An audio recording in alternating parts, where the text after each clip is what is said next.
Welcome back, people, to another occult lecture by Revival of Wisdom. Today, we're going to be talking about magic and how it's being used on us for the New World Order. Magic has the word mag within it, which is magnetism. Magnetism is the force. Magic is influencing forces, natural or supernatural forces, and using it for a certain agenda to gain something out of it. Now, magic is not what everyone's being thought. It's not some sort of fantasy thing. It's actually very common, and we all do it, whether you believe it or not.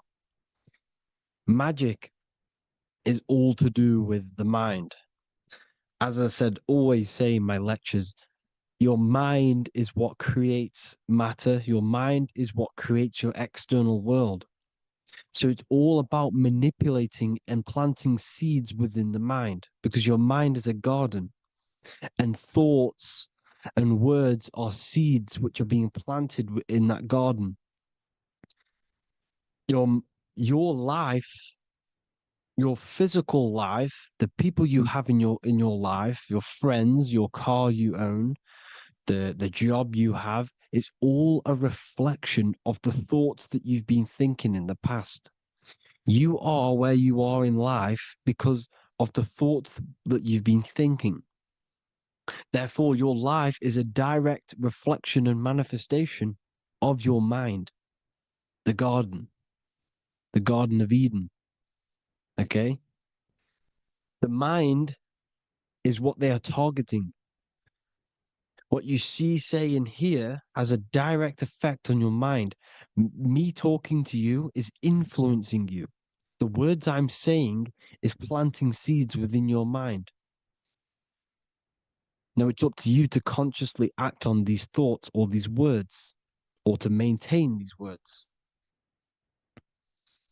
As above, so below, as within, so without. What's inside of me is outside of me. What comes into the storehouse comes out of the storehouse. You have the left, you have the right, you have the up, and you have the down. As above, so below. Whatever is in your mind will be expressed in some sort of way, consciously or subconsciously, spiritually or physically. The mind is what manifests everything. And this is what we need to understand. We need to understand is that the mind is not physical. All things spiritual manifest physical. All things seen come from the unseen. The words you're thinking, that everything you have is coming from the unseen. The actions that you do come from the unseen mind. Another expression for as above, so below is you are the universe itself. You are a universe, a mini universe.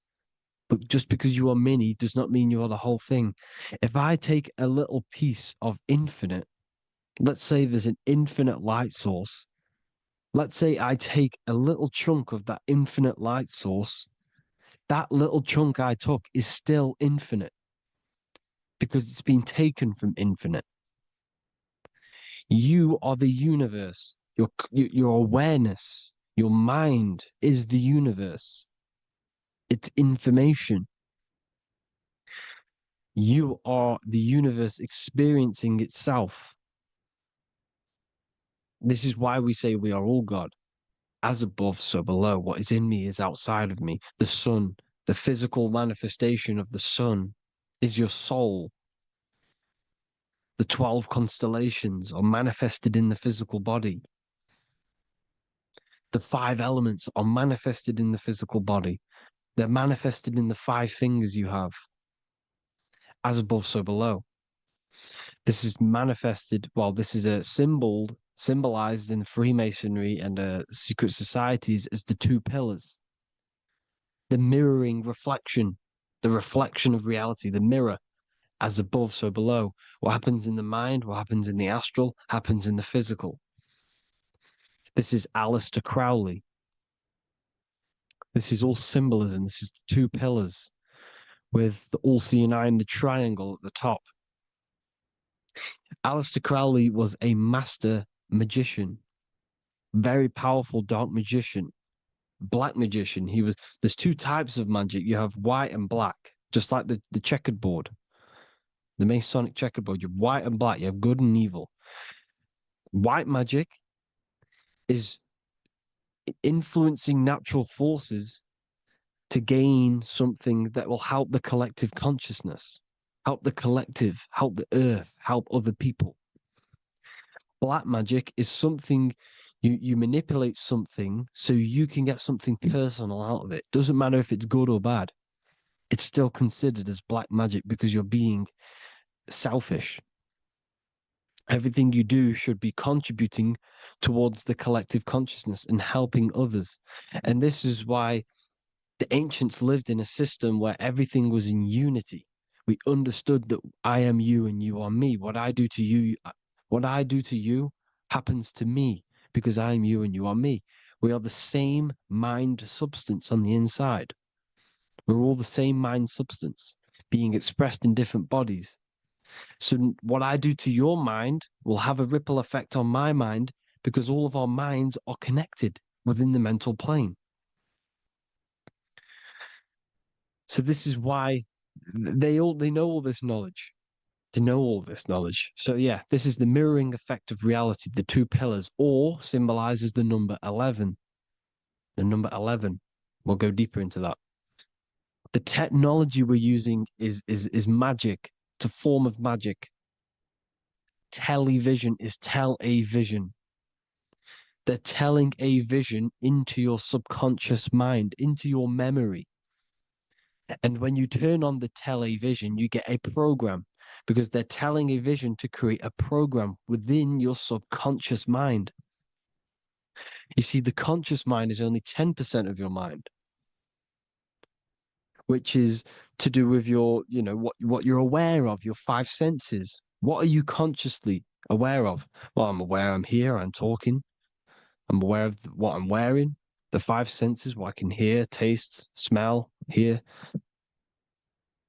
What I'm wearing, I'm aware of what I think of. But the subconscious mind is the 90% of your mind. It's the hidden part of the mind, which is telling your heart to beat, telling your body to breathe. It's storing all of your emotions. It's storing everything you see, storing all the belief systems that you have. It has everything. It stores all of the habits you have, the values. It stores everyone's name that you know. All the words that I'm speaking right now is all coming out of the subconscious. Everything is subconscious, and it literally manipulates 90% of your daily basis behavior. Most people don't know this. What you did yesterday is what you will do today because of these beliefs and mental programs within the subconscious, stored within the subconscious. So the subconscious is what they're aiming at.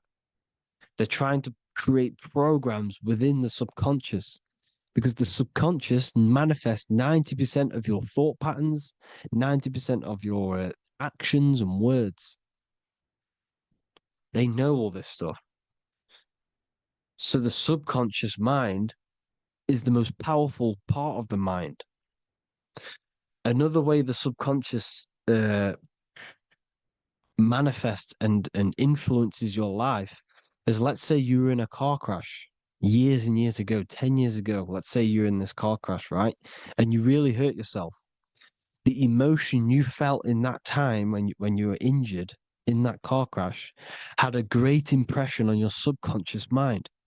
You see, the stronger you feel something emotionally, the stronger impact it has on the subconscious.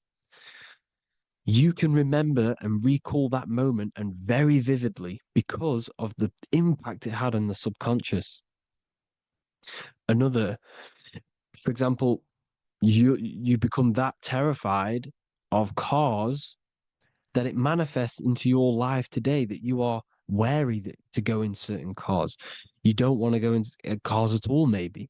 because of that moment that stored within the subconscious. And it will manifest into anxiety. It will manifest into not going into cars. It will manifest into depression, maybe. These things, these emotional, very emotional, traumatic events have a great impression on our subconscious and they control your life. This is why you need to meditate and let go deep within yourself and let go of these internal, deep emotions that you may have repressed and keep pressing down and ignoring. But you need to address it and let go of these subconscious impressions you have, which are controlling your life, like anxiety, depression. All of these things are stemming from things that are stored within your subconscious years and years ago, more than likely. Broadcasting. They're casting spells to a broad audience, to news, north, east, west, and south. They're casting spells. No, if you watch the news, everything's red. Breaking news in red writing or the red background, everything's red. Why? Because red's the root chakra, which is all to do with survival. They want to stimulate this root chakra because they want you down there in survival mode. They want you in survival mode because you're easier to control. They control out of fear. And not only they're casting these spells as if because most of the things they cast in the news hasn't already happened. They're constantly bombarding you with there might be a war breaking out, war this, war that, kill here, kill there, murders. It's impressing, it's casting spells on your subconscious mind. So when the event does turn up in real reality, in physical reality, you're less emotional, you're less surprised. You're not as surprised because you've already heard it before. Your subconscious has already heard it all before.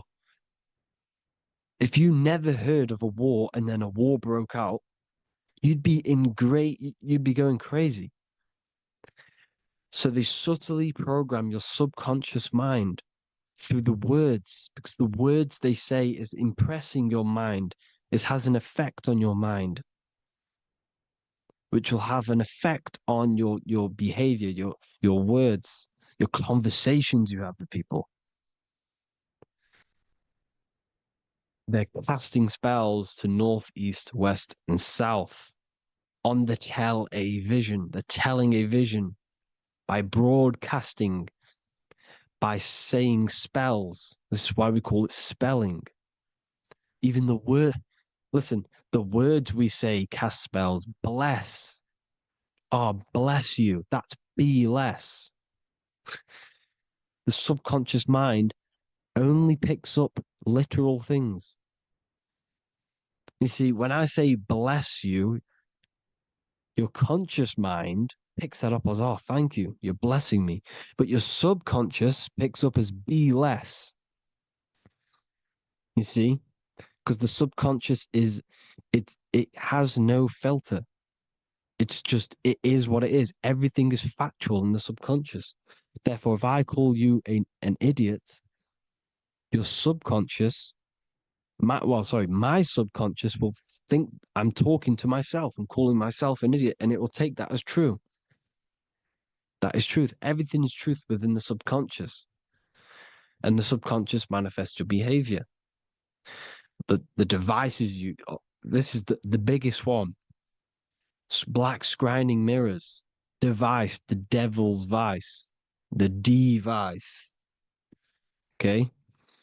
Black scrying mirrors, black screen. Screen is scrying. Black scrying mirrors were used to communicate with spirits within the astral plane in the medieval times. They're probably still, well, they're still being used now by black obsidian mirrors. And look at your phone, it's a black mirror. And there's some sort of, I'm not saying this is fact, but personally, I believe These are portals for spirits and ethereal entities to come into your life, to come into your surroundings. So this is the next big thing: the TVs, your iPhone, your iPod, all black mirrors, and mirrors are very, very powerful. Even just a normal mirror. Mirrors have an effect. Whatever you say into a mirror, what you say is energy. And when you say something into a mirror, you're saying it into yourself. It's an infinite cycle of words of energy because it's being reflected infinite times. When you say something into a mirror, it has a massive effect. You're saying it directly into your eyes, into your mind. So what you say in a mirror should be said with precaution. Never say anything negative into a mirror because mirrors are very, very powerful ways for you to reprogram your subconscious mind for the good. You can say very positive things into mirrors and it will reprogram your subconscious mind. Okay? Manifesting is all magic. It's all magic. Everything is magic. But consciously doing it is what they're doing. They hid this knowledge. Your phone is magic. It manipulates your mind. The iPhone, I. Okay. See, magic isn't all of this with wands.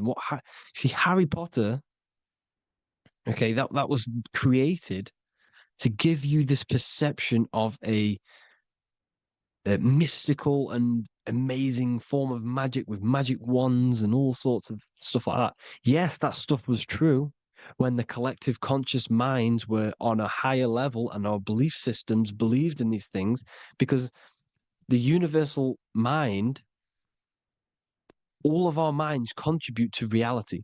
If the masses don't believe in magic, in if the masses don't believe in a certain thing, it's going to have an effect on physical reality. So when the collective minds are higher and have more open minds, things like Harry Potter can come true. See, it's all in the mind. The iPhone, the I is the symbol for the mind, the invisible intelligence. The triangle is the ethereal plane. Okay. So the eye in the triangle is the eye that sees into the beyond the ethereal planes. The square is the physical plane. So the iPhone, your phone is a black box, just like the Saturn black cube. It's a black mirror. It's taking photos of you every 2 seconds. And it's a it's a it's your mind. Your mind is in that phone. Everything you like, everything you text, everything you type in Google, everything you say to someone, every conversation is all recorded on the phone. Therefore, it is a direct reflection of your mind. Your mind is imprinted into your phone because your mind, everything you think in your mind, you're manifesting into typing, saying, taking pictures into the phone, and it's collecting it and storing it. And what they're doing, and this is for all forms of magic, it's manipulating the mind. It's all manipulating the mind. Reels, Instagram, TikTok, this is all dopamine. It's all controlling the mind. Every like you get, every follow you get, every share that you get is dopamine within your brain. They're literally targeting your brain and mind. It's all manipulating because what they're pushing through the phones, through the media, through the news, through the televisions is visions and programs. You are the one manifesting the new world order. They're not doing they're not manifesting the new world order. They're giving you the information so you can manifest the new world order. Everything they say is contributing to your mind. For example, digital money and all the information they put out for you to see is contributing to your enslavement. Your mind is manifesting the New World Order. They know this. They don't manifest it. There's billions of us. We could easily run over them physically, but on a mental level, these people have the knowledge and they hide it from us, and they let us manifest reality because we are the collective. They give us the information which manifests their agenda. It's all magic through the phones, the media, the television. So your phone is a manifestation of your mind. It's a record of your mind. Hollywood, Hollywood, holly tree, holy tree. They used to make wands out of holy trees, because it was the most holiest wood, the best for casting and transmitting energy. So they used holly trees to cast spells. That's what Hollywood is. And in Hollywood, they have the red tear, the blood drop next to the Hollywood sign, because it's all satanic. They're all black magicians. They use Hollywood to cast the spells through the music, through the films. You see, music is a form of magic. All of this is magic. Everything they do is a form of magic because they want an agenda behind it. But it's not black magic. They're letting us create our prison.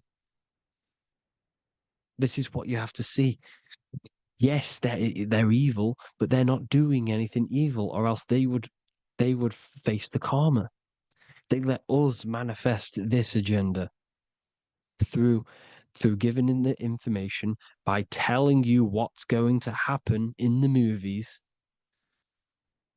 Everything that happens in a movie, it's all there on purpose to program your subconscious, to plant a seed within your garden, your subconscious, your mind.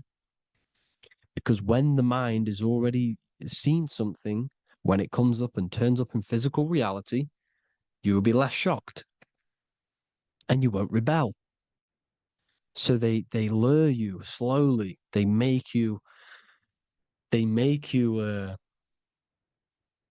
aware of these things over time. They make you gradually think it's okay.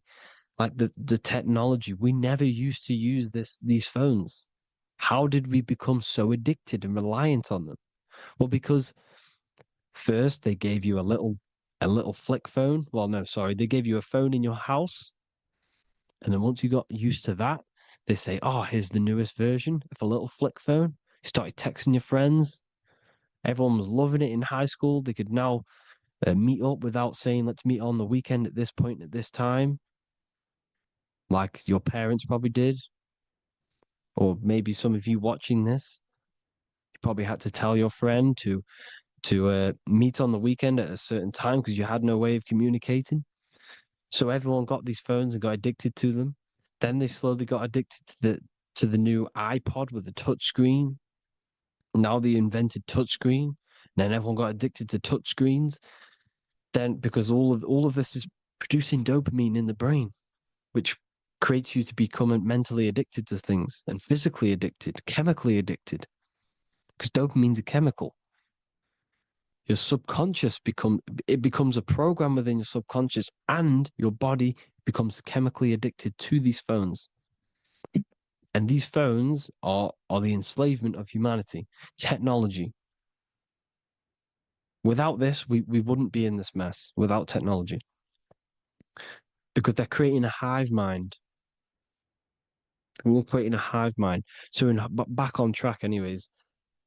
Uh, they they program you. Look at the films, 9/11, 9/11, all in produced by Hollywood. Here's the 11, like I said at the beginning, the two pillars which reflect reality. What happens in the mind happens in the physical. What happens in the astral happens in the physical. Okay, what happens in the physical happens in the mind. It's the two pillars, the mirrors. 9/11. 9 plus 1 is 11. Flight 11 was hijacked. New York is the 11th state.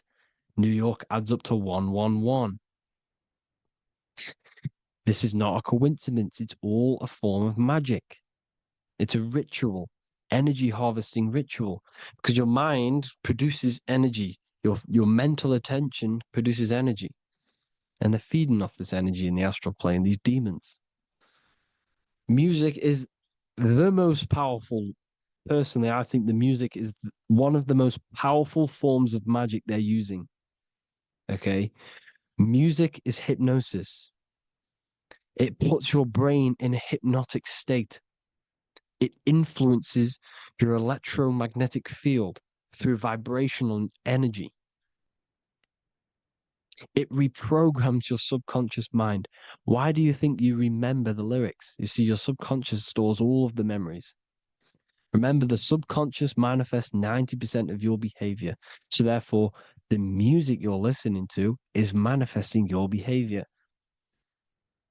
You wondered why some people wonder why they have drug addictions and they can't get out of violence and they can't get out of all this negative mind space. It's because the music they're listening to is creating a negative mind space. The words you listen to have plant seeds within your mind. So the reason you remember the lyrics is because that song created a program within your subconscious. Yes, that is what happens. You can use magic to reprogram your mind, but you can use music to reprogram your mind because it's all forms of magic. It's using natural mental energy forces to manipulate the physical reality. You manipulate your mind, you manipulate reality, physical reality.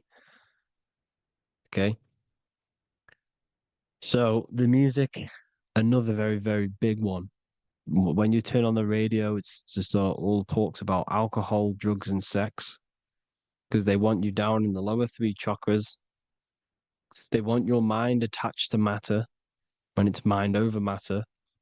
Your mind's not physical. You see, the word spirituality is the new trend. It's not about your spirit. It's not about your spirit. It's about your mind. It's not about, you know, uh, spirituality and looking after your spirit. And they've got you focused on your spirit. Why? Because they hide your mind from you. You see, a lot of people think their mind is their brain, but the mind is everything. There is no physical reality without mind. You can have a brain. Imagine if you had no mind but a brain. It wouldn't work. Like the mind is everything. The mind controls your avatar. It begins in the mind before it happens in the brain. Then the brain manifests through the body. The brain's just an electrical computer. So that they've got people scared. Or do I have a soul or not? And all this stuff. Listen, if you have a mind, you have a soul, because you are not the mind. This is why everything is sort of an illusion, because beyond the mind is your soul. But what is the soul without a mind? You can't have a soul without the mind. But if the mind didn't exist, the soul doesn't exist. You are the person listening to your mind.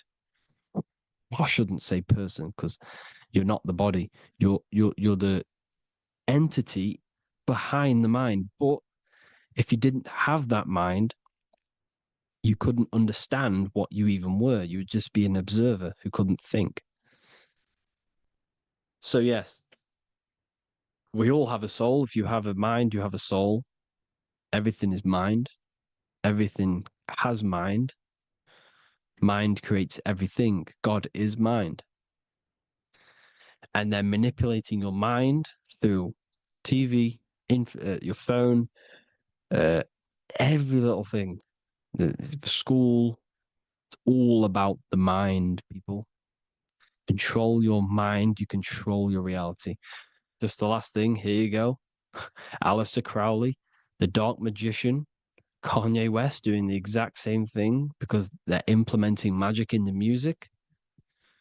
Here's the Beatles with Aleister Crowley in the background. Bet you never noticed that.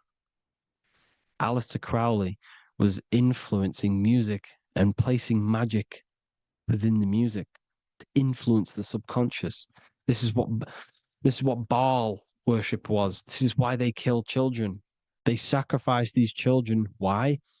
Well, because in order to ascend, in order to raise your consciousness internally, godly, by being good, God, or being in order to be good and raise your consciousness and to get something in the physical world, you have to sacrifice yourself. And what do I mean by that? In order to raise your consciousness and ascend, you have to sacrifice the lower nature of yourself. You know, you got to abstain from having sex to retain your sexual energy, to transmute it, or staying away from negative, some poisonous foods like meat.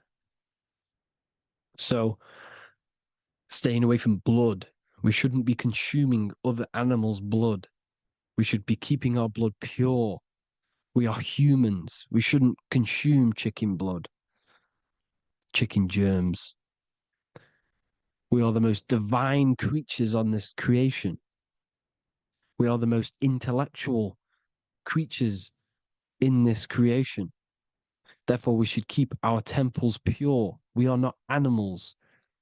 If you want to associate yourself with an animal, go out in the wild, go and find a wild boar and go and try rip its guts out with your bare teeth, because you can't do it. You're not a cat. You're not a carnivore. Okay? So in order to ascend, you have to kill and sacrifice your lower part of yourself to ascend up to your spirit self, your mind self, the highest version. And the elites don't want to do this. So they sacrifice other things like babies to kill them, to exchange their life over to the astral plane, so these demigods in the astral plane can give them something in return in physical. They don't want to sacrifice their lower self, so they sacrifice other things for exchange, for physical pleasure. But the godly person sacrifices their lower self for their higher self to do good and ascend. So this is what all the Baal worship is, people, and this is why they're doing it. Hope you all had an amazing lecture. If you haven't already, go and get the Book of Wisdom for more information. You know, I don't go into dark stuff in this book, because all I do is enlighten people in this book. You can get it in Spanish, English, German, Italian, and French. Worldwide shipping. You can get the PDF or paperback. Or there is also a new one called the Human Health Guide 2.0. It gives you a list of all the foods, grains, oils, nuts, you know, everything that's alkaline and positive for the body and not man-made and hybrid. It tells you all the products to stay away from, how to fast, how to improve vision, how to improve everything, literally. So the Human Health Guide has been released. If you want that, I'll pull all the links in the bottom in the description. Hope you all enjoyed the lecture, people. God bless you all.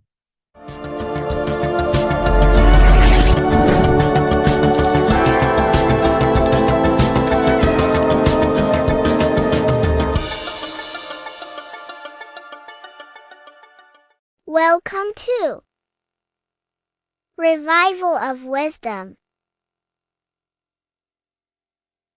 Welcome people. We're back with another video. Please make sure to hit that like button, subscribe, and turn on notifications to never miss a video.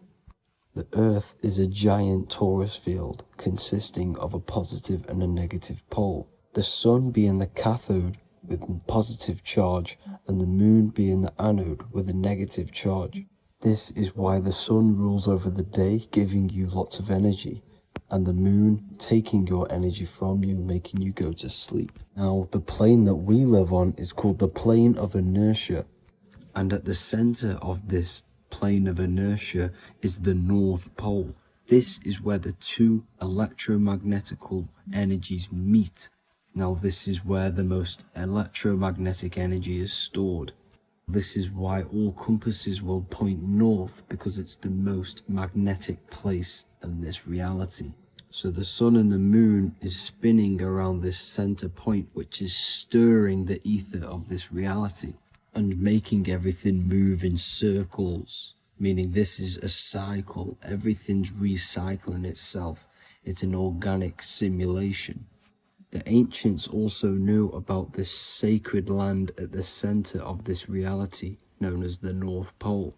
As you can see on this map from the 1500s of the North Pole, you can see 4 islands around this center black rock. Ancient civilizations like the Mayans, the Buddhists, and ancient Chinese also depict these 4 islands. The endless symbology of these sacred lands at the center has been going on for thousands of years.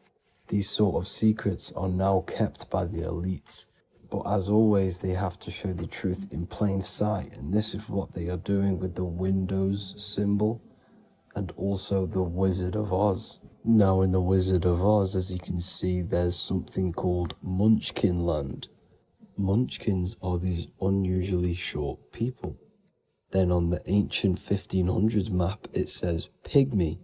And then the pygmy people in mythology are also these unusually short people. Just like Santa and his elves, they come from the North Pole. And elves are these unusually short people. These stories that we are told about Santa and Munchkins are putting truth in plain sight about this sacred land. This sacred land at the center of the earth is where the aurora borealis comes from and is being emitted from this black hole in the center, also known as the black sun. The aurora borealis is the earth's aura, hence why it has the word aura inside of it. It is the life-giving essence to all life within this realm. As this dualistic reality we live in consists of both physical and spiritual, the black sun is like our sun for the spirit. It's our spiritual umbilical cord, connecting us to the spirit realm. And the rising sun is the opposite. It's our sun for our physical 666 carbon suits, known as our human body, our physical aspect. As it states in the 40,000-year-old emerald tablets, deep in Earth's heart lies the flower, the source of the spirit.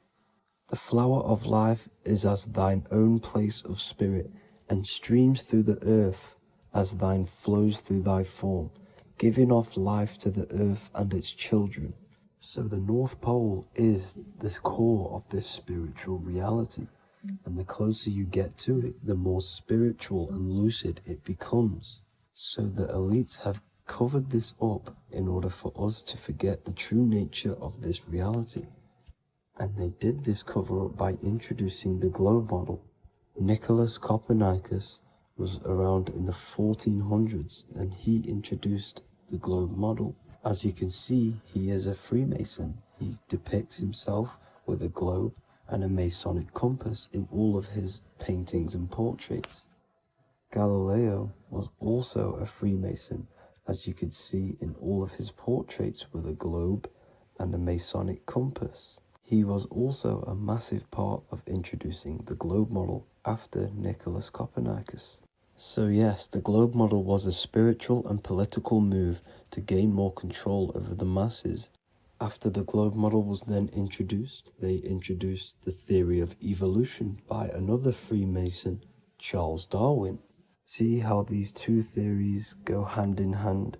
They both degrade humanity and they make you confused of where we actually came from. By hiding the true form of this divine creation and hiding the true power of each and every one of us, they maintain control over the masses. Now this is order out of chaos, known to be the 33rd degree slogan of Freemasonry. Now this is the Masonic cosmology, and as you can see you have the checkered board for the duality, the 5-pointed star for the 5 elements, the 4 corners for the 4 pillars, the all-seeing eye, which is Polaris, the sun, the moon, and the 7 stars. So even Freemasons are taught the flat earth cosmology and the true form of this reality.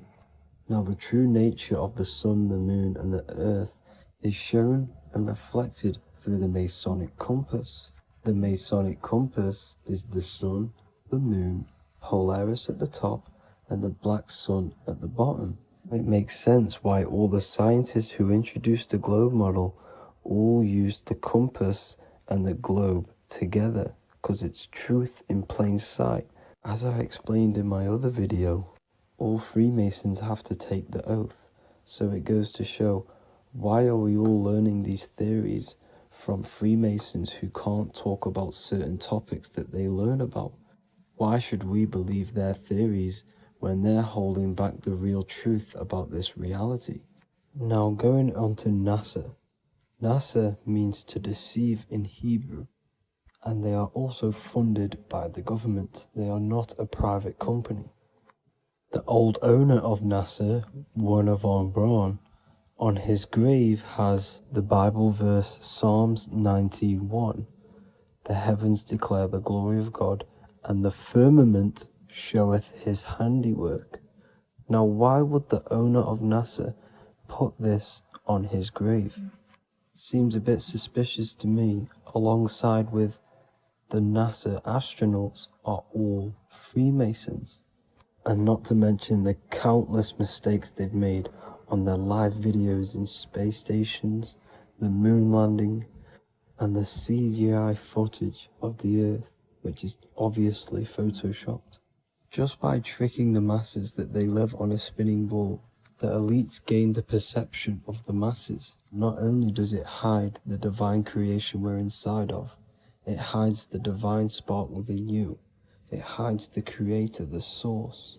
And by believing in space and we live on a spinning ball, it makes people come to the interpretation of that we are a coincidence and we do not have any purpose. And of course this is false.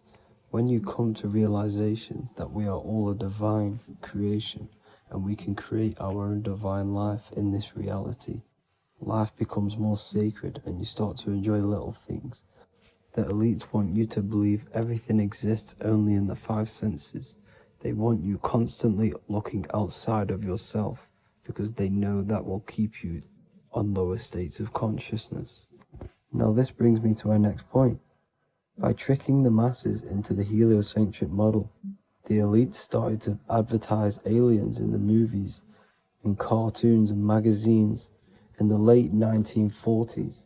Now this is subconsciously programming us about aliens and extraterrestrial threats, which then they can use to their advantage. And this is something called Project Bluebeam. They are more than likely going to fake an alien invasion to push this 2040 agenda, which is for one government and one ruling currency. That's it for this video, guys and girls. Hope you all enjoyed. Please make sure to leave a like and a comment. God bless you all.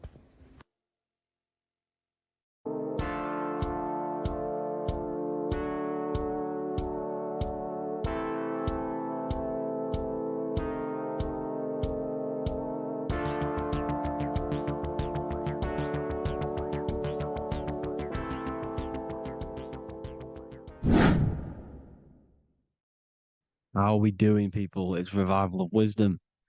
We're back today talking about sun worship. Okay? And please enjoy, sit back and enjoy the video. First thing we need to understand is that the sun is the risen savior. It's the light of the world. Without the sun, we have nothing. Now, the sun is the Son of God. We didn't make the sun. No one owns the sun. But who created the sun? Obviously, the creator created the sun. Therefore, it is the Son of God.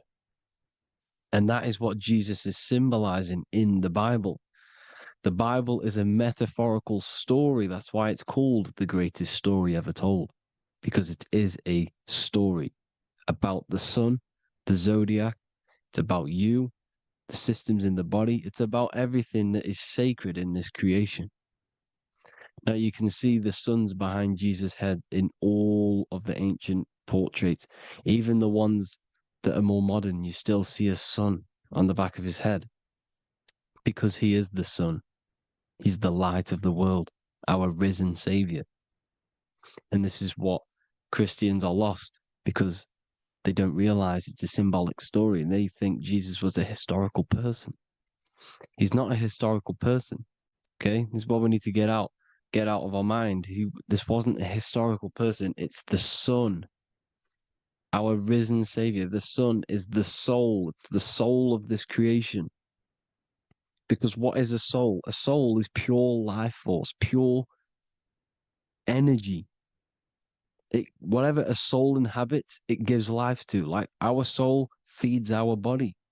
The sun feeds the earth because the sun is a soul, and that's why the ancients called it soul, because it's the soul and it's in you, and it's the light of the world. It's the light of everything. It gives life to all things. Here's Jesus and his 12 disciples. The 12 disciples symbolize the 12 zodiac signs. Aries, it rules the head region because the 12 zodiac constellations rule specific regions of your body. Aries, the ram, you have a cerebrum in your head. This is Aries on the head of the table. His Gemini rules the arms and the lungs. The two twins, Gemini, he's holding up two hands for the two hands and arms. The twins.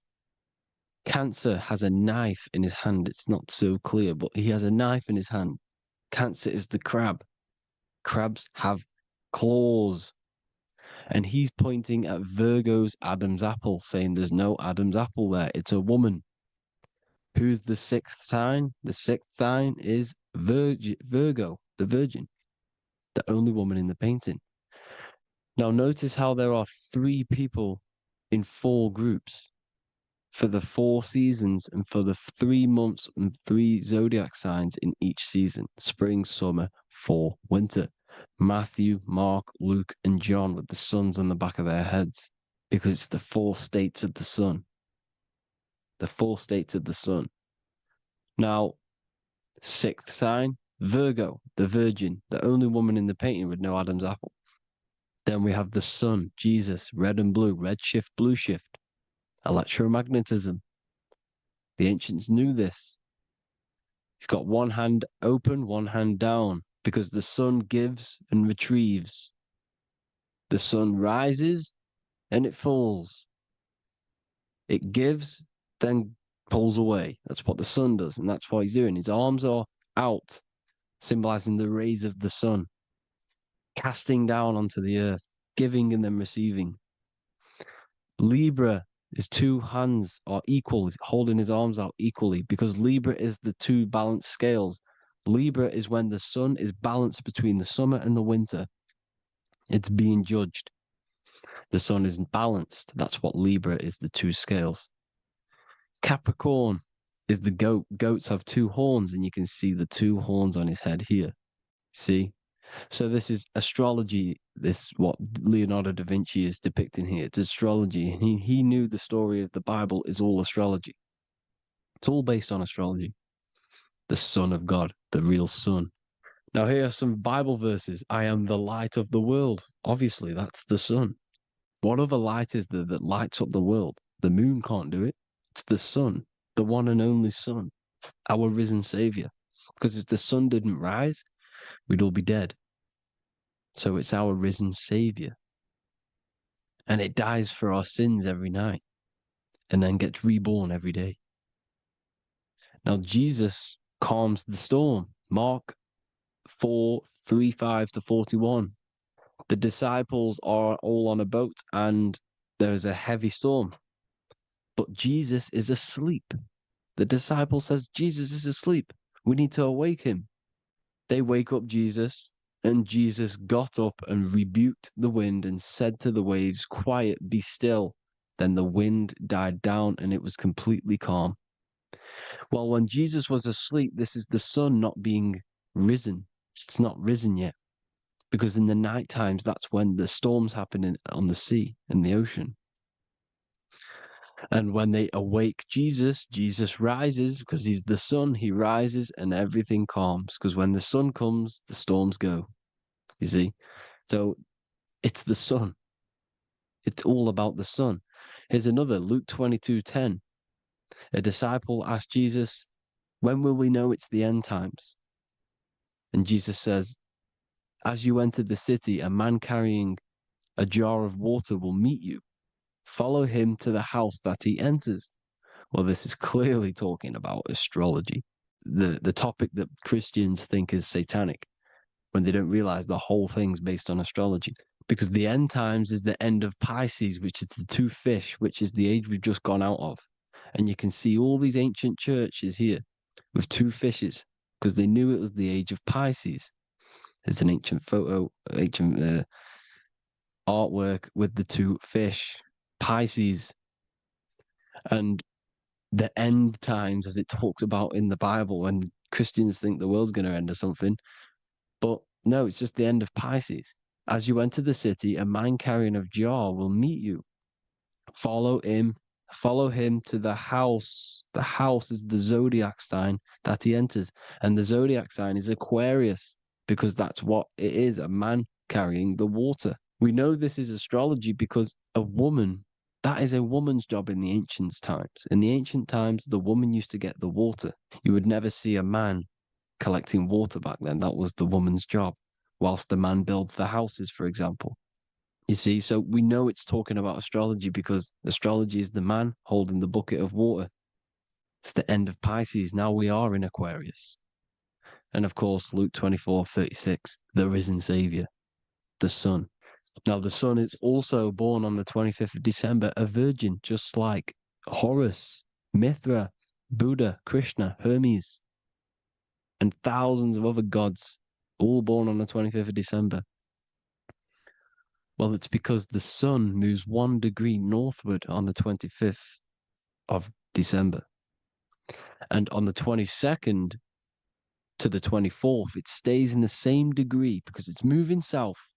But then on the 22nd, it stays in the same degree on the Southern Crux constellation. And the ancients called this the sun dies on a cross, because the cross is the Crux constellation, the Southern Cross. And it stays on that same degree for 3 days on the cross. The sun dies on a cross, and then on the 25th, moves 1 degree northward, bringing back the summer, the light, the warmth, the growth of crops. And this is the sun being reborn again, a virgin, because it's pure. And here's Mithra, another sun god before Jesus was around, before Christianity. It was Mithraism, and Mithra, Ra is Ra, the sun god, Egypt. It's all about Ra, the sun. You can see the crown of thorns on Jesus' head, symbolizing the rays of the sun. And here are the rays of the sun on the back of Mithra's head. Krishna, the sun. Buddha, the sun. Horus, horizon. All born virgins, all did miracles, all resurrected. Dead for 3 days. Well, here he is, dead for 3 days on the cross. And resurrected, because it's the most ancient religion ever been on the face of the earth, the worship of the sun. And we should worship the sun, because without the sun we are nothing. The sun feeds us, feeds the earth, feeds everything. Without the sun we are nothing. It's been reversed, and now we're worshipping man. When we're worshipping a man called Jesus, was never real. It's all about the sun, the most high, the most powerful, potent, celestial body in the sky, the orb that feeds us every day. It dies for our sins and rises every day. It's the sun. Now on the Holy Communion Day, it's the worship of the sun. They give out mini suns. Here's Jesus holding a sun. And they raise the sun on Sunday, because they go to worship their sun god on Sunday. Not Saturn Day, not Moon Day, Monday, but on Sunday when the sun is exalting. And they hold suns up above their heads because the sun rises.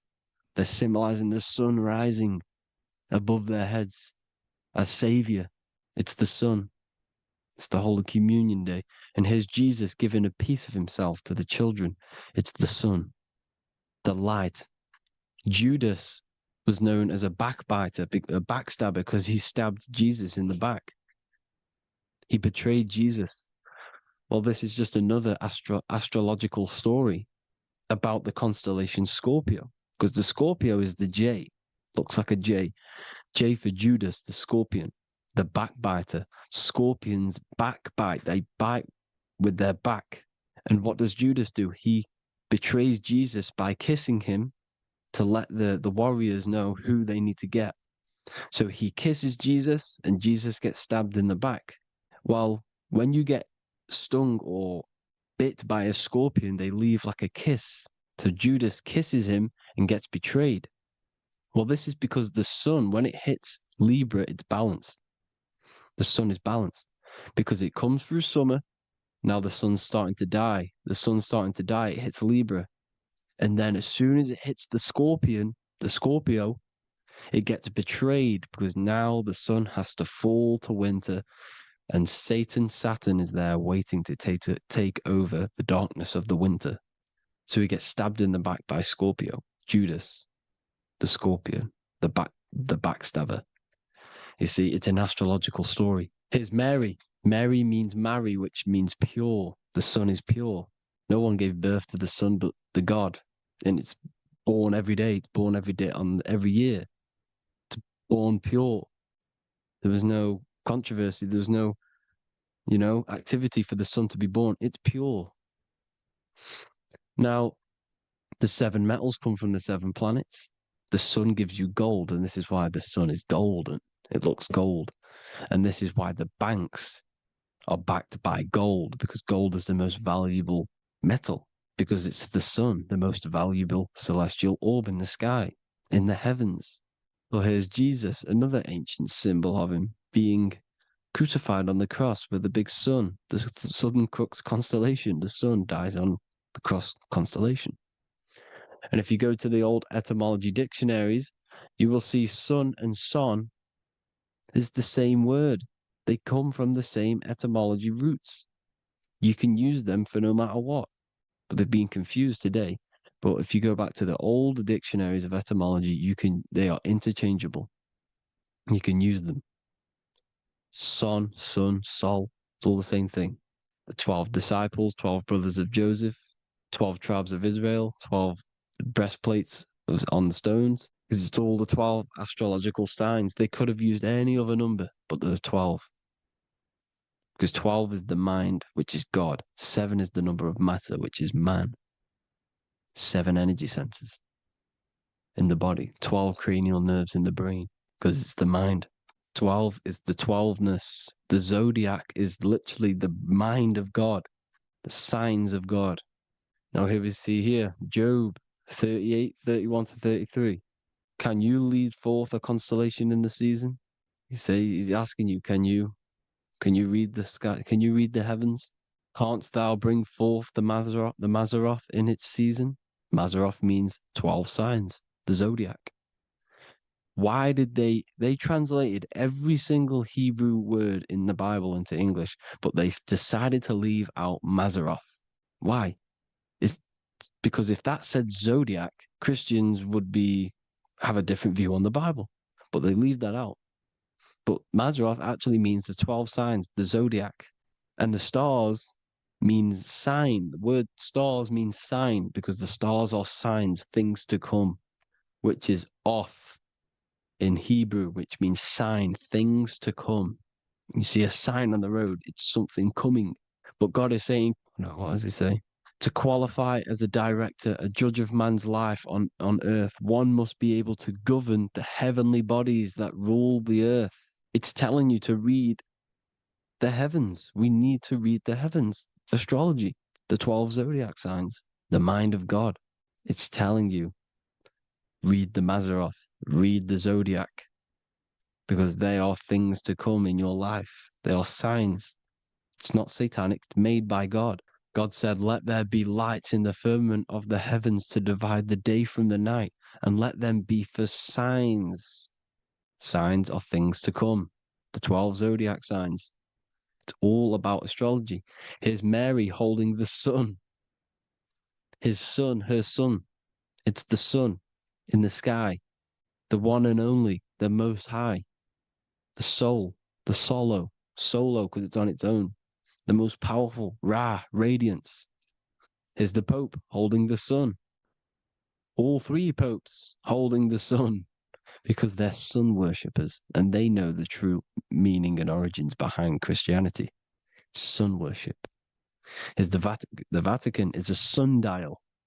Yes, this is literally a clock. Your watch is a sundial. It's got 12 sections on it for the 12 zodiac signs. 12 hours, 12 Horuses. Now here you see Jesus walking on water. Well, it's the sun, and here's the beard of the sun. Here's the pyramid of the sun, the illuminated one, the all-seeing eye, the sun. Here's the Ankh. The sun creates these symbols. The ancients knew this. Now, when you see these headdresses, these are actually the days of procession of the sun. Aries, Cancer, Libra. It's all about the sun. Here's some more sun worship going back to Egypt. Ra, Horus, Osiris, and Set. Jesus and Satan is Horus and Set. The sun and Saturn. Saturn rules the winter, Satan. Jesus, the sun, the light of the world, rules the summer, rules the day. Satan's the night, Saturn's the night, the sun is the day. The evil brother, Satan. Well, Horus comes, this is where we get the word hours from. There are 12 Horuses. The sun moves in 12 Horuses, 12 hours. Where's Horus? What hour is it? Where's Horus? His Ra, 12 noon, Ra, radiates, powerful, the most high sun. That's why he has a sun on the top of his head. These are the 4 states of the sun. Set, sunset. This is why we say sunset, because the sun is setting. His sunset, his Horus, horizon, the Horus is rising, Ra radiating, and the sunset. Then midnight is Osiris. Here's another ancient symbol for the sun, the scarab. Ra, the sun, scarab. It's got the word Ra in it because it's the sun. And here's the sun on top of the scarab with the wings. Because scarabs roll dung up hills, and then they'll let it fall down the hill to gain more matter. To gain more bigger, like a snowball effect. And the ancients saw this as a process of the sun, because the sun climbs up the hill and then it falls. So they used the scarab to symbolize the process of the sun. The sun climbs and falls. Here's an ancient Egyptian cat cutting off the head of the serpent. Well, the cat is cutting off the head of the serpent, symbolizes the sun cutting off the nighttime. When the sun rises, it cuts off the nighttime. It cuts off the serpent. The serpents represent darkness or evil. Oh, there's some more symbology of the sun and the heavens, the arch, the royal arch, the firmament, the sun inside the firmament. These are all ancient churches, and they all depict the firmament with the sun inside. Is the ancient cosmology, you see, because it's all about the sun. Everything's about the sun, because the sun is our orb made for us to sustain life in this, inside of this creation, inside of this firmament, the royal arch of heaven. Here's the Freemasons depicting it. Here's the Masonic royal arch, but you can even see the zodiac signs. Here's Cancer, the checkered board. It's the royal arch of the firmament. Obviously, they don't want to tell you that. You live in space, apparently. Some more sun worship. Here's the beard of the sun on the water. They all have this long beard. And why do they say amen? Amen at the end of every prayer. Amen is a sun god, a creator god. It's all about the sun. So thank you all, people. Hope you all enjoyed. Hope you all gained some knowledge and insight. Please give me a follow, drop a comment, drop a like. Have a good day. Love you all.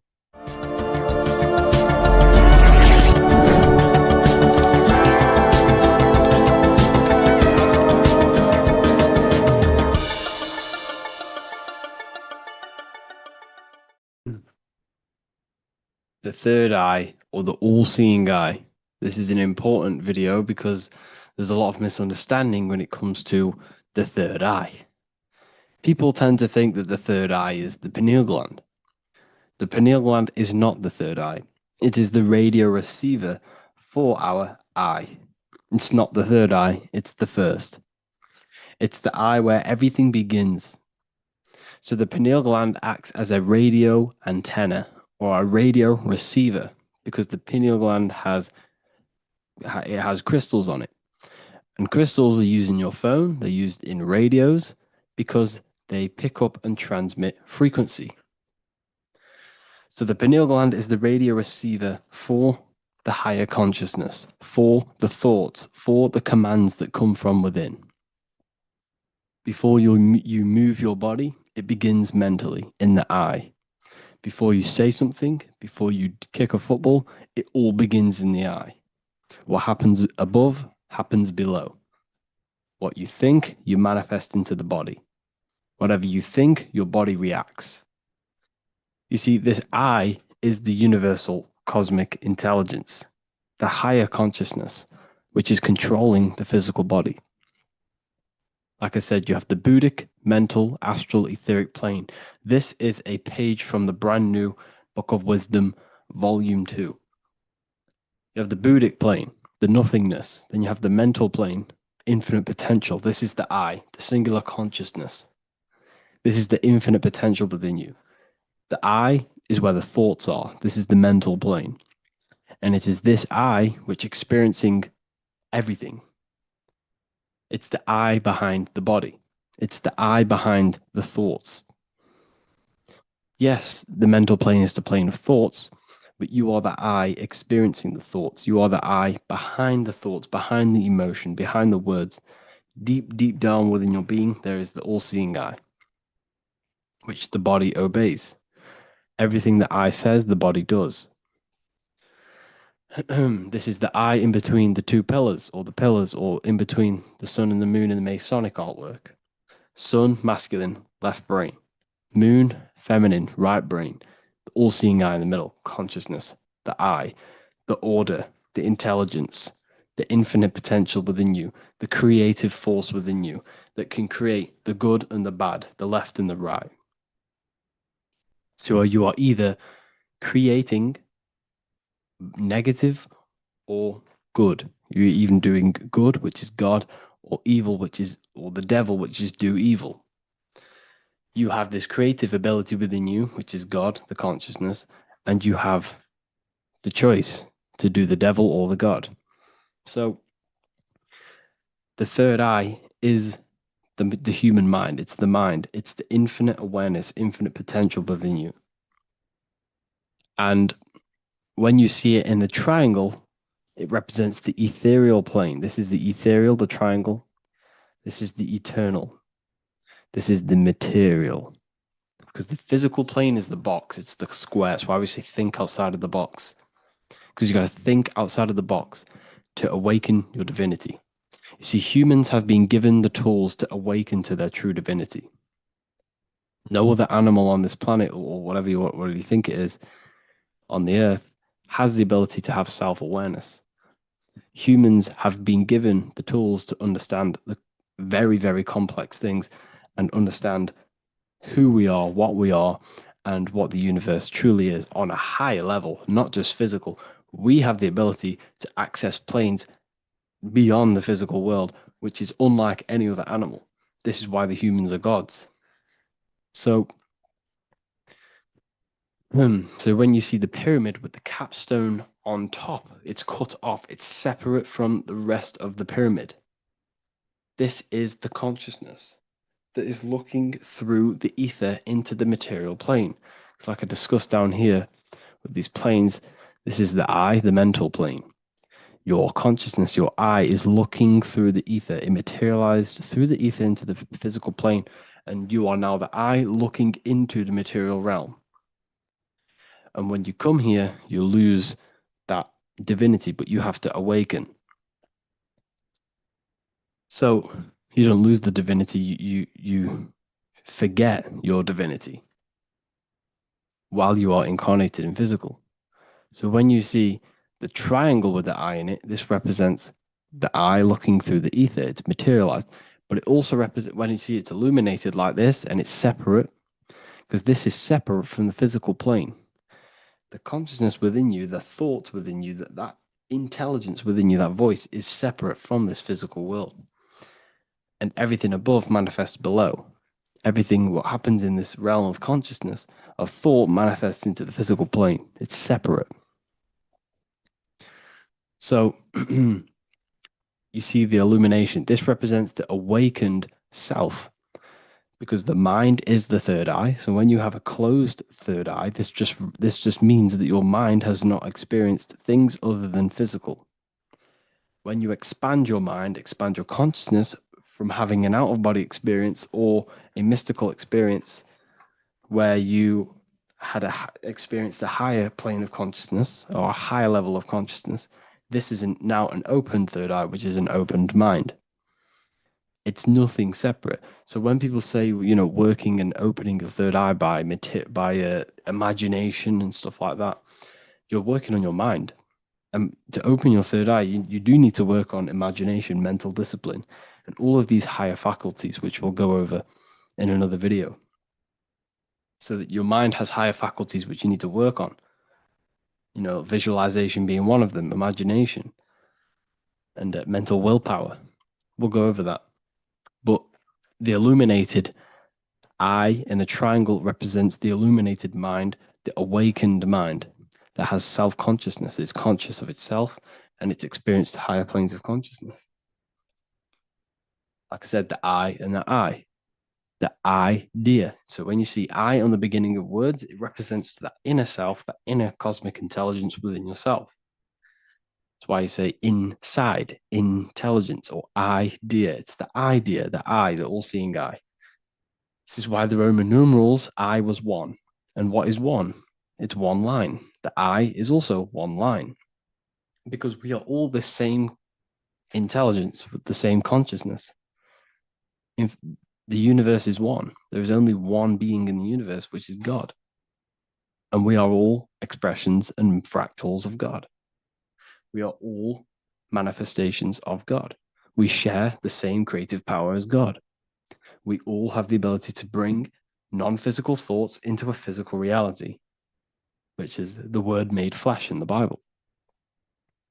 So when you see covering the eye with the 666, this represents the eye stuck in matter, worshipping the physical body, the God in flesh, which is Satan. Satan represents God in flesh, yourself in flesh, because evil, love, bondage. And everything these artists and, actors are doing, they're part of these cults. They're promoting materialism to keep your eye, your consciousness, stuck in three-dimensional awareness. So this is what they're promoting. You see that the hand symbol creates 666, which is your body, the carbon. Your body's created out of carbon. And all life forms are created out of carbon. The I in it, the I in the 666, represents I being in material, keeping the mind in material. Matthew 6:22, the light of the body is the eye. Therefore, if thine eye be single, thy whole body should be full of light. But if thine eye be evil, thy whole body should be full of darkness. You see, this is a very powerful verse. Very powerful verse. The light of the body is the eye. This is the first part of the verse. This is where everything comes from. The mind. The infinite mind. The infinite potential within you. Think of anything in your mind. Nothing is impossible in your mind. As soon as you think of it, it's there. Infinite potential. It's the light of the body, because the mind is what gives life to the body. It manifests its will through the body. It's the light. All the things that the body does happens mentally before it happens physically. Before you move your hand, it is a mental power. Just like when you astral project. When you astral project, you use your mind to move your body. It's mental. If therefore thine eye be single, thy whole body should be full of light. So what does that mean? becoming one with the consciousness within you. The single I, instead of being divided between the left and the right, the masculine and the feminine, instead of being divided between the higher and lower self, when you combine all the aspects of yourself to be balanced and connect with the true self, that's when the whole body should be full of light, which is the good, the enlightenment. But if the I be evil, which means what? Because your I, your consciousness, your mind has the ability to create positive or negative, devil or the God. And when you think negative, what happens? Darkness goes through the body. Every thought has an effect on the body. What you think goes through the body. For example, become erect. What do? You think of being erect, and it happens, the body becomes erect. It's what happens in the mind happens in the body. So if your I is evil, if you are thinking negative, if you feel negative, you're going to produce negative. Your body will be full of darkness. And this is what the all-seeing eye is. It represents you, your consciousness within you that can create anything in this physical world. So yeah, if you have any questions, make sure to contact me, and I will get it created for the university. Thank you all for joining, and see you in the next one. So this is known as the bag of the gods. This symbolism is widely known, but no one knows what it truly symbolizes. We see this in ancient Sumerian artwork. We see this in the Mayans' artwork. We always see this bag with the gods. What does this actually represent? Okay, so the bag itself represents carrying. Carrying what? It represents information, it represents knowledge. Your mind is the carrier of the information. So this is why in his left hand, he carries the bag, and the right hand has the pine cone. This represents carrying of information. Why is it a bag? A bag can be passed on to someone else. The information can be taught to someone else. This is the information of activation of the pineal gland or higher consciousness of humans. Because as humans, we all possess an animal nature, the nature that tells us to eat, to steal, to gain material wealth, to survive, to hate. This is our animal self. This is our animal behavior. But we also have a divine nature of consciousness, which we have access to, the higher planes of consciousness, the planes that manipulate this material world and create all things in this material world. The human mind has access to. The animal does not. The animal has no idea he exists. The animal has no inner dialogue, but humans have the inner dialogue. Humans can create infinitely. We can expand our minds infinitely into new realms of thought. So we have this higher divine nature and a lower nature. This bag of the gods is basically just representing the knowledge they possess of higher consciousness, of the higher aspect of life. Okay? Which is the activation of the pineal. The pine cone. The pine cone is in his right hand. The right represents wisdom. The left represents intellect, knowledge. Knowledge and wisdom are two separate things. Wisdom is applied knowledge. It's a feminine aspect. Knowledge is just gained information that you know, which is masculine. So in his right hand, he holds the pine cone. The pine cone can be opened and shut. The shut pine cone represents the asleep human being, the human being that exists in his lower nature, that just basically survives, lives on eating, consumption, material lust, living in chaos with his emotions, living in a place of hell. This is the animal nature. Then we have the awakened human, the one who has consciousness of himself, the one who looks within himself, the one who knows there is more to him when he looks in the mirror. He is far more than just the physical body. He is a divine spiritual being, a divine being who has limitless potential of creation into the material plane. So this represents the awakened. This represents the asleep. This is why he carries the pine cone in his right hand. It represents applied knowledge. This is the information. This is the intellect he possesses. And this is the applied knowledge of the awakening, of activation of the pineal gland. Because remember, the pineal gland is not your consciousness. The pineals, the same root word. Pine cones were always symbolizing the state of consciousness one was living in, whether he was asleep or awake. We see this at the Vatican. We see the pine cone over the two pillars. This is the two pillars of Freemasonry, and the dome. This is the Royal Arch of Freemasonry. This represents your head.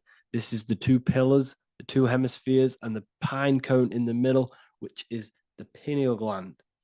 What is the pineal gland? The pineal gland is not your consciousness. It is not the third eye, and it is not the mind. It's not the mind's eye. The pineal gland is a radio receiver. This is your body. Your body is an antenna. Most people think they are this body. This body is nothing but a receiver and a downloader of consciousness. Your brain does not produce consciousness. You are not this brain in your head. This brain is a downloader of consciousness. Consciousness comes from a way higher divine plane, which is what this image is showing here with the clouds. The mind is light. Consciousness is light. And this light is coming down into the material plane, and your body is basically a crystal antenna which is receiving and downloading this consciousness. So you can experience a three-dimensional reality. So God can experience himself in a divided, separate state. This is what this represents. Now, the pineal gland can be activated, okay, and stimulated because the pineal gland has physioluminescent crystallized jagged-shaped cells on it. And obviously, these are crystals. Crystals are on your pineal gland. And what do crystals do? Radios use crystals. Your phone uses crystals.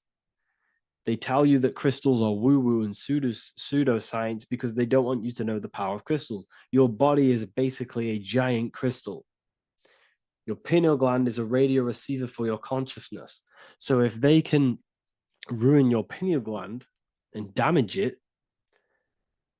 this will damage your connection to the divine, to your true self, to consciousness, to God, whatever you want to call it, the source.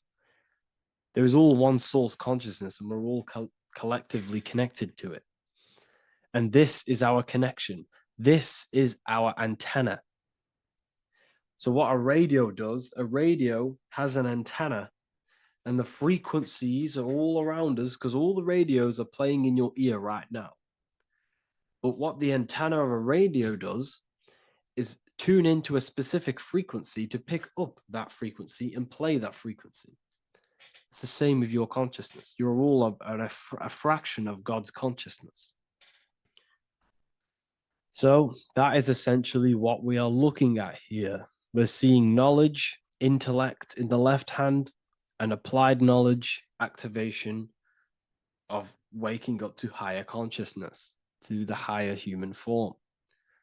Because we can reach beyond our physical form. We can turn our animal self into a divine being, into one of these so-called gods.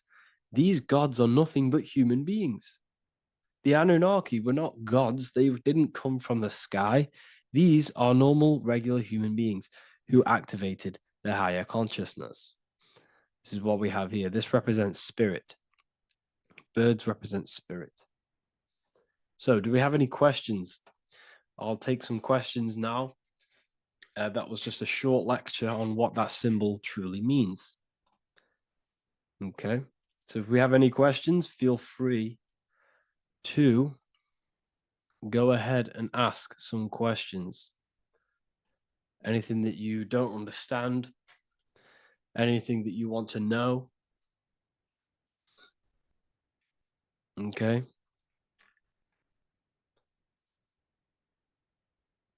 So base reality would be where source resides. Yes, the base reality is your consciousness. Are these lectures available in the university? There's a whole section, basically inside the university, there's a whole section with like over 30 long form lectures like this. So the base reality is where the source resides. Yes, the base reality is your inner world, your consciousness. That is the only thing that exists. Your outer world is just an effect of your consciousness. Your consciousness, everything that has gone on within the mind and emotion, is pushed outwards into your reality. You have thought and felt your way into your external circumstances. Your life is a direct correlation of every thought you thought in the past. Therefore, your inner world of consciousness is creating and molding your outer world.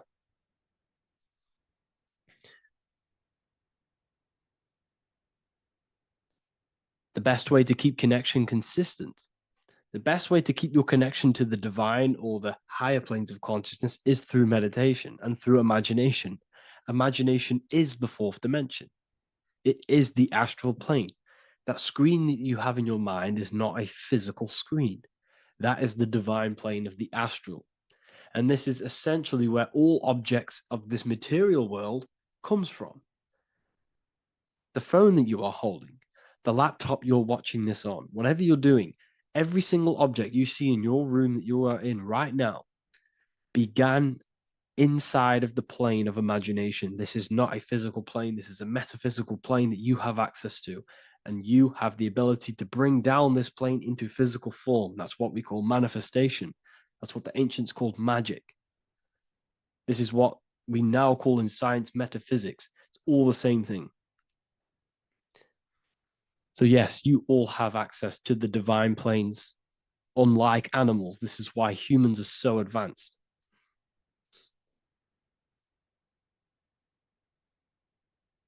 Okay. Is the pineal able to constantly activated, or is it just a temporary experience? I don't fully understand that question, unfortunately. Maybe you could word it in a different way. The real meditations on the university, legit, y'all, yes. In order to connect to consciousness, you need to sit in meditation and turn off your feelings, and the feeling of unity will come. Do I understand correctly? Yes, that is correct. So when you sit in silence and in stillness,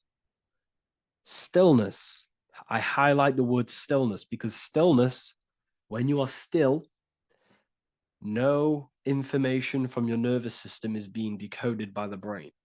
So when your body is still and does not move, your nervous system starts to relax and comes to a balanced state. Your brain starts to relax, it comes to a balanced state.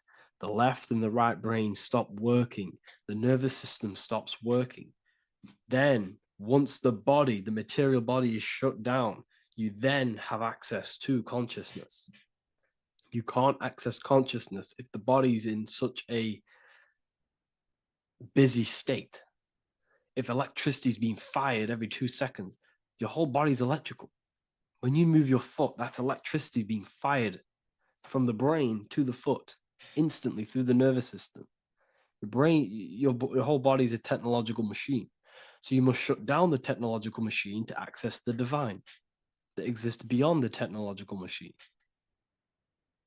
Do you understand that? Did we create ourselves from the higher plane? When you say yes, you created yourself, you manifested yourself in this material form for a reason in this specific time and place. Wisdom books, are these available inside the university? Yes, they are. So anyone who joins the university, they all gain 50% off the store. So you can get anything off, anything you want inside the store for 50% off. Plus, you get the Book of Wisdom Volume 1 PDF for free. You get the Human Health Guide. Plus, you get all of the the library books. There's a loads of different books on occultism, symbolism, esotericism. Do you need to place your attention somewhere specific during meditation? You can do. Okay, you can do.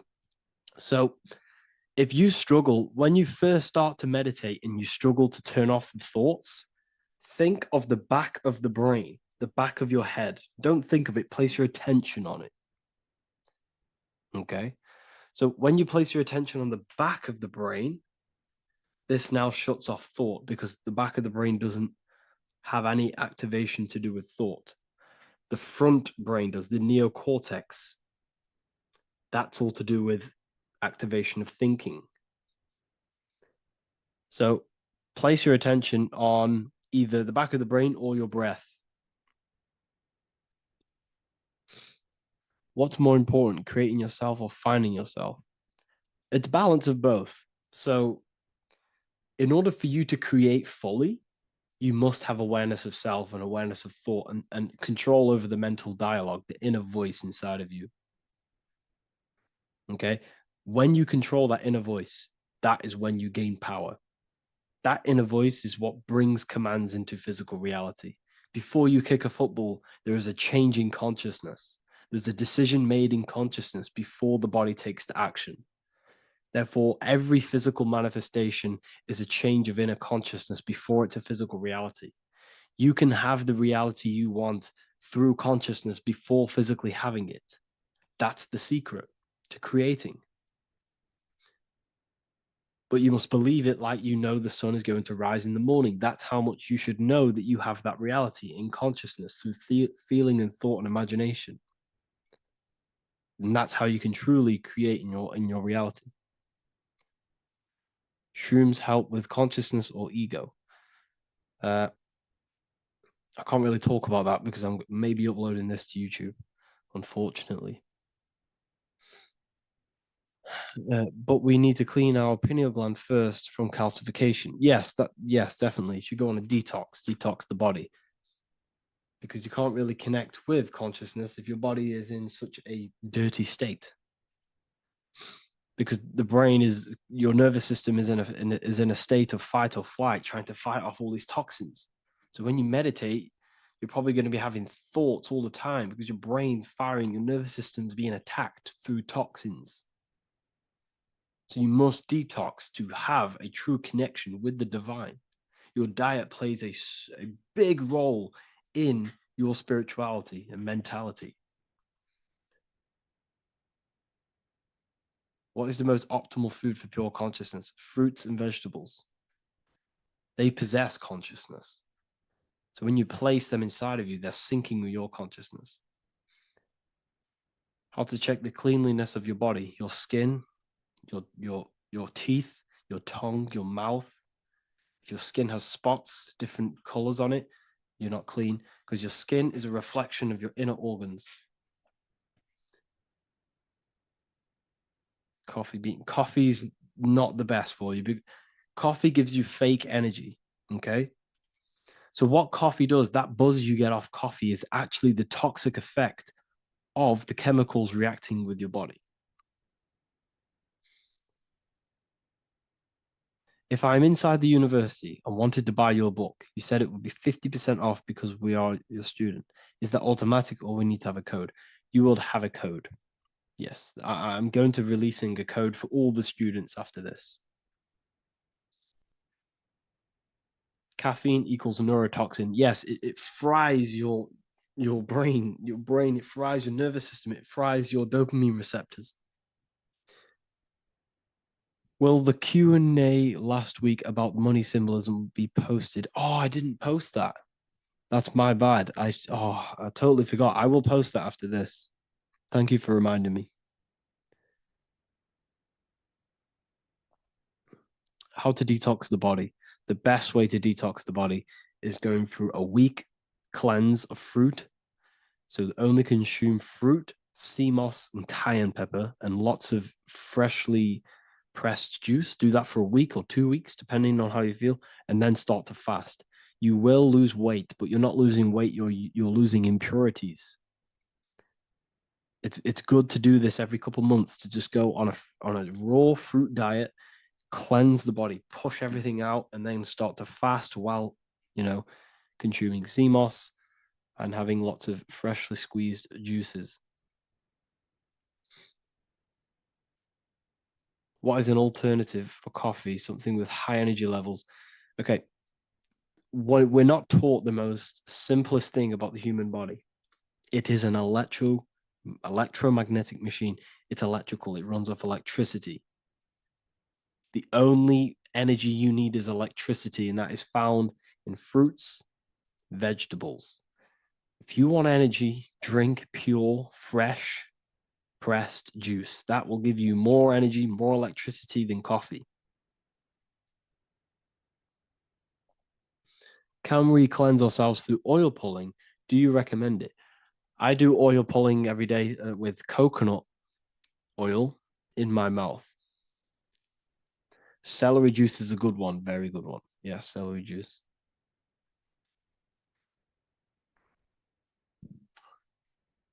Any more questions?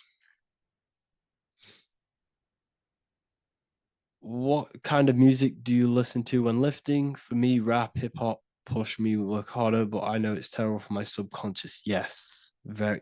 At least you're aware of it. You should be definitely try and stay away from the hip hop music. Try and stay away from anything that's talking about anything negative, because it's all programming your subconscious. And your belief system is your reality, people.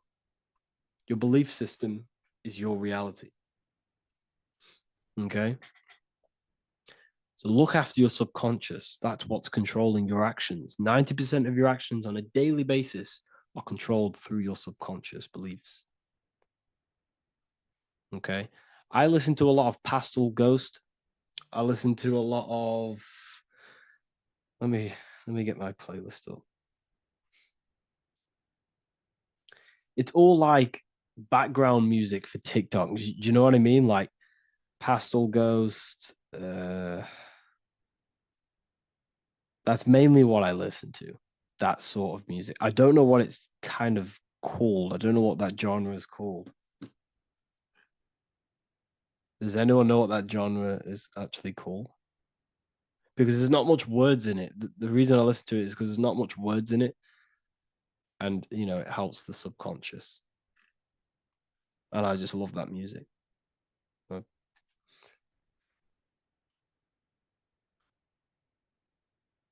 Like lofi, yeah, a bit of lofi. Uh, most people won't even know this type of music.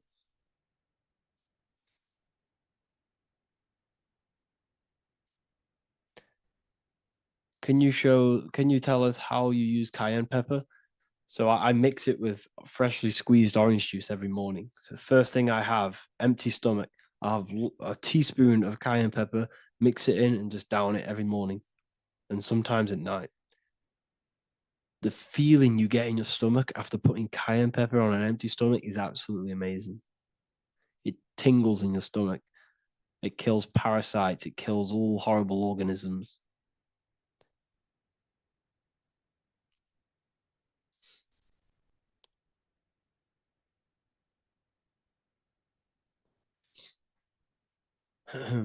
Mix it with hot water. Yes, hot water and key lime water. That I bet that's powerful. If you mixed warm water with key lime with cayenne pepper in first thing in the morning, I can imagine how powerful that is. I've never done that, but I'm going to try that. Do you use sea salt? I don't know what to think about sea salt, to be honest. I try and stay away from it. I don't know whether it's good, don't know whether it's bad. I'm kind of mixed on it, mixed information. Uh, I've heard people have benefits. I've heard other people say stay away from it. So I don't know. I just stay away from it. Just I'm not too sure on it.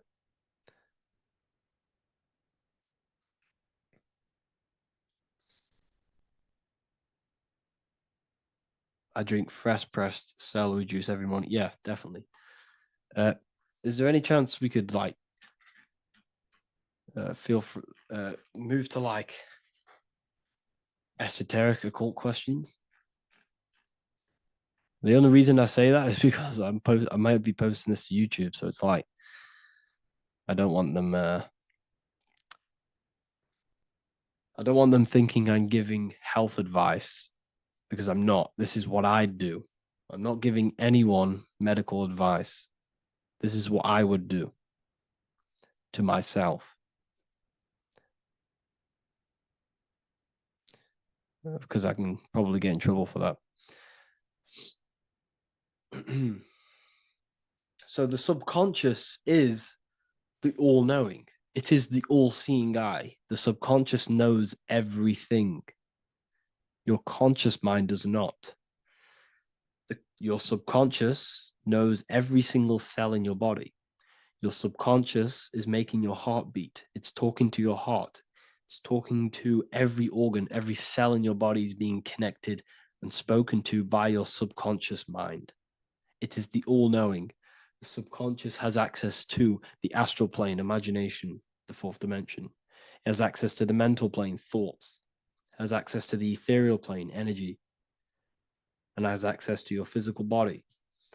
It's the door. It's the portal. The subconscious is the portal to the divine.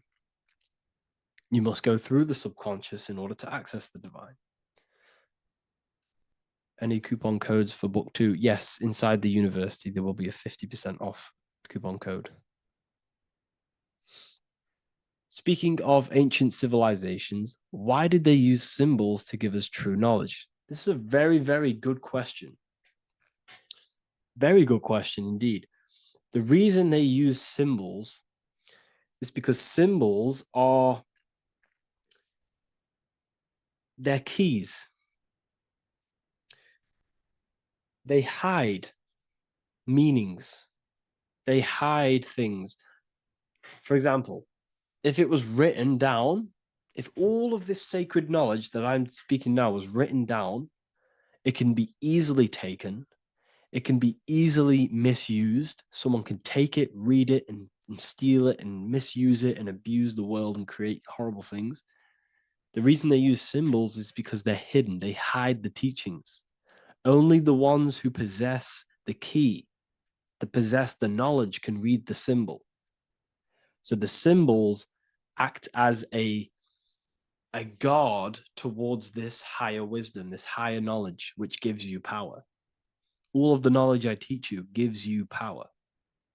And you can misuse it. You can misuse your imagination. You have no clue, unless you've put this into action, how powerful your inner consciousness is. You can become a Okay, listen. If you hate your job, it's not the job that you hate. Think about it. It's not the job that you hate. The hate is coming from your inner consciousness. It's the state of consciousness that you hate. So what does that tell you? You can change that inner consciousness to another reality, the feeling of another reality. You can become that consciousness within before you actually externally have it. And by becoming and knowing that reality, that's what produces effect on shaping your outer world. When you really, truly know that reality inside of you, of being free, of being wealthy, of having abundance, your outer world has no other choice but to rearrange itself to your new inner state of consciousness. That's what magic is. It's manipulating your inner state of consciousness. It's convincing yourself that you already have it, not believing it, knowing it. Okay? Knowing is different than believing. Believing is a lie. You should know thyself. Okay? So we can say that human overpopulation is intentional. There is no human overpopulation. We're all cramped in these cities. We're all cramped into one little place. We're not supposed to live like that. We're not supposed to live so cramped. This is why there's so many weirdos out in public. So many weird people doing weird things. This is when things start to go weird and We shouldn't be living in this state, in this condensed state. We should be spread out. Okay. There is no overpopulation. It's just an illusion because we all lived in such. Have you ever been on a plane? Have you seen how much land there is? It's crazy. There's no overpopulation. And how many people do they say there's in the world?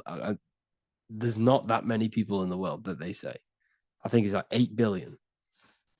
I think they say there's 8 billion people. There's not 8 billion people. There's probably more like 2 billion. And the reason I say that is because I have a friend who only has like 300K followers. That's a lot of followers, okay? And he gets recognized everywhere he goes. And he's into all this stuff. And he says, listen, the population is definitely not 8 billion or whatever they say. I think it's like a couple billion. It's probably more like a billion. How to properly manifest intentions. Thought, emotion, and imagination are the key. You must know that you have that reality. Don't believe it. Become that reality within your consciousness. All day long, as much as possible. Feel it. Imagine it. Say it. And have zero doubt. How to have zero doubt. You can't, well, okay, so the doubt, that little voice that will seep into your mind saying, you can't do that. You can't do this. That's your old voice of your subconscious program. Listen, the reason why most people fail in life is because they have trained their subconscious that they will fail. They have told and believed that they will fail. The reason I will succeed for the rest of my life is because I have trained my subconscious to say, I will win, I will succeed, I will solve any problem. That's my belief system. And if my belief system is that, then my external reality, my conscious mind will seek a way to fulfill that belief. It will seek to control and create that belief in my external world. It will seek to solve any problem. I've trained my subconscious mind to know that I already have the reality, to know that I'm abundant, to know that I have everything that I already need. Therefore, if any problem comes, I can sort it straight away. But most people have a different belief. It's not your fault. We've been kind of manipulated and told this, that they will fail, that they can't do anything, that it's too hard. And that basically casts a spell on the conscious mind, where your conscious mind is just like, no, I can't do that, because of this subconscious belief that you hold. So you must reprogram your subconscious that you can do it, that you will solve any problem, and that you are abundant. That's the reason why successful people succeed. It's because they have a complete different mind state, a complete different belief system in their subconscious.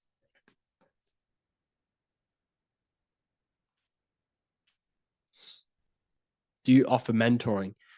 Yes, I do offer mentoring, but it's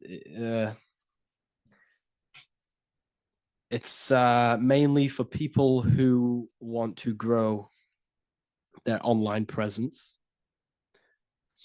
and for the amount of value and transformation that I can place into your life, and the time that, well, the price of my time, it will be a higher price tag, but your life will completely change if you join my mentoring, because I will transmute your life. I will transmute your mind, and I will transmute your whole reality, because I could tell you exactly what you need to do. How to have super genius power pulling information from the source. Okay, so you can do this. I talked about this in Book of Wisdom, Volume 2, if you've read it. This is a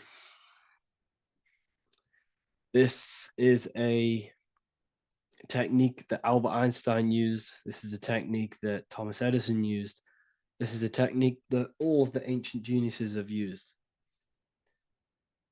So You get on a chair, you place metal below you or plates, and you hold a metal ball in your hand, and you fall asleep.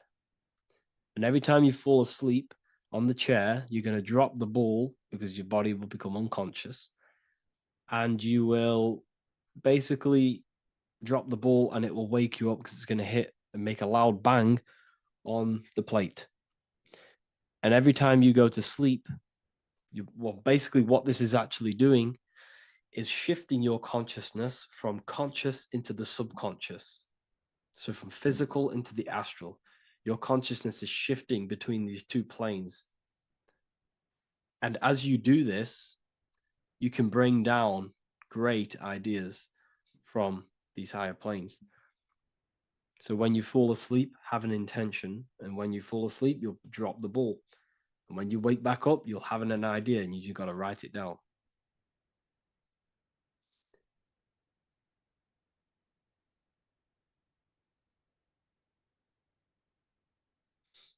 How to balance chakras. Don't focus on balancing your chakras.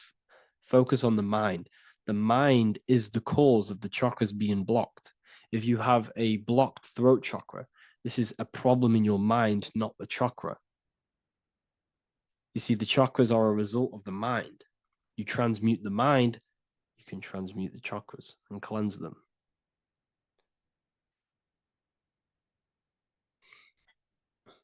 So was Jesus a real man that walked?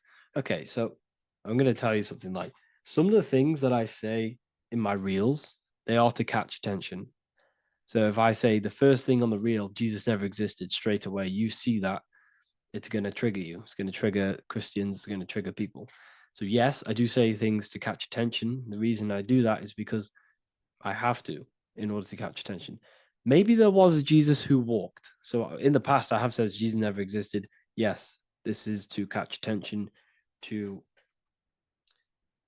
boost the reels, views, and comments and stuff like that. Maybe there was a man who was called Jesus and walked the earth. But listen, he was not the Son of God. You are all the Son of God. Jesus represents an archetype. He represents morals. He represents a way of living that you should embody in your life, not to worship. We shouldn't be worshiping this man. We should be embodying his qualities into our lives so we can become Christ consciousness, so we can live in harmony with our mind, emotions, body, and spirit. Okay? He was not the Son of God. You are all the Son of God. We are all God experiencing himself in a three-dimensional divided form. God is oneness, and he created a divided world so he can experience himself. Why do you quote from the Freemasons oft times? I don't recall me looking at Freemason quotes and quote them. I just simply, when I post a quote, I literally just, whatever comes to my head, I just whack it into Telegram or Twitter. Are dreams tied to your subconscious, and how do you understand them? Okay. Dreams and astral projection are two different things. Astral projection is your soul leaving this plane into the collective consciousness, into the collective mind, the collective astral plane. But dreams are basically the astral plane, but it's your personal astral plane in your personal subconscious. So when you dream, you're entering your own consciousness, you're entering your own subconscious. Every character, every event that happens to you, everything that is said to you, everything that happens to you in your dream is yourself pushed outwards, and you're basically experiencing your own mind. If something scary comes up in your dream, this is your belief, this is something in the back of your mind materializing and coming to you and showing itself to you.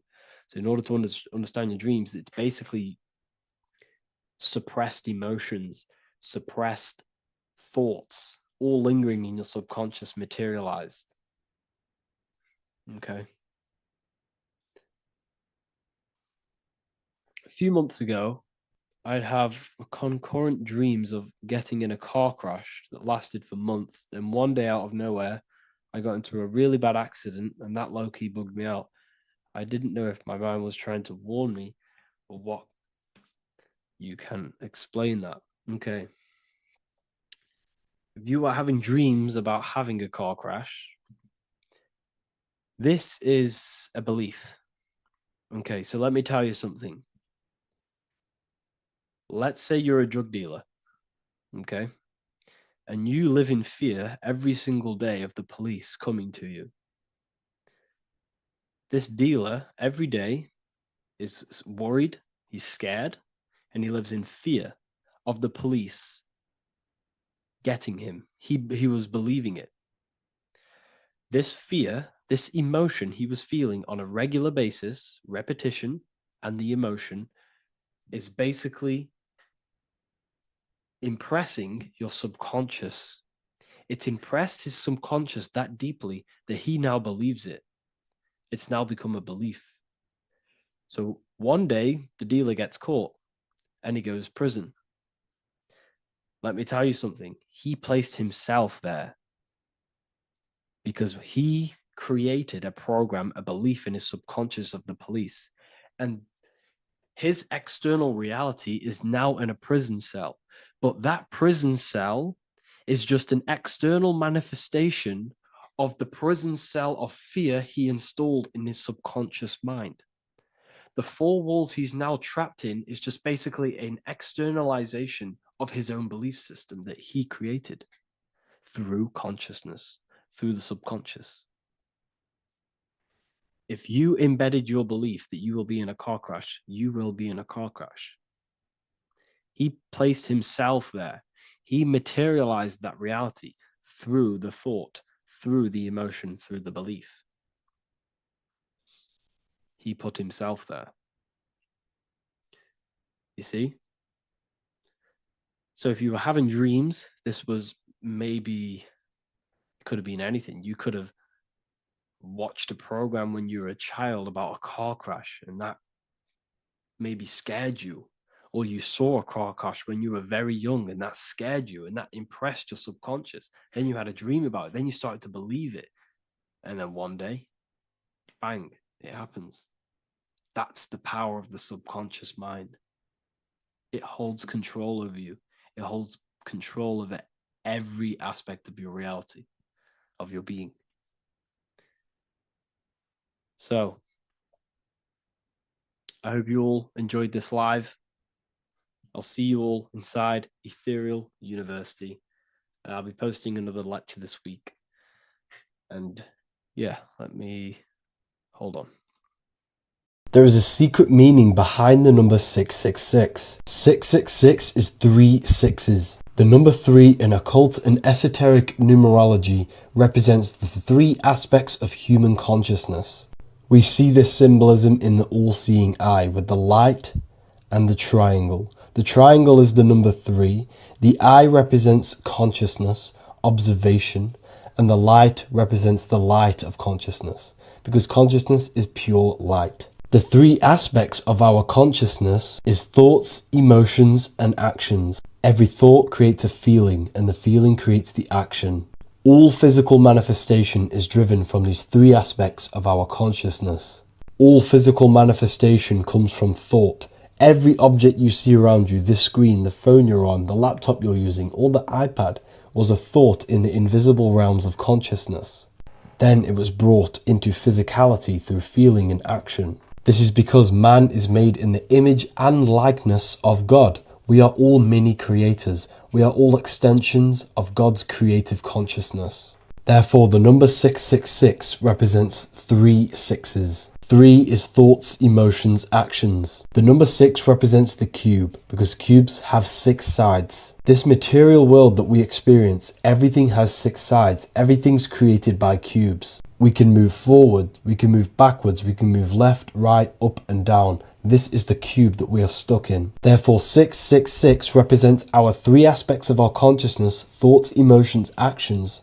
all contributing towards our physical self, material world, material pleasures, completely cutting ourselves off from our spiritual, true, divine self, which means 666 is representing a state of consciousness. A state of consciousness where we only operate from a place of material needs and survival things. As humans, we possess a physical material body in the physical material external world, but we also possess an invisible inner world, which is what we call spirit. When we disconnect ourselves from our inner worlds, we become lost in this materialistic way of thinking and acting, which can lead to no life purpose, a feeling of emptiness and voidness in our hearts. Humans possess the ability to transcend our animal instinctual natures and turn to the divine mind, to the spiritual inner world. It is our inner world that is projecting our outer world. The outer world is just an effect of our inner state of consciousness. It's important as we go through this human life to not lose ourselves and look for our validations outside of ourselves. The external world is simply just a mirror, mirroring with mathematical precision what happens inside our consciousness. When we change our inner world, we produce effect in the outer world. To get back on track about this number, this represents when we are lost in our material self and we are completely cut off from our true divine self. The devil is always having goat horns, which represents a ground animal. This is the lower animal self of man. He's always red. The frequency of red is the lowest vibrational color, and it also represents the root chakra. This is all to do with survival mode and our physical needs and physical self. Red represents chaotic and intense emotions like hatred and anger. This is why the devil is always red, because it represents anger and an uncontrolled state of emotion and consciousness. You see, we've been taught in the church and all through religion indoctrinations that the devil is an external deity which influences humans. And in fact, this is nothing but a metaphorical story. The devil is a character which represents an aspect of the human mind, the lower aspect of the human mind, a facet of our own consciousness and psyche. The voice that we have in our head that tells us to do these negative things is not an external deity pushing us to do something bad. This is an aspect of our own mind. Jesus and Satan are just two characters which represent the two voices that we have in our own consciousness. In fact, the word devil was never present in the early Gospels. Instead, what was mentioned was a spirit of evil. A term spirit of evil was not meant to denote a specific deity or being, but rather any force of negativity, whether it manifests as a destructive thought, emotion, or action. The spirit of evil represents the darker sides of our mind, the part that leads us astray and brings forth negativity in our lives. The reason why they want you to believe in a devil is because they don't want you taking responsibility for your creations. They don't want you to realize that the external world is truly a mirror of your inner state of consciousness. Instead, when something bad happens in your life, you blame it on some external devil or Satan who tempted you. Everything is your creation in your life. When you realize this, you take full control and you begin to reshape your external world by changing your inner state of consciousness. This isn't just spiritual fluff. Your words are vibrational commands that teach your subconscious what to believe and what to create in your reality. Now, I'm not going to sit here and tell you how words are these vibrational things that create reality. In fact, they are.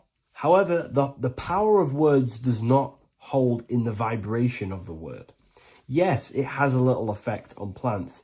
Yes, every word is a vibration that speaks to every cell in your body. However, this is not the main power of words. The main power of words is restructuring your consciousness and invoking energy inside of your own consciousness. I'm going to go over these two in detail for you. Your life is an externalization of your consciousness. Your belief system, your internal world, are building blocks to create your external world. What you believe in is how you see reality. It is the filter that you see to see reality. If you want to change reality, you have to change your consciousness first. There's no point trying to create a change, a manipulation in the external world, because it won't last very long. You have to restructure your inner temple, your inside world of thought and emotion. For example, your external reality is an externalization of every thought you thought in the past. Your life circumstances are just a result of every thought you thought in the past. You become what you think about. So if we can control what we think about, we will control who we become. Words are a powerful way to restructure your subconscious mind, which will then restructure what you think about. For example, if I said the word chicken all day long, I'm going to be thinking about chicken all day long. The words we repeat enter our subconscious mind, and our subconscious mind molds our conscious mind of what we are consciously giving attention to and thinking about. And that becomes our emotion. Our emotion becomes the energy, the charge behind our action. And all of this creates who you are and your reality. If you want to create a change in your external world, you need to repeat the end result as in an affirmation. I am abundant. I am disciplined. For example, if you're trying to stop a certain addiction, don't say, I am going to stop smoking. Say, I am disciplined. By saying discipline, the subconscious mind accepts the word discipline and not the word smoking. If you repeat smoking, I am not smoking, your subconscious mind will just pick up smoking and then do more smoking. So if you are trying to create discipline in your life and trying to stop something, say, I am disciplined. The reason for this is powerful because you're conditioning your consciousness. You're conditioning your subconscious mind and filling it with the word discipline. And I'm not going to say do this a certain amount of times a day or do this in the mornings. I want you to do this as much as possible. I did this as much as possible. Whenever I had free time, whenever I had a free minute, I would say these words either physically or mentally, just to condition your consciousness. Words are the most powerful way to restructure your belief system and restructure your inner world, which will then mirror in your outer world. Words are also a powerful way to invoke energy. This is why when you see these magic occult rituals, you see people chanting and doing these things. It's because if you slowly chant a word, you can actually invoke the emotion. There are three aspects of creation: thought, emotion, action. Emotion is energy in motion. By repeating a word over and over again, you can actually begin to invoke that energy, that emotion inside your heart. And you can start to feel the reality as if you are already living it. And this is just another powerful way to condition your consciousness to become a certain thing before you have it. This is what magic is. Magic is all to do with reprogramming the subconscious mind, aligning the subconscious with a certain belief or reality, which will then produce an effect in our thoughts, our emotions, and our actions, which will then create that reality. So if you want to create something in your life, literally just repeat, I am something. I am is referring to your consciousness. I am is the highest aspect of you.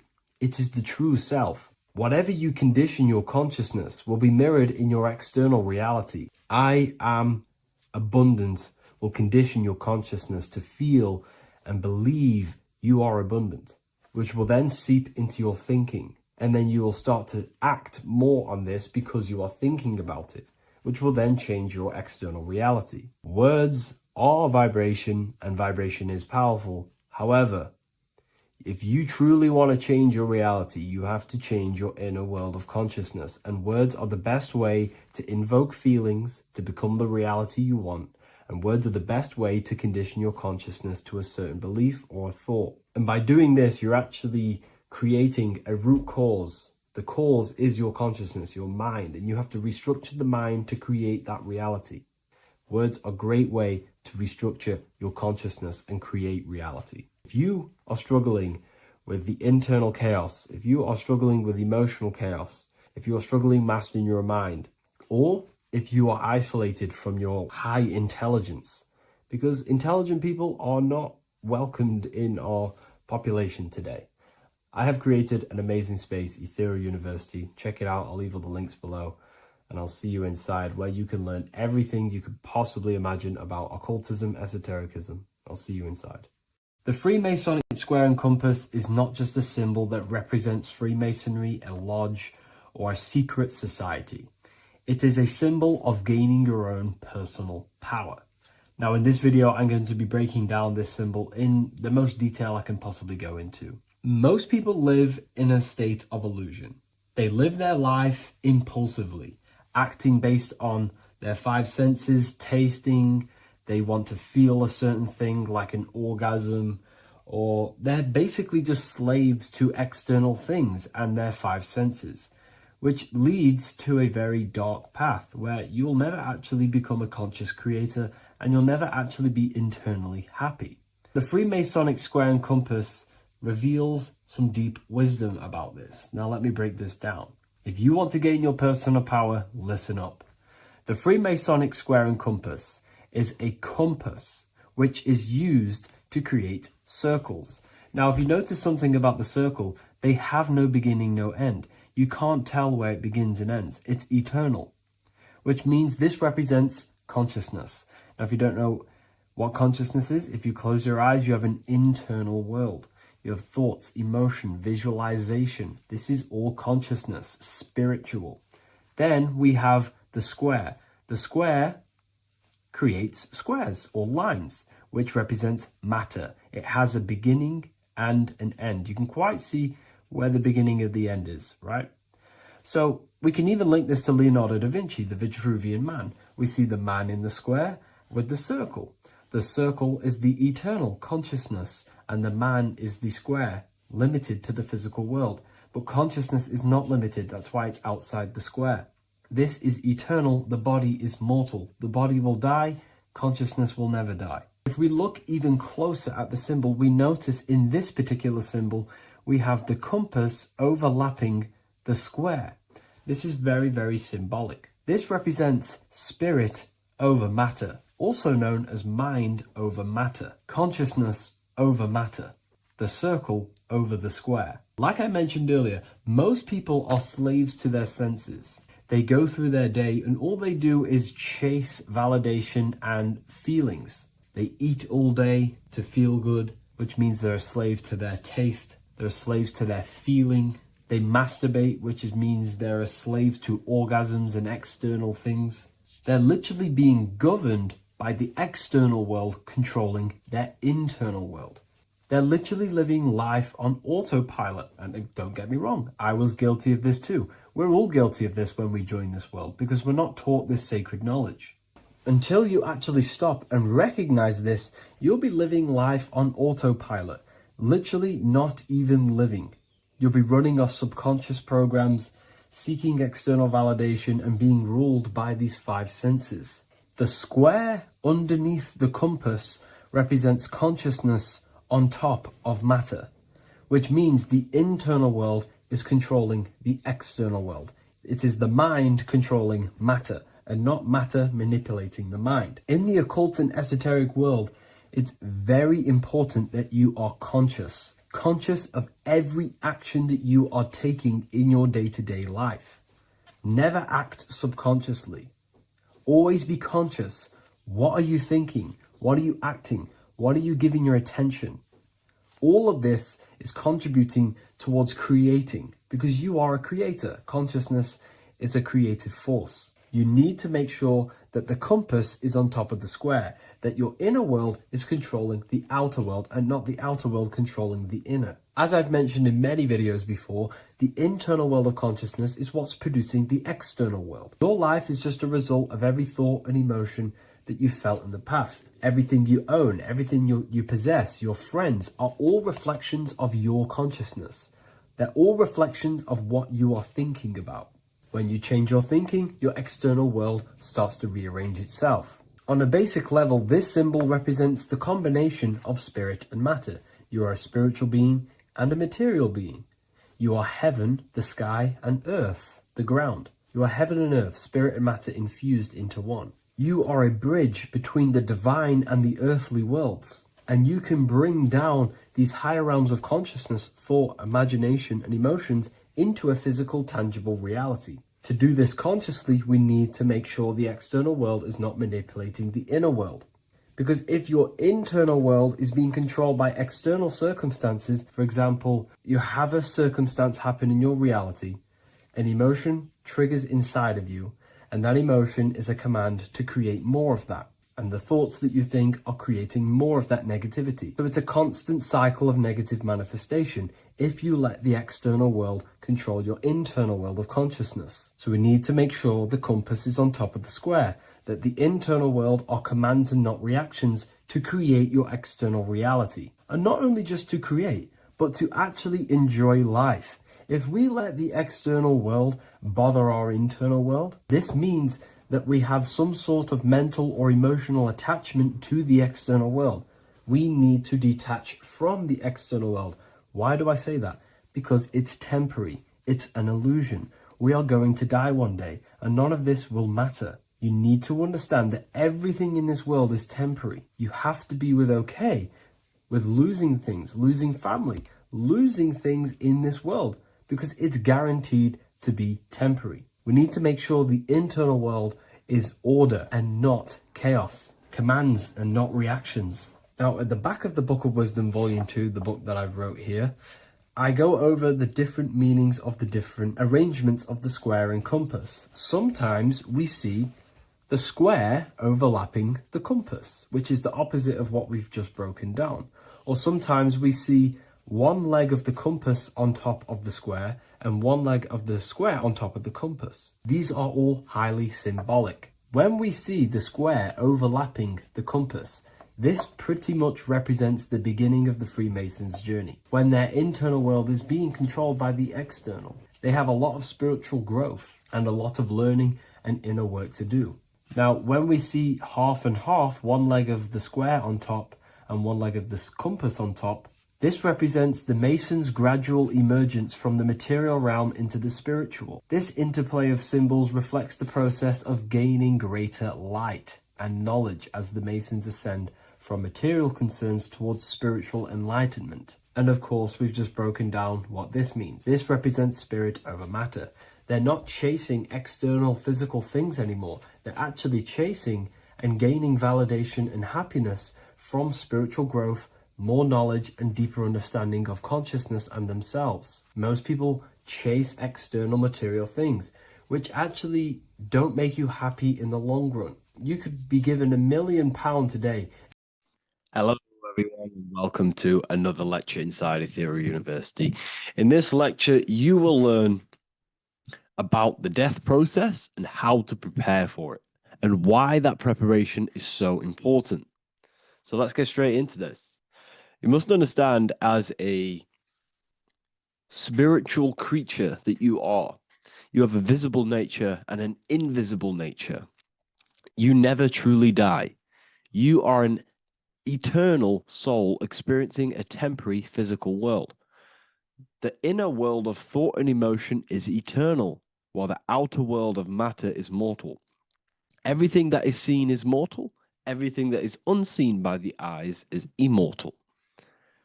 When you die, your external physical world will be stripped away, leaving only your pure consciousness in its raw form, drifting within the astral plane.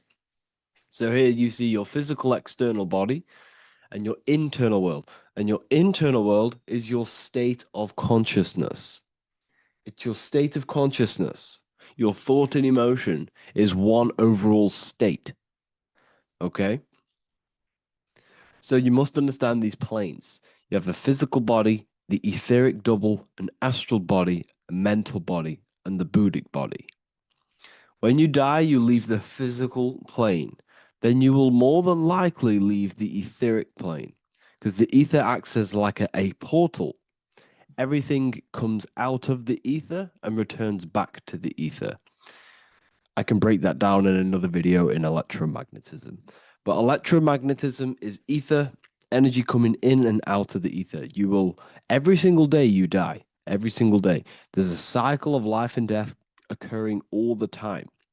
Every single day, you go to sleep, you go back, your consciousness slips back through the ether.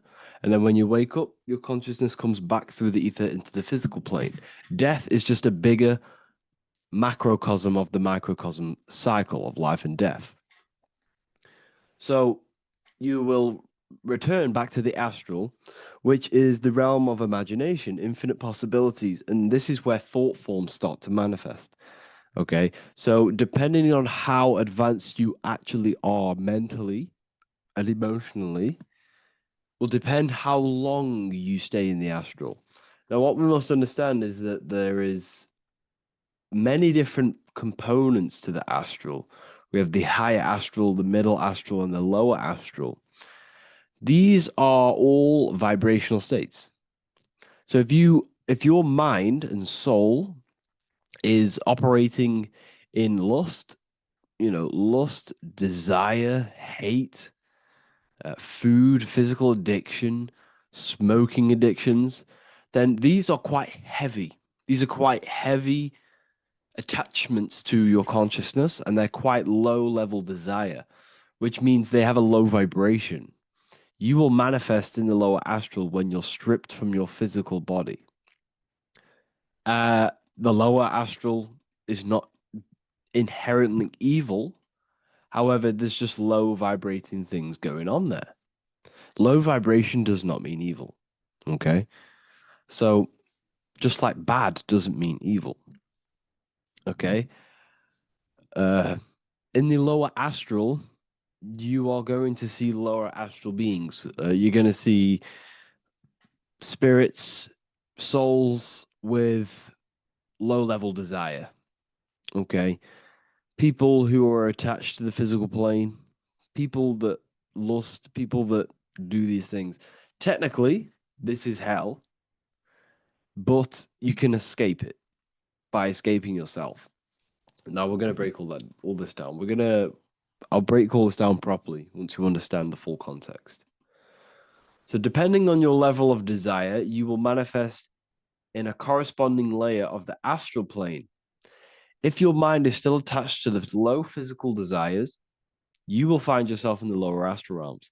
But if you have few desires and have detached from the worldly attachments while you are encased in a body, then you will rise into a higher or middle astral plane, mainly the middle. Okay. The higher astral plane is very formless. So as I broke down here, this is, well, the physical plane is the lowest dimension. This is the most form, the most matter. It's quite heavy. The higher you go, the lighter it becomes, the more fluid, the more formless it becomes. So you see here it says denser down and lucidic up. So this is more lucidic in these higher realms. This is more dense in the lower realms. So this is why the ancient Egyptians were always talking about, I'll show you this. This is showing you death. So first of all, we have Anubis, which represents death. Here you have the heart, which represents the soul. And here you have a feather. And this is a scale. You see how this is a balanced scale? So what this is symbolizing, this represents death. This represents your heart, and this is a feather. So when you die, your heart must be as light as a feather, which means your emotions, your soul, should have no attachments to the world. It should be light. It should be detached. This is why the word light and light are the same. Light is in heavy and light is in very bright. Because when you're less attached to the things, your soul shines. You're authentic. You're light. You're very bright soul. And you have no attachments. Your light is in not heavy. So you must detach from the worldly desires. We have to detach from the smoking, the food. This is why we should fast. Smoking, this is why we should detox. We should also meditate. We should also be able to sit with ourselves for long periods of times. Okay, I'm going to break all this down properly. But that's why the Egyptians show you the symbolism here. Okay. So you're stripped of your material body. So that state of consciousness you're in right now, your inside world, if you shut your eyes, that state you're in, that is what you're going to experience when you die. Okay. And you're going to be manifested into the astral. In the physical plane, you can mask or hide almost anything. But in the spiritual realm, you cannot. The astral body, your thoughts and emotions directly shape your spiritual body, your astral body, revealing your true inner state. So your desires that you can hide in the physical plane, your emotions, your thoughts, you can't hide any of that in the spiritual plane, in the astral plane. That will directly shape who you are, your color of your astral body, and your astral body as a whole. So here we have Kim Kardashian. If you could see this lady's astral body, you would run so far that you would be horrified for the rest of your life. If you could see their spirit, their astral form, it would be horrific because their mind is so attached to, physical things, so attached to desire, money, fame, worship, power. These people do not want to die. These billionaires and millionaires will never want to die. They will do whatever they can to stay alive because they understand when they die, they have to face themselves. They have to face their inner world. And their astral body, their true authentic self on the inside, is horrible and horrific and so low vibration. So this is where it comes in. You must be as light as a feather. This is what the Egyptians are showing you in their artwork. Your soul must be as light as a feather. In order for the soul to ascend to a higher plane and not look at that physical plane and say, I want to go back or I want to desire things down there, you must detach now and prepare for death. Hell is not a place, it's your own personal suffering born from within. If your mind and soul are deeply attached to mental fixations, emotional wounds, and physical addictions tied to the material world, that pain will follow you into the astral. This is your true judgment day. You judge yourself when you die. You see your authentic self. There's no hiding. Right. Imagine right now that you that everything you cling to was stripped away. No matrix, no electricity, no food, no TikTok, no phone, no possessions, no distractions, no one else. Could you sit alone with yourself for just 1 hour? Could you sit alone with your thought and emotion? That moment of truth is what you must begin to prepare for. Could you sit alone with yourself? Can you sit alone for long periods of time and just think? And if you cannot, then you're running from your internal world. You're running from your thoughts. You're distracting yourself from your thoughts.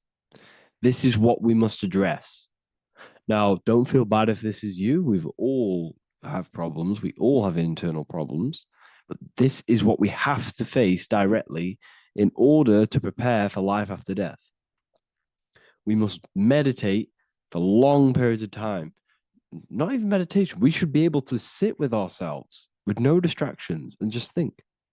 This is what the people of the past used to do when we had no technology. People would sit and think for hours. This is what we need.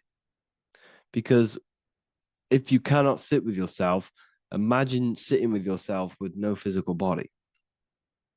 That's the level that's going to happen. And we need to prepare for that. The soul and mind must become as light, as weightless, as radiant as a feather to ascend to a higher plane and move beyond the physical life. To rise, they must release heaviness, attachments, burdens, fears, and desires. The lighter and brighter your inner being becomes, the more freely it can rise into a higher state of existence. Ascension is not about going somewhere, it's about becoming something pure, clear, and luminous. Okay, this is very important. Very, very important. We must detach from the worldly things. So enough of that. How do we do it? How do we attach? How do we prepare? Number one, you must detach from the material things. Start loosening your grip on things, possessions, titles, even identities. They are temporary. Appreciate them, but don't let them define you. Let nothing outside of you define you. Nothing. Your name is not you. Your job is not you. Your reputation is not you. Your bad past is not you. Your good past is not you. Your business is not you. Everything outside of you is not you. Now, what I'm saying is, I'm not saying go full right-hand path and never care about anything physical, never care about your family, don't love your family. I'm not saying that. What I am saying, love these things, love these outside things, but do not become attached and do not let them define you. You must be okay with losing anything that is outside of you. You must be okay with that, because you must understand the physical plane is, it's promised that everything is temporary. Everything is temporary in this plane. So don't ever think it's going to be there forever, because it's not. And you must remind yourself, not remind yourself, but I think about this sometimes when I start becoming a bit attached to work and stressed. I just remind myself that I'm going to, this is temporary. I'm going to leave this world one day and I'm not going to care. So you must have the balance. Okay. The balance is key.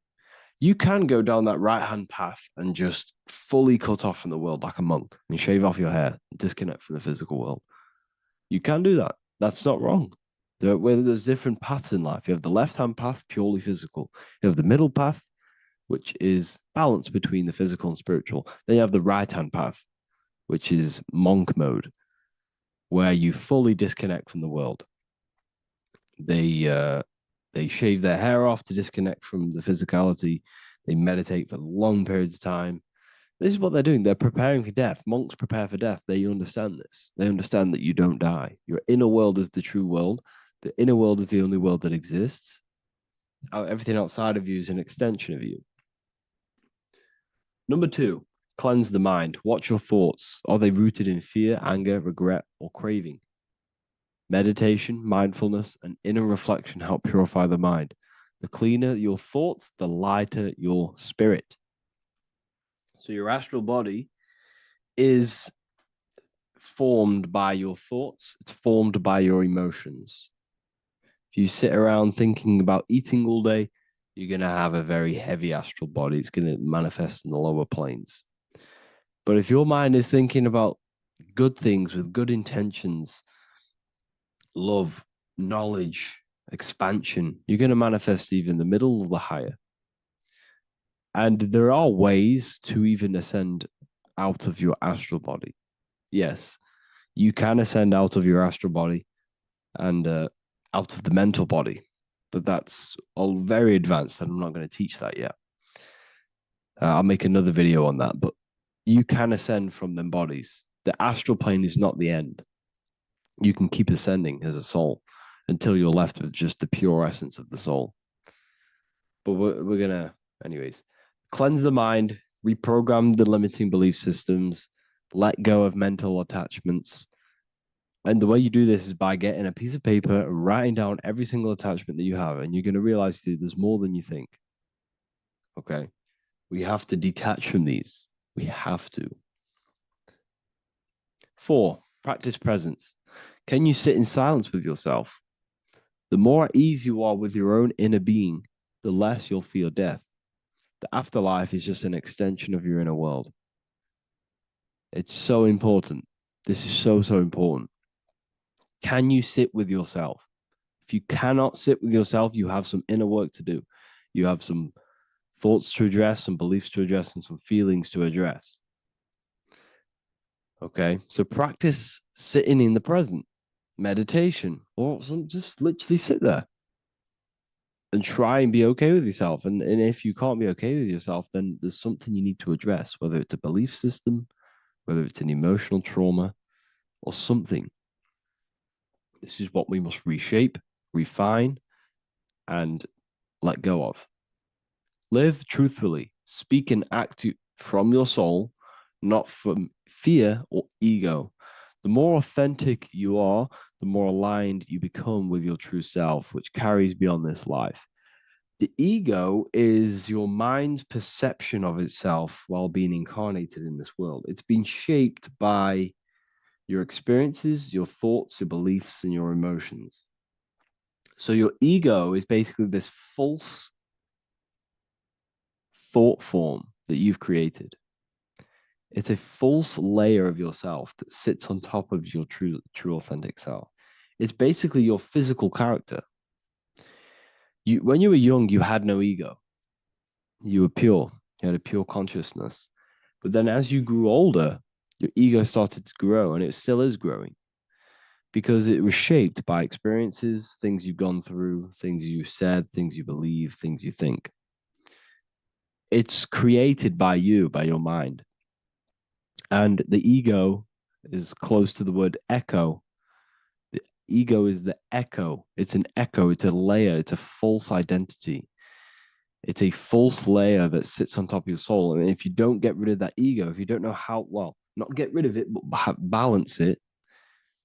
If you don't know how to rise above that ego and you die, it's that ego that's going to be pulling down when you die.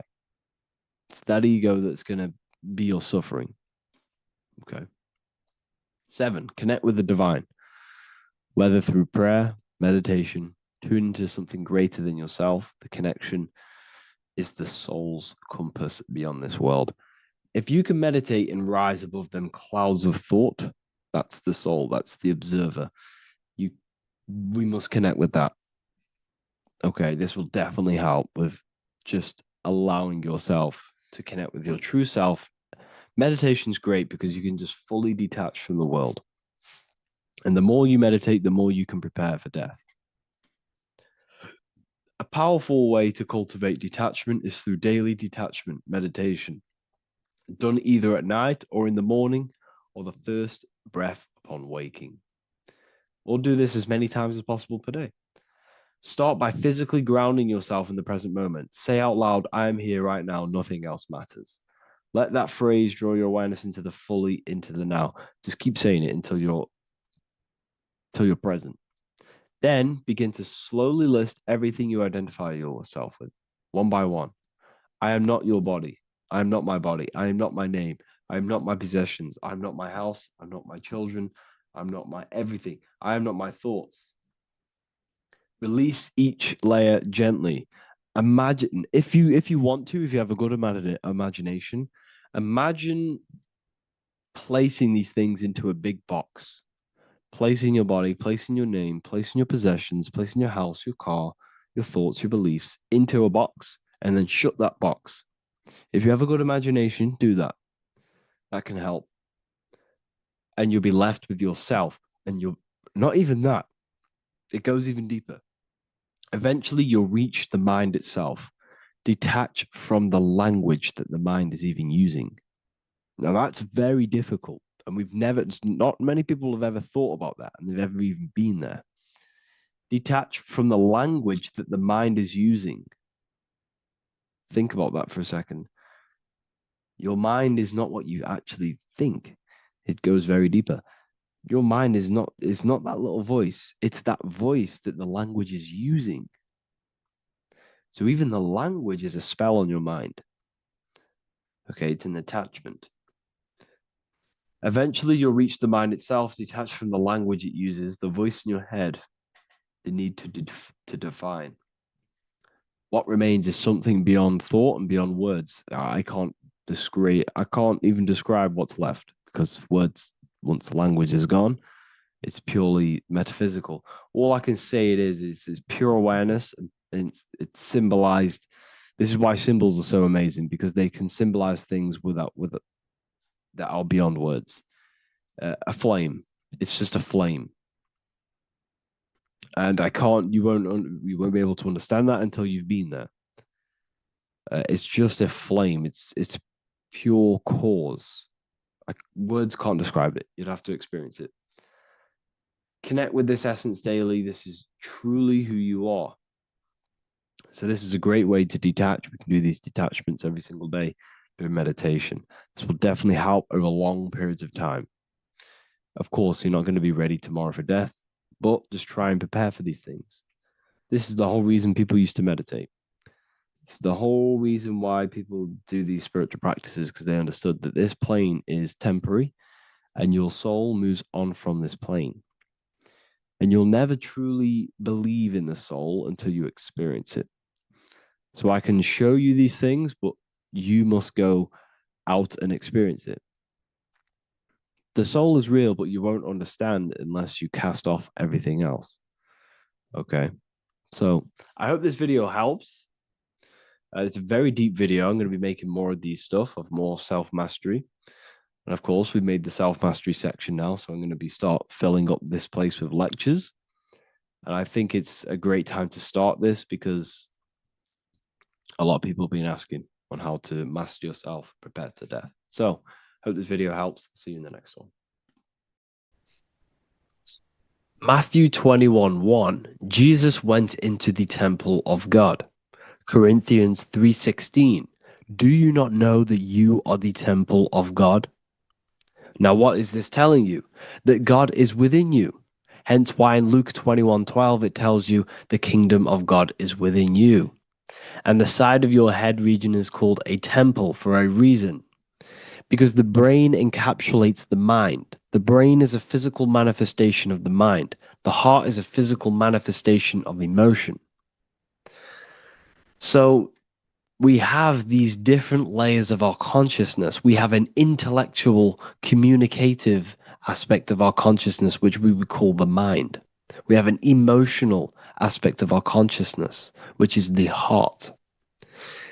And to communicate with the divine, it's all to do with the mind. Hence why the ancients always symbolize the mind being God. This is why Michelangelo always placed God inside of the brain on top of Sistine Chapel in the middle of the Vatican. He understood that God is in the brain. God is within you, not outside of you. The church tells you that God is in the sky because they are creating a externalization of the truth to create a business and a distraction so that you don't find the divinity within you, so that you don't find your power. Now you have Adam, the physical man, the physical body, the ego, the lower self, and he is resting. He's not trying to reach to God, but God is reaching because the higher consciousness within you is always trying to communicate with you. It's always trying to wake you up to your divinity. But the lower mind, the lower self, Adam, the physical self, is always in ignorance of truth, always in ignorance, and stays in a materialistic way of thinking, which is the lower animal self. And this is what we call a sleep or an NPC. This is the lower mind of man. But all you have to do is to move your finger to touch God. You have to look within yourself, within the brain, meditate, and you can find God. This is why in the Bible we see many references to the human body and anatomy to truly connect with God. Kings 6:8, the door to the middle chamber was in the right side of the house, which is the right hemisphere of the brain. The middle chamber is the pineal gland, where the seat of your consciousness is, where the seat of your higher consciousness is, the mind. And they went up the winding stairs, which is your spinal column, into the middle chamber, and out of the middle chamber into the third. So they went up the winding stairs. This represents raising your consciousness up the winding stairs. Your spinal column acts as a stairway of consciousness. Depending on what sort of consciousness you are operating in, depends on what part of the spinal column you are using. Because the spinal column ascends and descends consciousness. What do I mean? If you are in a reproductive way of thinking and you're always thinking about sex, you're jerking off all the time and you're always eating, all of your brain's power and your mind's power is being descended into the lower aspects of the spinal column, which represents hell, the physical state of man, Adam, the ignorant state. We're basically living off low-level pleasures like an animal. And the stairway to heaven is your spinal column. They went up the winding stairs into the middle chamber, which is your mind, your pineal gland, and out of the middle into the third stage of consciousness, physical, etheric, astral. When you meditate and you start to raise your consciousness during meditation, you enter the astral plane when you turn off thought. But this is the middle chamber inside of the brain. Here we see another painting inside of Sistine's chapel of God inside of the brain. This is the brainstem. This is the brain. This is the frontal lobe. This is the back lobe. This is the back lobe. This is the cerebellum. Here's the reptilian brainstem. Here's the claustrum. This is what we are seeing here. Anatomy. Here is another one in Sistine's chapel in the middle of the Vatican. This is depicting the brainstem. God's neck looks exactly like the brainstem. Here we see a real brain compared to God's neck, because the neck is just below the brainstem. And this is what they are symbolizing, because they knew that God is within you. God is a part of the human body. God is inside of the body, because the body is a vessel for consciousness, for universal consciousness. Inside of you, inside of me, is the same spark of consciousness. And this same consciousness is spread out into every living essence, because everything comes from the one source, the one God, the one consciousness. Matthew 6:22-23. The light of the body is the eye. If therefore thine eye be single, thy whole body shall be full of light. Practicing the single eye. What is this? This is meditation. This is entering within yourself. So the Bible's telling you to practice the single eye. But if thine eye be evil, thy whole body shall be full of darkness. What does this mean? If your consciousness is in an evil way of thinking, if your mind is filled with an evil, negative mind space, then your body shall be filled with darkness, with evil, with negativity. Because negative thoughts destruct the body. Positive thoughts heal and regenerate the body. So he tells you to be, the light of the body is the eye, your consciousness, the inner eye of consciousness, the eye that lets you see. And what do I mean? You look with your two physical eyes, but you see with the inner eye. What you see is perception. You look with the two eyes, and what you see is perception. You are seeing, you are understanding, and that's what consciousness, the mind, gives you.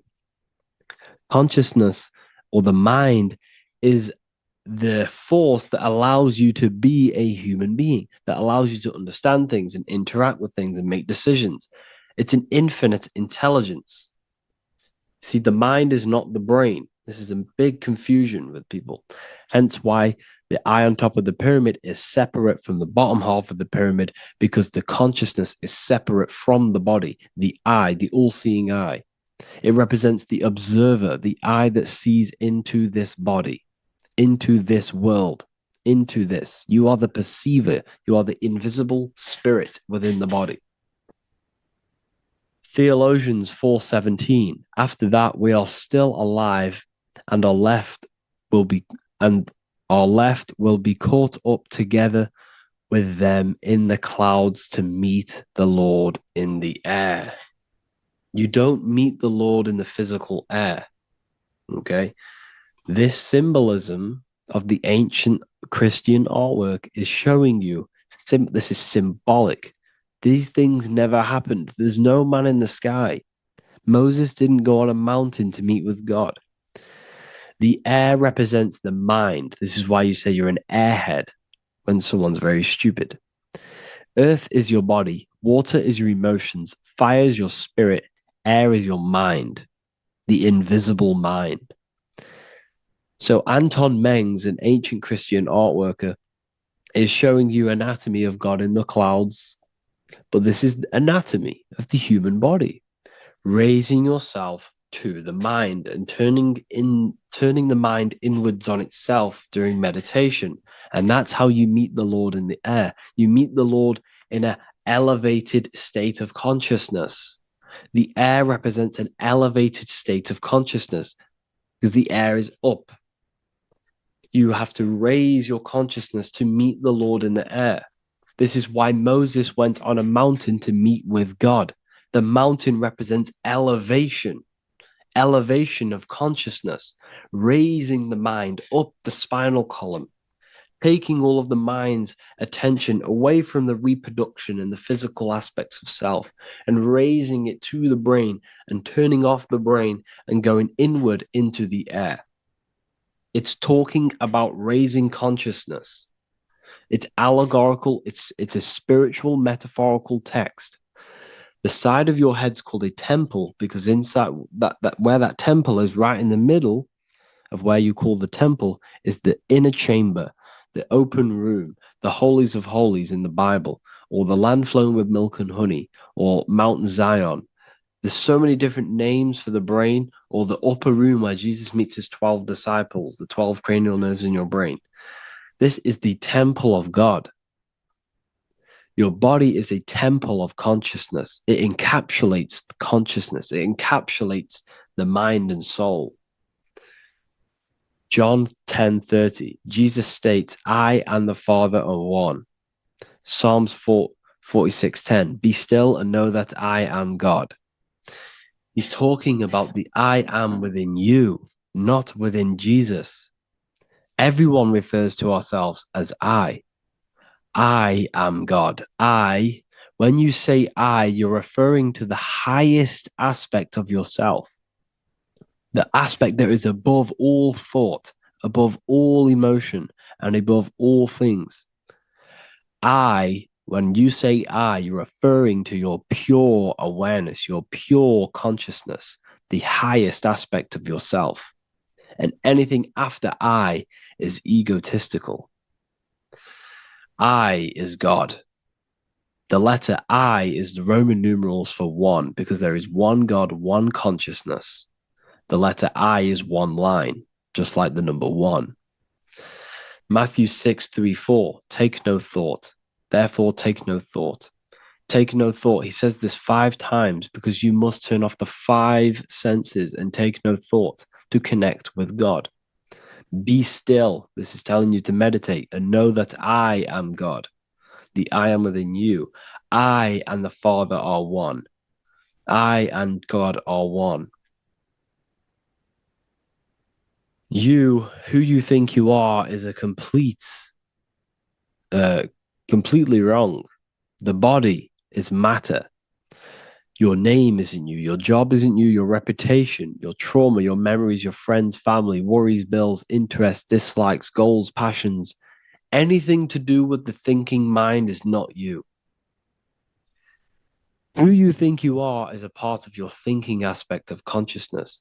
But once you remove thought, you are no longer your name. You are no longer your body. You're no longer your reputation. You are the I. You are pure awareness, pure consciousness. Pure consciousness. And this pure consciousness has latched on to this name, this job, the body, and your traumas. Your pure consciousness has attached itself to this character who you're playing in the physical world. And this is essentially who you think you are, but you are not. You are the I, you are the self, you are pure awareness. So, in order for you to detach from these things, you must learn how to detach from your name, your job, your reputation. And you do this through meditation by turning off the thinking mind. Turning off the thinking mind allows other aspects of your consciousness to open up.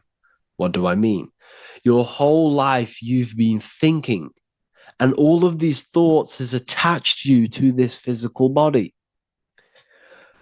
You haven't allowed your consciousness to open up. And you can only do this by taking no thought. That's why Jesus tells you, take no thought.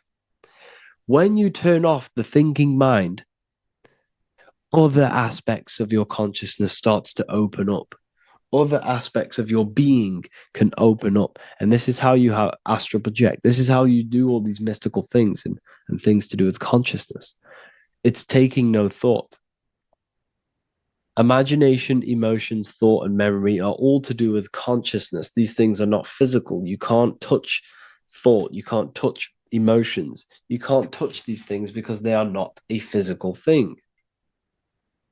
So you must turn off these things for other aspects of your consciousness to open up. Okay. So essentially, the Bible is a metaphorical, astrological, numerological, metaphysical, spiritual, encoded text that talks about human anatomy, spirituality, and the true nature of the human experience.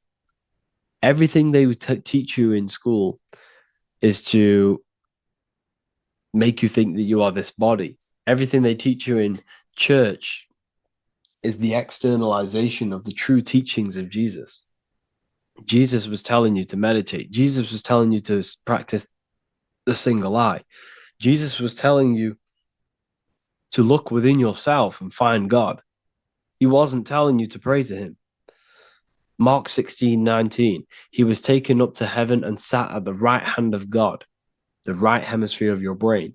John 21:6, cast the net onto the right hand side of the boat and you shall find fish. Fish is understanding. The boat is your body, your brain. Cast your awareness into the right side of your brain and you will find understanding, because the right side of your brain is all to do with the creative aspect and the intuition and the spiritual sides of your consciousness. This is why God is here. This is why Michelangelo depicted God in the right hemisphere of your brain, because this is all human anatomy. And I speak about all of this in the brand new Book of Wisdom, Volume 2, which is now available. The start of the revolution has begun. This book is truly going to change the way people see the world. It's got so many new more topics than the last one. It's truly a revolution. It's written in so much detail. It's very practical. I cannot wait to share this one with you. I just want to say thank you for the opportunity for me to create this book, because without you, I couldn't have created this. And I just love sharing my work with you. And I thank every single one of you for the support, the watch, like the views and the likes, everything, especially the people who have joined the university and stuff like that. And for people who have joined the university, you do get a free Book of Wisdom paperback if you just go to the general chat and follow the description, follow what the instructions that I gave you in the chat, and you'll be able to order a free Book of Wisdom if you are inside of the university. Plus, you get all of my other books, 2 books, and over 45 occult books on occult and esoteric things. You get lectures, live calls, a community, a manifestation mastery course, and a whole library and reoccurring updates every month, every week. So yeah, I hope you all enjoyed this video. Thank you all. Please leave a comment to help the algorithm, and leave a comment on what videos I should make. And yeah, I'll get to uploading on the YouTube a lot more now. The second book is now released. I have a lot more time on my hands. No longer using my energy to create the book. I'm now going to redirect this mental energy into the YouTube. So there will be a lot more content coming. So I need some content ideas. So feel free to comment some ideas, some YouTube videos that I can create. Thank you all, people. Have an amazing day. Hello, everyone. Today we're going to be discussing the esoteric and occult meaning behind the story inside of Genesis, the story of Adam and Eve. This is a widely known story, but not many people know the true esoteric meaning behind it. Okay. So today we're going to be breaking this symbolism down. Before we get into this, please leave a like and a subscribe on the channel. I would greatly appreciate it. And please comment below any lectures or anything you wish to know, and I could maybe make it in the future. The first thing we must understand about the Bible is that it is an esoteric and occult book. It is written in allegory. It is written in such a way that we understand the book compared to our level of perception. Now, what do I mean? If a child read the Bible, they would gain a standard meaning and story behind it. They would gain a normal interpretation of the book. of being good, praise God, and be a good person. However, me, who have studied the occult and esoteric and symbolism for a very long time, when I read the Bible, I see a deeper meaning. I can read between the lines of the allegories, which means the Bible is written in such a genius way that it speaks to your level of intelligence. Depending on how advanced you are mentally and with knowledge, will depend on how you decipher this book and how the parables inside the book can speak to you in your personal life. Okay. So the Bible is the greatest psychological book ever written in history. This is why it's known as the greatest story ever told. It's a story. What we must understand with the Bible is that the Bible creates on the surface a logical way of thinking, which is what we call religion. We read the Bible and if we think logically and we take that book literally, then we gain a religion. But if we look beyond the surface, this is what we call esoteric, metaphorical, symbolic. You can read between the lines using our right hemisphere of the brain in deciphering this book and what it truly means to us and the evolution of our mind, body, and soul.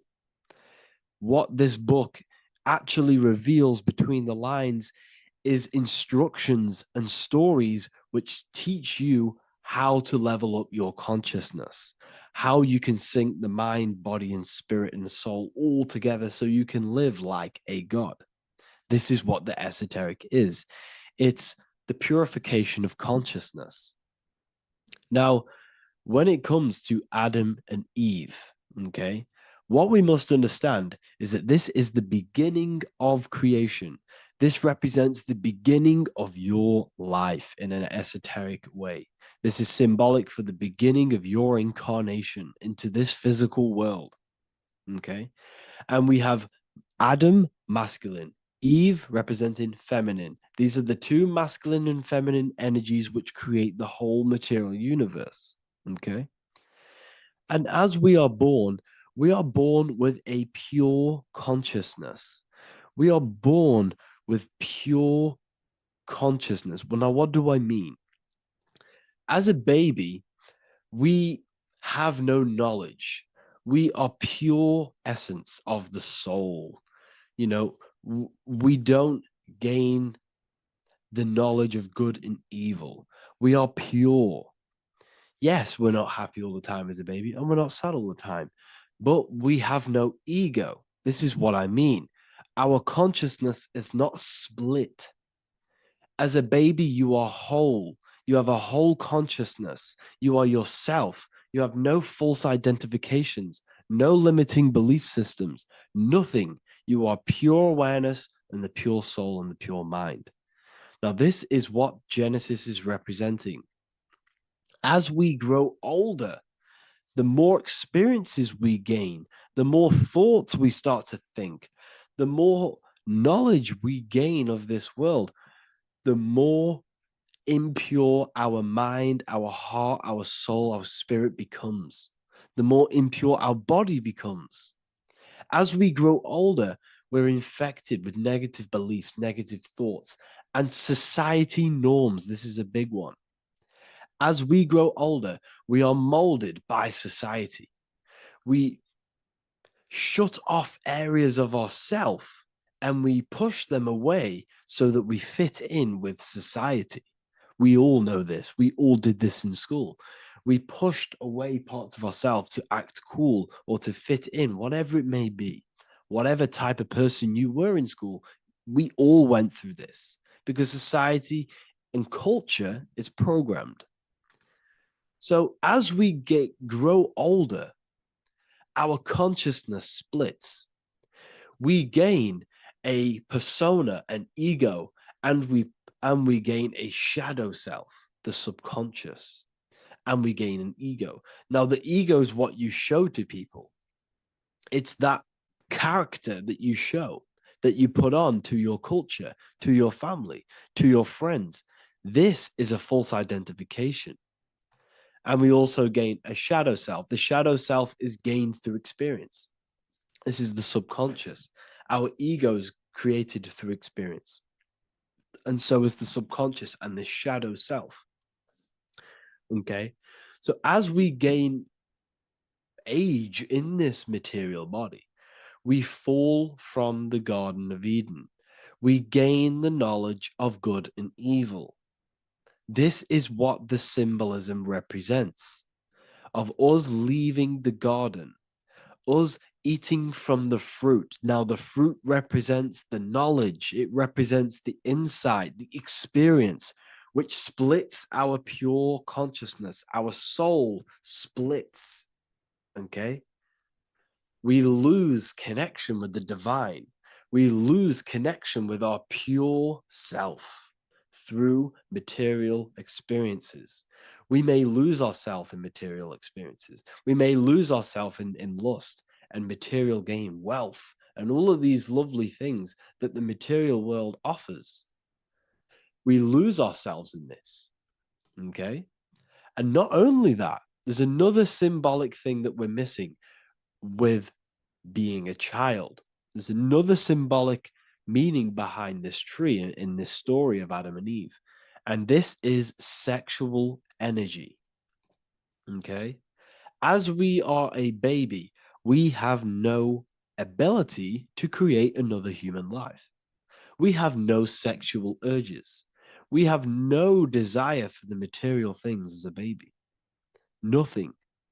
As we grow older, our sexual energy cultivates around the age of, it's like 10, maybe earlier for some people or later for some people. This is what we call puberty, when our sexual energy activates.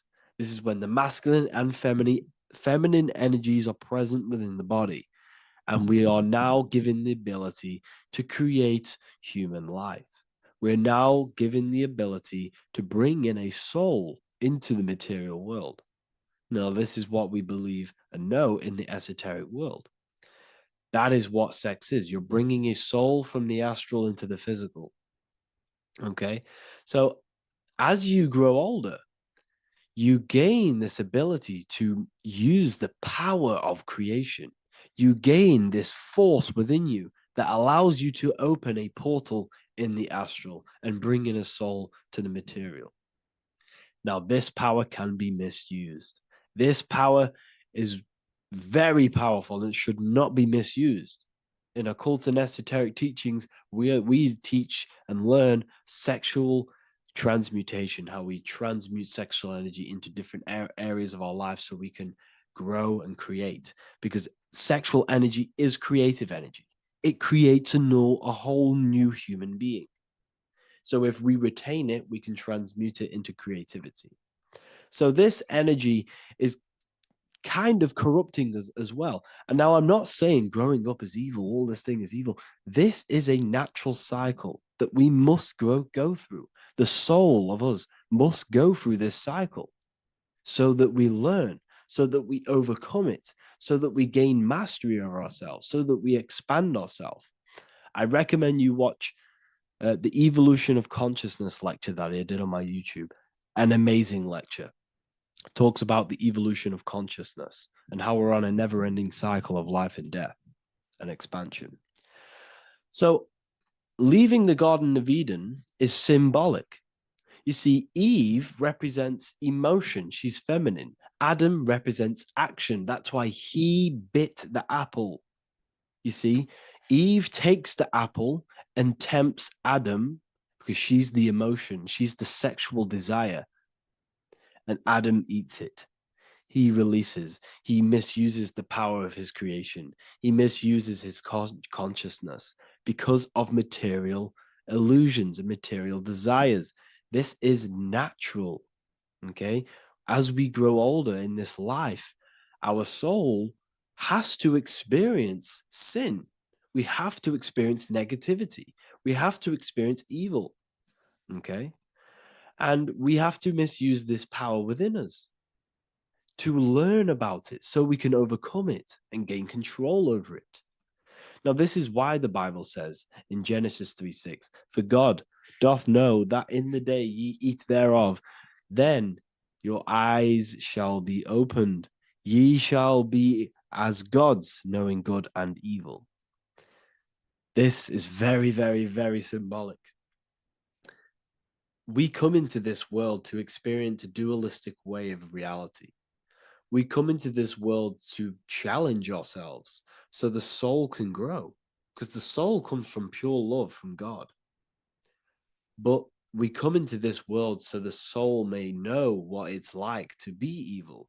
You see, we are like a seed. Our soul's like a seed. And when that seed grows, okay, and it's planted, them roots must grow to hell in order for the top of the tree and the roots to grow to heaven. In order for the soul to reach the highest states, it must descend down into the lowest states. Good and evil. This is the story of good and evil, okay?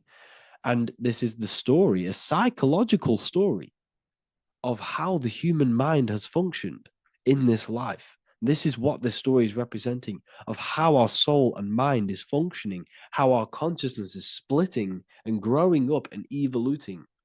Okay. Like I said, snakes represent sexual energy.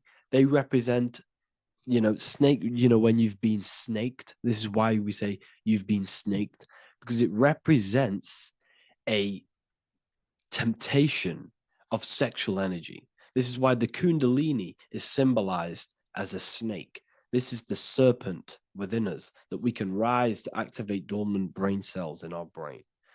Now that's called the Kundalini Awakening. I'm not going to get into that into this video, but this is what it symbolizes, the tree and the knowledge of good and evil, because our body is the tree.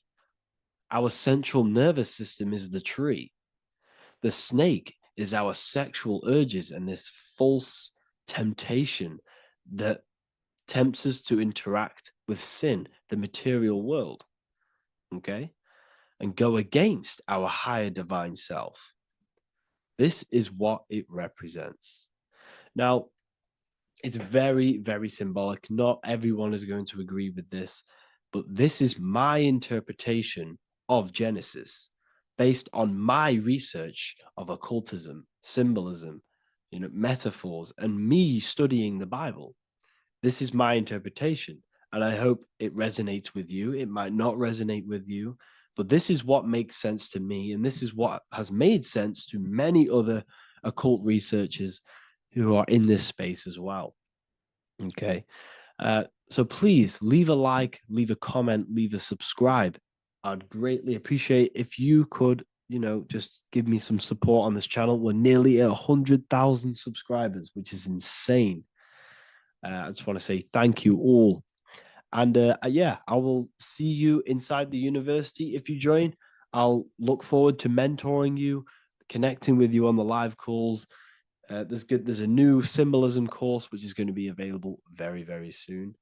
And yeah, if you join the university, you also get a 30% discount on all of my products, astrology readings, one-on-one calls, all of my books. Yeah, so I hope you gain some insight on this video, and I'll see you in the next video, and I'll see you inside the university.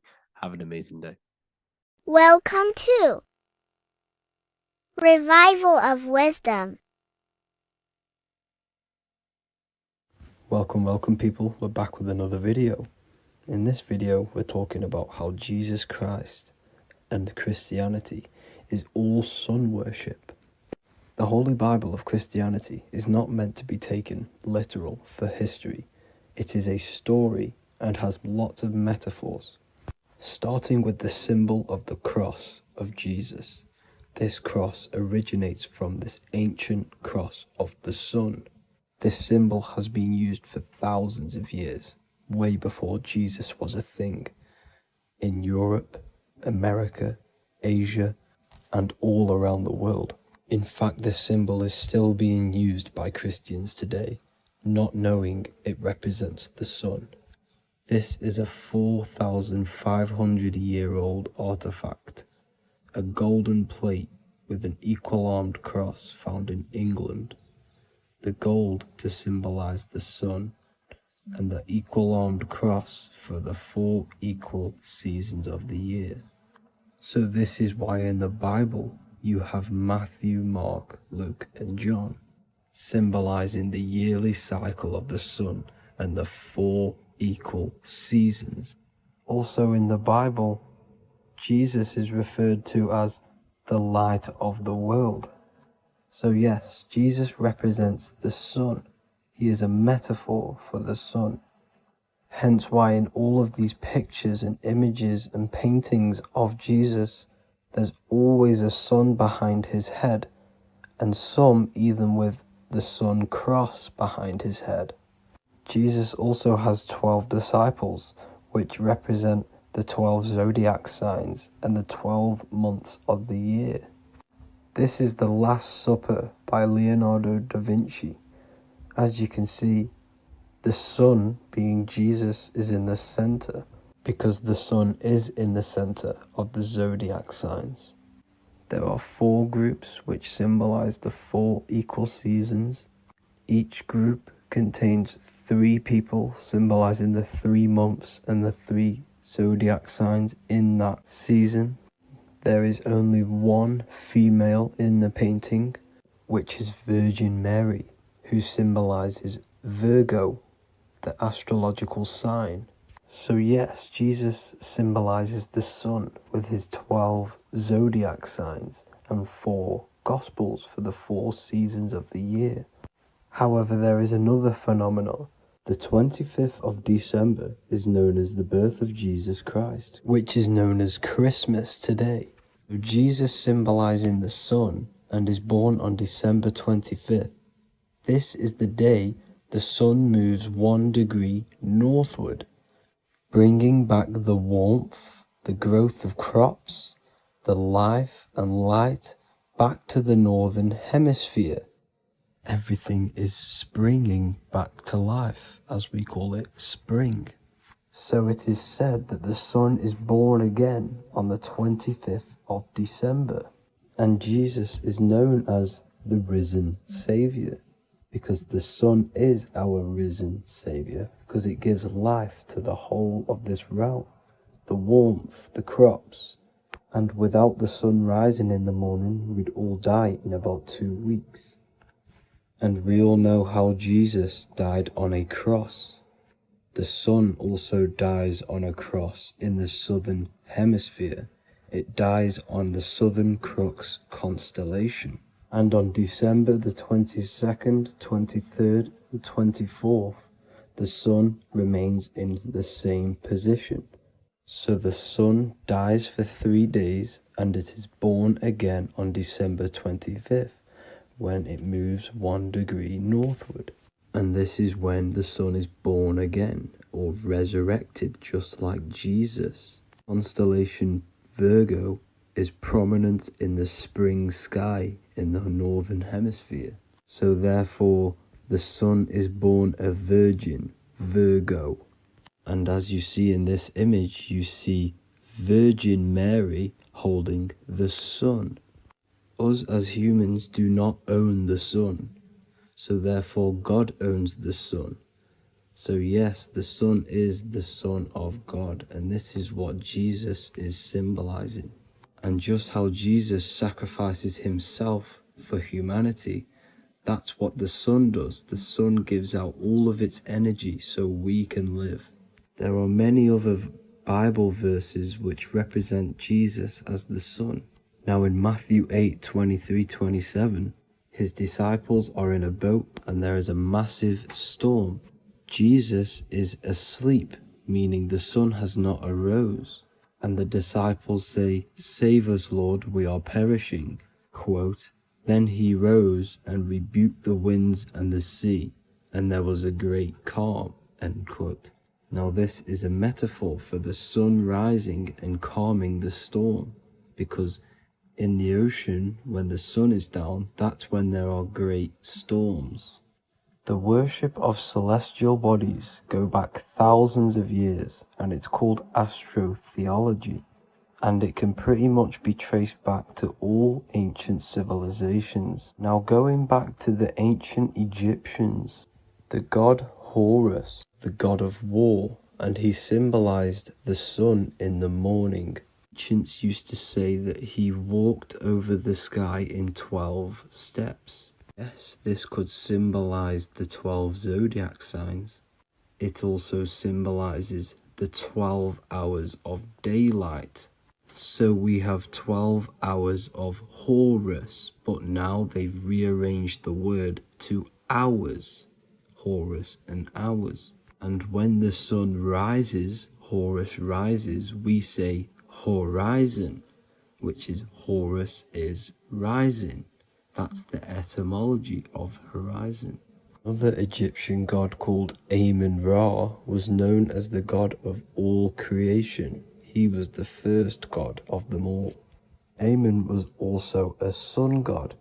Therefore, after every Christian's prayer, they say Amen, sending their prayer through the sun to God. So this all goes back to the worshipping of the sun.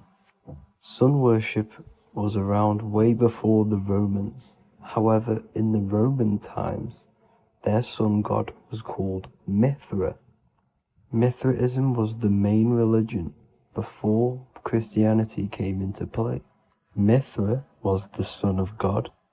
He died on a cross, and he was dead for 3 days and resurrected, just like Jesus. So the Catholic Church was not made in heaven, it was made by the Roman Empire. They mixed all the sun religions of Judaism, Mithraism, and other Arabic religions, and combined it into one, so Caesar, the Roman emperor, could gain his own religion. So yes, Christianity was a political move to gain more control over the masses, because it was a worldwide government at this point in time. So here is a Sumerian helmet with the rising sun symbol. And then the Romans also used this rising sun symbol on their armor. So sun worship has been going on for thousands of years, and it still goes on today. However, with all the programming and the low IQs, today we do not get the full interpretation of the Bible and these stories from the past. And Christians and other religions are all brainwashed to not question their religion and not realize their true origins and where they come from. I do advise you all to do your own research and come to your own conclusions. However, I'm just pointing out the facts and connecting dots for you all to see. That's it for this video, guys and girls. Thank you all for tapping in. God bless.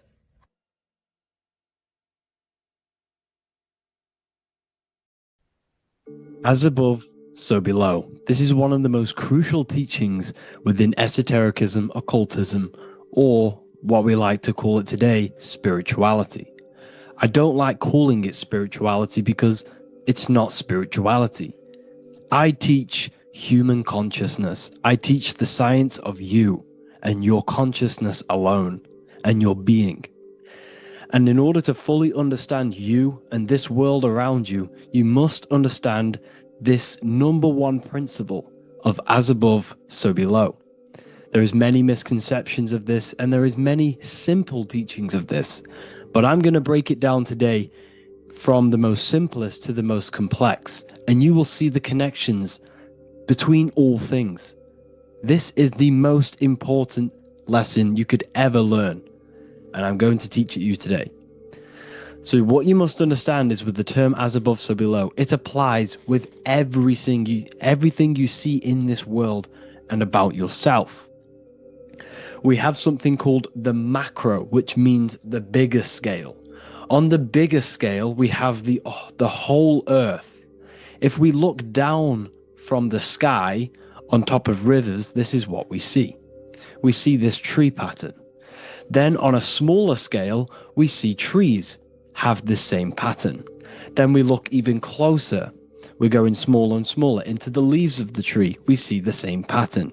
Then we go even more micro into the human brain and look at the human brain cells, and we see the same pattern. This is proof this is a fractal universe, and everything is in the micro is reflected in the macro. As above, so below. As within, so without. on the macro is a reflection of the micro. So now that you understand this, we can go a bit further. A yearly cycle of spring, summer, fall, winter is a macro. A micro is a daily cycle. So a day is a mini year. The summer is the midday. Autumn is the evening. Night is the winter. And spring is the morning. This is a macro, a reflection. We have a miniature cycle of the zodiac every single day.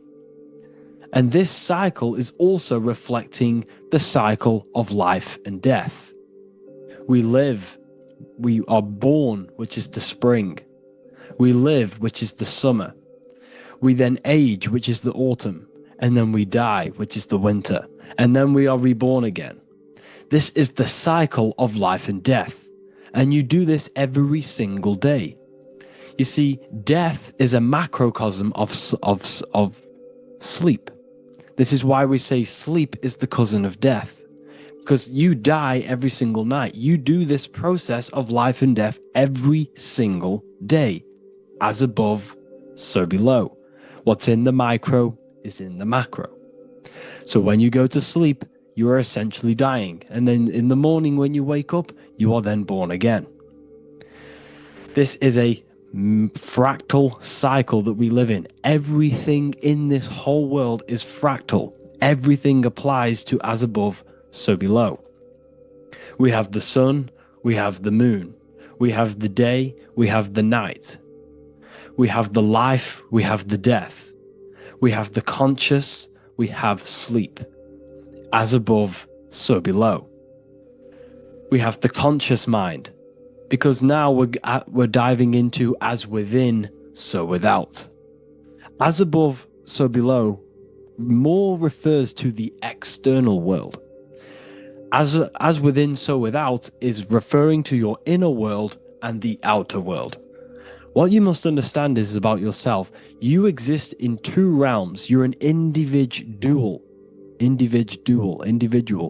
The dual nature of you. You exist in two realms at once. You have an inner world of your thought, emotion. This is the inner world that no one else can see but yourself.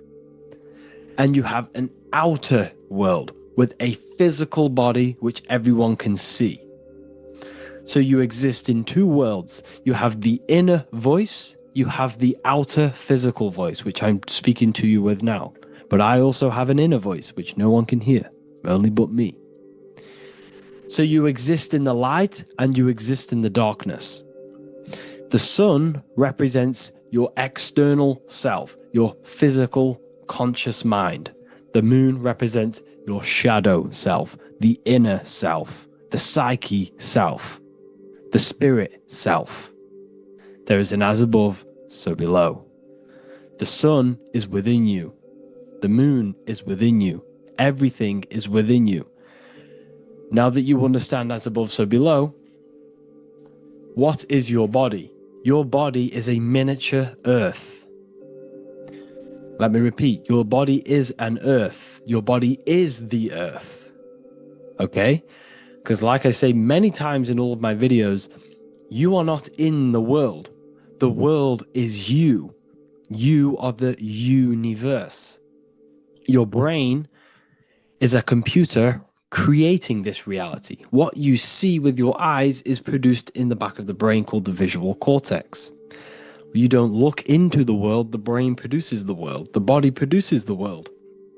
When you touch something, you're not actually touching something.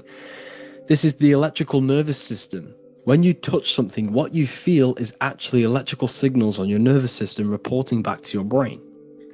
Therefore, when this body dies, you leave the earth because this body is the earth. Okay? As above, so below. You have the mental plane, the astral plane, the etheric plane, and the physical plane. This is essential for understanding reality and the teaching of as above, so below. Everything in this material plane began in the thinking mind. For example, the microphone I'm speaking into, the phone you're watching this video off, or the laptop or iPad.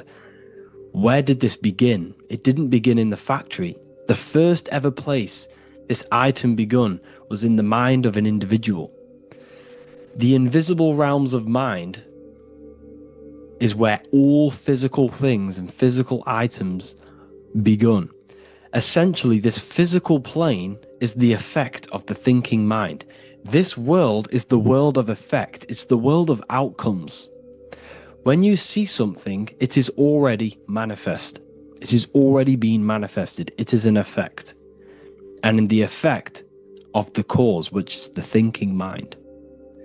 Therefore, the mind creates thoughts, which is the mental plane. Then after thoughts creates imagination, which is the astral plane. These two are spiritual. They are non-physical. So spirit kind of means non-physical. Then you have the physical planes, the etheric and the physical plane. As above, so below. What happens in the mind is manifest on the physical plane. Like I said, the phone that you are holding, it was a thought, and then it brought down into a physical reality. As above, so below. You change the mind, you change your reality. Your environment, the word environment has ment in it because your environment is mental. So now that you understand this, so what is the world around you? The world around you was created by the mind of God. It was manifested through God's thought. So you are living in the mind of God. You are a thought in the mind of God. God thought you into existence. But like I said, we are all fractals. Everything is fractal. If God exists, this means that you are God. As above, so below. God created you through the thinking mind, and he gave you a thinking mind. So God created the macrocosm. God created the macro, the whole world. He designed the whole world, the sun, the stars, the moving. He designed this. But then he gave you the thinking mind to design your own life and create your own life in his world. You are a microcosm of God's macrocosm. Just like God thought you into existence and the whole world into existence, you are a microcosm thinking your world, your reality into existence. You see this now? Everything is a reflection. Everything is a mirror. Everything is fractal. So in order for you to change your reality, you must change these higher planes. Your thought and imagination are the two key aspects of creating physical reality. Every object you see around you was begun in these higher planes of the non-physical, and they were brought out of spirit into physical matter through the thinking mind and physical action. So now we're going to get a bit deeper. The brain is not the mind. Now that you understand, we have spirit and matter. As above, so below. You have a non-physical side of reality and a physical side of reality. The mind is the spiritual brain. The brain is a physical manifestation, a physical effect of the mind. The mind uses the brain to operate in the physical world. And it's the same with the heart. The soul manifests itself physically through the heart. The heart is a physical manifestation of the soul, of the emotion, thought and emotion, the mind and the soul, the brain and the heart, heaven and earth. So you have the inner world and the outer world, the spiritual, non-physical, and the physical. So we are all on this process of awakening, an expansion of our minds into new fields of thought, into new fields of awakening ourselves. Because essentially we are born into this world. But you are born many, many times. You can be born physically and you can be born spiritually. Like I said, everything is fractal. So just like when the baby finds out that there is a world outside of its mother, what does the baby do? The baby seeks a way out of its mother, and then the baby is now born into a new world, a world outside of its mother's womb. It's the same with you and your spiritual process. As your mind becomes aware that there are other realities beyond your physical body, it then seeks a way out. And this is why you are probably watching my YouTube, because you are now on the path. Something within you has guided you to this path of knowledge, truth, enlightenment, and expanding your consciousness. And it is your soul who brought you here. Your soul speaks through emotion, like guidance. Emotion is the language of the soul. When you feel very bad, this is your soul telling you you're not in the right place. You're doing the wrong things. Because the soul is always unfolding its purpose, which is expansion and learning. That is it. The mastery of the self and the learning of the mind is the only thing that counts in the end after this life. So you are on a journey of expansion, of learning, creating, and spiritual rebirth. As above, so below. What does this body tell you? When I see someone overweight, I don't see the overweight. I don't see the body. I see the mind. I see an undisciplined mind. I see a mind that lacks self-control. I see a mind that seeks external validation. That's what I see when I see an overweight person. I don't see his body. I see the result of his mind. Because what does the Bible tell you? You shall know them by their fruits. It's the same saying as above, so below. You shall know them by their fruit. The fruit is their manifestation. Your body is a direct correlation and manifestation of your mind. Your inner world projects your outer world. As within, so without. As above, so below. Now, what do you see when you see this man's body? I see discipline. I see strength. Mental strength, not physical strength. I see mental resilience of pain. Because all of this man's mental energy has been manifested physically within his muscle. This body is a direct manifestation of this man's mind's pain and suffering, and it shows discipline. This is why people instantly respect you if you are in shape. You walk into a room and you are in shape, people will instantly give you respect because they know that you are mentally disciplined. The body is a reflection of your inner world, and it's the same with your friends, your family, your connections with people. If you think about yourself very negatively all the time, and you don't have a good connection with yourself, you don't have a connection with your true self, this will manifest into every single relationship you have in your life. If you don't have a good relationship with your inner self, you don't have a good relationship with the people and the friends around you. Because as within, so without. If you think negative about yourself, you will only pick up the negative in other people. If I think very highly of myself and I think very happy and good things about myself, I will then see the good things in other people. Because it's as above, so below. As the inner world is, so is the outer world. It's the same with your life circumstances. Your life is a direct correlation of every thought you thought in the past. If you possess millions of pounds, millions of dollars, this is because you have thought this into physical reality. You live the life you are deserved. You live the life that you manifest through your thought. If you live a very poor life, this is a reflection of your mind. This is a reflection of what you have thought into physical existence. Because like I said, everything begins in the mind. As above, so below. And this is even present within the body. So where is the head? The head is at the very top of the body. And where does all manifestation begin? In the mind. That's where the mind is, in the head. And then the thoughts we think travel down the body into the heart, which is the emotion. Every thought we think is in the emotion. Every thought we think creates an emotion.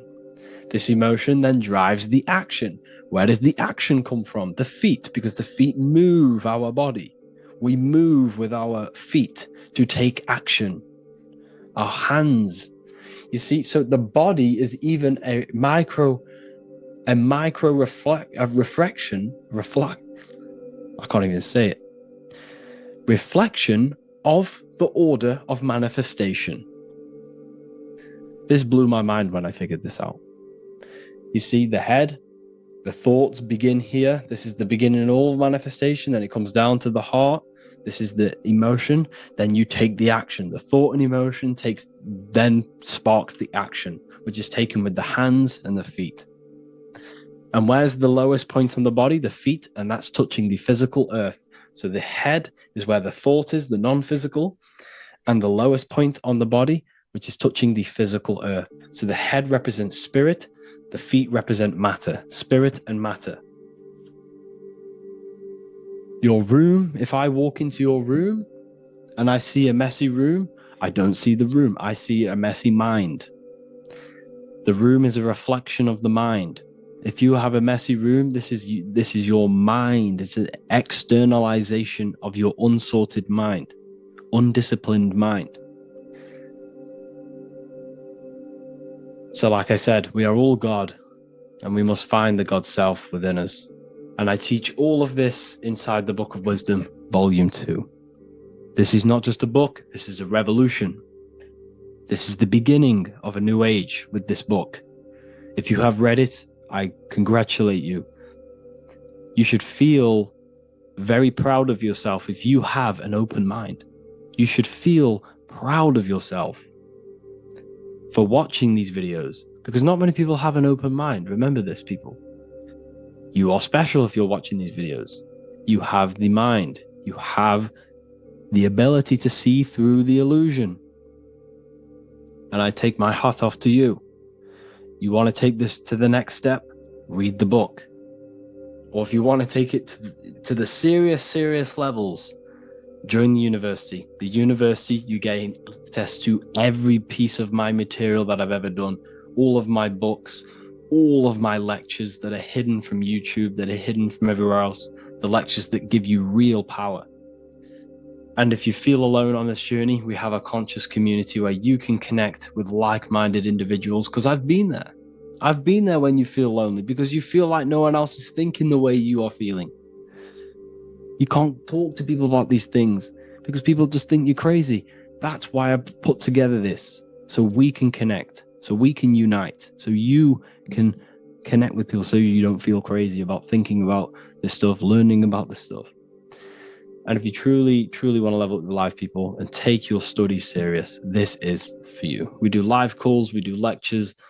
There's a whole library filled with books you can read. It's the perfect place for the truth seeker. I thank you all for joining. Please leave a like, a comment, a subscribe. Let me know any future videos you want me to make in the comments. Thank you all. Have an amazing day.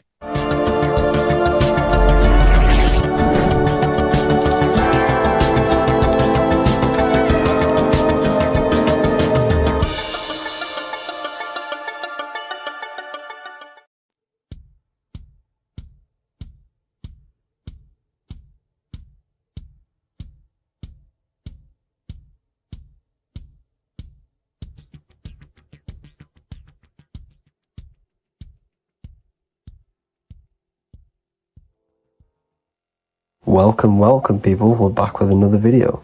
I will now be keeping track of my YouTube and trying to upload every week.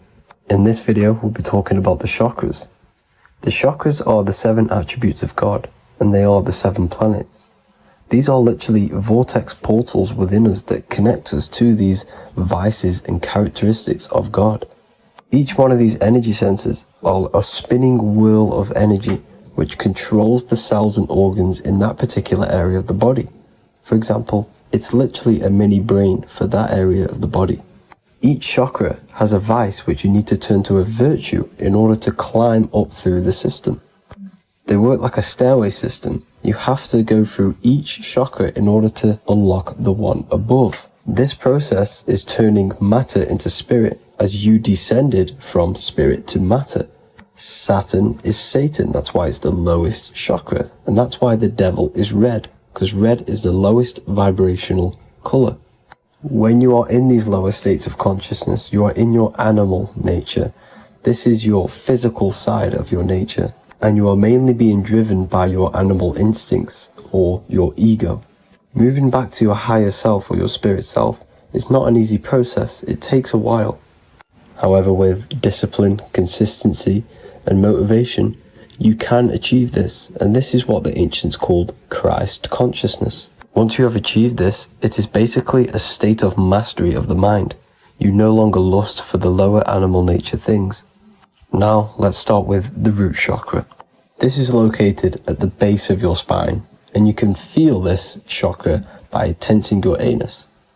This energy center is in control of your survival needs, your vitality, stability, and security. Now, if this chakra is unbalanced, you will feel insecure, fear, anxiety, unstable, low self-esteem, anemia, over or underweight, and constipation. In order to balance this chakra, you need to feel grounded, embodied, stable, calm, centered, a sense of safety, and trust in yourself and the world around you. The next chakra is the sacral chakra, which is located around the belly button area.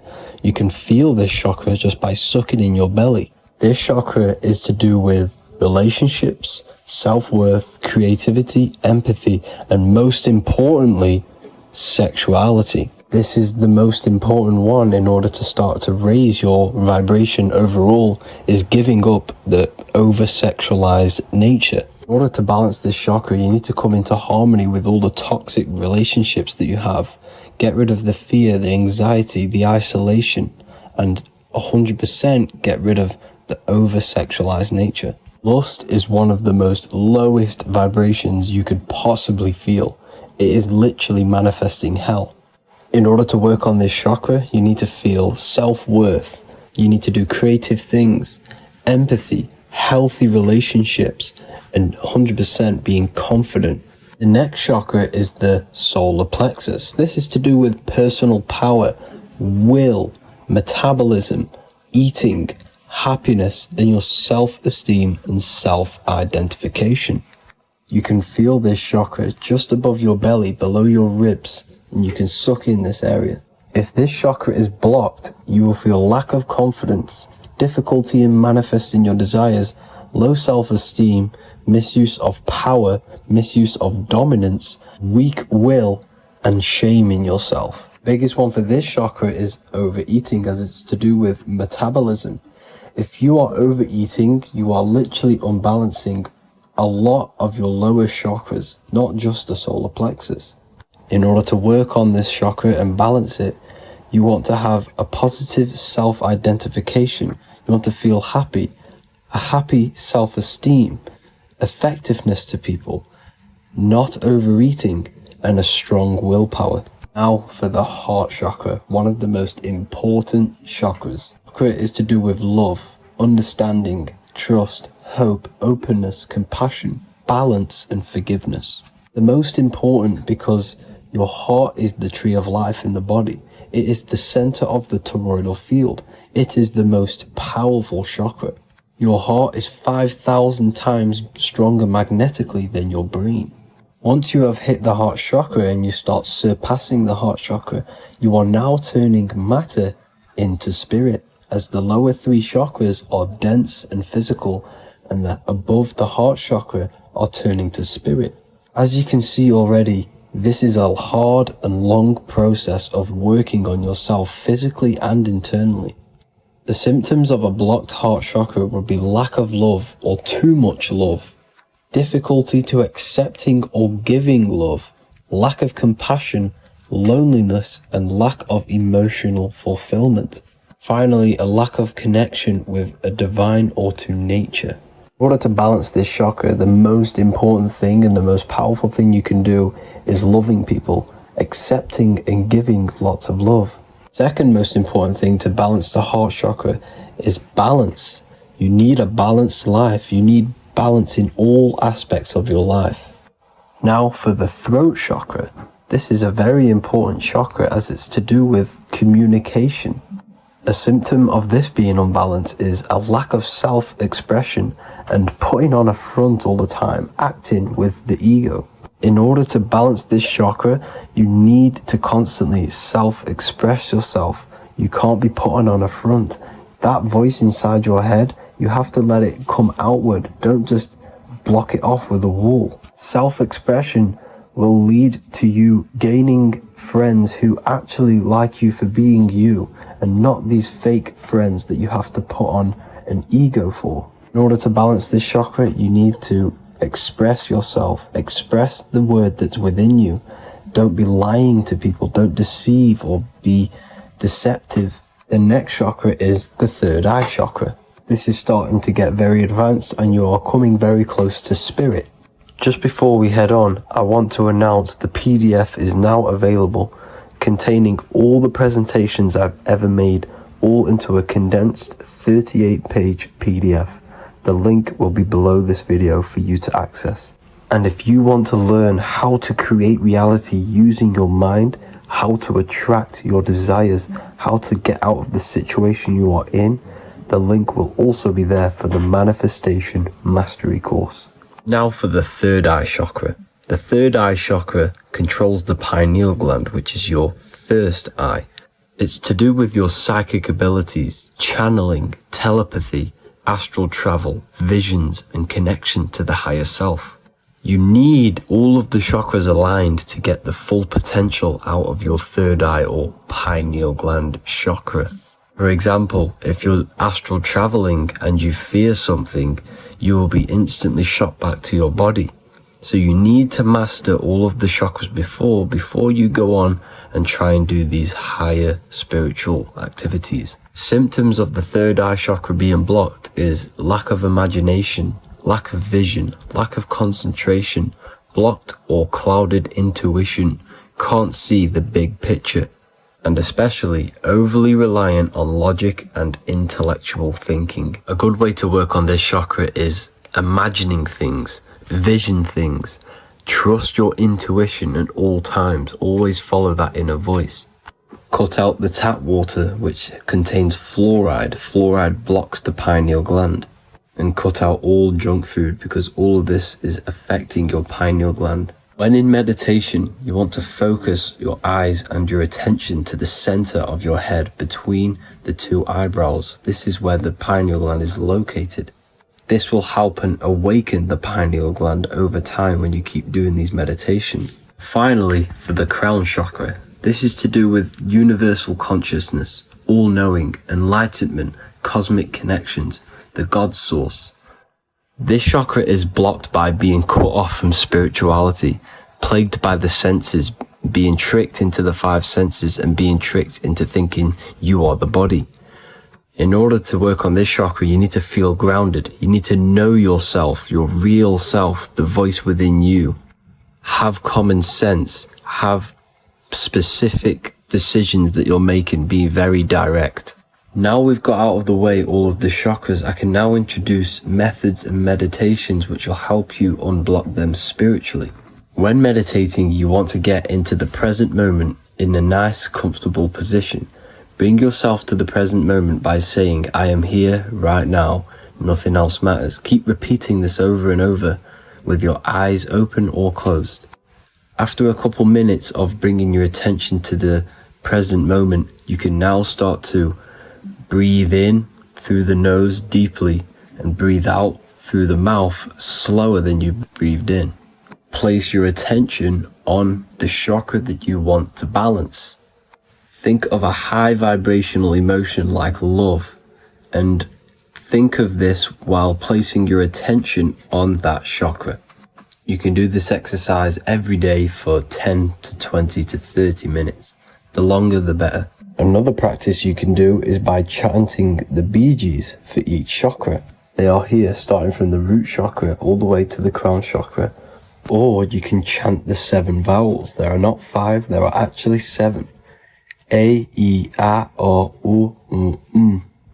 A, I, O. This is the proper way of pronouncing the 7 vowels. These are so powerful because these are the only things that exist. It is literally the sound of God.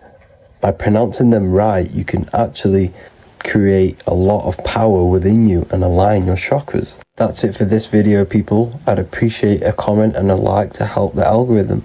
I appreciate you all. Love and light.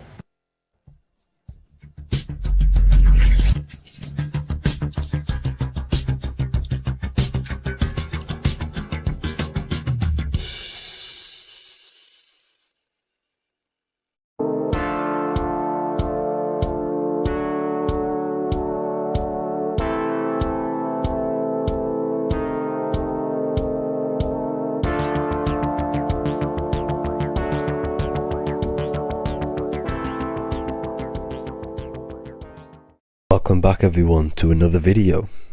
Today we're going to cover everything that you need to know about the mind, starting with the 2 aspects of the mind, the conscious and the subconscious. The male aspect of your mind is the conscious. This is the 10% of your mind. The conscious part of your mind is only aware of everything around you, your vision, your sight, your smell, your taste, your hearing, and your current state of emotion and thought. Every thought that you consciously think about has an emotion directly attached to it. That emotion is then impressed onto the subconscious part of the mind. The subconscious part of the mind is the female aspect of your mind. It is also a whopping 90% of your mind. Subconscious mind is controlling all of the subconscious processes which happen within your body. For example, your subconscious mind is controlling your heartbeat, your digestion of food, and all of the things that you do not have to tell the body to do. It is the hidden part of our mind which is controlling all of the hidden things. The subconscious mind is like a recording supercomputer. Everything that you have experienced in your life is all recorded and stored within the subconscious mind. One of the most important things about your subconscious mind is that it stores your mental programs. Everything in the subconscious mind manifests into behavior and actions within the body. Your daily basis routine and habits are all mental programs within your subconscious mind. These mental programs are created by mainly 2 ways. 1, repetition, and 2, emotional impact. The repetition is fairly simple to understand. The more you do something, the more it impresses onto your subconscious mind and becomes a program. That program will then manifest into your behavior. However, with the emotional programs, they work a bit different. The stronger that you feel an emotion, the stronger it is impressed onto the subconscious mind. And then that emotion becomes a program. For example, you had a very traumatic moment happen when you were a young child. The emotion that you felt was so strong in that moment that it impressed into your subconscious mind so hard that you can recall that moment like it was yesterday. That traumatic event that happened to you when you were young will still manifest into your daily basis behavior even to this day. However, it manifests subconsciously. For example, if you were in a car crash, you will be wary to enter cars with certain people. All because of that traumatic emotion that you felt and impressed onto your subconscious mind. Another example of the subconscious manifesting into our behavior is posting on Instagram. Most of the time, the reason why you post is because your subconscious mind is seeking gratification. So before you actually do something, question yourself and find out the root cause of why you are doing this. Another thing that you need to understand about the subconscious mind is that it takes everything you say and hear literally. So for example, if you go and say, "You are an idiot" to someone, your subconscious mind will only pick up the word idiot. It only knows yourself. It doesn't know anyone else. You are casting a spell on yourself just by saying that to someone else. This is why the golden rule is to treat others like you'd like to be treated. Now, you can rewrite these programs which are already in your subconscious mind. However, it does take consistency. You have to change these programs which have been running for years. And by changing these programs, you change your behavior, because these programs manifest into your behavior. The best way to do this, personally, is to listen to affirmations first thing when you wake up in the morning, and do this for 10 minutes every single morning. Then at night time, you want to think and feel that you are becoming the reality that you desire. The more that you feel this reality, the more it will become a program and impress your subconscious mind. For example, you're trying to gain financial freedom. If you trick your subconscious mind into creating a program saying that you are financially free, this will manifest into your behavior. You will start doing more work. You will start looking for ways to make money. Your mind will be set on the frequency of money and financial freedom. Therefore, you will receive thoughts based around this program. If you take enough action, your life will dramatically change because of this program that you created in the mind. This is why we call it a mindset, because your mind is a frequency tuner which sets its frequency onto different thoughts, because thoughts are frequency. If you fill your mind with a specific frequency, you will gain thoughts and ideas based around that frequency. To create a stable mind, you need to master your emotions. You need to change your mindset. Everything that you experience is neutral. Based upon the mindset that you see it, you either give it a positive or negative charge. By understanding this deeply, you will then control your emotions. I hope you gained some wisdom and enjoyed this video. Please, if you can, leave a comment and a like, and subscribe to the channel if you like this content. Love and light to you all.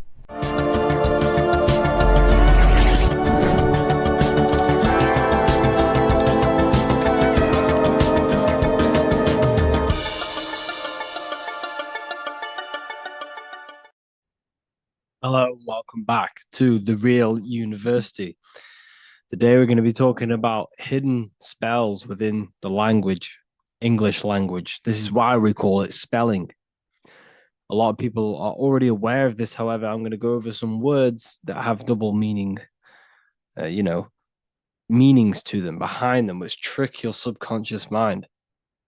So the word grammar comes from the word grimoire, which is also known as the book of spells or a magic book on how to create magical objects like wands, amulets, how to perform magic spells, charms, and summoning and invoking supernatural entities such as spirits, which are on the other side of this physical reality. So what you must understand is what you say in this physical world is also happening in the astral world as well. So your words are spells. They cast spells into the spirit plane. They cast spells into your mind. They cast vibrational frequency into your cells in the water. Water holds a lot of energy. So we're going to be going all over this. The subconscious mind takes everything as truth. Everything you say is truth to your subconscious. And you should know this by watching the Manifestation Mastery 2.0 course. I talk about this. This is so important that you understand this, because everything is truth within the subconscious. It only knows you. Your subconscious mind, if you watch the course, you should know this, it's responsible for 90% of your daily basis behavior. The thoughts that you are thinking on a daily basis, the things that you do, the things that you say, 90% of what you do and say and think you did yesterday, because of the subconscious mind holds all of your programs. What you say is molding your mind. What you state is truth in your mind. It does not know the difference between a joke or it takes everything literal. It is literal. Your mind is this manifesting supercomputer. And whatever you say into it, it says that is what I want. So whatever you tell your mind, that is what you'll have. That is what you'll believe. So every word you say is truth within the subconscious. So this is why double meaning words have an effect on your subconscious. And this is why I'm raising awareness here. So talking is a tall king. You are either a tall king by talking, by using your words wisely, or you're a small king because you either you create big or you destroy yourself with your words. So talking is Phoenician. This is phonetics. So this is etymology is when you take the root words, but phonetic etymology is when you take the sound of the word. So talk and tour are the same because when you talk, you're creating sound waves, which is a form of a light wave. And when light waves expand in all directions, it creates a torus field. And everything is torus fields. So if you affect one torus field, it affects every torus field in creation, as above, so below. So what you say is affecting the torus fields around you in your body. You are made out of these torus fields. This is why talking is torusing. You're creating light waves, sound waves, and you are permeating creation. And this is why the Bible tells you the tongue has the power of life and death, and those who love it will eat its fruit. So the tongue is what creates these sound waves that we are producing when we talk or speak. Okay. So this is what we are essentially doing, creating sound waves. And these waves are vibrating and they affect the cells in our body and everything. This is why words are swords. This is why the word is within sword. They are swords, they cut, they damage, because frequency is the only thing that can penetrate you without your consent. In the very beginning, the Bible, John 1:1, it says, in the beginning was the Word, and the Word was with God. This is obviously a metaphor. There was no spoken word out of a spoken mouth. It's basically saying God created the world with the use of cymatic frequencies, sound waves. Everything is sound waves, and this is observable. Geometry is the geometric shapes you see in the nature, like petals, how they're all perfect stars or five-pointed stars or the Fibonacci sequence. This is all an effect of vibrational frequencies. It's all cymatics. Everything is created out of sound. Sound is the creation of the universe. So this is how powerful words are. It's a cymatic frequency. Hello. Hell. When you say hello, you're subconsciously implanting hell into your mind and the people around you's mind. This is why it's casting a spell. Even though you may pick up on it, but your subconscious picks up hell. That is what you're picking up. And that word holds a frequency. The word hell, when you hear the word or see the word, activates thoughts within your subconscious. It activates, it stimulates it. What is everything that resembles hell in your mind? But that goes on within the subconscious without you realizing. Bless, when I bless you, I'm actually saying be less. So you're not blessing someone. You're saying be less. Appreciate. Appreciate. Weekend is when you're weakened. You see, they've casted spells on our cycle of life. The weekend is when you're weekend. You are weakened from the weekdays, when the working days are the weekdays, and the weekend is when you're weakened and you rest. Because in the days, you are in physical or emotional shock, unable to think or react properly. This is the days you're in. You're in a daze in the weekdays. See? Parents are a pair who rents. because you don't, well, in this, we do own our children, but in the system, we technically don't. You're a pair who rents. Slaughter. They want you to think that slaughter is laughter. You see how it's implanting messages in your subconscious to make these things okay? They want you to think slaughtering is okay. So they put the word laughter in slaughter. I'm telling you, people, the people who made this language are satanic. They are witch. These people are wizards. We're getting ran by wizards, dark occultists, and wizards. That is who we're getting run by. And they've been running for thousands of years and they know exactly what they're doing. They've covered all aspects. They've covered the language, the frequencies, the music, the food, the water. They control everything in every aspect of your life. They have some part in it. And it's all occult knowledge through magic. It's all magic. It's all a form of magic. Awake. Awake is an event where the family and friends of a deceased gather before the funeral. That's awake. Why are we talking? Why is the word funeral? Why is death associated with being awake? See how they are planting subconscious messages in you. They want you to feel death. They want you to be the low vibration. And it's the same with mourning. Mourning is an expression of sorrow for someone's death. They're always associating death because these people they're running a death cult. It's a death cult. It's a satanic cult. A job is Hebrew for prosecution. Soldier is a soul dyer.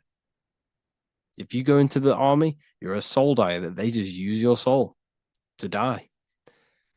And then you just wasted your time in physical incarnation. Because you never die. You will never, ever die. Ever. You're eternal. You never, ever die. This body is just a suit. So you're a soul dyer if you go in the soul, if you're a soldier. SOL means soul or sun, because the sun is a soul. Music. So we say music. See, MEU sick. Music. See how it's me, you sick? Music. Me, you sick, because music is frequency, and frequency penetrates your body without your consent. The music we listen to today is making people sick, mentally, emotionally, and physically. What you hear, what you see, goes into the mind, it goes into the body and the spirit. It destroys you. It's hypnotism. Music is hypnotic. It's a form of hypnosis. When you listen to music and you can't think. You can't think. It makes your body move without you even being conscious of it. It's hypnosis. It makes you sick. The right music is good, don't get me wrong, but the music they use today is making you, me and you, sick. And that's another one. When we say things are sick, oh, that's really good. So we say sick. It's another spell that you're casting. You're calling yourself sick. Your subconscious mind doesn't know the difference. You're calling yourself sick, ill. Spellcasters will often use the word abracadabra when spellcasting. This is because the word abracadabra in magic means I create when I speak. Every word you say is molding your mind in some form of way. Not only is it molding your mind, you're casting frequency, you're producing frequency, light waves, sound waves into the ether around you. Okay. This is another good one. Look at the 5 vowels. A, E, I, O, U. They tell you to speak it in this order as well. They teach you this order, this exact order. A, E, I, O, U. I, O, U. Subconscious spell on yourself without you even realizing it. It's a subliminal message that you will not realize, but your subconscious will pick up. We are taught to speak them in the specific arrangement because the last 3 letters have a double meaning. You were never taught how the history of money how it works and how to obtain it, because your role in this system is to remain a slave. So they teach you this, A-E-I-O-U, and they do that when you are very, very, very young, because since the age of 7, so from 0 to 7, that is when your subconscious mind is wide open. So when a baby, why do you think they pick up on everything you do? If you say one thing, the next day they're saying it. It's because their subconscious is wide open to programs. Why? Because they're trying to learn what this world is. So their subconscious mind is wide open, taking in everything that you do, everything you say, your body language, the way you handle yourself, the way you talk to other people. They're taking in every little thing you say and do, and making that a program so they can understand this world and the people around them. And at the age of 7, that is when their programs are written for life, and they will basically go off them for the rest of their lives. This is why it's important to look after what you do in front of your children, not just what you say, your body language, the things you eat. They pick up on everything. They're trying to make a sense of the world. From the age of 0 to 7 in school, you learn this. I-O-U. It belittles you. You owe nothing. No one has right over you. This should not be real. There should be no government. We should not have. No one should be over you. Everyone is equal. Everyone is the I. Everyone is God manifested. So we don't owe anyone anything, but it's a spell in your subconscious. Signature.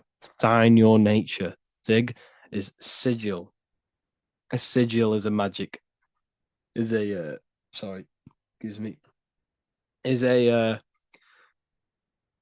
symbol used for magic.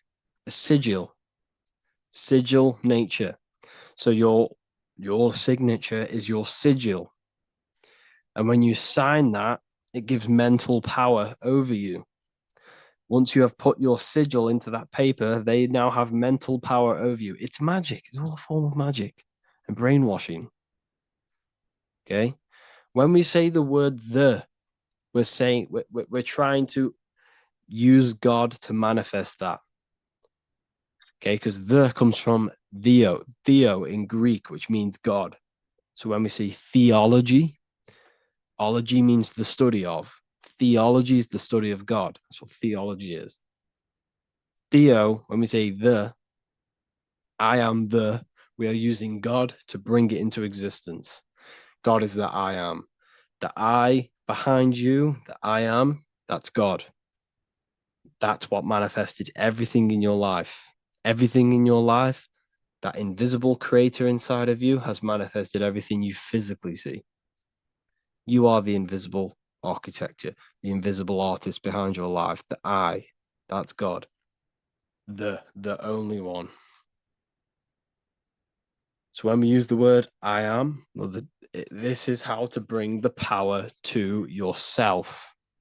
When we say I am strong, I am wealthy, I am free, I am financially free. When we say this, that I am, this is when we are bringing,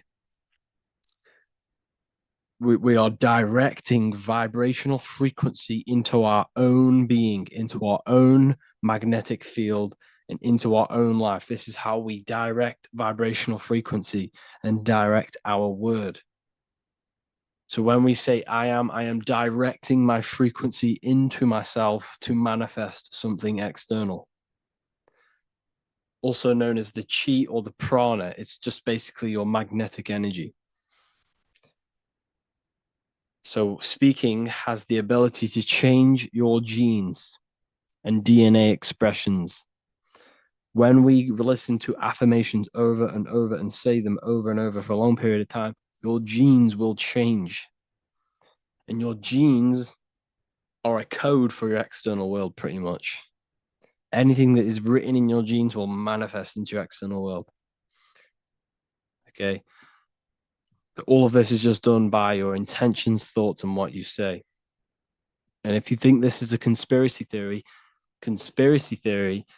was a term invented by the CIA to discredit, confuse, ridicule, and disqualify any alternative information that contradicted the mainstream narrative. That's what a conspiracy theory was. It was created by the CIA for any belief that went against their mainstream narrative. Hollywood, the biggest spell casting scheme cult in the world. Hollywood. I'm going to make a whole lecture on this. Hollywood is Holywood, which comes from a holly tree, which the ancient Phoenicians and magicians used to take the Hollywood, the holy wood. It was called holy wood because it was the best wood to make wands out of and cast spells. That's why they get their name. And what is the films? All the films, all the music that comes out of Hollywood, it's all a form of magic, subconscious spells to fill your mind with ideology, fill your mind with this narrative. That's what they're doing through the movies and the music. Anyways, I hope you like this lecture.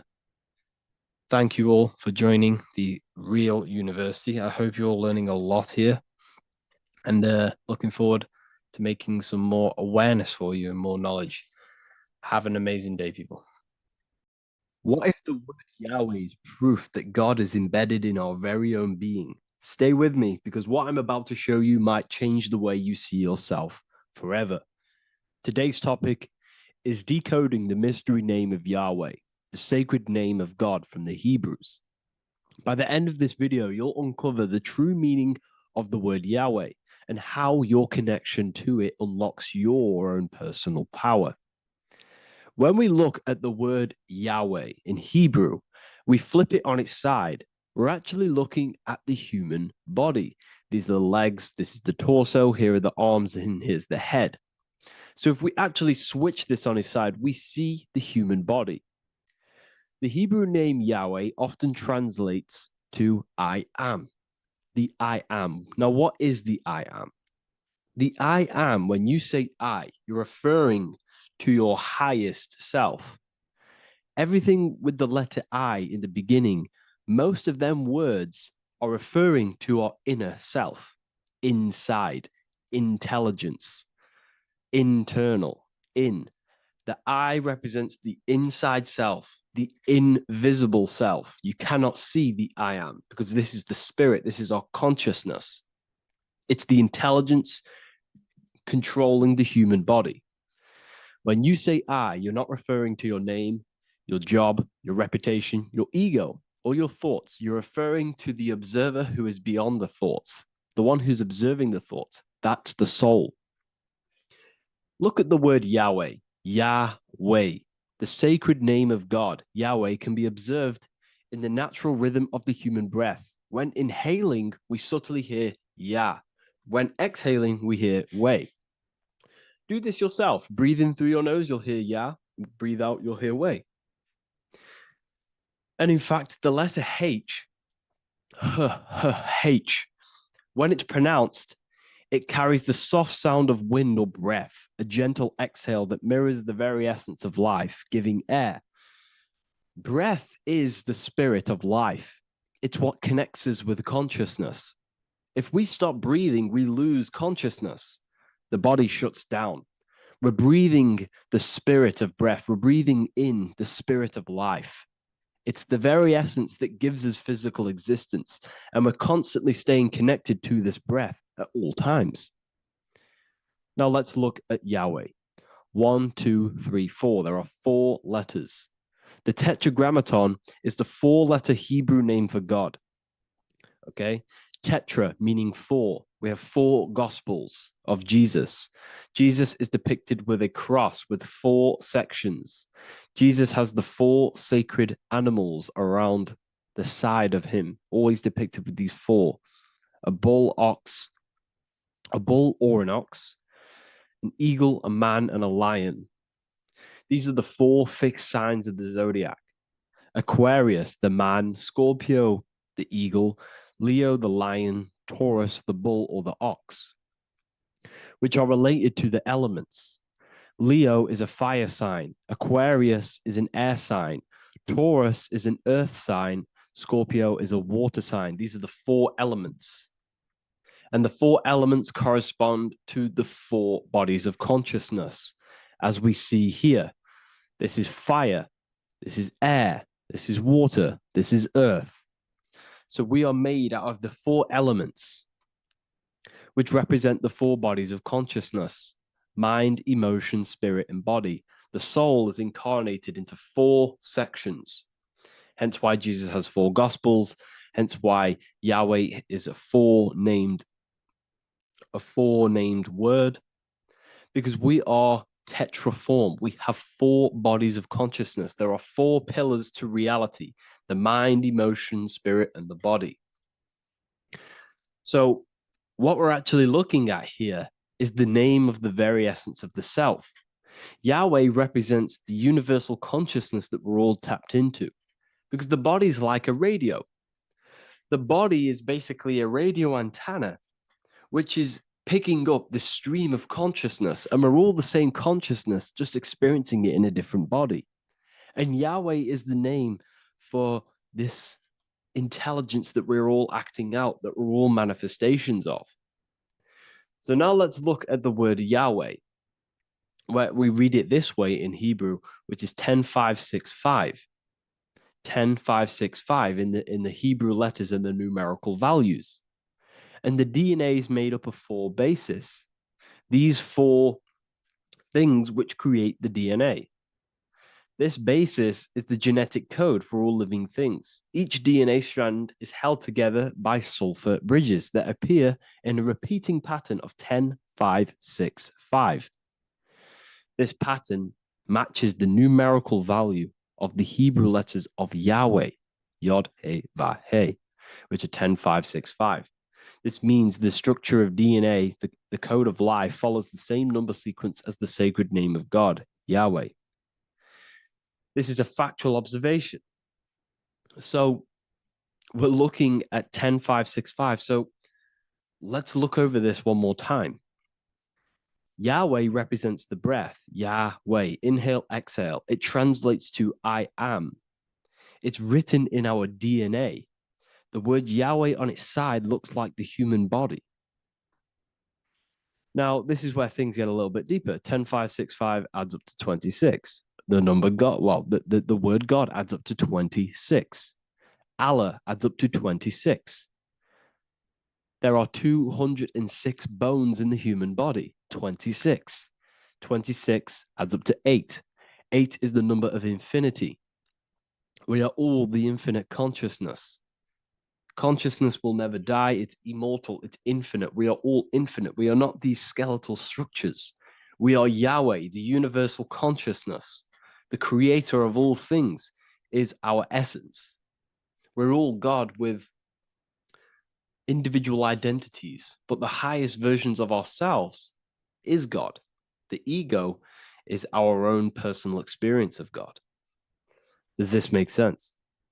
So in conclusion, Yahweh is not the name of a separate God from us, but rather the reflection of the divine consciousness manifesting through the human form. The human body is like a receiver acting as an antenna that tunes into the infinite intelligence and life force we call consciousness or God. This means that rather than being external, the divine presence is within us, expressed through our very existence. It's very interesting when we look into this, and what religion has done is flipped all of this knowledge. All of this sacred knowledge has been externalized. They've externalized God so that we worship God and we view God as something separate from the human experience. They do this so that we don't find the God within us, so that we don't find that we have the power of creation. The mind is the creative force of God. The body is the will to act out that thought. They don't want us to figure out that we are creators and we're all creating our own earthly experience. We're all projecting this reality. And they don't want us connecting with the divine intelligence within us because they want to be the creators. They want to keep this knowledge. They don't want the masses to wake up to this powerful knowledge. So what they've done is that they've taken the scriptures, they've externalized it so that we start worshiping and giving away our power to these external things. And when God is external, we start to fear God because we start to think that God has power over us. He can send us to hell or heaven. So this is what's going on. They've been externalizing this for thousands of years to keep us in a suppressed state. Okay. Humans are very advanced because we possess self-awareness. We possess the ability to move our awareness and our thoughts outside of the instinctual nature. For example, a cat or a dog. These things can only live in their instinct. They live based on instinct. They smell, they eat. That's pretty much what they do. But humans, we have the ability to rise above that nature and turn to our infinite selves, our higher selves. We can move beyond our instinctual nature and create very advanced things. That's why humans are made in the image of Yahweh. We are literally God in human form. So this is what we all need to realize. And I hope this video has helped. Please leave a like, a comment on inside of the description. I'll have some links to my books and my university. The people who have read them have just absolutely changed their lives. You could probably see that in the comment sections if someone leaves a review of the book. We also have Trustpilot. But yeah, I thank you all. And I'll see you in the next one. Welcome to Revival of Wisdom. Today we're going to be breaking down Saturn worship and how the occult are linked in with Saturn. Okay, so first of all, let's start with the celebrities. All these celebrities are doing 666. Okay, covering the one eye, which also symbolizes the all-seeing eye, which is another occult symbol. But we're focusing on the 666, the 6 with the 3 fingers. Also, we have CERN with the 666 within their logo.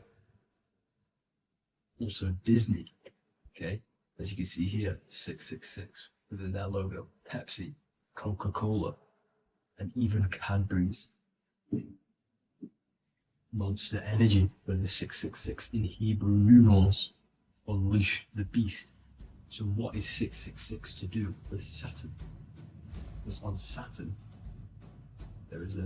on their north pole of Saturn, there is a 6-sided hexagon, okay? So Saturday is named after Saturn Day, the 6th planet. It is also the 6th day of the week and has a 6-sided polygon on its north pole, 666. Not only that, when you create a star out of the hexagon, you will create a 6-pointed star, okay? With 6 triangles within the star and a 6-sided hexagon, which all adds up to 666. Okay, so this is why all these symbols contain 666. So why do they worship 666? Saturn. Because Saturn is the god of time and death, okay, and order and lessons.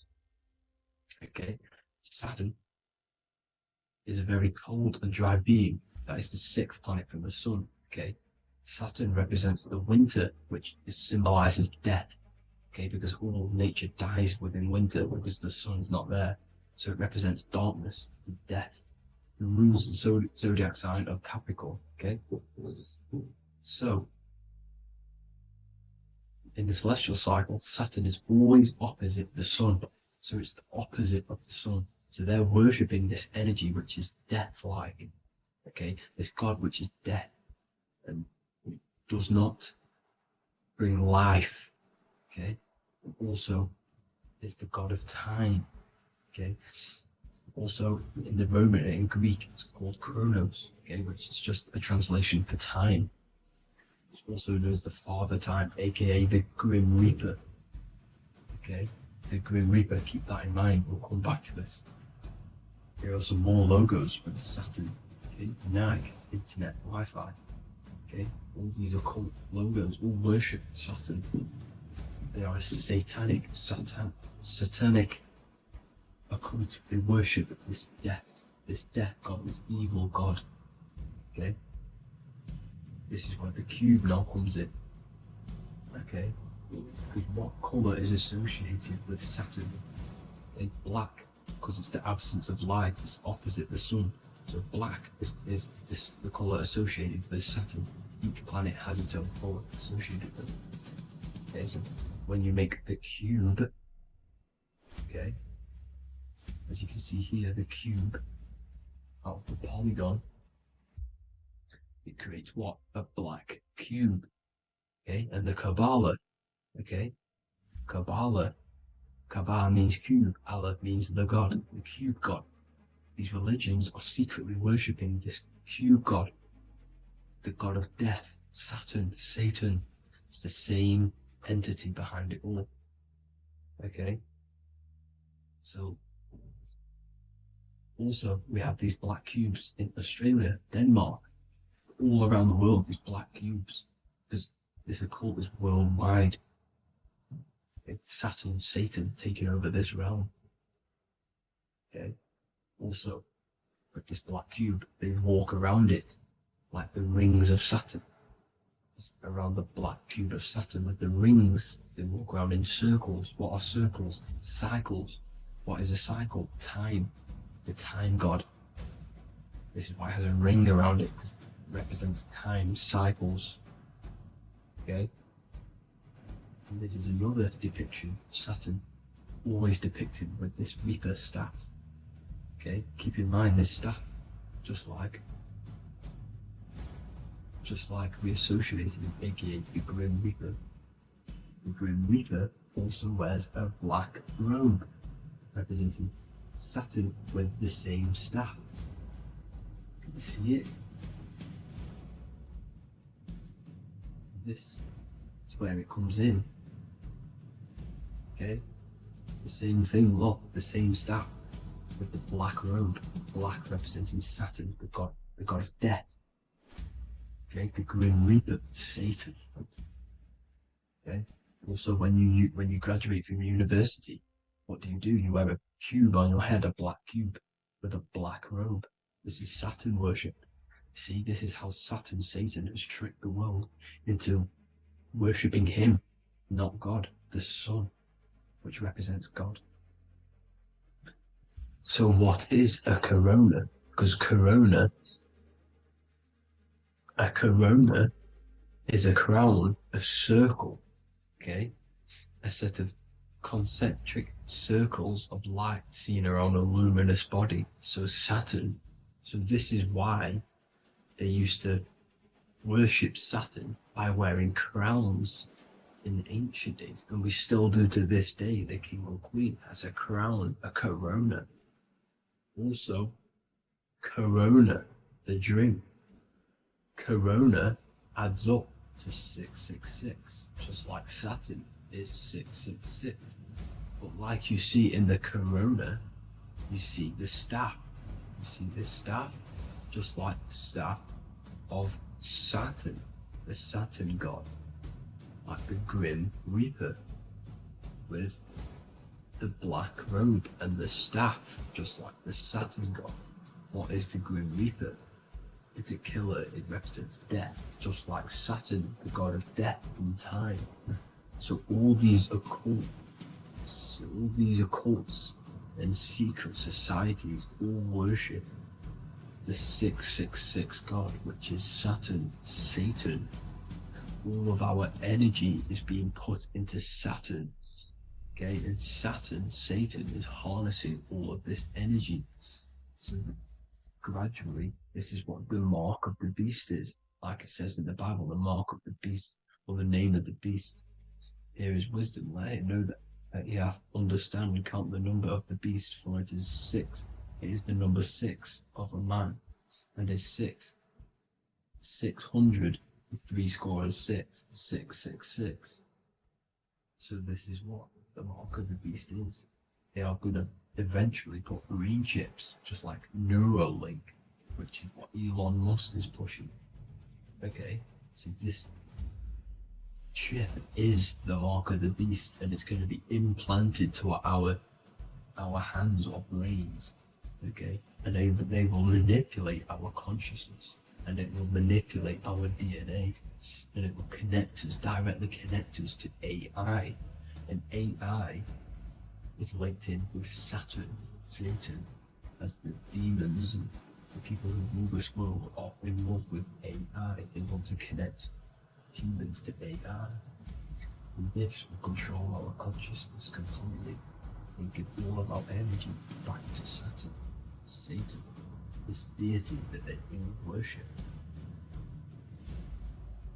Just like when you get married, you wear a wedding ring, the rings of Saturn, over the finger, which represents the sun. So you're basically seeing Saturn over the sun. The sun is the son of God. It represents the sun, represents God. So you're putting Saturn over the sun. So thank you guys all for tuning in. I'm going to leave you guys here. Please leave a like, comment some topics that you want me to talk about. And please subscribe for more amazing content. God bless.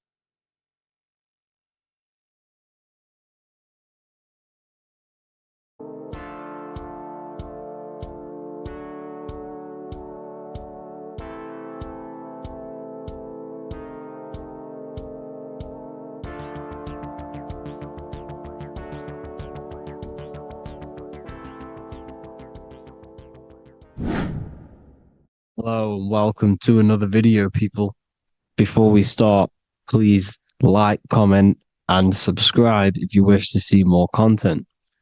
Today we're going to be talking about the mental universe and how everything is mental. This is the number one law on the Kabbalion. If you've never read that book, it's called The Kabbalion. A very good book. It's the first law because this is the most important thing you need to understand, is how everything exists within the mind.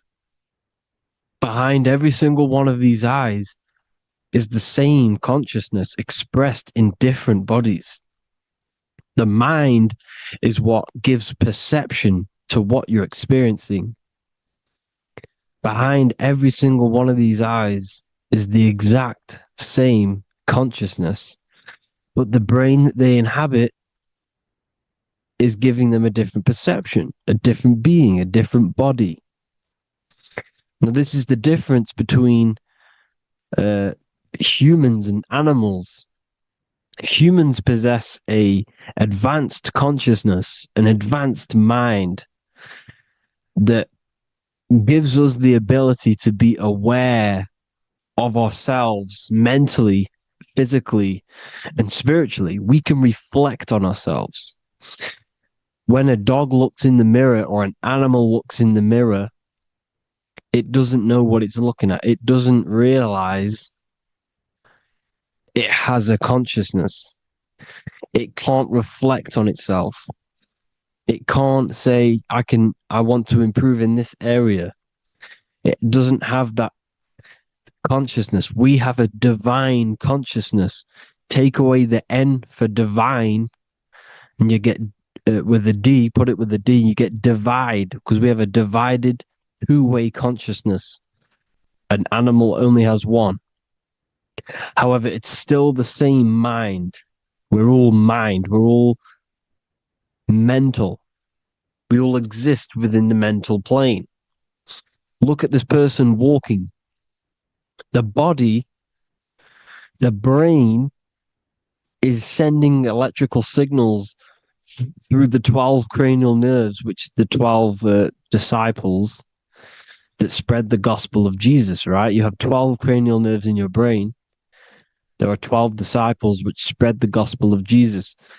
Jesus represents the mind, the intelligence, the invisible intelligence that we all are, the same intelligence, the same exact consciousness, which then sends a command into the brain. Then the brain sends these 12 electrical signals through the 12 cranial nerves to control the rest of the body through the nervous system. This person walking is not, the body is not walking. The mind is telling it to walk. And the brain is it's a supercomputer which is decoding these demands given to it by the mind, because the pineal gland will have something to do with the ether, because the ether is physical and non-physical. The mind is sending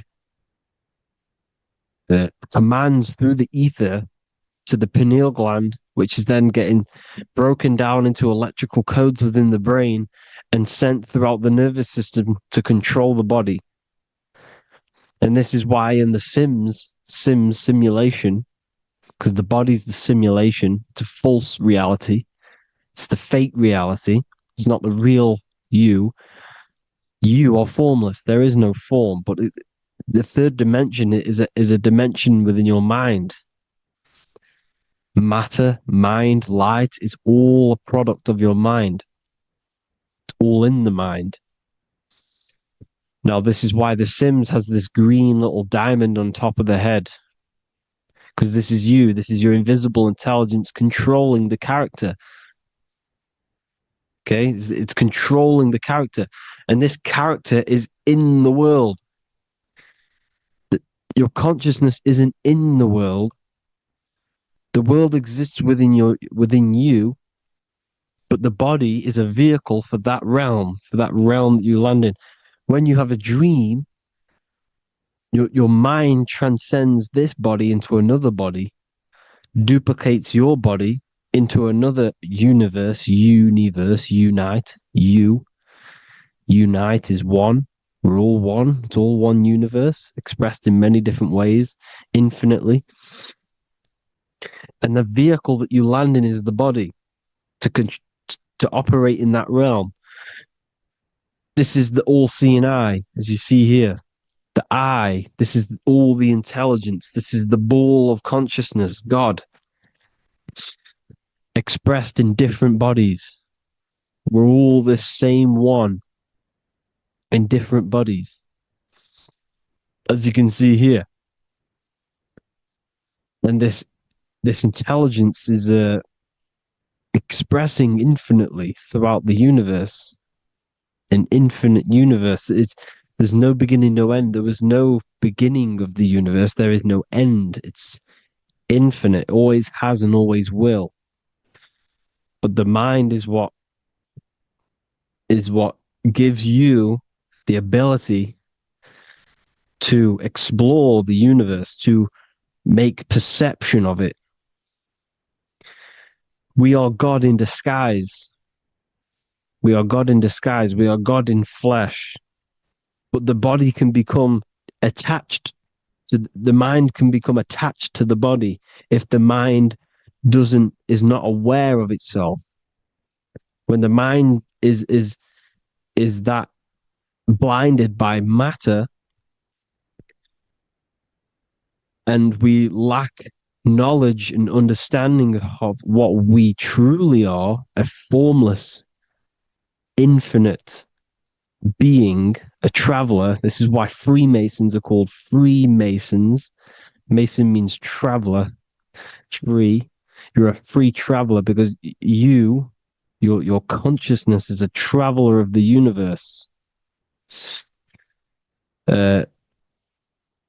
When we lack understanding, our mind bounds to the body because we don't separate the body with our different layers of consciousness. When we separate them and identify that we are mind, body, emotion, you then can apply this knowledge to when you want to astral travel and explore the different realms of your mind, because the mind is the universe. People, this is what we need to understand. The mind is the universe. I am you and you are me. This is the Egyptians showing you this. The Ankh is the symbol of life. This is the one ball of consciousness, mind, giving it the Ankh life to all the different life forms. The cows, the birds, the snakes, and the big Ankh given to the humans, because the humans are the most intelligent. We we have the most advanced consciousness. We have the most advanced consciousness. This is why the one is giving a big onk to the humans here. Here you see again, this is not the sun. This is also showing onk giving out its life to all things infinitely. And this is the most high. We are the most high in disguise. When we strip off the body, we strip off the desires for the physical world, we strip off all of these fake identities that the mind gets attached to. That is God, the universe. You are the universe experiencing itself. I and I, the letter I and the number one is just one line. The letter I is the number one. Because your I am, when you refer to yourself as I, every single one of you who's watching this video refers to yourself as I, which is the one. We are all the one. We are all intelligence. We are all invisible. We are all the one. One is the only number. 1, 2, 3. Everything goes up in ones because there is only one. Doesn't matter how far you go down the line with numbers, all of their numbers are created by one because there is only one. It's me and you are the exact same consciousness expressed in different bodies. Mind. Cause. There is only one cause. There is only one mind. There is only one being. But because we lack understanding of this, we think we are the bodies. And this causes division because the physical world is the most illusionary world. It's an illusion. It's all an illusion. Now you see with the two, you look with the two eyes, but you see with the inner eye, the mind. Okay, the mind is the mental plane is a shared plane, and it gives perception to what you're looking at. The mind. I'm affecting you when I speak because the mental plane is shared. We all share mind. We all express mind. When I'm speaking to you, I'm affecting you because we are mind. So the words that I'm saying, which are being manifested from my mind, are being manifested through my body into vibration, is affecting you. I'm affecting you with what I'm saying. And these words are having an effect on your mind because we're all mind. This is why you need to be careful what you're listening to, music and all sorts. Because music can also create thought loops within your mind. Because the chorus, we shouldn't be listening to choruses. Choruses are loops. And what they're saying in the chorus is being looped. And this can create thought loops within your mind. Go and listen to an old song that you used to listen to about 5 years ago, 10 years ago, 20 years ago. Go and listen to an old song and you guess what? You will get nostalgia. Why will you get nostalgia? Because that song will trigger the thoughts that you were thinking in that time of listening to that song. So songs with choruses create thought loops and they reprogram your subconscious mind. It's important why music is very powerful. Mine and mind, same word. See, language is the truth, people. This is why I use language in all of my presentations, especially the English language. It's riddled with occult truth. I is my me. I, you, and me, or I, one. We are not the name. We are I. Every single one of you is I, because we are all the one, all mind. Now, the only thing that is truly mine is my mind. When you say something is mine, it's an illusion. It's not yours. The only thing that is mine is mind, my mind. Okay? It's my mind. It's the only thing. It's the same word, mine and mind. Like I said before, everything's one. Hot and cold is different degrees of the same thing, of the one substance, of degrees. The 7 colors are different frequencies of the one white light. Everything is one. There is only one. We are all one. Everything is one. Hot, cold, day, night. It's the same degree of one, which is mind. The mind's perception is what's giving it, labeling it hot or cold. The mind's perception of colors is what is giving it red or purple, hot or cold. There is only mind. The mind gives things perception. There is only one, that is mind. The conscious and the subconscious mind. The male and the female, these are married. The subconscious mind is your hidden part of the mind. Okay, it's hidden. You can't really, you can access it through different meditations and Reiki teachings, and dreams or manifestations of your subconscious.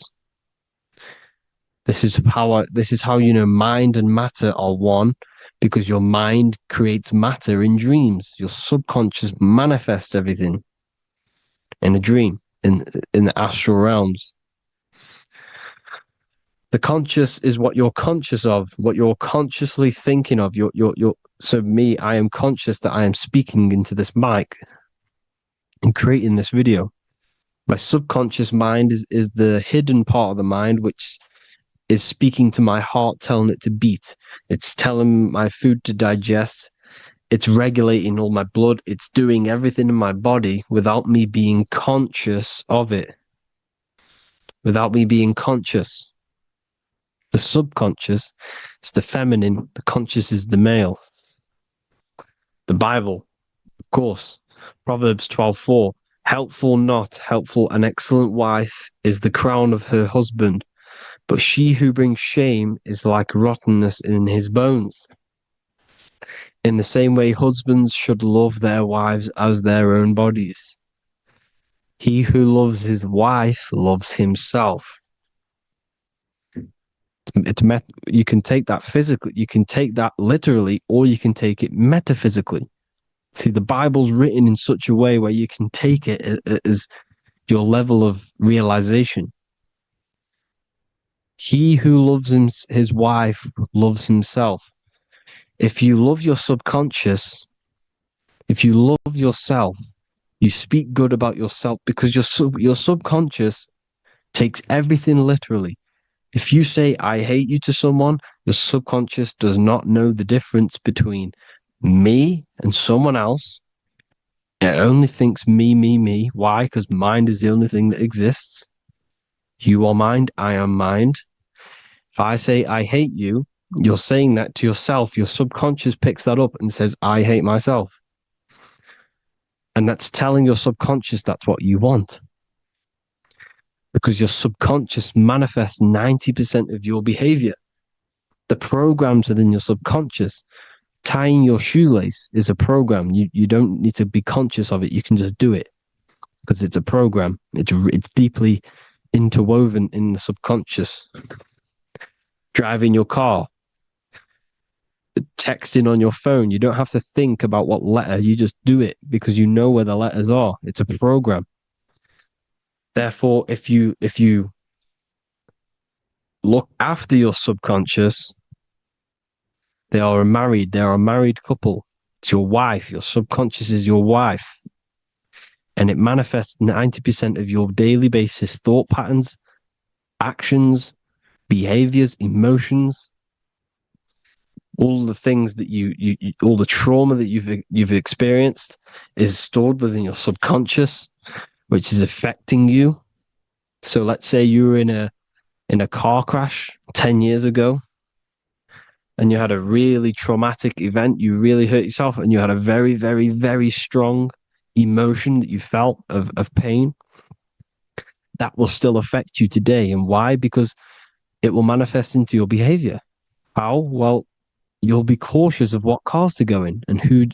You'll be cautious because of that event that stored within your subconscious, because of that feeling you felt was so painful and so strong. It's still manifesting into your behavior today. For example, you won't go in certain cars, you won't go with certain drivers. The subconscious stores everything, all your memories, the programs, and everything. So if you trick the subconscious, that's how you manifest your life. To trick the subconscious, you already have something. And therefore it will manifest into your life and into your behavior, thoughts, and actions. This is why the golden rule is to treat others like you want to be treated. Because I am you and you are me. We are all subconscious. We all have subconscious. Whatever I do to you, I do to me. Because my subconscious picks that up and thinks I'm speaking to me. Mind is very powerful.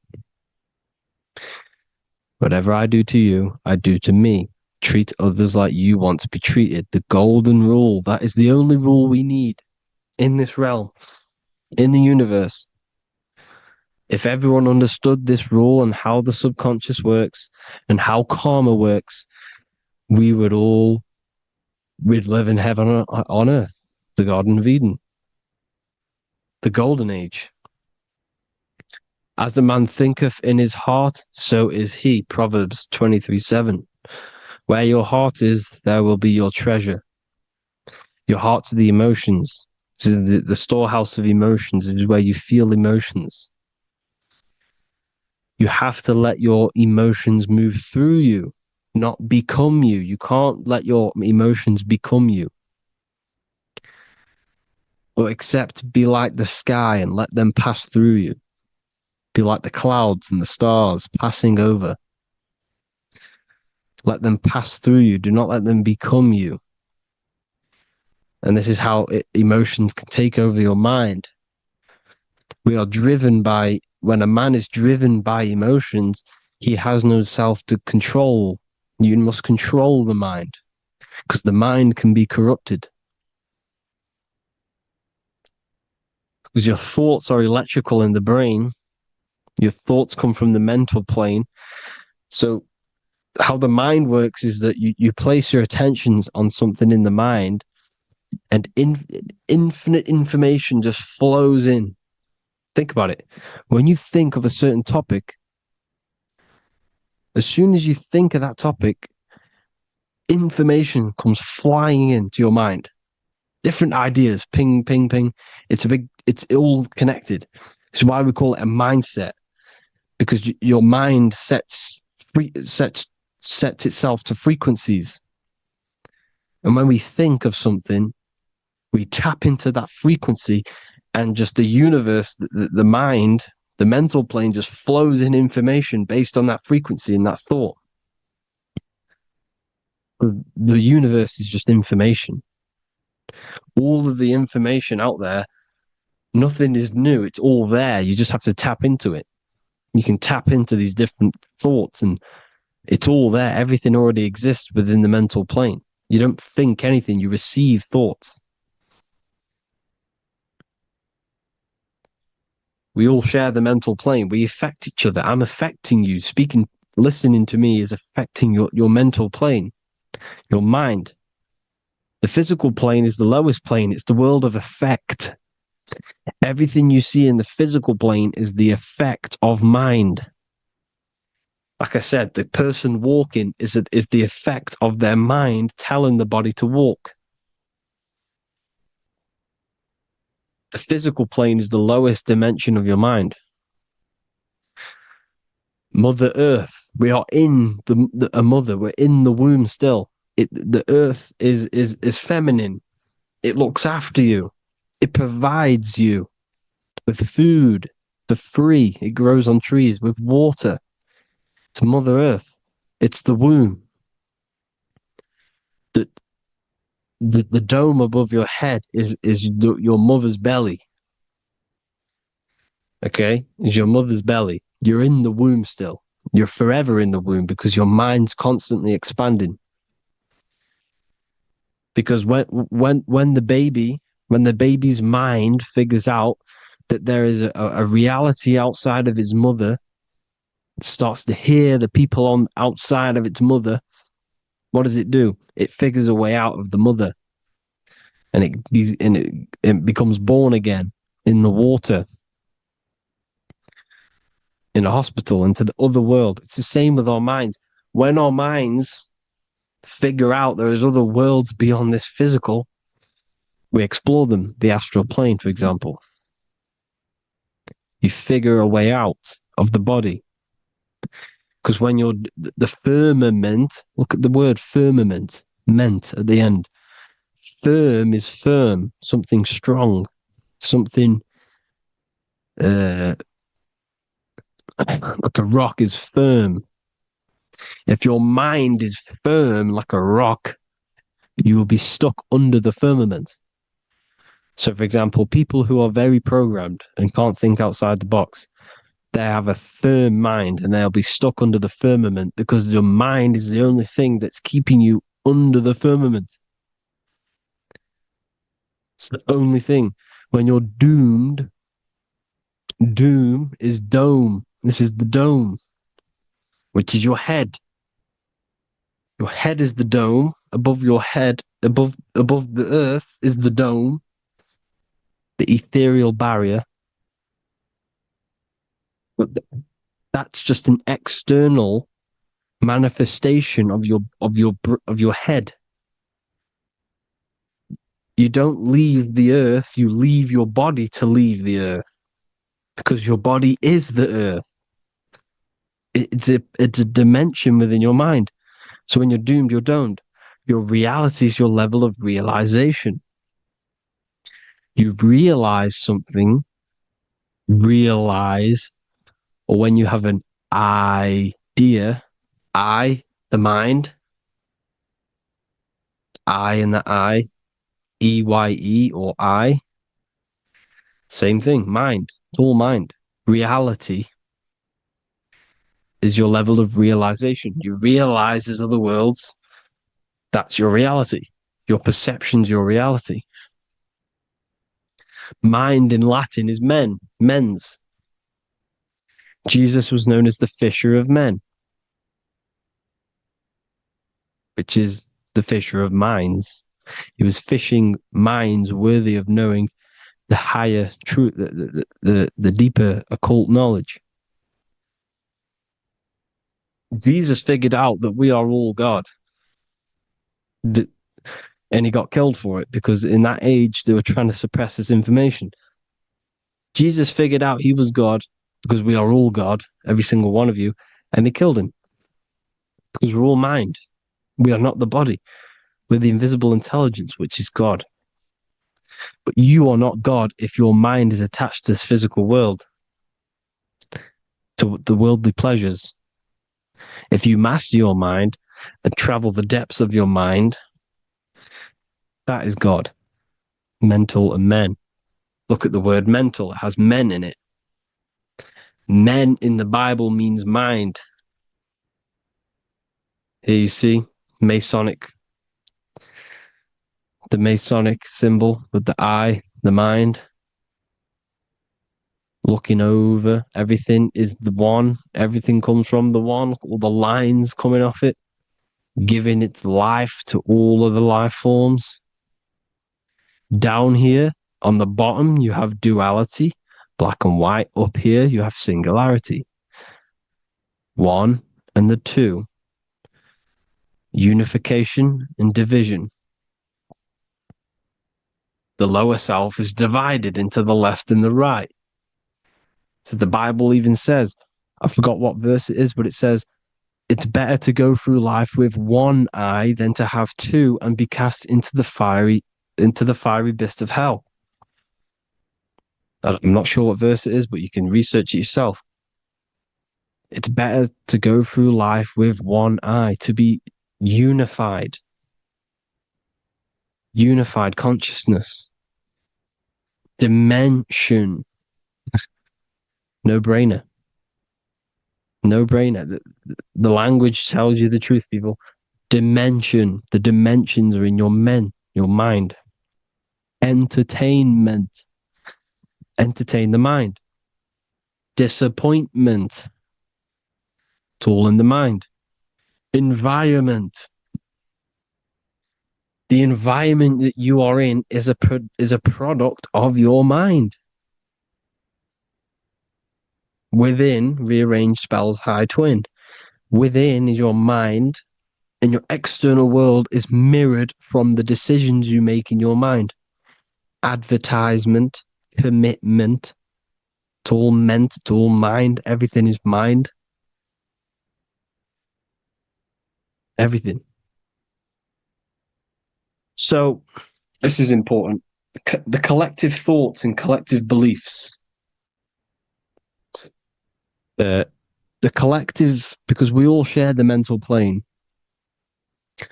And because of this is why we are in a weakened state of consciousness at the moment.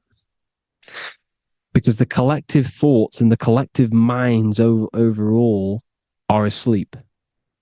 And they don't believe in anything. You see, everything is true within the mind. You think of something, it is there instantly. You think of a chair, it's there in your mind. You think of anything, it's there instantly. So everything's true within the mind. Anything can happen in the mind. Anything can happen on the physical plane if the collective consciousness, the collective minds, believe it to be true.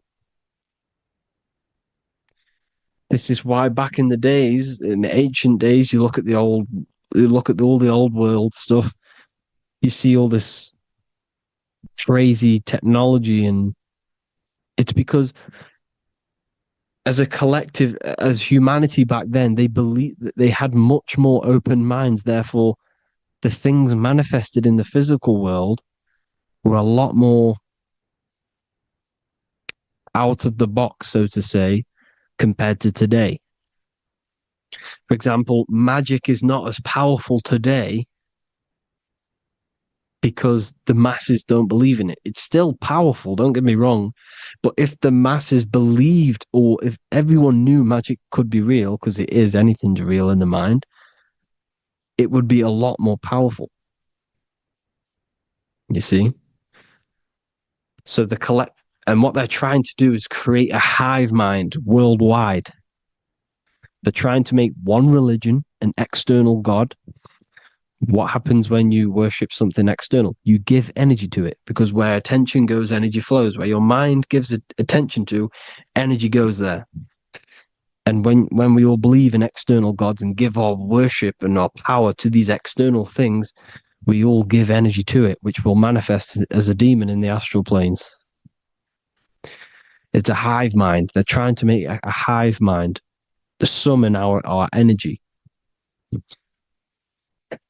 Trying to summon our energy. And it through mind, through collective thoughts. The hive mind. They want one religion, one government, one currency, one belief system. And that will create a hive mind, which will limit our consciousness, which will limit what we can do in the physical world. Because if everyone doesn't believe in certain things, it cannot happen, because it's all in mind. Mind is so powerful. I am you and you are me. I hope you all enjoyed this video, people. If you haven't already, join the Wisdom Academy. The Wisdom Academy, we have many occult lectures just like this one. Also, we have just launched Mindwave Hub. If you want genuine frequencies genuine binaural beats, because the ones on YouTube, the ones on Spotify, Apple Music, they're all tuned to A440 hertz, which shuts down the right hemisphere of the brain. If you want to gain access to your true consciousness, your mind, you need to balance the two hemispheres and balance the chakras. You can do that externally by listening to binaural beats. If you want true frequencies, true binaural beats to hemisync the chakras, hemisync the brain, to gain access to the different dimensions of your mind, well, you can gain access anyway, but it's going to help you if you're trying to learn this. Join Mindwave Hub. The link will be in the description. Listen to the binaural beats, meditate to them, listen to when you go to sleep. They'll massively benefit you. Thank you all, people. Hope you had an amazing, lesson. Hope you learned a lot. And please subscribe. God bless you all.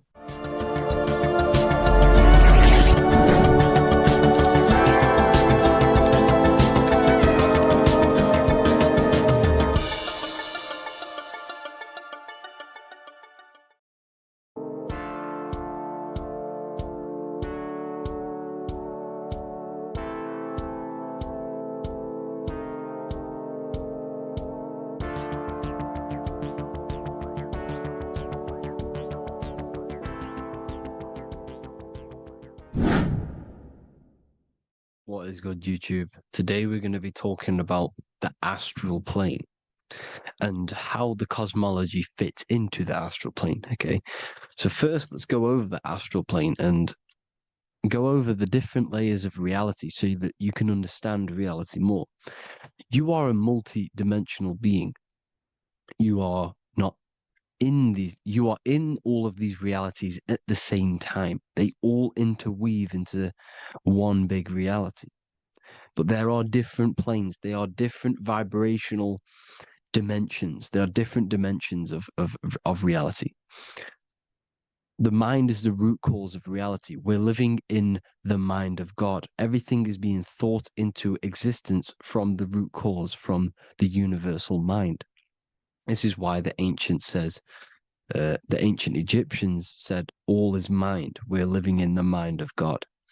And we are a microcosm of this mind. This is why we all have the same mind.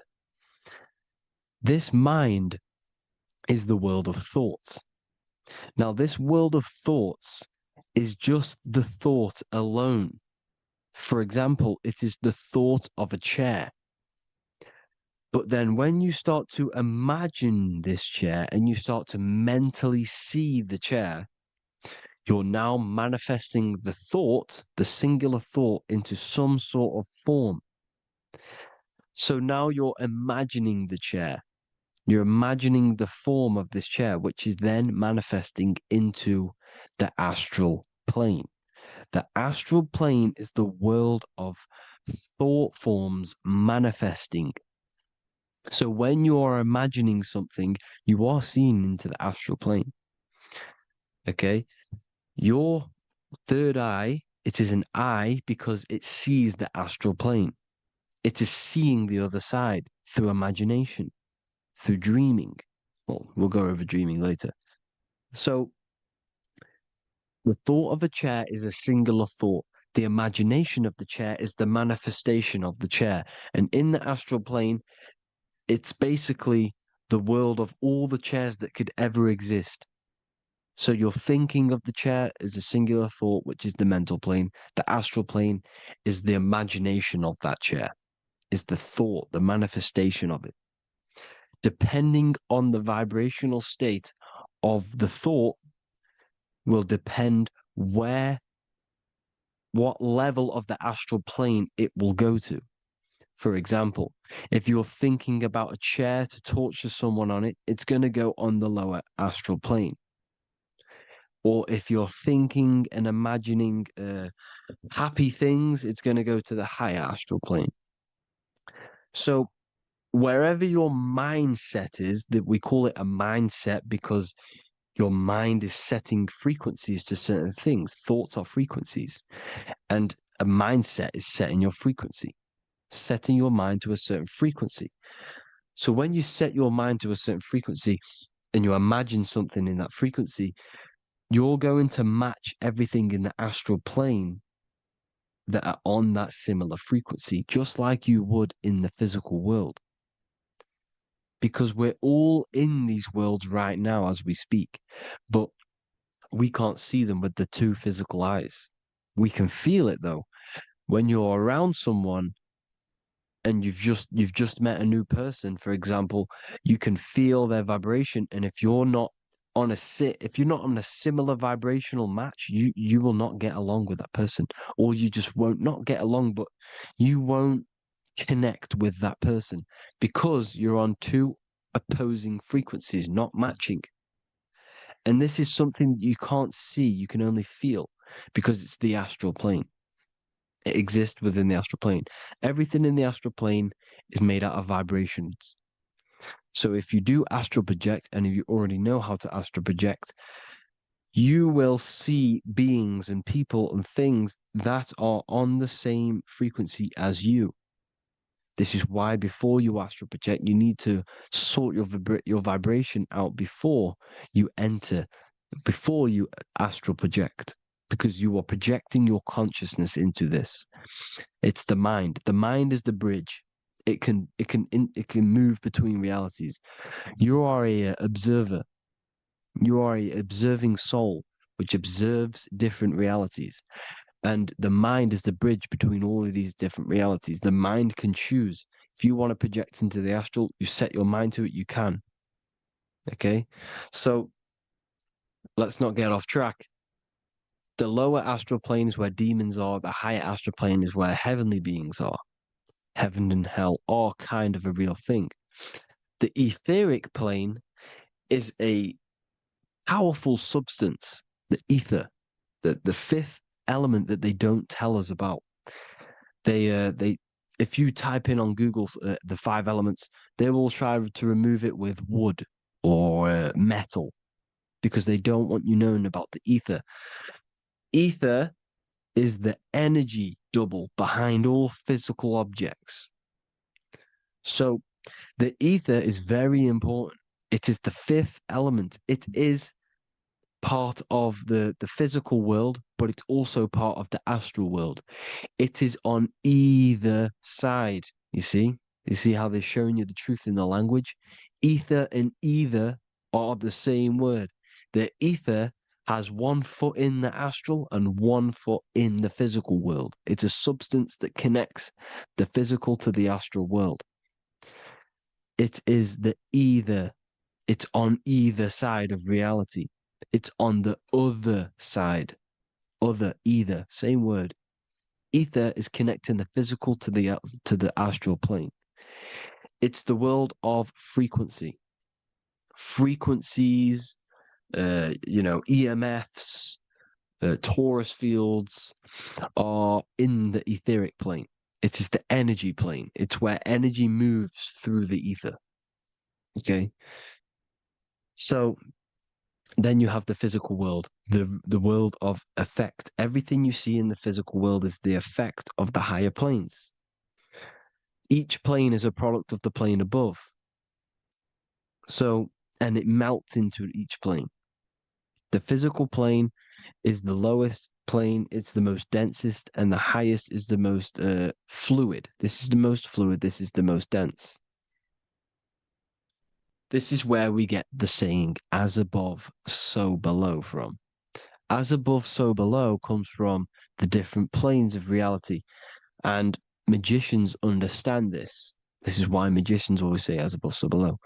Because they understand if you manipulate the higher planes of reality, you manipulate the lower planes. Because the astral plane is a direct copy of the physical world, but in the astral plane. It is mirrored. The physical world is mirrored in the astral plane. They are both the same world, but just different vibrational states of the world. Kind of. It's hard to put this in words, people. So just try and understand. The astral plane is the double. It is whatever happens in the astral plane happens in the physical plane. This is why magic works. This is why demons work. This is why spirit communication works. Because if you manipulate the higher planes, you manipulate the lower planes. As above in the astral, so below. Leonardo da Vinci showing you to look up, pointing up. You got to look up. He's telling you to change the mind, you change the physical world. You change your emotions, you're on the astral plane, you change the physical world. You change your reality by changing the higher planes. This is the Masonic 11, the two pillars. This is the 11, also symbolizing the two hemispheres of the brain here. But the 11 symbolizes the two mirrors. 11, 11, 9, 11. 9, 11 adds to 11. 9 plus 1 plus 1 equals 11. The Twin Towers were an 11. Flight 11 was hijacked because it's a mass ritual within the astral plane. Now, we're going to go deep into that later, and I'll show you these rituals they do in order to manipulate the astral plane. So, this is what the 11 is. It's the mirroring of reality. If you contact spirits and conjure spirits, you can either summon or attract demons and spirits. Summoning is creating a spirit. You create demons. Okay. Like I said here, the mind is the root cause of reality. If you think of if you think of a traumatic event that happened in your life over and over and over and over again for years and years and years, where attention goes, energy flows. The mind is the director of energy. If you are directing energy into the specific emotion, the specific thing that is torturing you in your mind, that will manifest as some sort of being in the astral plane, which is called an elemental. And this elemental being that you have created through your thought forms and emotions will latch onto you and feed off this energy. So it's important that you get your mind right, okay? It's important that you sort that you file the mind and you discipline the mind. Make sure it's only entertaining positive things, because you are quite literally creating your own demons. The word demon has the word mon in it. And if you've watched my videos to know, mon means moon. The moon is your mind, the sun is your soul, the earth is your physical body. Demon is mon means mind, moon is mind. You create demons with your mind, summoning. Now, this is where the rituals come in. 9/11 was a ritual because everyone was thinking about this big fearing, the death of 9/11. Everyone was thinking about it.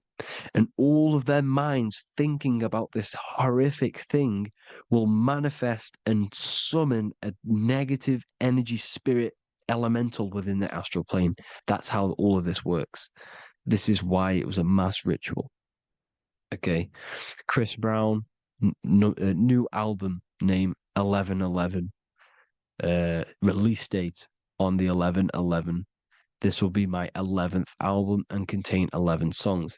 All of these people know the occult. This is Hermes Trismegistus with the star of Saturn, the six-pointed star, as above, so below. The mirroring of reality, physical and astral, the two Masonic pillars. So as above, so below. What's above us? The stars. The stars are connected to the astral plane. This is why we call them stargates. When we dream, we are experiencing these different realities. And what are stars? They tell in the Bible, it says Genesis 1:14. And God said, "Let there be lights in the firmament of the heaven to divide the day from the night, and let them be for signs." Signs translates to things to come. Why things to come? The stars tell the future. Why? And why do we say as above, so below? As above us is the astral plane and the etheric plane. As above, so below. Whatever happens in the stars happens on Earth. The stars are connected to the astral plane. Above us is the astral plane.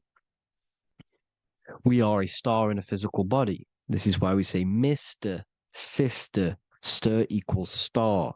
The E and the A are interchangeable. We are stars, and the stars are the start of our incarnation. We start in the stars, same root word, and we descend through the seven energies, which are our seven chakras. Then we enter the heart of the soul system. The heart rearranged spells earth. And this is the true cosmology. Here's the Masonic cosmology. This is Masonic now. Here's the firmament. Let there be a firmament in the midst of the waters to divide the waters from above, from the waters that below. Genesis 1:6. The firmament, firmament comes from the word firma, Latin, I'm pretty sure, which means firm.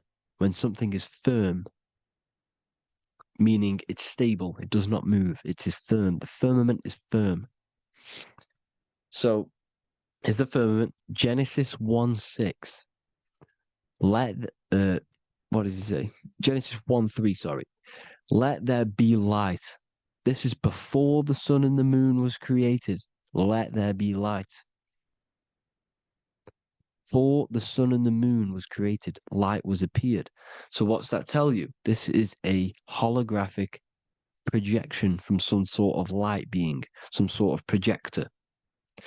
And that projector is the all-seeing eye you see in the Masonic cosmology. This is the all-seeing eye projecting the light beams. Let there be light. Everything is made out of light. The universe is created out of light waves. The torus field is one unit of light. The light projecting this reality is Polaris. Okay, the famous all-seeing eye. Now, what else? Then we have after let there be light in Genesis 1:16, and God made the two great lights. This is the sun and the moon, electric, magnetic, male and female. Then we have the Masonic checkerboard, the black and white symbolizing dualities within the dualistic reality we're in, spirit and matter, light and matter, rest and motion, positive and negative, good and evil. Everything's dualistic here. Okay? And it's a dance. The universe is a dance between flickering of white and black light, which is the torus field. We're not going to go over that, but this is all connected to the astral plane. This is the true cosmology. The astral plane cannot work on a spinning monkey ball in the middle of space. Does not work. Cannot work. It's impossible. Okay? Impossible. So, even in the Quran, it says, Allah has made the earth for you as a carpet, flat. Quran 15:19. And the earth we have spread out like a carpet, set there on mountains, firm and immovable. It is immovable. In the Quran, it also says 65:12, it is Allah who has created the seven heavens of the earth. The seven heavens meaning the seven layers of heaven, the seven planets. And Psalms 104:5, he set the earth on its foundations and it can never be moved. Never. So here you see in Isaiah 40:22, he sits enthroned above the circle of the earth and its people are like grasshoppers. He stretches out the heavens like a canopy and spreads them out like a tent to live in. We live in a tent. This is the tent. The projection of light. Here you see an ancient picture here. Here you see the ethereal barrier, meaning the firmament, the etheric barrier. And here you see his head popping out. Why is his head popping out? Because your head is heaven. Your heel is hell. Your head has access to the astral plane. This is why your head is heaven. The pineal gland, when stimulated, has access to project itself, project consciousness into the astral plane. Here you see another ancient picture here with the Masonic Royal Arch, with the zodiac here, the zodiac on the top. arching because there's a firmament above us. Here's God in the brain. Consciousness is God. Here you see the Masonic Royal Arch, symbolizing the firmament. George Washington above the Masonic Royal Arch. These are the stars. This is Polaris projecting reality. Here's ancient churches with the dome. Polaris projecting reality with Jesus. Disney World is under the dome. The seven layers of heaven, ancient paintings, all depict if you go and look at the ancient paintings, they'll all depict the firmament, the arch above us. This is where we get interesting. The Masonic Royal Arch has the 6-9, which is Cancer. The constellation Cancer, which is 6-9 is associated with portals because CERN is the 6-9. Okay, CERN is opening portals. They're trying to create a portal to the other side. Cancer has the word CERN within it, so there is a link between Cancer and the opening, the firmament opening above us to ascension. Here you see the Masonic art with the Royal Arch and the light and the opening. Here you see the light and the opening. This is the opening of the firmament. Here's the Hebrew cosmology with Sheol, the underworld, and the opening. So Cancer is definitely some sort of portal in and out of this reality. I'm just connecting dots here. Now, we're going to go change a bit now. These celebrities that you are seeing they have not sold their soul to Satan, okay? They have not sold their soul to Satan. Satan is a demonic, low vibrational energy that has been summoned over the thousands and thousands and thousands of years of evil occult arts. So since Babylon was summoning this demonic energy, and this demonic energy in the astral plane will grow and grow and grow. It has no form. It has no physical form. Okay, but you can see it in the rappers. If your third eye is open, you can see clearly that these people are demonic. You can sense the energy that they're manifesting. Selling your soul is not what you've been told. It is gaining, because your soul is pure love, okay? Your soul does not want to do anything bad. So when you sell your soul, you're gaining physical gain. You're gaining physical wealth, for example, like for these rappers, they will be given millions of pounds because the people in control of the music industry, which is the dark occultists trying to brainwash the masses, the people in charge, they're dark occultists. They understand Satan and the energy. They are satanic energy, which has been summoned in the astral plane. They see that they have influence over the masses, so they will go to them and say, "I'll give you this amount of money forever if you manifest this satanic, demonic energy through the music and through social media to blind the masses, to brainwash the masses into this demonic energy." Because when you listen to music, music is frequency. Whatever you listen to, you become that frequency. So if you're listening to these people, they're throwing energy, this demonic, satanic energy that they sold out to. Soul, same word. When you sold something, you've got your soul involved. They have exchanged money, physical gain, so that they manifest this satanic energy within the astral plane and through the music, through the videos, through social media to keep us in this vibrational frequency, in this low state of consciousness. This is what it actually is. It's not, you're not selling your soul to some sort of devil. This satanic energy has no physical form it is formless in the astral plane. It's a summoned energy. Now, The root chakra is red. This is why the devil is red, because it symbolizes the animal nature of man. When you are operating off your root chakra, you will kill, you will fight, you will do anything to survive, because it's all about survival mode in the root chakra. They want you keeping in that fighting mode, that surviving mode, so that you are manifesting this low vibrational frequency, this satanic energy, this demonic red energy. This is why the devil is red.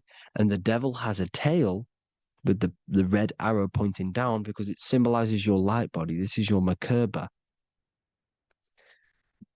Your Merkaba is your light body. Mer equals light, Ka equals spirit, Ba equals body. Merkaba, this is the devil's tail pointing down, the descension, your heel, up to your heel, hell. Ascension to heaven, head. You see, this is the all-seeing eye with the illumination coming off it, your head, when you're illuminated. The Merkaba is your celestial sphere to portray different planes of reality. It is the vehicle of ascension. It's your light body. It's in the word Kabbalah, Kabbalah, Ka, spirit, Ba, body, La, light.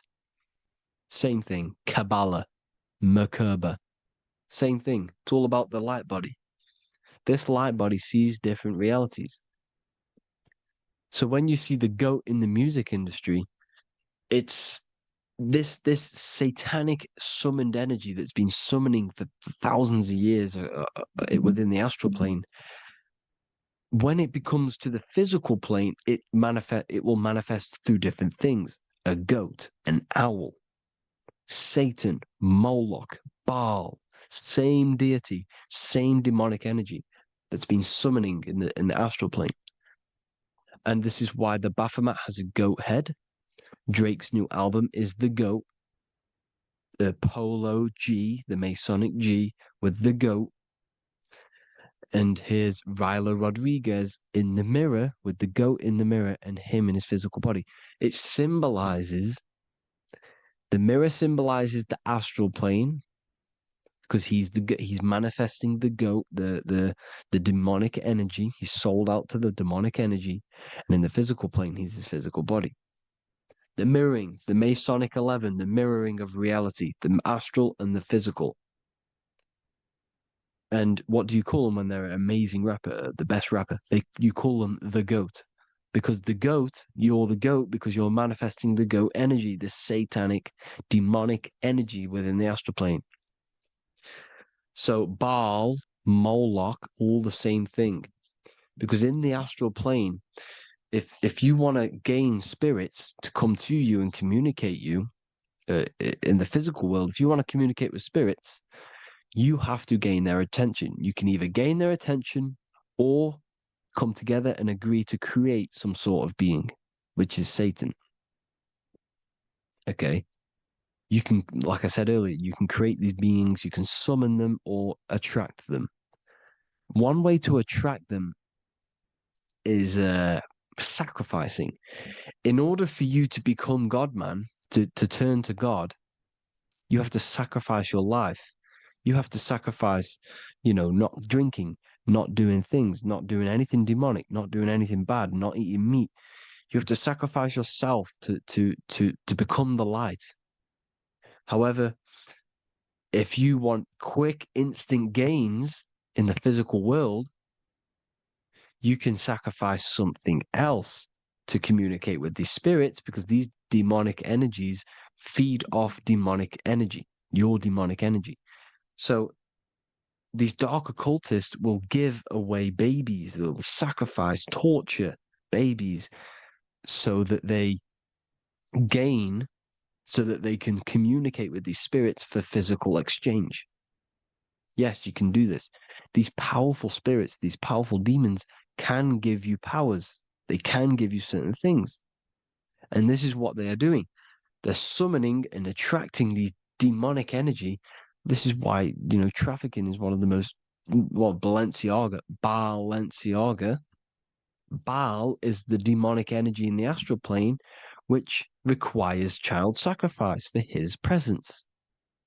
Balenciaga, and they were trafficking children. They were trafficking, killing them, and offering them to the spirits. This is what they are doing. Balenciaga. It's in the name. Here you see, here, you can see here a stick man with two horns. The goat, obviously, it's all the same deity. Baal, the goat, Moloch. Here's Moloch, the owl, the Egyptian owl, because it comes from the owl of Moloch, which is Baal, which is Satan, all the same demonic energy. And it's on the dollar bill, a tiny dollar bill, tiny, on the $1 bill. All the same thing. Bohemian Grove, they worship the big owl, Moloch. It's all the same thing. It's all one big demonic energy which has been summoning in the astral plane. And it's trying to take over Earth, the physical plane. That's what it's doing. So I hope you all gained a deeper understanding of the astral plane and what's actually going on in the world. Please leave a comment if you can to help the algorithm. Drop a like if you like this content. And hope you all learned something today. And God bless you all. Thank you all.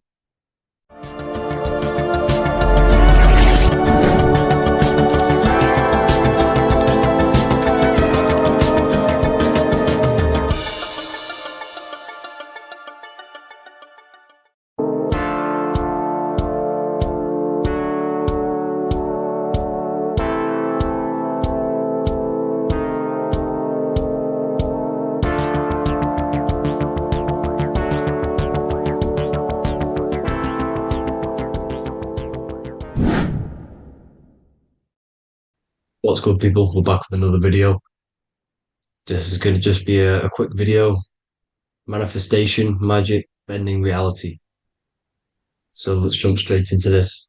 So you have a conscious and a subconscious part of your mind. The conscious is what you're conscious of, what you're actually doing, where you can choose or not. However, the subconscious is the part of your brain which is automatic. So all of the systems in your body, like the digestive system, your heartbeat, these are automatically being ran. And you do not have to tell these systems to do anything. You do not have to consciously tell your heart to beat. It's automatically doing it. And this is what the subconscious mind is controlling. It's like the dark aspect of your brain or your mind. It is the way bigger aspect of your mind. Okay, it controls all the systems in your body. Okay, and this is where all of your programs are. So when you're in it from your childhood, what you've learned in school, all of these things are being kept in your subconscious, maybe traumas and stuff like that. So the subconscious is the female aspect, and the conscious is the male aspect, because the male is all about action and doing, and the female is more about creation, creativity, intuition. So you have a right and a left hemisphere of your brain, and these are obviously male and female.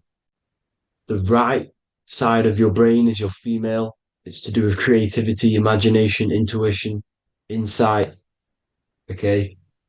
And this is one of the most important sides of the brain. This side of the brain is the most attacked by the elites, whatever you want to call them.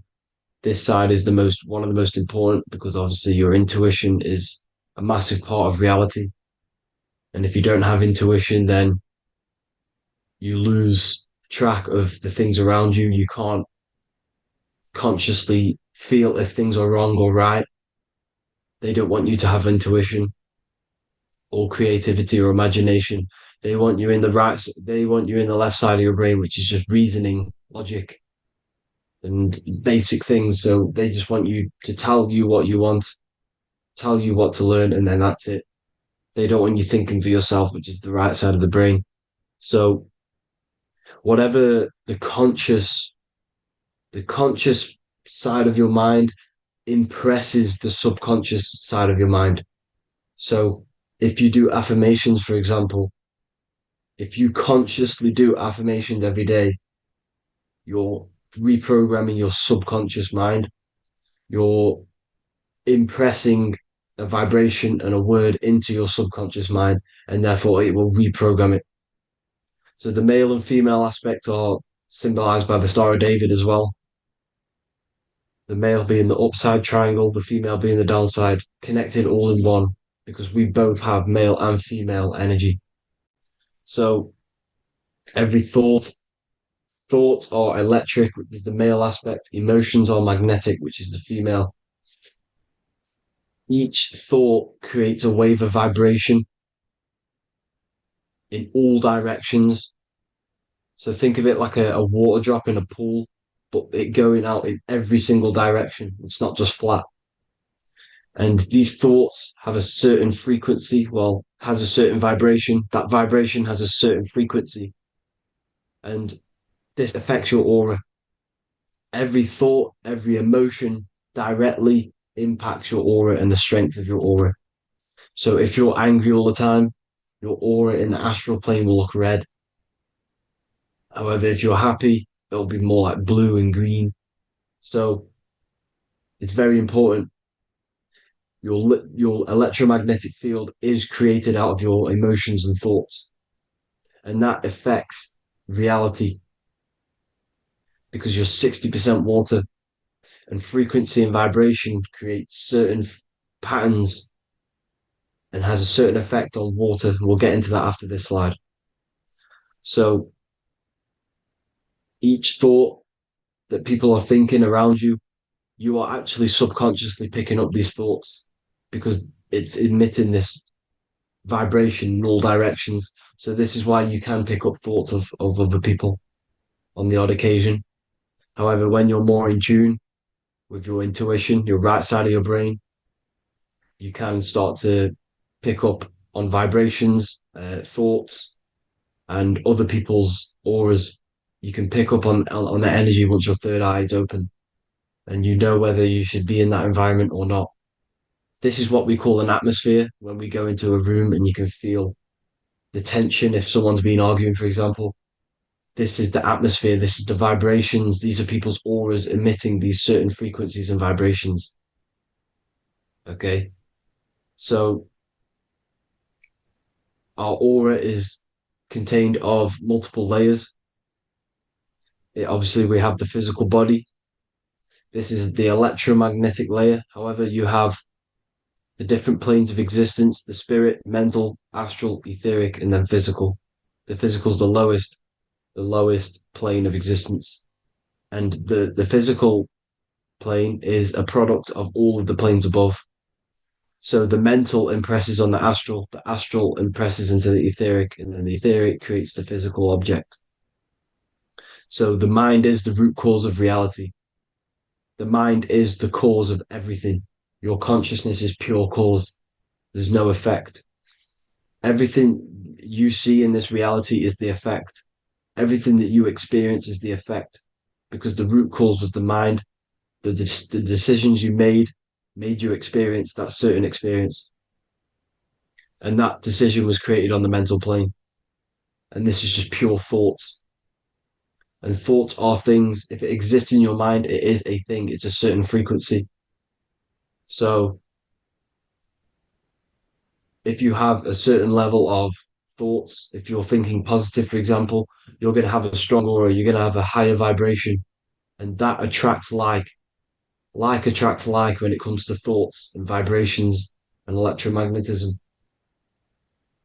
So if you're thinking positive all the time, speaking positive, doing positive, you're then creating a higher vibration, and that's going to attract people on that similar frequency to you. Everything is electromagnetism, frequency, and vibration. Everything. You see, so this is why, for example, if I put my hand to a TV screen, if my finger was the same vibration as the TV screen, it would go straight through it. However, the particles in my hand and the particles on the TV screen are two separate vibrations, and this is what causes the friction to stop and not my finger to go straight through it. So, like I said, when you don't feel the vibe of someone, when you don't feel right, you don't really get along with someone, this is a vibration. Your vibrations are not matching, they're not similar, they're two complete different vibrations, and they're not aligning properly. So music has a massive part on this. Music is a massive, massive tool for the elites because music is frequency. And in 1975, the musical instrument are all tuned to 440 hertz. So Spotify, Apple Music, most of the music on YouTube is all set to 440 hertz. And 440 hertz is not divisible by 3, 6, or 9. And when you can't divide a frequency by 3, 6, or 9, it's not a natural frequency. As you can see here, this is 432 hertz. This makes a nice geometric pattern. However, 440 hertz is a distorted pattern. So when you listen to this, this actually shuts off the whole right side of your brain. Like I said at the start, this is the most attacked side of your brain. It's to do with creativity, imagination, intuition. When you listen to 440 hertz, it shuts off the whole right side of your brain. And obviously shutting off all of these forms of your brain. Music is very, very powerful tool for the elites because it's the only thing which can enter your soul or your ears without consent, your body without consent. Everything else has to be through consent. You choose whether to eat something, you choose whether to drink something, but frequency, you're going to hear it no matter what. This is why it's so powerful. And music influences the body in many different ways. It's the most powerful imitator of everything. It directly affects all listeners. It directly affects intentions, gestures, movements, and actions. It stimulates your mind, and certain songs, certain catchy songs, can reprogram your subconscious mind, invoking certain emotions. This is why when you listen to slow beat songs, it makes you feel more sad. When you listen to upbeat songs, you feel more energetic. This is because these frequencies have a profound influence on reality and on how you feel. Because, like I said, you are 60% water. And as you can see here, each frequency creates a different geometric pattern. And inside of you is 60% water. So, like I said, 440 hertz is going to make a distorted pattern in your water. And this is going to have a profound effect on your emotions and your reality. So, like I said, health is not just the body. It's you are made of body, mind, and spirit. You need to look after what you put in your body. You need to look after your spirit and look after your mind. It's very important to keep all these in balance because once one of these are unbalanced, it affects the other two. So if you're eating wrong, it's going to affect your spirit and mind. If you're thinking wrong, it's going to affect your body and spirit. These are all interlocked. You have to look after them all. So it's very important you understand music. Stop listening to low vibrational music. To be honest, you want to listen to music without any sort of speaking inside of it.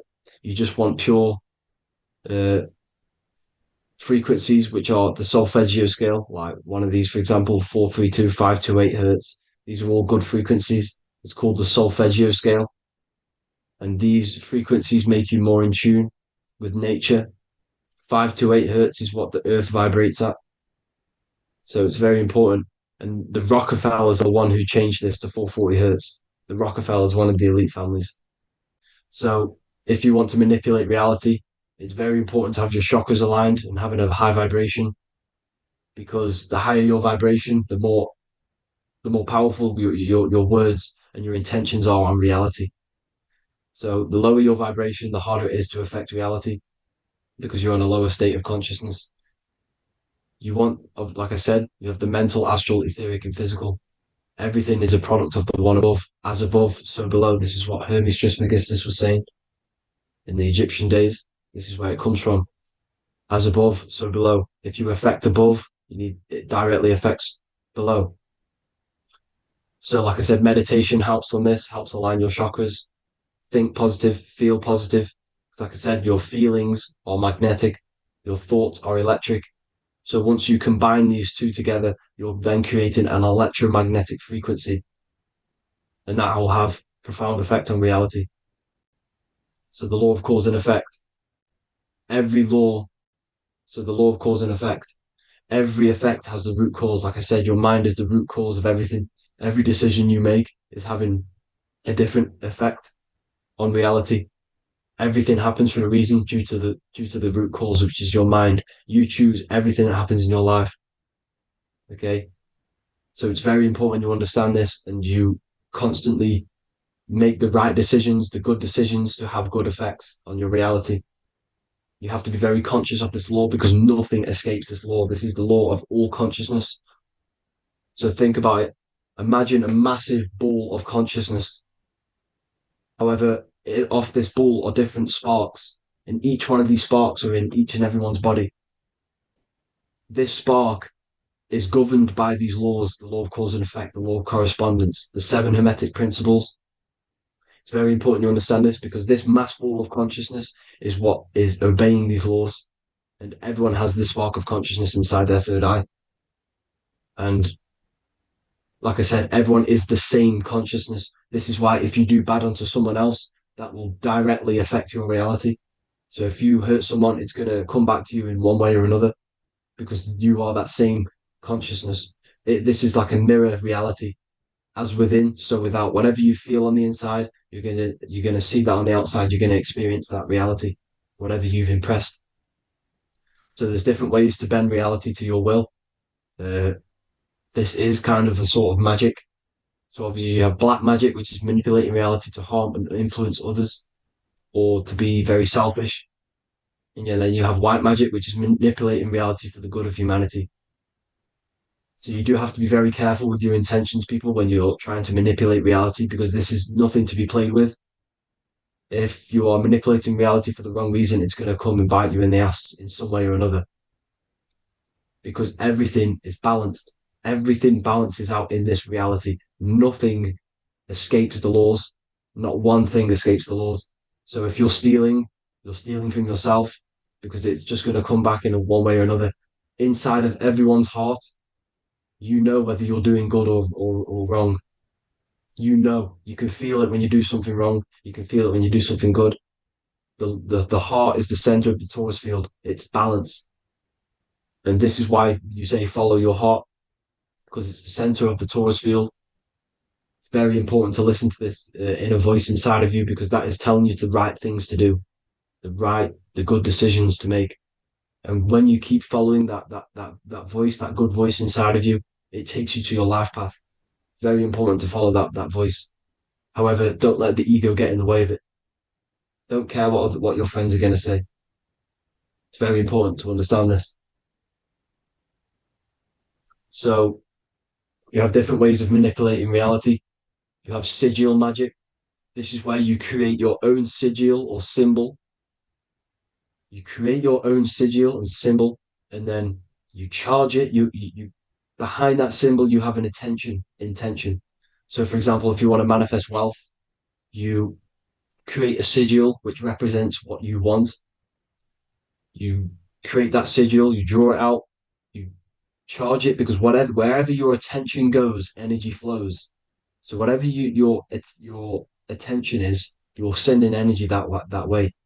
So what you do with your eyes and your hands, you place attention on the sigil. Imagine that it's glowing. Imagine that you're sending energy to the sigil, and then you burn the piece of paper once you've done this. And then after this, you meditate on that symbol. You constantly think about that symbol because that symbol is the frequency, is the thing that you want to manifest. So that's one way. Or you can just meditate on your reality. So imagine yourself having already what you have. This is what they call a mindset. You must set your mind to the frequency what you want to manifest. Okay. So if you want to manifest wealth, for example, imagine yourself being wealthy. What would it feel like? What would you be doing? Imagine a scene in your mind.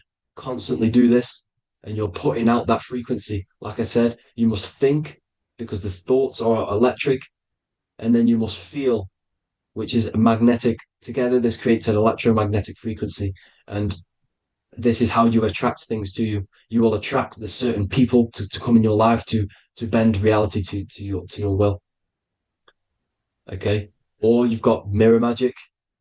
Stare yourself in the mirror because a mirror reflects light. It also reflects energy. So you've got to be very careful of what you say to a mirror. You've got to be very, very, very careful, because whatever you send into that mirror is directly sent straight back to you. So if you're thinking negative, you're sending negative energy back straight to you, and that's going to have an effect on your reality. Affirmations are very important, because your words are frequency, your words are vibrations, and each word you say has a certain frequency. If it's if it's positively charged, it's going to affect you positively. If it's negatively charged, because like I say, your brain and your mind is like the director of energy. That's what your brain is, and it directs energy into certain things. You can either positively charge it or negatively charge it, and this brain is creating your reality constantly. It's manifesting your reality constantly in the present moment. So this is what the government knows. The government know your mind is the root cause of reality. This is why they call themselves a government. Government. The New World Order is not being manifested by them. They are controlling the information. They are controlling your perception of this reality. And they know the mind is the root cause of reality. Therefore, if they control your perception of reality and your information, what you believe, you're going to manifest that information, that perception. So we, the people, as a collective consciousness, are the ones uh, manifesting this new world order. You see, so this isn't black magic. They're actually tricking us into manifesting their own their plans. This new world order. You see, this is how smart these people are. They know how to get around the laws of reality. They know how to bend reality to their will without facing the consequences. They're getting humanity to do it. You see, there is a collective consciousness. As like I said, we all have that same spark of consciousness, right? So as a collective consciousness, we are on a very low vibration at the moment. However, we are waking up rapidly. There are more and more people waking up at the moment, and light always chases away the shadow. Light is a lot more powerful than darkness, you see. So one person waking up has a massive effect than one person being asleep. It has a profound effect. Because, like I say, the light always chases away the darkness. It's more powerful. The light is always more powerful. High vibrations are more powerful than lower. So that's it for this, people. I hope you all enjoyed. This is a short, quick video. God bless you all.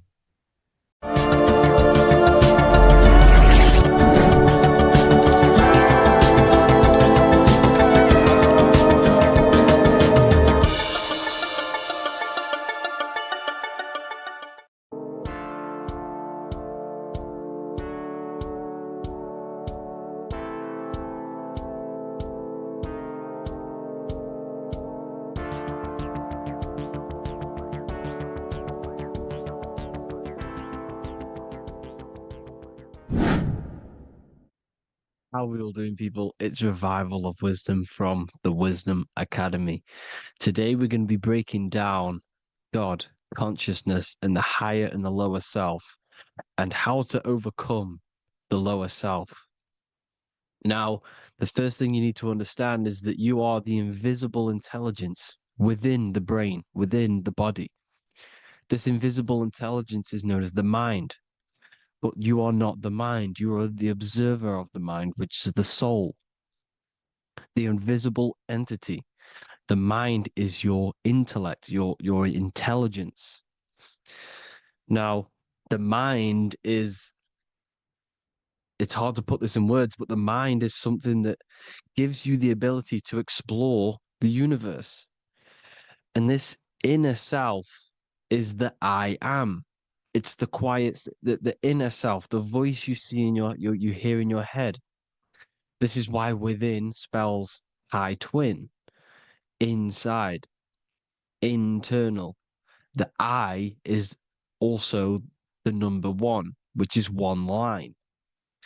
Because the one and only, is the inner self, which is the I am. This is why you say, my name is Harry. You are not Harry, you are the I, the inner self, the intelligence. Okay, this is why Jesus in French is I am. You look with the two eyes and you see with the inner eye, and eye, the same thing. Okay, because the eye inside is what gives you the perception of what you're looking at. So when someone's trying to explain something and then you catch on saying, I see now, it's because you're seeing with your inner eye, the one that gives you perception, gives you intelligence, gives you the the the ability to understand things. This is the internal eye, the invisible self, which the physical body is nowhere near as complicated as this inner self. It's in infinite potential, infinite potential. God, God, generator, operator, destroyer, soul, mind, and body, Brahma, Vishnu, Shiva, the Father, the Holy Spirit, and the Son. They're all the reason why you see God is always a triad is because it represents yourself. Your invisible intelligence is God. Me and you are the same invisible intelligence.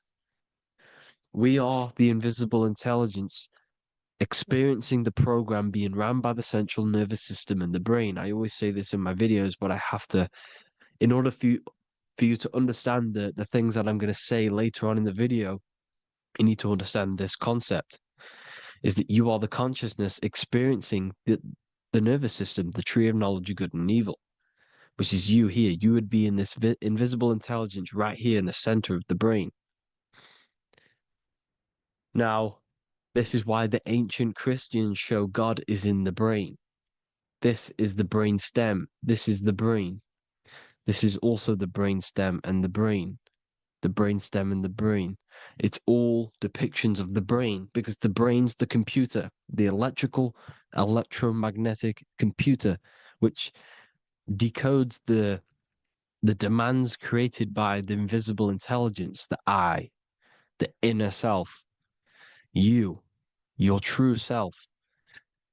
The person moving, if you observe what someone moving, this is going to sound, but if you observe someone walking, it's not the body. The body is moving, but the thing telling it to move is the invisible intelligence. Before you kick a football, a decision is made within your invisible intelligence, your mind. And this consciousness, this invisible intelligence, is either stuck between the lower self and the higher self. Okay? When the invisible intelligence, meaning the true self, identifies itself with the physical body, it will trap its mind within physicality. This consciousness that we have is either operating in the lower self or the higher self. It's either feeding the material body or it's feeding the spirit. Okay? But because we are physical and spiritual, we need to be even. We don't want to be meditating all day long because we do have a physical body as well whilst we are here. We are playing a game in physical matter. Okay? Now, the reason that you incarnated here is to learn a lesson because the mind can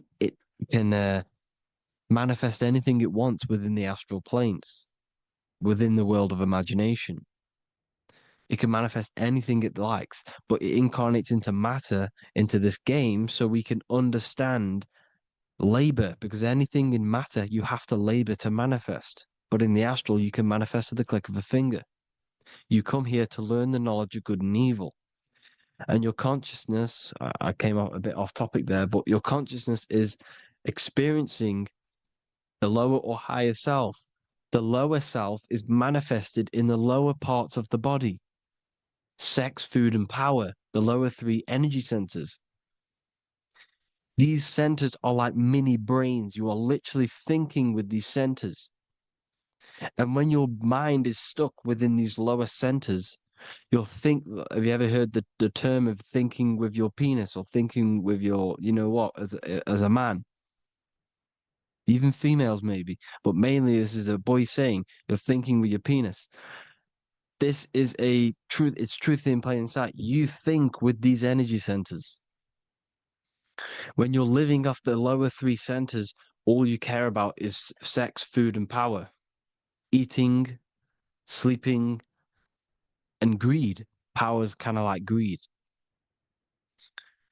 Now, when we move up to the higher parts of the body, when we live our life within the higher parts of the body, this is considered heaven, love, expression, intuition, and wisdom. This is what we need to be aiming to do, moving out of the lower half of the body and living our life within the higher self, the higher parts of the body, thinking with the higher energy centers, thinking with love, expression, intuition, and wisdom, spreading love, expression, intuition, and wisdom to others. Heaven is even. This is why Jesus is pointing at the heart chakra, always pointing at the heart. Earth rearranged his heart because in earth you're manifested as a physical being. You're in the heart, good and bad. You need to be balanced between the good and bad. Because love can be a demon too. That's a whole nother video, but love can be a demon. Now, the seven chakras are known as the seven seals in the Bible. When the Lamb opened the seventh seal, there was silence in the heaven for about half an hour. This is a verse from the Bible. The Lamb is Aries, which is the higher brain, the cerebrum, Ram, Aries. Because when the Ram opens the seven seals, you enter the kingdom of heaven. Because these chakras seal your invisible intelligence. They seal your true self. You are behind these seven seals, your true invisible self, your true consciousness.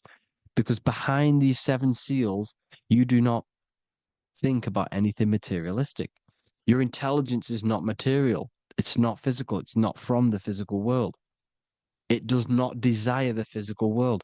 The body is the beast. The body's the animal, the lower self, which can corrupt our intelligence. It can corrupt the intelligence. Okay? Now, we need to balance these chakras so that we gain a deeper connection between this intelligence and the brain. Because when there's a strong connection between the brain and the intelligence, your body and the intelligence, you have a strong connection. Therefore, you can manifest what the intelligence is saying at all times. Meaning, when, for example, your higher self, this is intelligence, the higher intelligence is always speaking to you. It's always guiding you. It's always telling you the right thing to do. You can feel it when you're doing something wrong. You can feel that you're doing something wrong because this higher self, this intelligence knows what it needs to do here.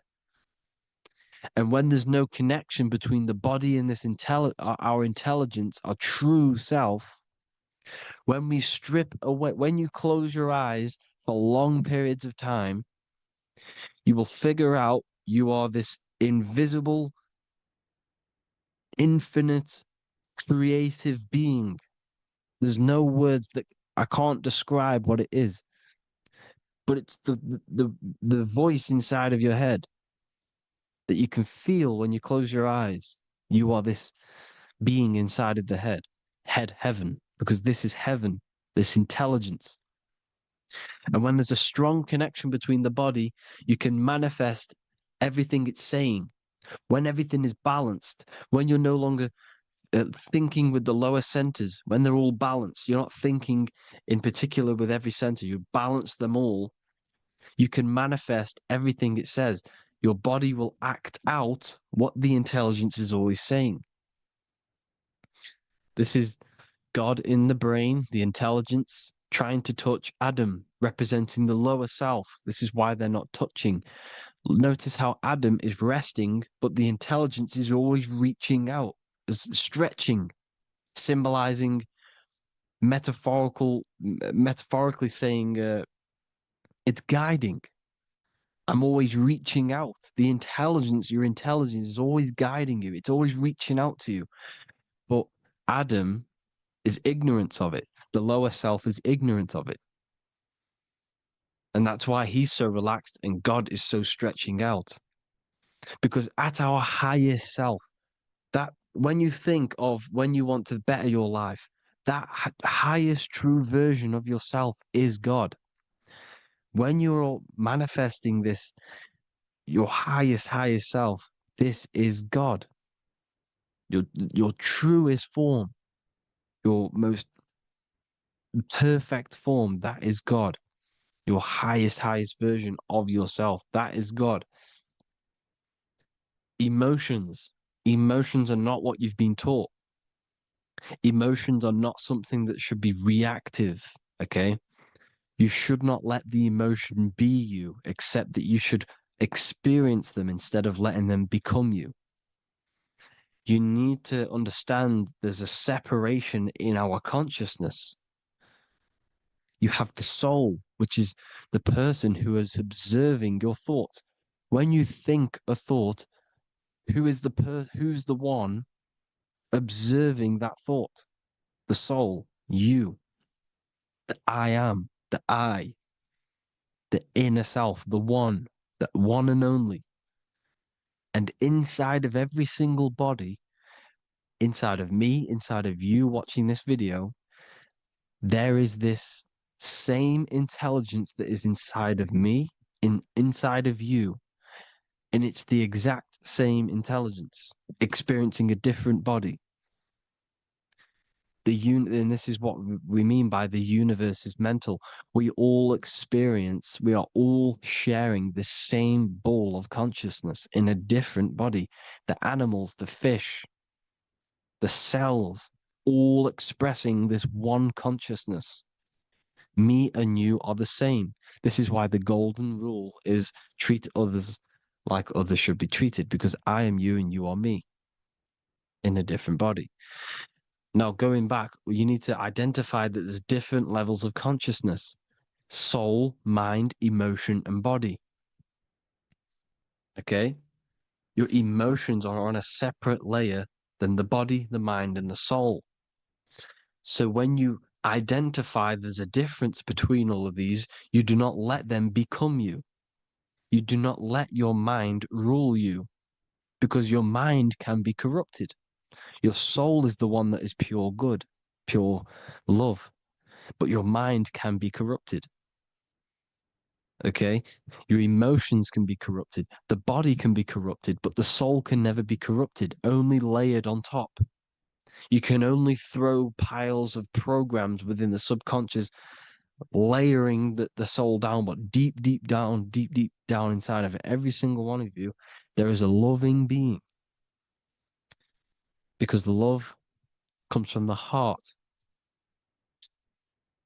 Love is the universal emotion, expression. Now, your thoughts can become bondage, your emotions can become bondage. Now, what do I mean by bondage? By conquering the lower self, we need to conquer our own mind, because the mind is what's manifesting the lower self. When you're thinking with the lower half of the body, when you're becoming your emotions, you need to experience the emotion, not become the emotion. Do not let the emotion become you. Do not let your thoughts become you, because your thoughts are tools that you can manifest. Your thoughts are the idea. Your emotion is the energy that you can use to manifest that thought. Your emotion is energy in motion, emotion.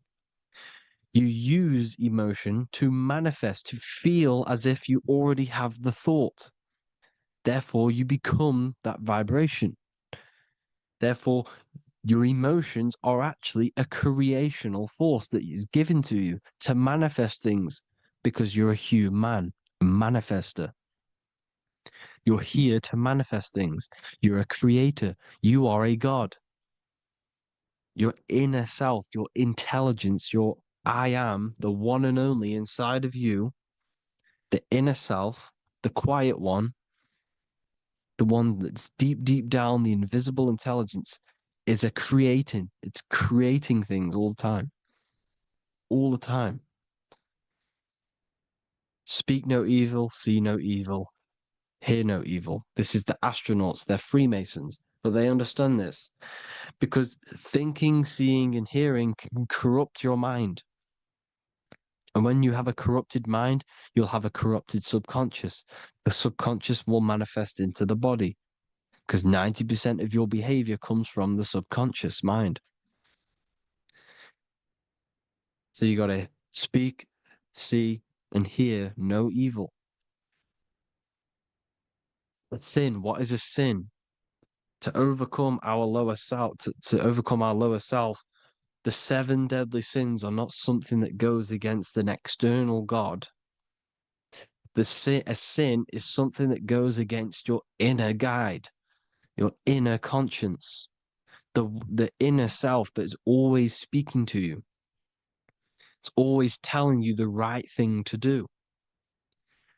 A sin is something that goes against this inner guide. And this is why you can feel something where you can feel you're doing something wrong. Because the inner guide is speaking constantly. And when you commit these 7 deadly sins, which are 7 internal states which keep your invisible intelligence bound to your physical body. Because evil, right? Evil love bondage. This is why they stay in this realm and they control this realm, because they love the bondage of the body. They like matter. They want to stay in matter for eternal life. They don't want to ascend back into the heavenly realms where you do not have a physical body. You can explore the universe within the astral planes. They stay bounded to the body, bounded to the 3D construct of the physical world. They have greed, lust, envy, gluttony, wrath, sloth, pride. They want all of this. And if you want that, that's okay. But deep, deep down, you don't want that because your soul is always telling you the right thing to do. Your soul knows what to do to get out of here. It needs to detach from the external world. Detach from all of these 7 internal states which bound you to your lower self, your lower centers. That's what a sin is. You know, you have a left and right brain. The left brain is always analytic. The right brain is metaphorical. So the right brain is producing a holistic view of reality. Now, what do I mean? And not view, perception. When you see, because your eyes are parts of the brain, so when you look at something and you look, that image is produced in the back of the brain in the visual cortex. And then the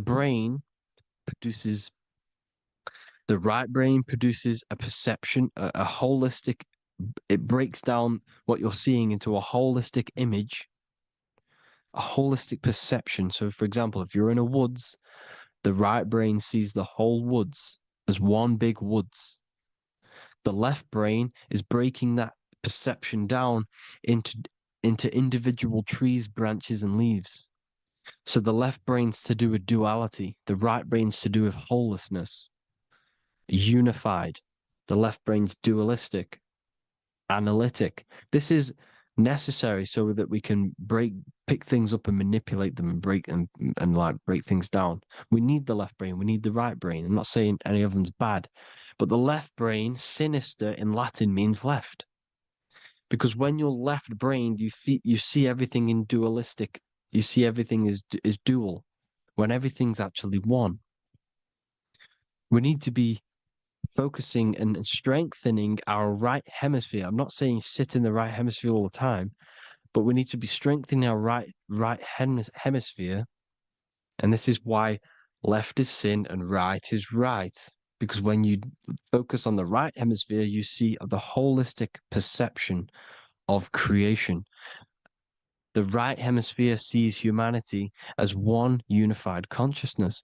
The left hemisphere sees everyone as individual persons and egos. Because the left hemisphere is dualistic. And this is why the Bible says, cast the net onto the right side of the ship and ye shall find. John 21:6. What does that mean? Cast your energy, cast your perception into the right hemisphere of the brain, and ye shall find unified consciousness. You shall find your higher self, the one and only. If then you have been raised with Christ, seek the things that are above, where Christ is seated at the right hand of God. Wow. Powerful. What does this mean? Seek the things that are above, where the Christ is seated at the right hand of God. God is your consciousness, your invisible intelligence between the two hemispheres. The right hand of God is the right hemisphere. Seek the things that are above the heart. Love, intuition, expression, and wisdom. Seek the things that are above the heart, the higher self, the higher part of the body. Because when you seek the things of love, expression, intuition, and wisdom, you create a strong aura. You attract the same frequency. And this frequency is heaven, God. This is the Sumerian artwork showing the lamb. This is a step symbolizing stepping upwards, raising up. He's stepping over the lamb up to the bird. His hand is going to the bird. The lamb symbolizes the lower self. Okay? The bird with the wings is in the sky. It represents the higher self. This is why angels always have wings, because it represents the higher self in the sky. The lamb is a ground animal, symbolizing the lower self. He's stepping over the lamb to the bird, his higher self, his invisible intelligence. Horus and Set, Jesus and Satan. Look, Horus has an evil brother, Set, just like Jesus and Satan. Horus is a bird, higher self. Set is a ground animal, lower self, which is the devil and the angel on your shoulder. You see? The right and the left hemisphere, the two wings. So the devil and angels always speaking to you. The higher and the lower self. It's the battle between the higher and the lower self, between the invisible intelligence and the physical body, because the body's the one that wants the sugar, it wants the pleasure, it wants the sex, it wants the porn, it wants all of the materialistic things, it wants the 7 deadly things. Okay, it wants this. There's a battle between the higher and the lower self, your intelligence and the body. This is why you need to become balanced, so that there's a deep connection between the body and the invisible intelligence, that I am. You need to master your mind with discipline, and you gain a connection between the brain, the body and the intelligence. Resurrection, transmuting sexual energy. Okay, this is important. Res is resh, which is Hebrew. The early Hebrew resh symbol is the head. This is the head. Resh, erection. Erection is a sexual stimulation. Resurrection is rise erection. You got to raise your sexual energy up the base from the spine to the head. This is the Christ, the Christos. Because there's a psychophysical psychophysical oil produced in the brain every month. Go and watch my other video on raising the chrism. Okay? And every month there's this fluid produced in the brain, which takes 2 trips, because one's produced by the pituitary, one's produced by the pineal, magnetic female, magnetic and electric charge. And it takes 2 trips down the spine to the solar plexus, the bread of life in the Bible, or Bethlehem in the Bible, because the River Jordan's your spine. Goes down to Bethlehem. It gets born in Bethlehem, just like Jesus. because when this oil travels to the solar plexus, it creates the seed, the seed of life, and it feeds the body, all the central nervous system, all the cells. It regulates the blood, does all sorts of good things for the body, this oil. Now, when you save your sexual energy and you raise your resurrection, you awake the Christ, you raise it from the solar plexus or the sacrum bone up to the brain, you activate 100% of the brain, and this is the true resurrection of Christ. Instead of wasting the energy and giving away your sexual fluids, because behind the fluids is the energy. So when you release that fluid, the energy is out there. You've released the energy. Your sexual energy is the most potent emotional force a human could possibly feel. Same with any animal or anything. The sexual urge, the sexual emotion is the most powerful, potent emotion that you can feel. It takes over the whole body. When you feel sexually aroused, it takes over everything because it's so potent. And when you fight the serpent, when you fight the sexual energy, which is shown here in the Egyptians, the cat cutting off the head of the serpent, or Hercules fighting the serpent, or in the Greek mythology fighting the seven-headed dragon, the seven chakras. The serpent is your sexual energy because it symbolizes your kundalini.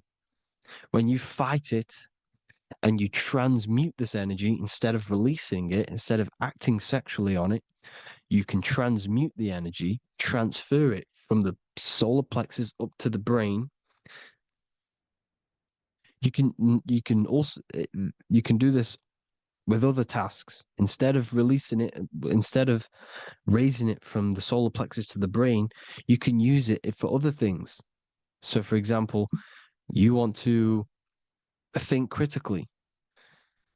You can use it for critical thinking. You can use it for going to do exercise. You can transmute sexual energy into anything. But you can do this, you can raise the sexual energy, and you can use this energy to push the cerebrospinal fluid from the solar plexus up through the spine, up the 33 vertebrae to the brain, and it'll activate 100% of the brain. And this is the resurrection of Christ.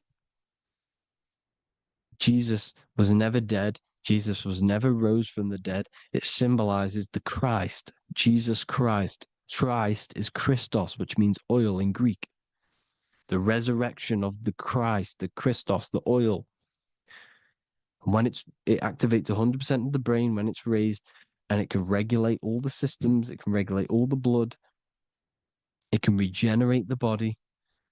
And this is the true antichrist. They don't want us doing this process. The antichrist is not against Jesus, it's against the fluid in our body that makes us live hundreds and hundreds of years and makes us live as gods. This is the true resurrection. And when you fight the serpent, you fight your sexual urges, your sexual emotion, the most strong emotion that you could ever feel. You can do this process. And this is the true secret of transmuting sexual energy. Because when you transmute the sexual energy, you can become a god. And this is why Hercules is fighting the serpent. Notice how the serpent is low. He's reaching down to it. It represents the lower self. Because the lower self wants the lust. It desires sex. The body desires sex. There's a fight between the higher and the lower self. But when there's balance, there's even. Heaven is even.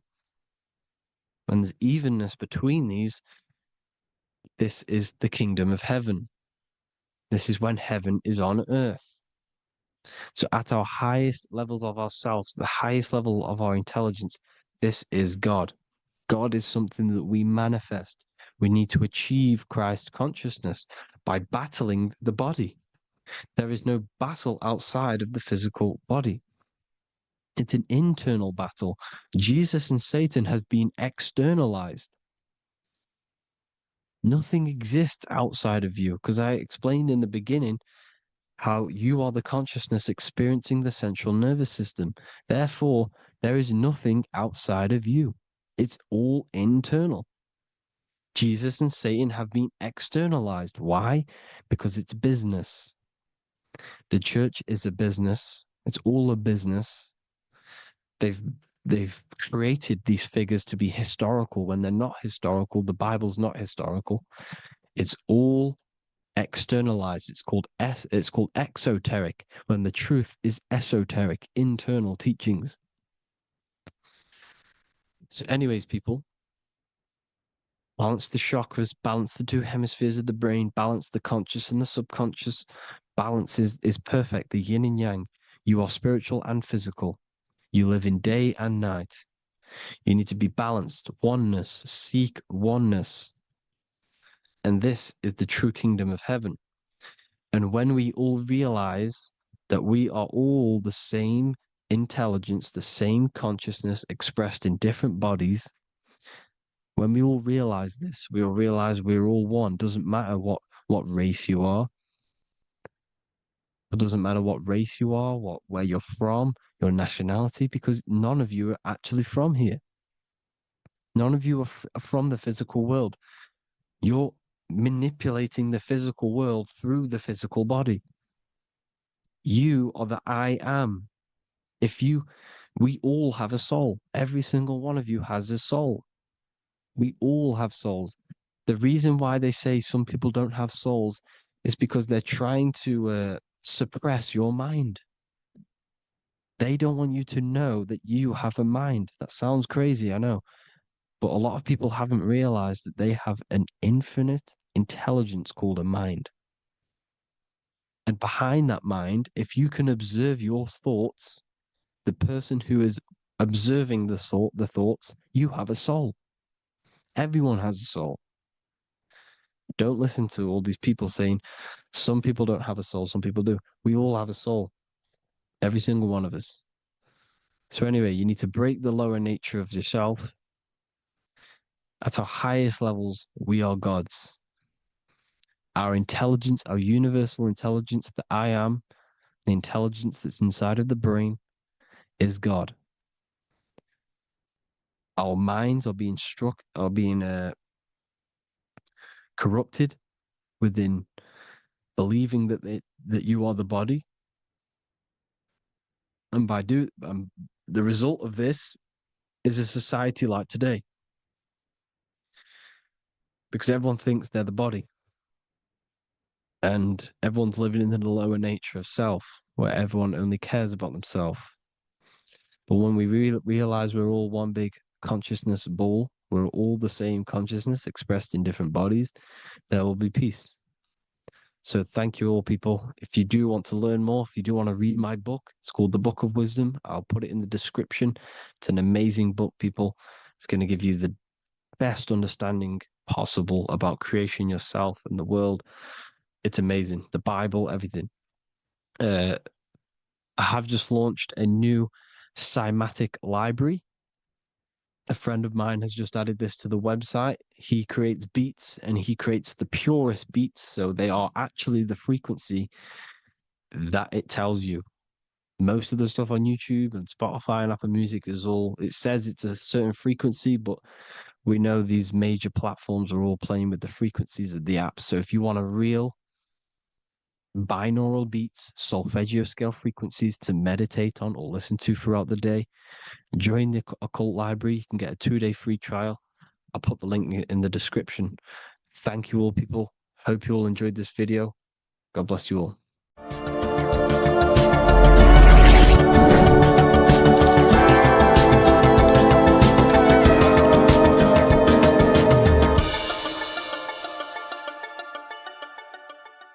Welcome to Revival of Wisdom. Welcome people, we're back with another video. Please make sure to hit the like, the subscribe button, and turn on notifications to never miss a video. The Vatican is a giant key from a bird's eye view, and it also contains an 8-pointed star. The Anunnaki Sumerian gods also depicted this 8-pointed star. The sky god Anu from the Anunnaki also uses the 8-pointed star for his symbol. And even Freemasons depict an 8-pointed luminary with a ladder and a key. This is symbolizing the key to ascension up to the 8-pointed star, which is Polaris. Polaris is always depicted as an 8-pointed star. Polaris is the standstill star at the very center of our realm, which is perfectly aligned with the North Pole. The Earth is a giant torus field, and at the center is where the most electromagnetic energy is stored. This is why all compasses point to the north. Hence why a compass is an 8-pointed star, because it points you to Polaris, which is the North Pole, the center of this realm. The 8 points of the 8-pointed star symbolize the 8 points in space and time. So yes, Polaris is the portal which you ascend through if you outgrow this consciousness by aligning your chakras. Our earthly realm is a macrocosmic reflection of us, and we as humans are the micro reflection, with the earth containing its 7 chakras as well as us. The North Pole is the 7th chakra, which is the crown chakra. So the key to ascension is held by the Vatican, hence why it's a giant key, because they mislead the masses through their religions, which teaches the masses to look outside of themselves.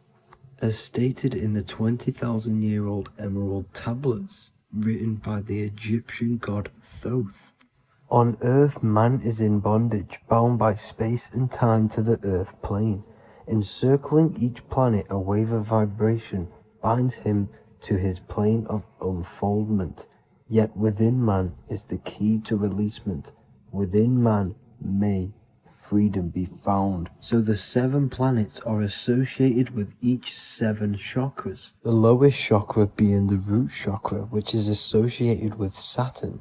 This is why the elites love Saturn and reflect it in all of their symbols. Because the chakras are an ascension of spiritual principles, starting from the material and ascending up to the spiritual, the crown chakra. However, evil love bondage, and they are trapping souls in the physical realm by stopping and provoking the ascension process. They do this by abusing the energy of Saturn, and Saturn is associated with the lowest chakra. The lower 3 chakras are associated with survival mode, which keeps the consciousness in a constant state of fear and only aware of its surroundings. Once you start to ascend up your chakras, you become more consciously aware of spiritual deeds. And this is the process of returning back to your true spiritual form. Going back to Polaris and its connection to ascension, Kanye West symbolizes this on his music video 24. As you see him rise up into the sky, you see an 8-pointed shape around him, which symbolizes the 8-pointed star, as you see the beam of light. And even NASA symbolize this in their Space Delta logos, a bear holding a key with an arrow up to Polaris, the 8-pointed star. Here's another NASA logo of an arrow from the Earth to Polaris. The series Lock and Key on Netflix is all about portals and doorways, and they have the Kundalini energy as one of their keys. Kundalini energy is the energy which rises up the spine, the 33 vertebrae, and activates the third eye. The third eye is the spiritual gland which connects humans to other spiritual realms. We are not the body. Our spirit, our soul inhabits the body. We exist physically, spiritually, and mentally. Therefore, we are multidimensional. The intellectual and spiritual inhabit the body. Therefore, this is just an avatar within this timeline. However, within each and every one of us, we all have the key to releasement, as says in the Emerald Tablets. This releasement is ascension up until higher states of consciousness. As stated in the Emerald Tablets, man is in process of changing to forms that are not of this world. Grows he in time to the formless, a plane on a cycle above, and another one saying, man is a flame bound to a mountain, but we in our cycle shall ever be free.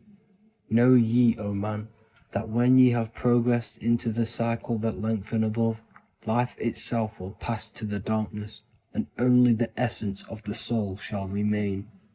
That's it for this video. I hope you all enjoyed. Please feel free to leave a like, subscribe, and comment any subjects you want me to talk about. God bless you all.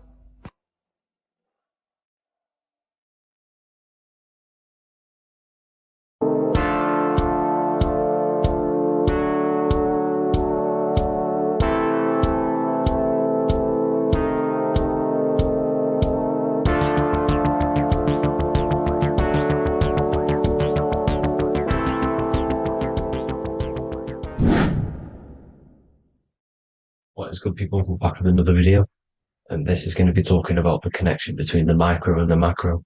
You know, you are the universe, everything is inside of you. So the first thing you need to understand is that the law of mentalism, we are a thought in the creator's mind, everything's being thought into existence. We have a spark of this mind, this same mind of the creator, and everything is a state of mind. Particles or atoms, whatever you want to call them, are a mental thing. They're a product of the mind. Everything's thought into existence. Thoughts influence everything. Thoughts are energetic effects which send out waves into the quantum field around you. And your consciousness is actually the universe experiencing itself, expressing itself, and viewing itself.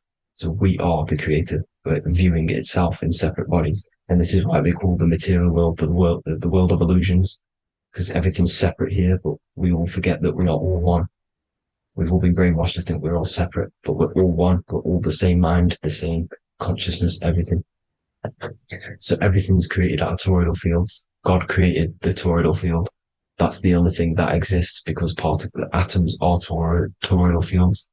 And it's the basis behind all creation. As you can see it in the owl's eyes, it creates the infinity symbol.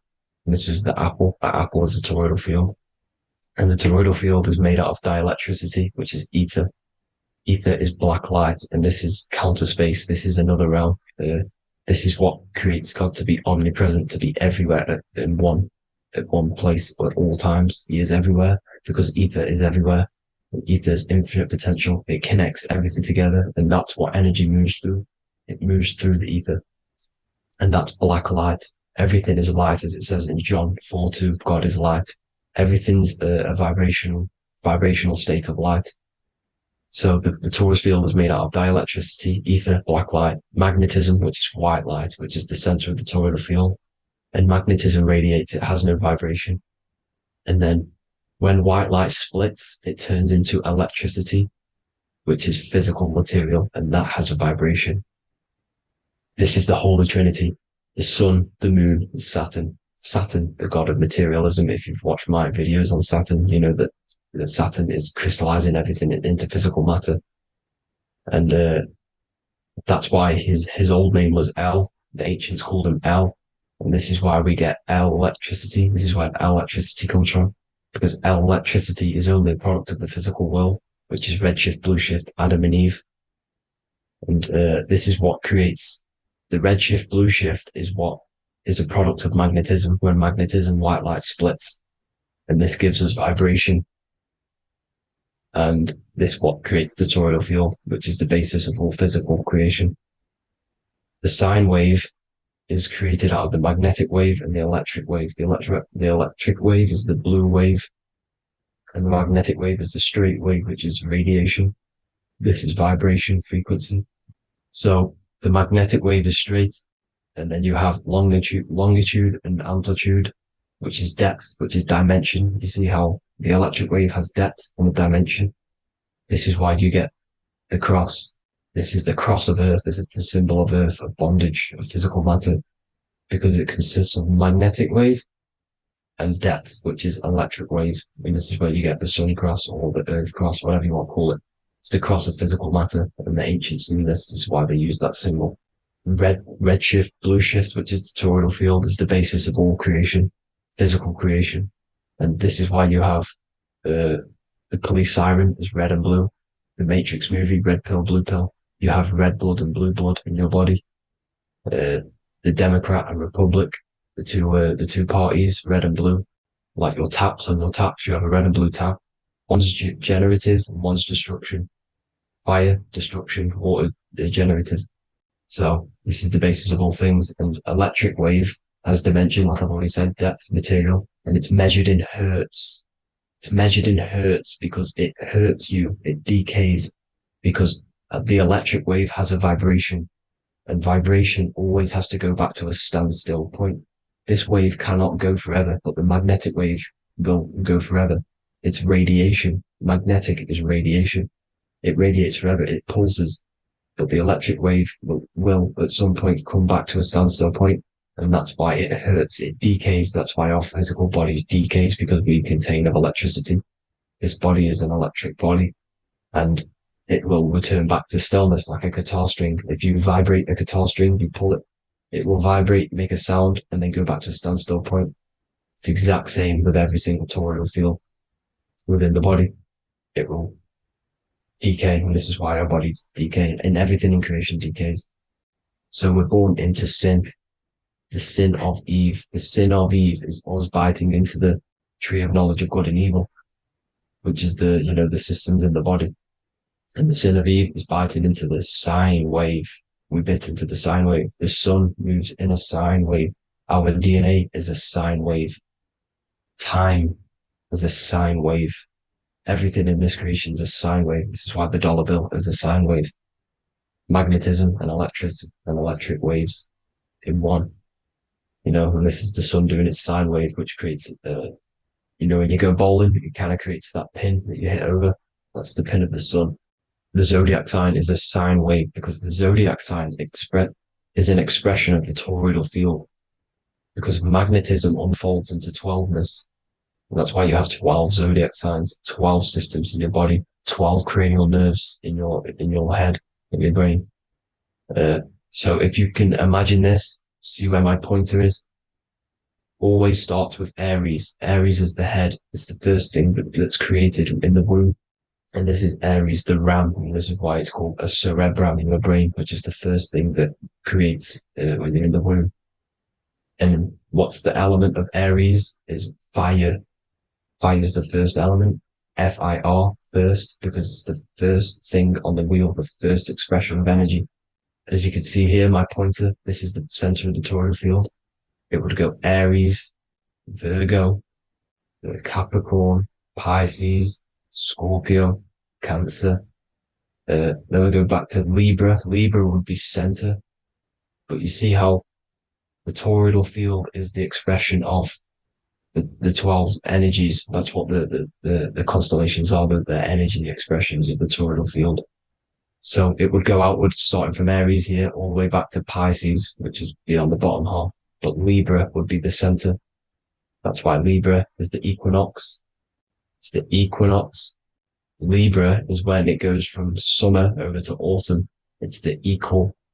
It starts to transition into the winter side. Equinox, equal, which is Libra. And that's why Libra has the two scales. It's symbolized with the two scales. That's because of, the sun moving over. It's being judged. It's equal now, but then it's going to tip over into the winter. That's why Libra is here, the center of the sine wave. Like I said before, magnetic energy unfolds into 12ness. Magnesium is number 12 on the periodic table. It's the sacred number. And this is why the scientists are trying to, NASA is trying to bring in another constellation to destroy the holy science of astrology. So Aries rules the head, which is Mars. Taurus rules the neck, the lower head. Gemini, the two twins, which is your lungs, your two twins, your arms, two twins. Cancer, the breasts, the chest area. Leo, the heart, which is the sun, which is fire, the center of the toroidal field. Virgo, the belly, which is the intestines. Libra, the kidneys, the two scales, the kidneys, balancing out everything. Scorpio, the sex organs. Sagittarius, hips and thighs. Capricorn, I've missed that out, which is the kneecaps. Capricorn, kneecap. Aries, which is the ram, which is the cerebrum in your brain. And then Aquarius, the calves and the ankles, and the Pisces, the two fish, the 2 feet. So everything corresponds, as you can see here. This is an ancient way of depicting it, of the folded human. And this is everything. Each constellation rules that part of the body, gives energy to that part of the body, makes you do certain things. So magnetic energy unfolds into 12ness, electricity unfolds into 7s. That's why when you get electric, the light spectrum that we see, it consists of 7 colors. Why we have 7 planets. The 7 planets give us our 7 metals and the 7 solfeggio scale frequencies. So the rotor, this is the rotor, and rotor is an anagram for Torah. The Torah, which is I think it's the Hebrew Bible. Don't quote me on that, but it's one of the holy books, which is the Torah, the Taurus. Everything goes back to the Taurus field because it's the basis of all creation. So the chief cornerstone, it says in the Bible that the builders rejected the chief cornerstone. The chief cornerstone, you are the builder. You decided to incarnate into the physical world, into the electric world, El, the world of El, Saturn. When you are created in the womb, it takes you 9 months for you to be created. So, for example, if your parents, if you went into the womb here, it'd take you 9 months. So let's say you're born in Scorpio. So you'd go back 9 months, 1, 2, 3, 4, 5, 6, 7, 8, 9. You consist of all of these 9 energies because it takes 9 months or however long you took to be born. Some people are born earlier. You'd have to find out how many months you were in the womb for. But you consist of these 9 energies, and each constellation has a cell salt associated with it. And these cell salts are vital for your health. And your cells and the optimal health of your body. So the chief cornerstone that you rejected is these 3 cell salts, these 3 constellations. So you're mineral deficient in these 3 constellations. For example, fluoride, magnesium, phosphate, and potassium sulfate. So that's the chief cornerstone. And a cornerstone, people always get it rejected with the cornerstone. The cornerstone is not, it doesn't say the cornerstone in the Bible, it says the chief cornerstone. The cornerstone is a cornerstone of a building, but a chief cornerstone is the top of the pyramid. This is where we get the pyramid of the wheel. So you're mineral deficient in whatever 3 zodiac signs you're not. You were not in the womb for. This is the chief cornerstone you rejected. So the human body is the micro. It is the universe in a physical form. It consists of everything in the universe. Just like your consciousness is the universe watching itself, experiencing itself. Your body is the whole universe. 12 systems in the body, 12 zodiac signs, 7 chakras are the 7 planets. The Holy Trinity of you is your Temple of Solomon, the soul and the mind, the sun and the moon. You know, everything is in you. You consist of everything, all the energies, everything. Heaven and hell.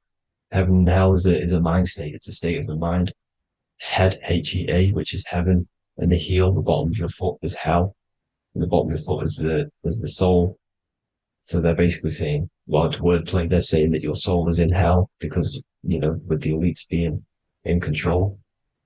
So they call the bottom of your foot the soul, trying to say that you're in hell. The Christ is in you. And this Christ is Greek for what Christos. And Christos is Greek for the oil. And this oil is produced in the cerebrum, the Aries, the ram, the cerebrum. It goes down the pineal. Well, the pineal and the pituitary are underneath the cerebrum. Goes down the pingala and the ida. The pingala being the positive charge connected to the pineal gland, pin, and the ida connected to the pituitary. And this is the 2 serpents going down the spinal column. And this is why Jesus goes from Nazareth to Bethlehem, and then Joseph and Mary are waiting for Jesus in Nazareth. Joseph and Mary are the pineal and the pituitary gland waiting for Jesus to come back up the River Jordan, or spinal column.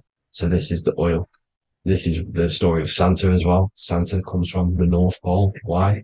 Because the North Pole of the Earth is the center of the toroidal field, and the North Pole of you is your spinal column, which is the North Pole of the toroidal field.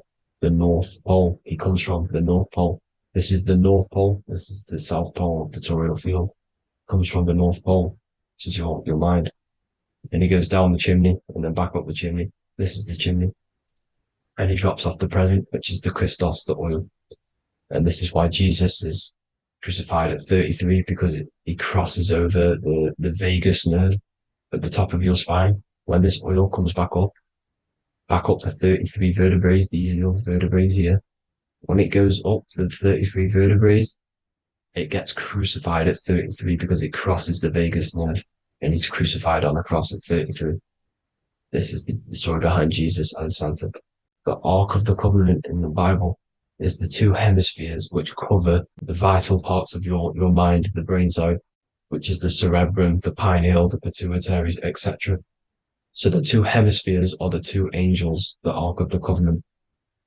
This is the Ark of the Covenant covering the two vital parts of your brain. So these are the optic thalamus is another part, and it protects the Christ oil, which is inside at the center of the brain. See, the Bible is all a massive metaphor about yourself, because you are the universe. You are a microcosm of the universe. Your consciousness has experienced itself, and the universe experiencing, and your body is the whole universe. Your head's heaven. So Moses crosses the Red Sea. These are the two hemispheres of your brain. This is the corpus callosum, the Red Sea.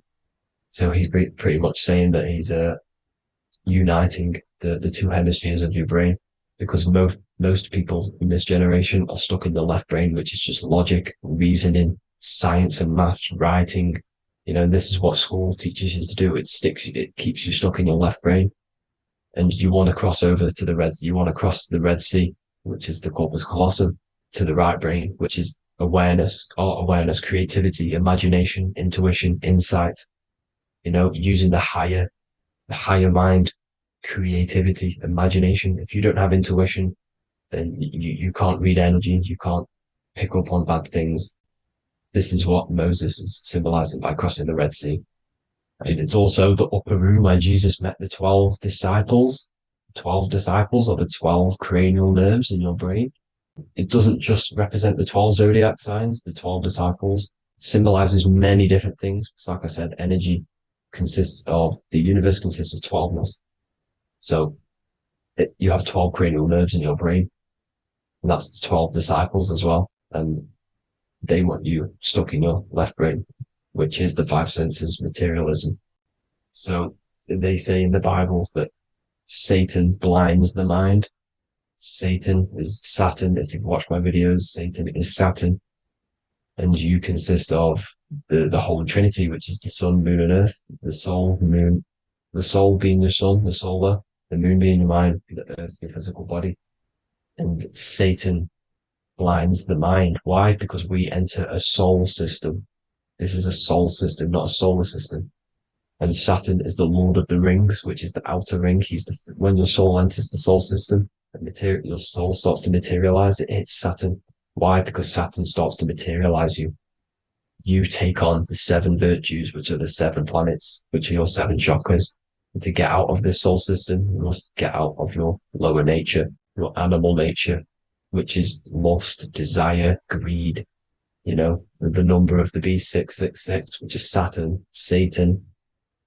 So you enter the soul system, you take on the 7 energies, which you turn into physical matter. And this is your descension from heaven to say hell. And then you must raise back up from matter to spirit. They say Satan blinds the mind. Why? Because your mind gets materialized. Your soul and mind get materialized. And when you get materialized, it's an intense experience. You lose the divinity within you. You forget the divinity. So Satan, which is the first planet, the first energy you take on, the material body, he blinds the mind. He makes you forget everything, your divinity, then you must remember, ascend up Jacob's ladder, the 33 vertebrae, to heaven. And this is a microcosm of the macro, because you will ascend back up to heaven if you do this, when you leave your physical body, when your body decays. So when it talks about in the Bible, completely destroy them, the Hittites, the Amorites, the Canaanites, all the ites, this is what God says to the Israelites. It says completely destroy them. It's basically symbolizing saying destroy your lower nature. The Canaanites, cannibals. We're under a Canaanite system now, which is cannibalism. And this is flesh eating, lust, greed, all the demonic stuff, all the lower vibrational stuff, the lower nature, eating, sex, and survival, the lower three chakras. You must get out of these lower three chakras and return back to spirit, which is heaven, which is spirit, love, being holy, being truthful, being passionate, going back to Satan blinding the mind. All of the planets are made out of these three symbols. Satan blinds the mind. And that's why Satan's symbol, this is the symbol for Saturn, Satan, this symbol of Saturn is the cross, which is physical matter, the earth, over the moon. The moon is your mind. So the Saturn symbol saying matter over mind. He blinds the mind. Satan blinds the mind once you enter the soul system. And you must remember, in the Bible, it talks about the Genesis, which is Eve, the sin of Eve, which is biting of the tree of knowledge. With the serpent, which wraps around the tree. It says the serpent placed himself on the tree. Well, the serpent is the spinal column. It's the serpent telling you eat from the tree of knowledge of good and evil, which is your nervous system. And eating from the tree of knowledge of good and evil is doing bad things. For example, over-sexualized, overeating, eating the wrong food. That's eating from your nervous system. It's decaying you. And it's preventing you from achieving the God self, the God consciousness. This is the symbolism of, the tree on the serpent, telling you to eat from the left brain, with the left brain being the sinister. Sinister is Latin for left. That's sin. Sin is left. And left is lefty Lucy, Lucifer, right, righteousness, right, God, godly. The tree of knowledge of good and evil, which is your nervous system, because it determines good or bad. That's the only thing you experience in this world is your nervous system. And then the tree of life is the cardiovascular system, and the Garden of Eden is your body. So that's it for this video, people. I hope you've got a greater understanding of how you are the universe and everything is inside of you.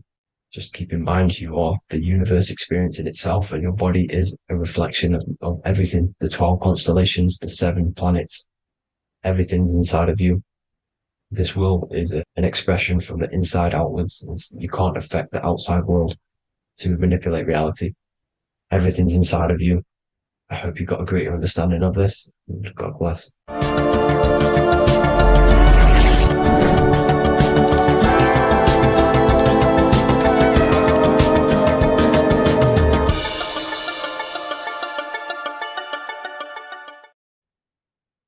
You don't just have a physical body. You have a physical, mental, spiritual, and emotional body. Each one of these aspects are a body of its own. Body does not just refer to a physical substance. You have a mental body for thinking, an emotional body for your emotions, a spiritual body for your energy in your astral form, and a physical body to encapsulate all of these. Each 4 of these aspects are essential for the human experience and essential to balance. Now, today we're going to be syncing the 4 aspects of your consciousness with the 4 seasons and the 4 elements, and how this ties into the Bible.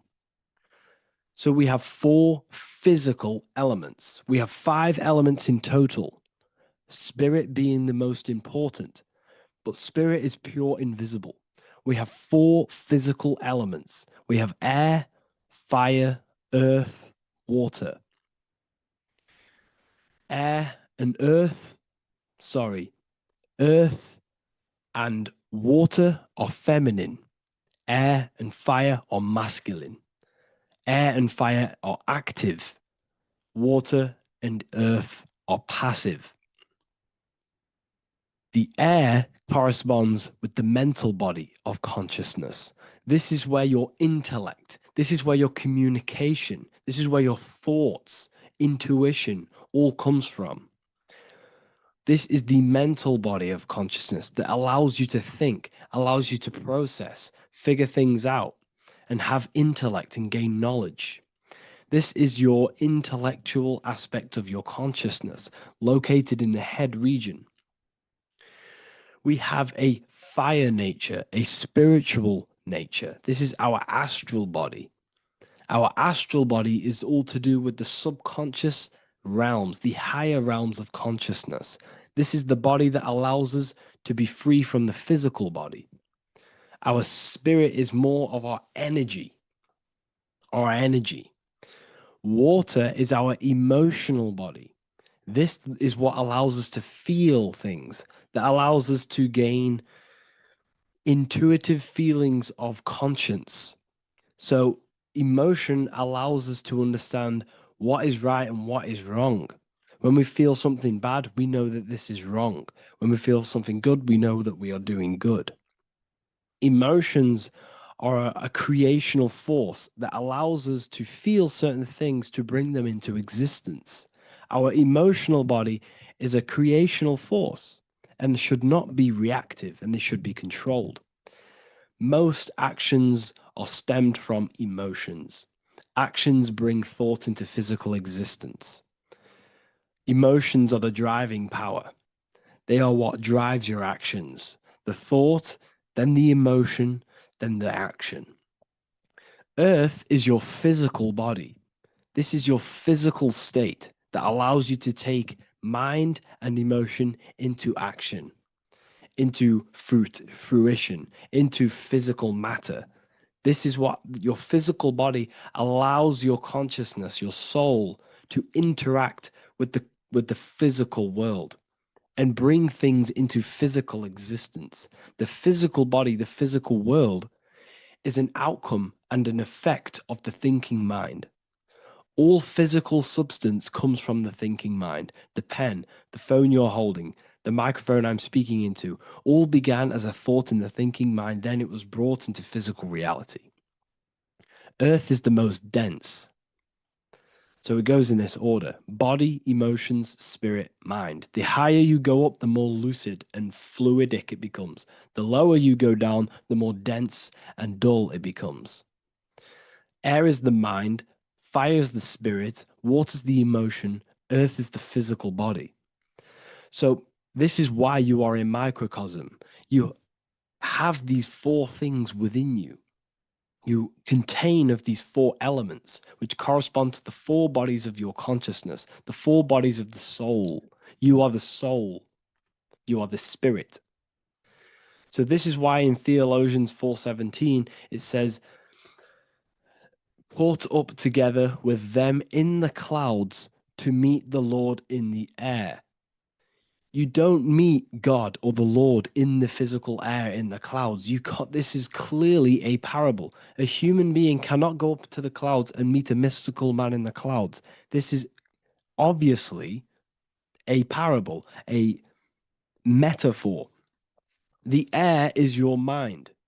You must raise your consciousness beyond the body, beyond the emotions, beyond the spirit, and enter in the mind during meditation, turning the mind inward to connect with the Lord. The Lord is the highest aspect of your consciousness, the one that exists beyond the physical body, beyond your emotions, beyond the thought. So you meet the Lord in the air, in the mind. The mind represents the air. This is why in America there's a saying called an airhead. You're an airhead. This means that you are stupid, or you don't think, or you have nothing in your mind. You have nothing in your head. When someone's very stupid, you call them an airhead, because air represents the mind. The air is elevated. The air is invisible. The mind is totally invisible to the human eyes. It is a metaphysical substance. In fact, it's not a substance at all. It's so fluidic. It's everywhere. The mind can be everywhere at all times. It can be anything. Nothing is impossible within the mind. Now, this is synced with the 4 seasons. The 4 seasons represent the 4 aspects of human consciousness, the 4 bodies of your consciousness, the 4 bodies of your soul. The sun is your soul, okay? And the sun travels around 4 seasons. Summer, when the sun is the most hottest point. Autumn, when the sun starts to move away from the hottest point. Things start to die. Then it goes to winter. This is when everything dies. This is when things enter in within itself. This is when darkness occurs. Then spring. This is the reignition of the sun. This is when the sun starts to bring back the warmth back to the summer. You have 4 seasons, which correspond to the 4 bodies of consciousness. Fire is the spirit. This is when you are passionate. This is when you are taking action. This is when you are fiery. The sun is blazing. You're taking action. You're very passionate. You're very spirit. You're in the spirit. Autumn is water, emotion.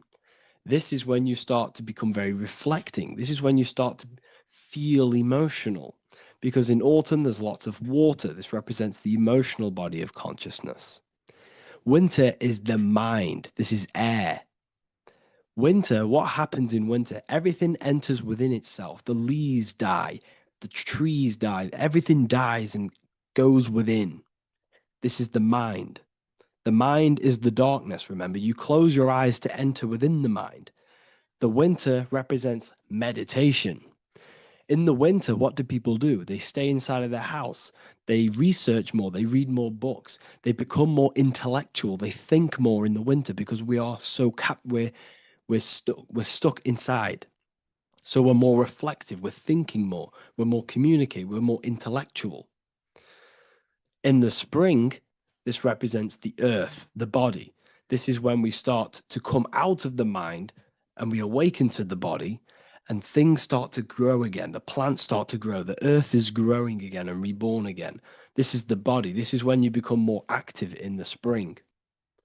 And then the summer, back to the summer, we then take action on these thoughts and these thoughts that we gained over the winter. Essentially, this is just a massive cycle. And this is a daily cycle also. The nighttime is the winter. The morning is the spring. The midday is the summer. And the evening time is the autumn. This is a microcosm.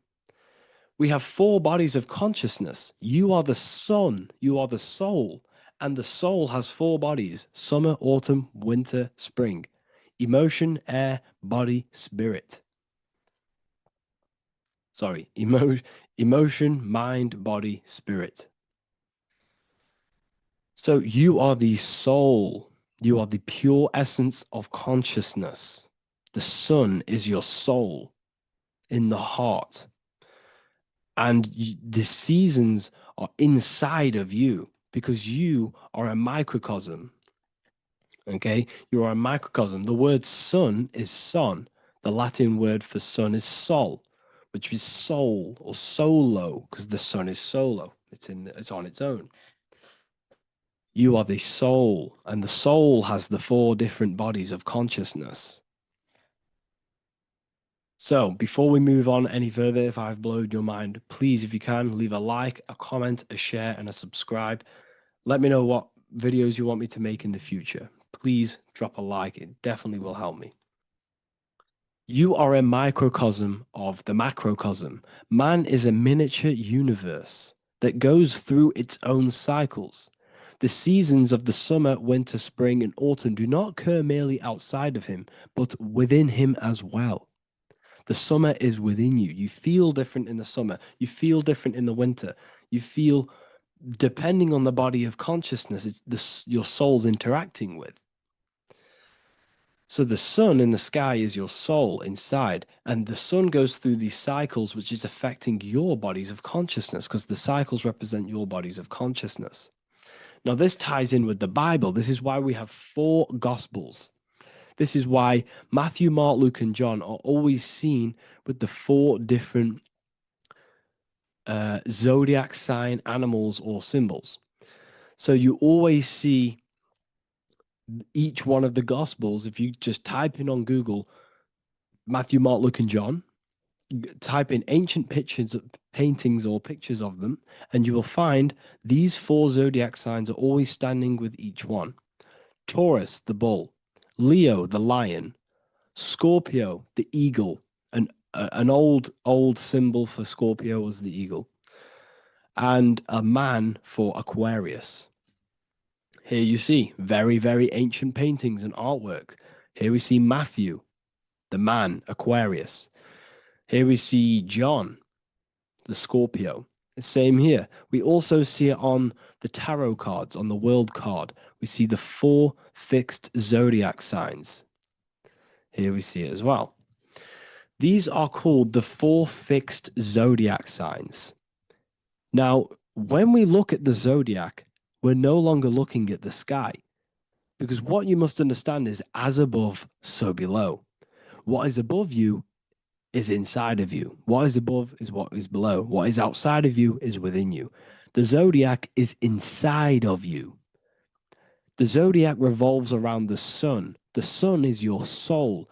These are different energies of your soul. Like I said earlier, the 4 seasons are the 4 bodies of your consciousness. And in each body of consciousness, you have these different energetic energies that you can work with. Okay, so this is the true astrology. This is the true astrology, the internal esoteric astrology. You can't find much information on this at all. Very hard to find. So what we're looking at are the 4 bodies of consciousness.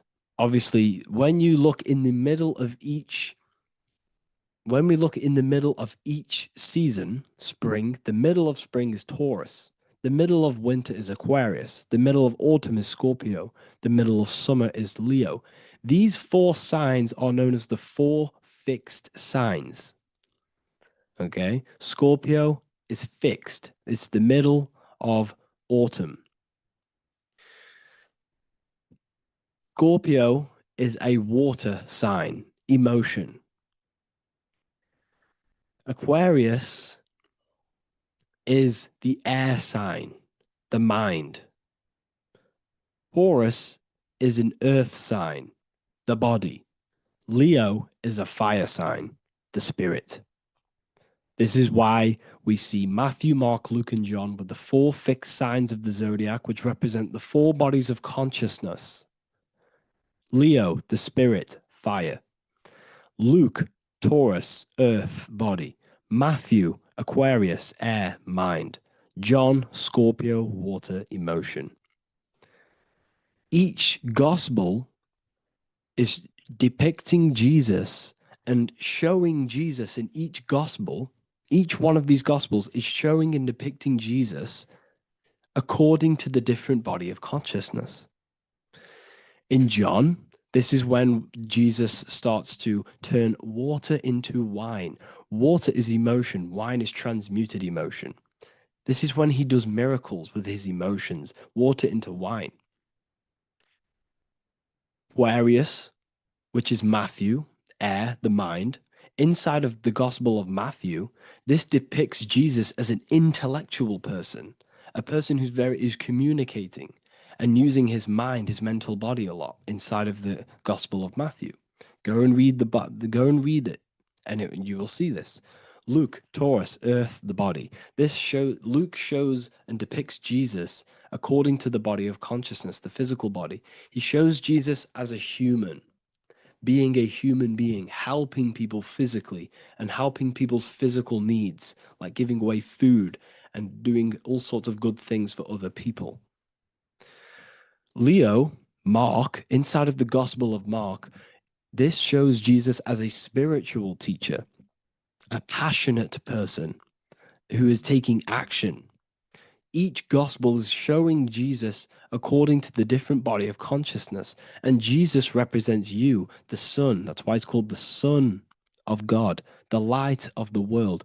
Jesus represents your soul, and your soul has these 4 gospels, the 4 bodies of consciousness, the 4 fixed signs, the 4 elements, and the 4 seasons. These things all correspond to your consciousness. So this is Leonardo da Vinci showing you the exact same thing. Jesus is the I am, the sun, the soul, in the middle, on his own. Luke, spring, earth, body. There are 3 people in each group. There are 4 groups and there are 3 people in each group. 1, 2, 3. 1, 2, 3, 1, 2, 3, 1, 2, 3. Fall, winter, summer, spring. These are according to the 4 bodies of consciousness. Here we see Aries, which rules the head region. He's on the head of the table. Gemini, he's holding up the 2 hands because Gemini rules the 2 hands, the 2 arms. Gemini is the 2 twins, which is the 2 arms and 2 hands, and the 2 lungs. Here we see the beginning of summer, which is Cancer. You see the big knife here? Cancer, him here, this gray-haired guy, holding a knife for the crab. Cancer, they pinch. You have a knife, symbolizing the crab. Leo, the middle of summer, showing dominance. The sun is very dominant. He's got his elbow on the table, showing dominance. Virgo has no Adam's apple.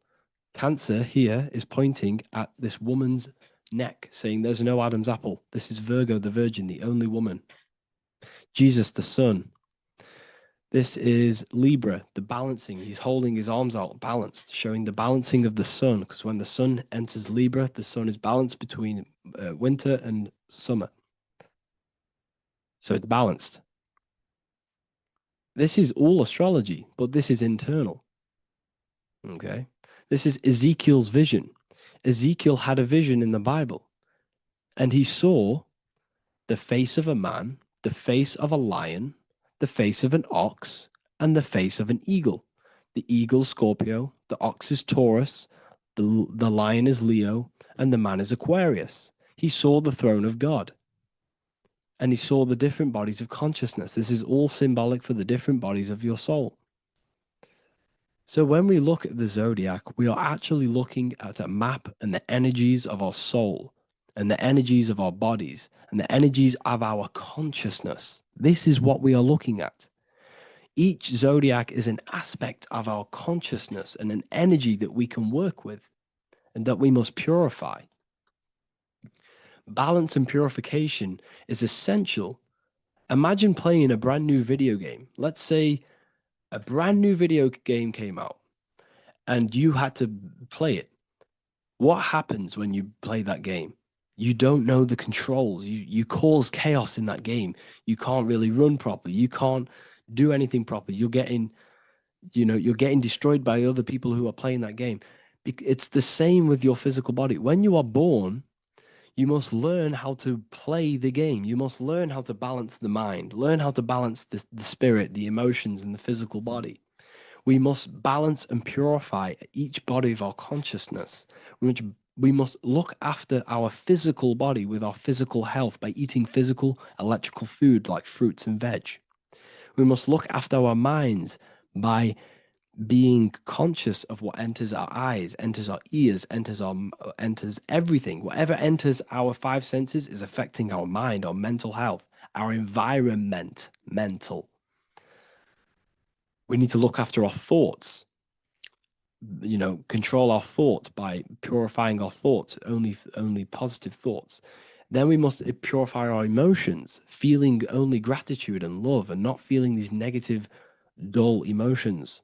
Then we must look after our spiritual body through meditation and looking after our spirit. But remember, when we look after our mind, it all begins in the mind. Each body of consciousness is interlocked with the other. If you have an unhealthy body, you have an unhealthy mind, spirit, and emotions. If you have an unhealthy mind, you have an unhealthy body, spirit, and emotions. If you have an unhealthy emotions, you have an unhealthy spirit, mind, and physical body. They're all interlocked. You must balance each one of them. Look after your physical body. Look after your thoughts. Look after your emotions. Look after your spirit. But remember, the mind is the most powerful one. It's mind over matter. Once we look after the mind, because once we start to control our minds and control every thought we think, This will then turn into discipline in our physical body, because once we learn how to discipline the mind, we learn how to discipline what we eat, we learn how to discipline what we feel, we learn how to discipline our spirit. This is all interlocked, but work on the mind first. Work on the mind first. All of this knowledge is inside of the brand new Book of Wisdom, Volume 2. This is a revolution of human consciousness. If you've read it, please leave a review down below. If you've read Volume 1, leave a review down below. This is the next revolution. I don't see this information anywhere. This is the next revolution of human consciousness. And of course, if you are serious about this and you truly want to gain enlightenment and join an amazing community where you can connect with me on live calls, lectures, the Manifestation Mastery course, you can gain access to my library with over 45 PDFs plus my books. And if you do join the university, you can order a Volume 2 free of charge. All you have to do is to pay for shipping. If you truly take your knowledge serious and you want to take advantage of life, join the university. This is where truth seekers belong. Just want to say thank you all. Please leave a comment. Please leave a like. It's going to help me a lot spread this knowledge to the world. And yeah, share this with a friend and subscribe. Thank you all.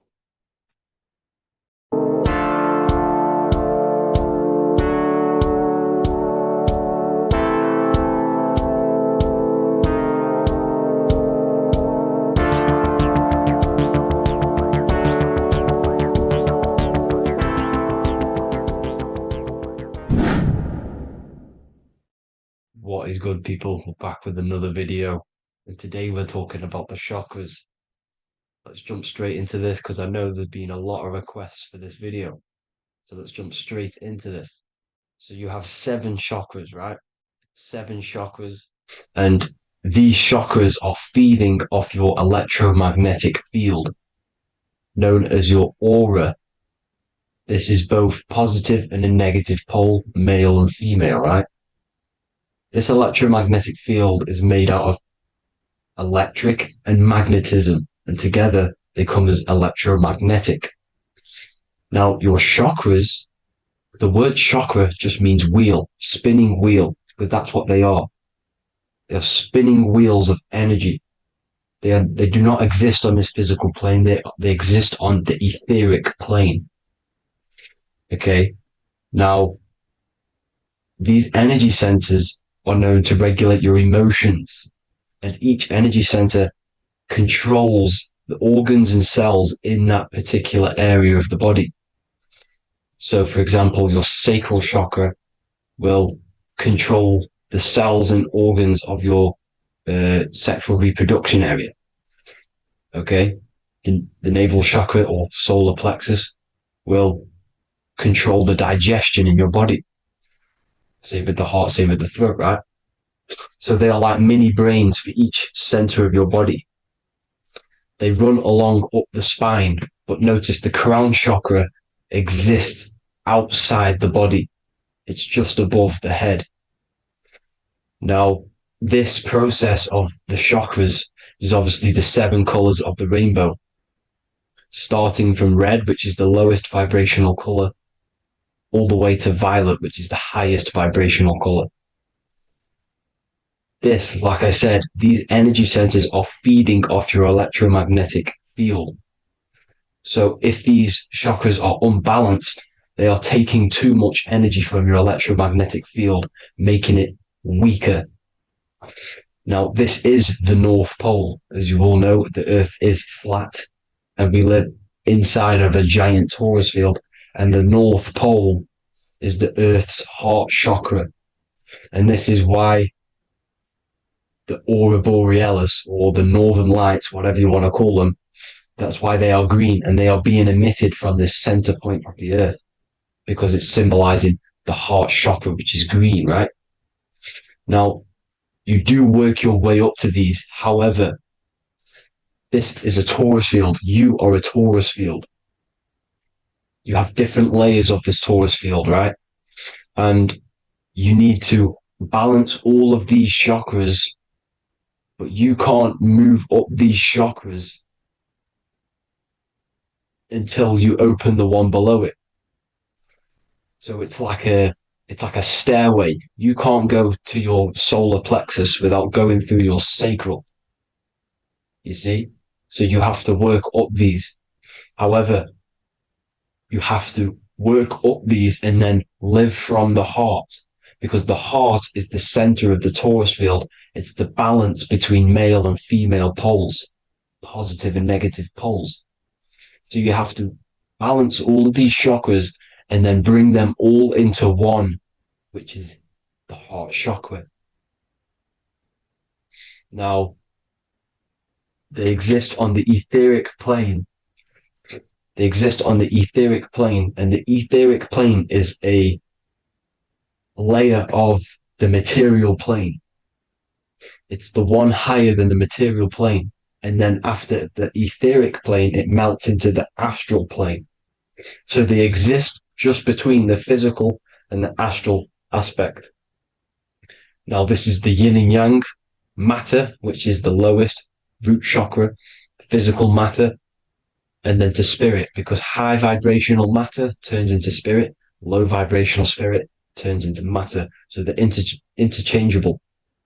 This is the yin and yang. Now, when you see ancient paintings with the halos, you see this is like a toroidal field coming out the top of his head, you see, with a halo. This was symbolizing in the old days, in the ancient days, that they've aligned their chakra, they've reached Christ consciousness, which is God consciousness, right? Now, this electromagnetic field is the apple that we bit out of in the Bible, because you see that apple is a torus field. So they were metaphorically or personifying the torus field. That's what the Bible is. It's a massive personification. It's all metaphors. You have to read it properly. It's got a greater meaning behind it. Now, when we bit from the apple, we ate from the tree of knowledge, which is good and evil. Our lower mind took over, so we materialized to feed our physical bodies. We materialized through Saturn. That's what Saturn does. Now, if you don't understand that, go and watch the video previous to this one called Occult Secrets of Saturn. And that will show you how Saturn is the materializer. Now, this is one of the secrets behind the Masonic compass, electric and magnetic, male and female, duality, positive and negative. Now, like I said, they teach you about the torus field, about a magnet in school, but they don't teach you about your electromagnetic field. Everything alive has a torus field. It is the building block of this creation. Absolutely everything has a torus field. There's not one thing without it. And as you can see here at the center of the apple, that's where the seed is. That's where the life is. The reproduction of that organism. As you see, this is where the most electromagnetic energy is stored, in the center, because this is where the two duality, this is where the field meets, at the very center. This is why the seed is at the very center. Now, your spine is a elongation of the brain. The brain is heaven, and the bottom of the spine is hell. So this is Saturn, which is the root chakra. The 7 planets are associated with each chakra. Moon equals mind. Okay. Now, Saturn is physical matter, as I've just explained. This is the lowest vibrational color. And they want you trapped down here, which is your hell state, your animal nature, your physical nature. They want you to identify as the physical body. They don't want you to reach these higher states of consciousness. Okay? Now, in the brain, you have 12 convolutions. Now, this is what they were symbolizing in the Bible with the 12 disciples. And obviously in the Bible, it says the upper room where Jesus met with his disciples. This is heaven, the brain, the higher states of consciousness. Now, this is your North Pole. This is Jacob's ladder. Okay. This is why you have 33 levels of Freemasonry, because it's symbolizing the 33 vertebrae, which are these little things here on the back of your spine. Because once the Kundalini energy from the bottom of your spine rises to the top. This is when you get enlightenment and opens your third eye. Spiritual enlightenment. As you can see here, this is Jacob's ladder. This is the Kundalini symbol, right? And they're even showing you this in the medical symbol. They're putting it in your face. The serpents are wrapped around the spine. Now, the serpents symbolize how the energy moves around the spine because it's a torus field, you see? At the center of the torus field, it wraps around the center pole. It wraps around it, and this is how the energy moves up. So they're symbolizing it with the serpents. Okay? Now, every religion has a sacred river. For the Egyptians, it's the River Nile. For Christianity, it's the Jordan River, right? This river is the canal, the energy canal at the center of your spine, all the way leading to heaven, to the Holy Land. This is the chamber which the energy rises up, right? Now, they used to say the gods descended from heaven to man. This is just heaven. This is the mind state. And they said the gods were connected by a rainbow bridge. That's the chakra system, the rainbow bridge. Okay. Now, the ancients called this place Midgard, Earth, where both evil and good live, right? Midgard. But you can go to heaven, which is a pure mind state, because once you're in heaven, nothing negative can ever bother you. That's completeness, pure Christ consciousness. Now, this is why Jesus dies at 33. He didn't actually die, but it's symbolizing the death of the physical body. Not the death of the physical body, but his consciousness rising above the physical body to, as I said here, matter to spirit.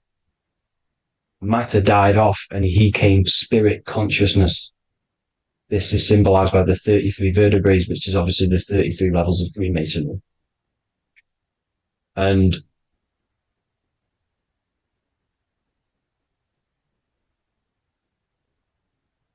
now the pineal gland, which is at the very top of this Jacob's ladder or the River Jordan, the canal, your 33 vertebrae on your spine. This is where the pineal gland sits, right? At the very top, at the center of your brain. Now, there's multiple ways this was symbolized. The Eye of Ra, which is used by the Egyptians.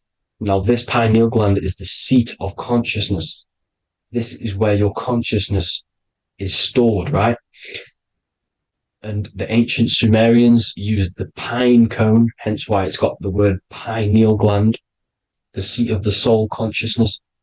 It produces DMT, dimethyltryptamine, which is known as the spirit molecule. And the pineal gland is wrapped in microcrystals, and we all know crystals transfer frequency and energy.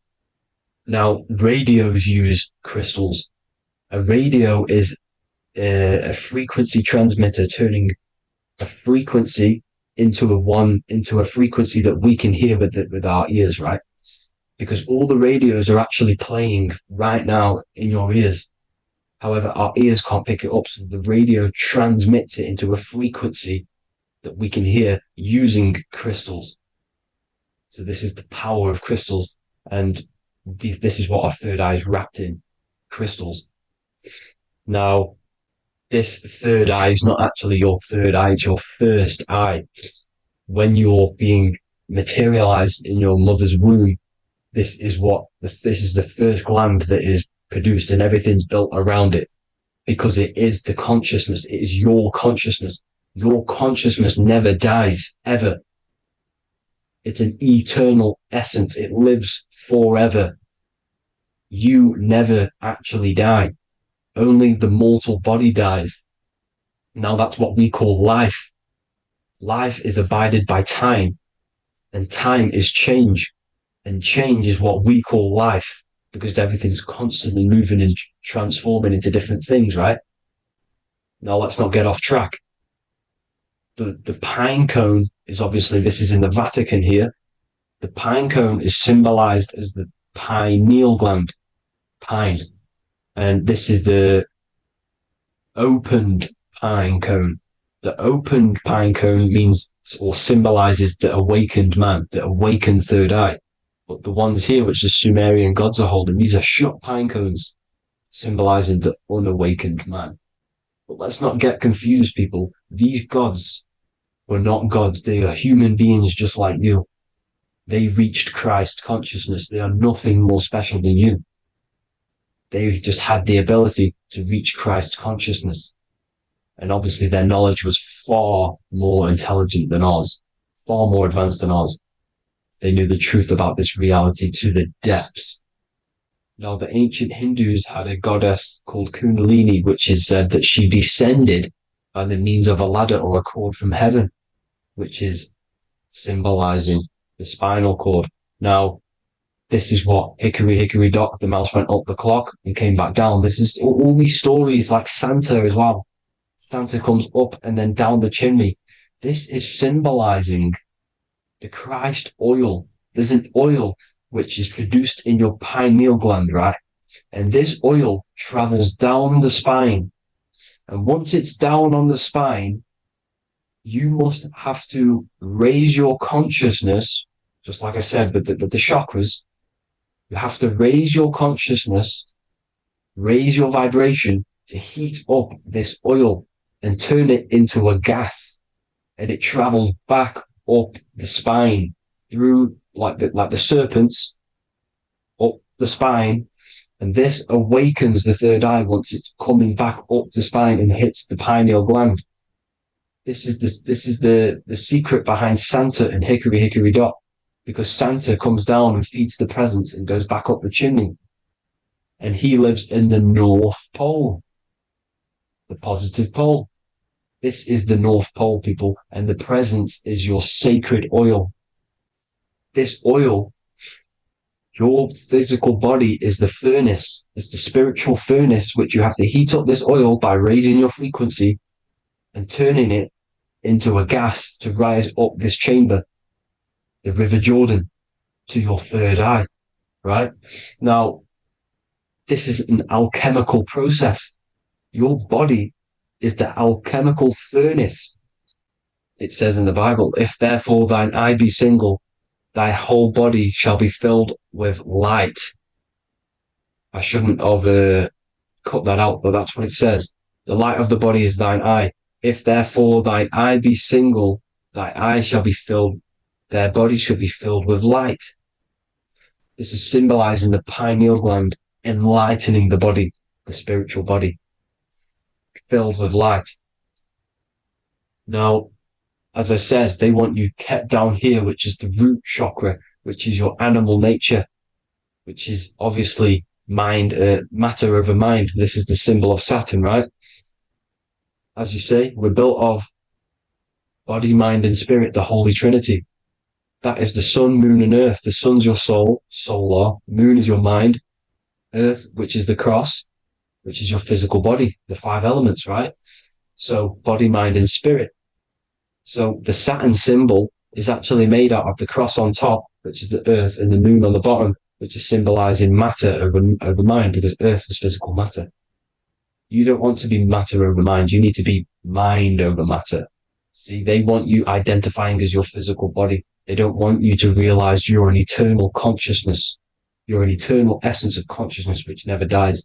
They want you trapped in your animal nature. And this is why the Baphomet has a goat head, because it's symbolizing your animal nature, which is evil.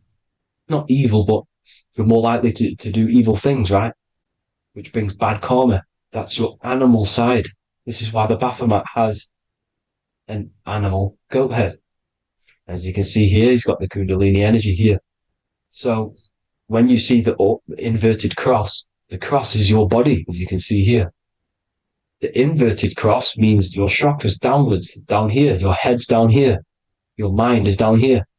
But your mind needs to be up here, which is the upwards cross, which is Christ consciousness. And as we all know, 7 colors of the rainbow, 7 planets, 7 chakras. Red light is low frequency and long range.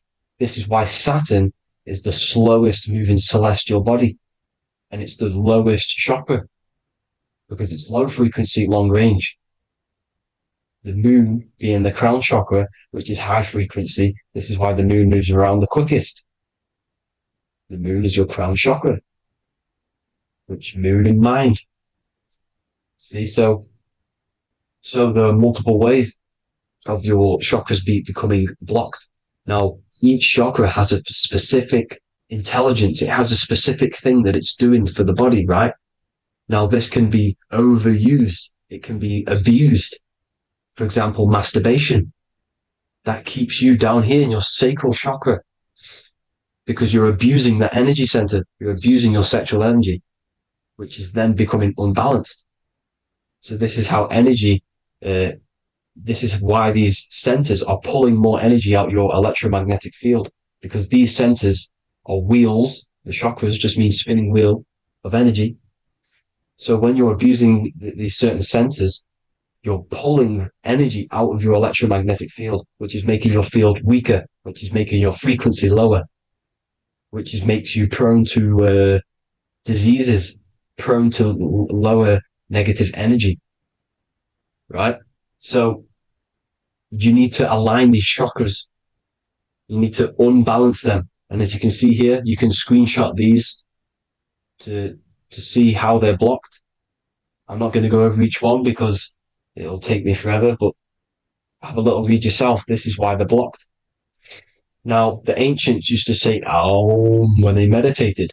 Now, these are the 7 vowels. There's not 5 vowels, there's actually 7. Now, when they say Aum, they're aligning all their chakras by saying this when meditated. This is where the Aum originated from. Now, emotion is energy in motion. So if you're feeling a certain way, that's the energy you've put in motion. It's a reflection. We live in a mirror reality. Everything's mirrored. Everything's mirrored. As within, so without, as above, so below. Everything's a reflection of some sort. So whatever you're feeling, you're doing something wrong. It's telling you you're doing something wrong from the root cause. Because your energies are the effect. You're feeling the effect of something you've caused. The law of cause and effect, nothing escapes it. Now, the Jehovah's Witness believe that exactly 144,000 faithful Christians go to heaven or be resurrected, right? This is not true. This is symbolic. 144,000 go to heaven. Now, the petals on the chakras, this is the root chakra, this is the crown chakra. Now, if you add up the first 5 chakras, the petals, add up the petals on the first 5 chakras, you get 48. And then you get to the third eye, which has 2 petals. 48 times 2 equals 96. 96 plus 48, which you got from here, equals 144. The last chakra has 1,000 petals. Times 144 times 1,000, you get 144,000. This is a frequency. This frequency is the frequency of the ascension up your chakras. This frequency is a high frequency, which turns that oil into gas, which rises up the spine, activating your third eye. Right? So this is all the religions are all symbolic for this sacred secret of Christ consciousness. As it says in the Bible, the kingdom of God is within. It's not out there, people. You must look within yourself. You are God. You are a spark of his consciousness, infinite consciousness, right? So 144,000 is a frequency, and you must achieve this. Like I said, these people in the past, they're not gods, people. These were just humans. Nothing special. They just reach Christ consciousness. Now, they keep you in these lower vibrational states with the food, right? And as you can see here, all of these fast food restaurants are mainly are red and yellow, which are these lower states, these lower 2 chakras, lower vibrational colors, because they want you trapped down here in matter. And these foods are so low vibrational, they will keep you down here because your gut produces, I think it's like 80% of melatonin. Melatonin is your feel good hormone. These foods will not make you feel good. This is very low vibrational. Meat, it's not meat, it's raw flesh. These animals are stripped from their family, put on a conveyor belt, watch their friends be tortured, and then get slaughtered in a slaughterhouse. Think of all the fear that's running through their blood, all the hormones, all the fear, and you're going to go and eat that very low vibrational energy. As you can see here, this is the light photons within fruit. You can see the life force in this fruit. You must think, feel, and do positive to raise your vibration. As you can see, earth equals heart. If you rearrange it, everything in nature is green, right? The aurora borealis is green. You must align all these chakras and then live from the heart, because the heart's the center of the Taurus field. You must become the consciousness in the center. So that's it for this video, people. Thank you all. God bless.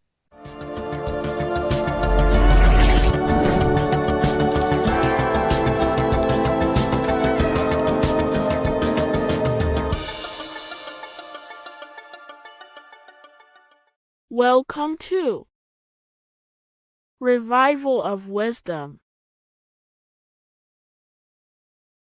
Today, we're going to be talking about portals, portal symbolism, and what portals are, okay, and how they show them to us, because they have to tell you the truth, guys. This is the thing with the universal law. They have to tell you the truth. And they tell you through symbols, they tell you through movies, and different things like that. But let's jump straight into this. So first, I want to talk about the Freemasonry symbols. Okay, so first we got, obviously this is some Freemasonry art, but notice how you've got the ladder with a key. Okay, so this is ladder symbolism with a key. So maybe this is talking about ascending. Okay, because look, because this is ascending into the heavens, because it's a ladder with humans going up it with a key. In order to ascend, you must have the key. Okay, so what else do we have with a key? Well, the Netflix show Lock and Key, which is all about portals and keys. Because what the keys do, they open doors, gateways. Okay, so what's interesting about this is that they've got this key here, which represents the Kundalini energy rising up the spine. Okay, but we'll come back to this. But it's that same portal key symbolism. We've also got the Vatican. The Vatican is in the shape of a key. Okay, so you can see the start of it here and the end. So this is key symbolisms. Keys open doors. And notice how it's got the 8-pointed star. Okay, what is the 8-pointed star? Okay, we'll come back to this. This all ties in, guys. I'll break it all down for you. But then you've also got the god Janus. Janus, okay, is known as the god of the doorways. He's an ancient god of Rome, and they worshipped him. However, he's not a god, he's more like a high-level ranked demon. Because he is the god of the doorways. And notice how he's got two faces. Because doorways always have two sides. You're going into somewhere, there's always two sides of a door. And he's always depicted with two sides of a face and a key, because he holds the key to the doorways, to the portals, to other worlds and realms. Okay, as you can see, he's always got two faces and a key. Okay, so how So now we have the Sumerians, the Anunnaki, and they are always depicted with the two faces. Why do they have the two faces? Because they're symbolizing doorways, and the Anunnaki come to Earth through doorways and portals. So these are what these gods are symbolizing in their artwork. But they always have the 8-pointed star. Okay, what is the 8-pointed star? You see how they always have. Look, let me try and find another one. It's the 8-pointed star. This 8-pointed star is Polaris. Okay, Polaris, just like the Vatican has the 8-pointed star with a key. Polaris is the center star. Polaris is a fixed star, it doesn't move. Okay, so the Anunnaki symbol is also the 8-pointed star. So this is symbolizing the portals and doorways that they come through in order to get to the earth. But Polaris is that center star which does not move. It's always symbolized with the 8-pointed star, just like a compass. Why is a compass the 8-pointed star? Because at the center of our realm is where the most electromagnetic energy is stored. As you can see, we have an aura field, an electromagnetic aura field. So does the earth. And in the center, so like our heart, for example, is where the most energy is stored. And like the center of the earth, this is why all compasses point to the center, because this is where the most electromagnetic energy is stored. Because it's at the center of our realm. Okay. So like I was saying with the lock and key series, see this here, the Kundalini energy rising up the spine, just like your Kundalini energy rising up the spine. Let me try. I can't zoom in, but you know what I'm trying to say here. Let's go back to Polaris, because at the center is where pole. Can you see the pole of electromagnetic energy? Polaris, the North Pole. It's symbolized. The truth is in the words. It's like a pole of electromagnetic energy, and this is where the aurora borealis comes from. Notice how it's got the word aura in it, because it's the Earth's aura, electromagnetic field, just like you have an aura, also known as the Northern Lights, because it's coming out of this center hole in the center of our realm, where the black sun is. And this is where the electromagnetic energy is coming up from. And this is what the aurora borealis is, or the northern lights. It's just electromagnetic energy. And it's symbolized through our symbols, the original O. Okay, because it's like a pole through the middle. Polaris. So this Polaris is the sky vault. It's the portal into this realm, because this is what the Anunnaki are always talking about, always symbolize it with the 8-pointed star. And just like a compass is the 8-pointed star pointed to the center, to Polaris. Okay. See here on the Sumerian tablets with the 8-pointed star again. And how we know it's talking about portals with this 8-pointed star is because CERN 666 are opening up portals to the underworld, letting in demonic entities into this realm. How do we know it's a portal? Because their Hydro Collider has 8 points, just like the 8-pointed star.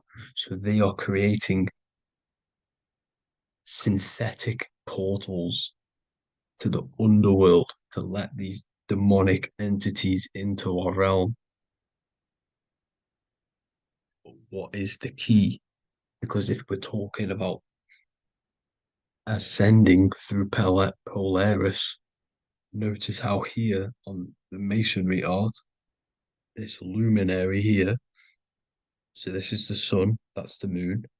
This is Polaris because it's a luminary with what? 1, 2, 3, 4, 5, 6, 7, 8 beams coming off the luminary, just like the 8-pointed star.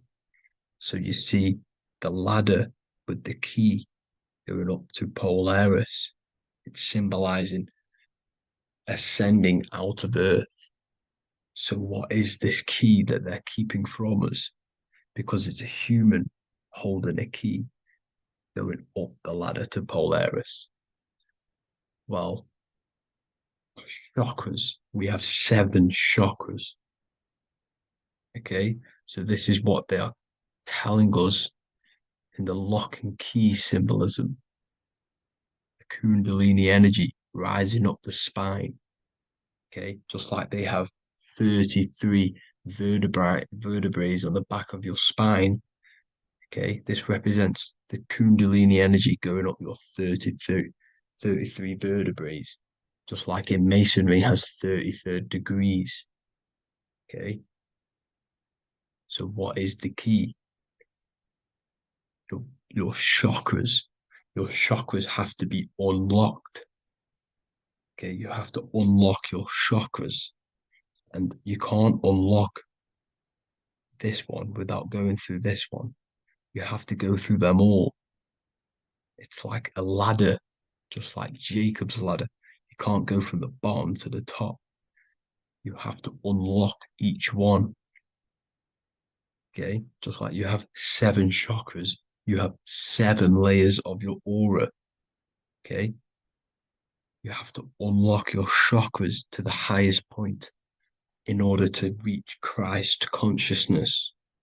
And this is the key that they're talking about. They're symbolizing the organic portal within each and every one of us to ascend out of this realm. Okay, so this is the key that they're talking about, and they're holding back this knowledge to keep us trapped in this 3D realm. Okay, so like I was saying with the 33 vertebrae and the Kundalini energy coming up the spine, 33 vertebrae, you can see this sort of symbolism going up to the light, because it's the light. You see here, your crown chakra turns on and becomes enlightened, just like the Illuminati symbol. Can you see it? But also, Jesus also died at 33.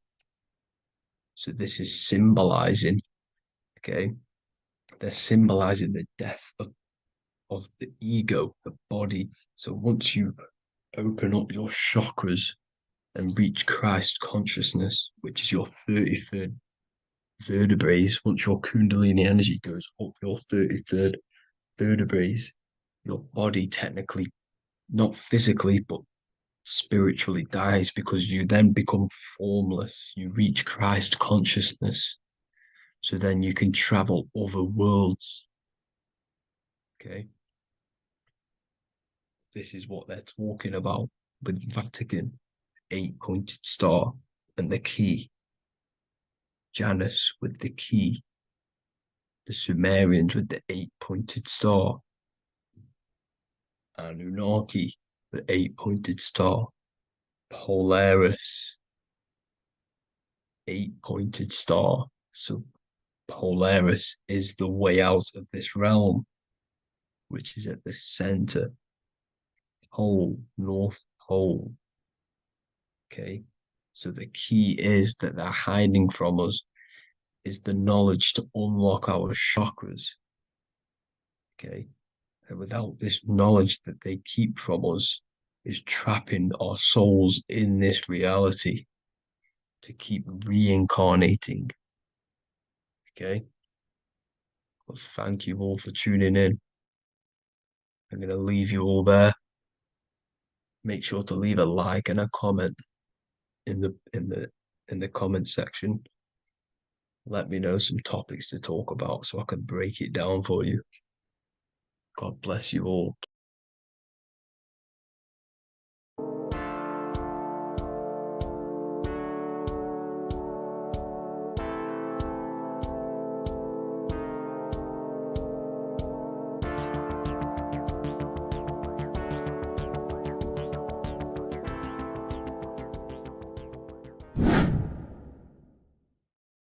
What are we all doing, people? Survival wisdom. Today we're going to be breaking down the Bible and its real, true metaphysical meaning. All of these slides within this video is taken from my book, The Book of Wisdom, so you can get all of these slides. So the Temple of Solomon, you are body, mind, and soul, which is the Holy Trinity, the moon, sun, and earth. The sun is your soul because the sun is its infinite source of energy. It is its own source of energy. And that is what your soul is. It's its own source of energy. The moon is mind. This is why you call people a lunatic. You're a lunatic. Luna means the moon. And inside of your mind, you have a specific mood. Mood is moon. And mind in German is Mond. And the word Mon means moon. And earth is your physical body because your body contains of the four elements, the four physical elements. Well, the Temple of Solomon is the temple of the soul and the mon, the soul and the mon, the soul and the mind. And it's the temple of the Holy Spirit in the Bible. Everything leads back to one singular point in the center of the brain. The brain is not the mind. It's mind over matter. Okay? The brain is the physical manifestation of the mind. The brain is the electrical computer which decodes the light waves given to it by the mind. This is why everything in the body leads back to one singular point. And we'll go over this in a minute.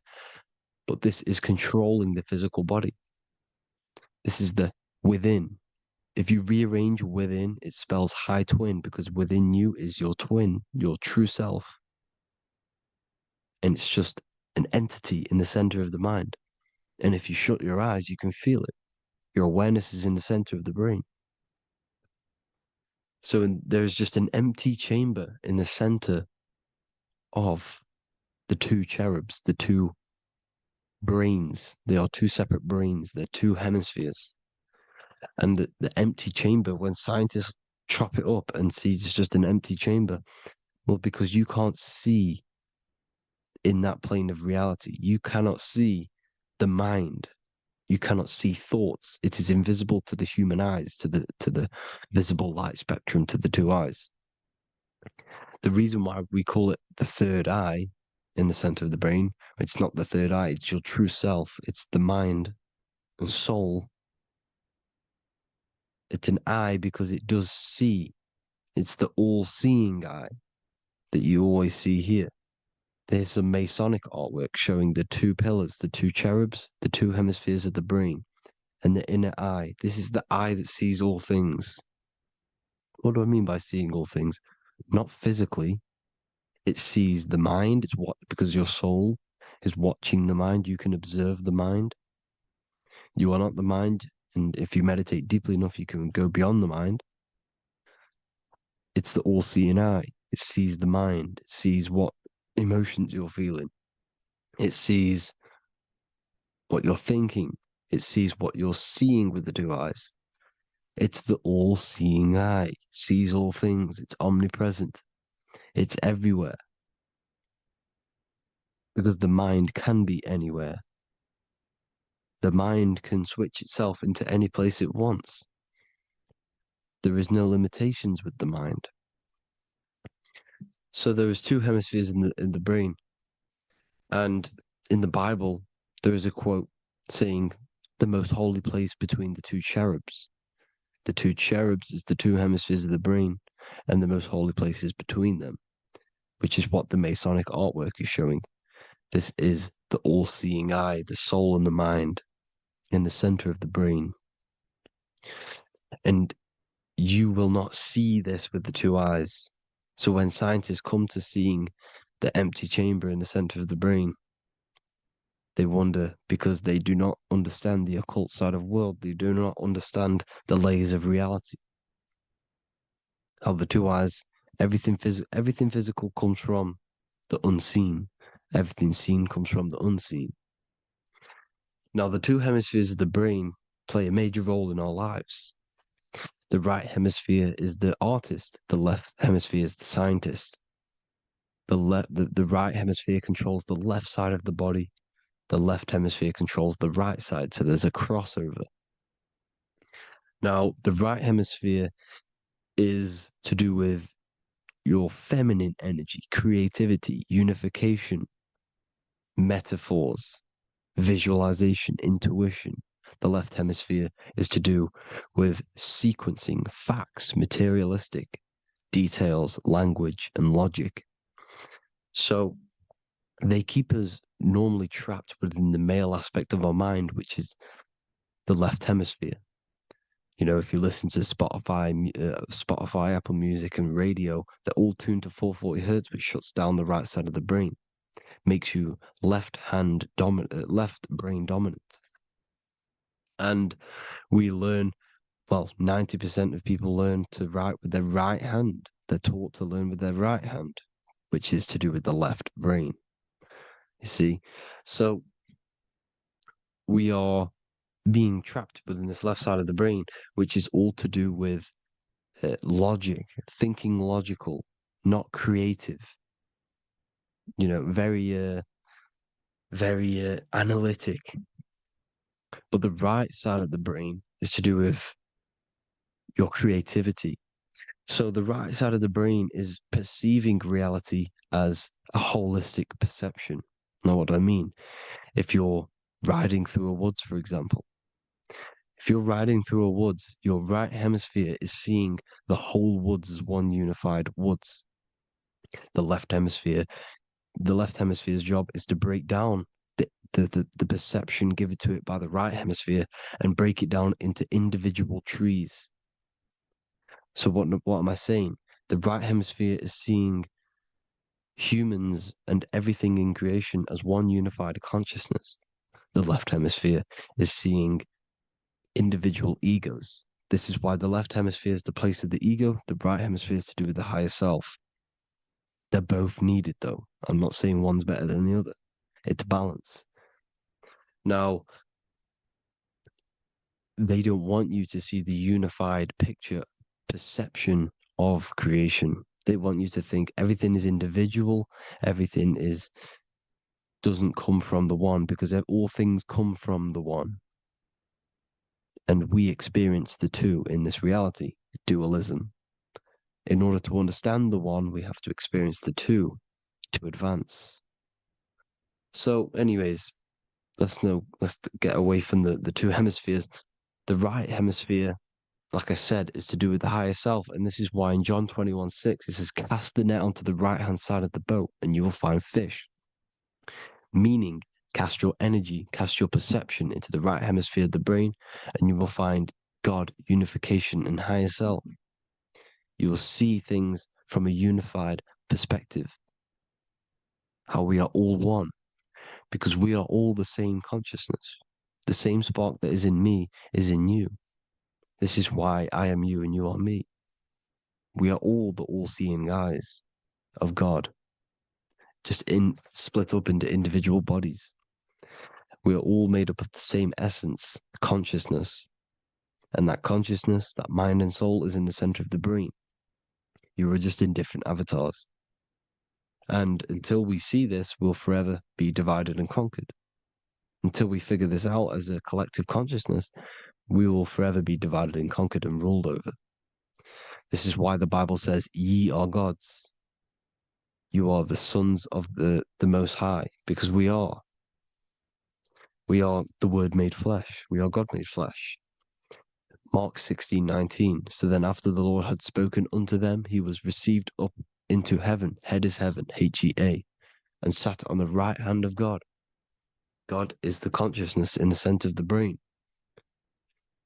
Heaven is the head, and the right hand of God is the right hemisphere of the brain, meaning he sees things in unification, creativity, intuition, the higher mind, the higher brain. When Moses crosses the Red Sea is the corpus callosum, moving from the left to the right hemisphere of the brain to see unified perception of reality. Head, H-E-A, heaven, same root word. This is why the ancients always depict God in the center of the brain. Here you see ancient Christian artwork showing God in the center of the brain, the light. Here you see it here. Here you see Ganesh, an Indian god, which is the brain. Here you see the Father, the Son, and the Holy Spirit in the dome, the brain. This is the brain, because you are God made flesh. That's what consciousness is. The upper room where Jesus meets the 12 disciples. It's the upper brain on the upper room. The upper room is the chamber, the empty chamber in the center of the brain. That's the room. And the 12 disciples are the 12 cranial nerves in the brain, which pretty much rule the body, all the cranial nerves.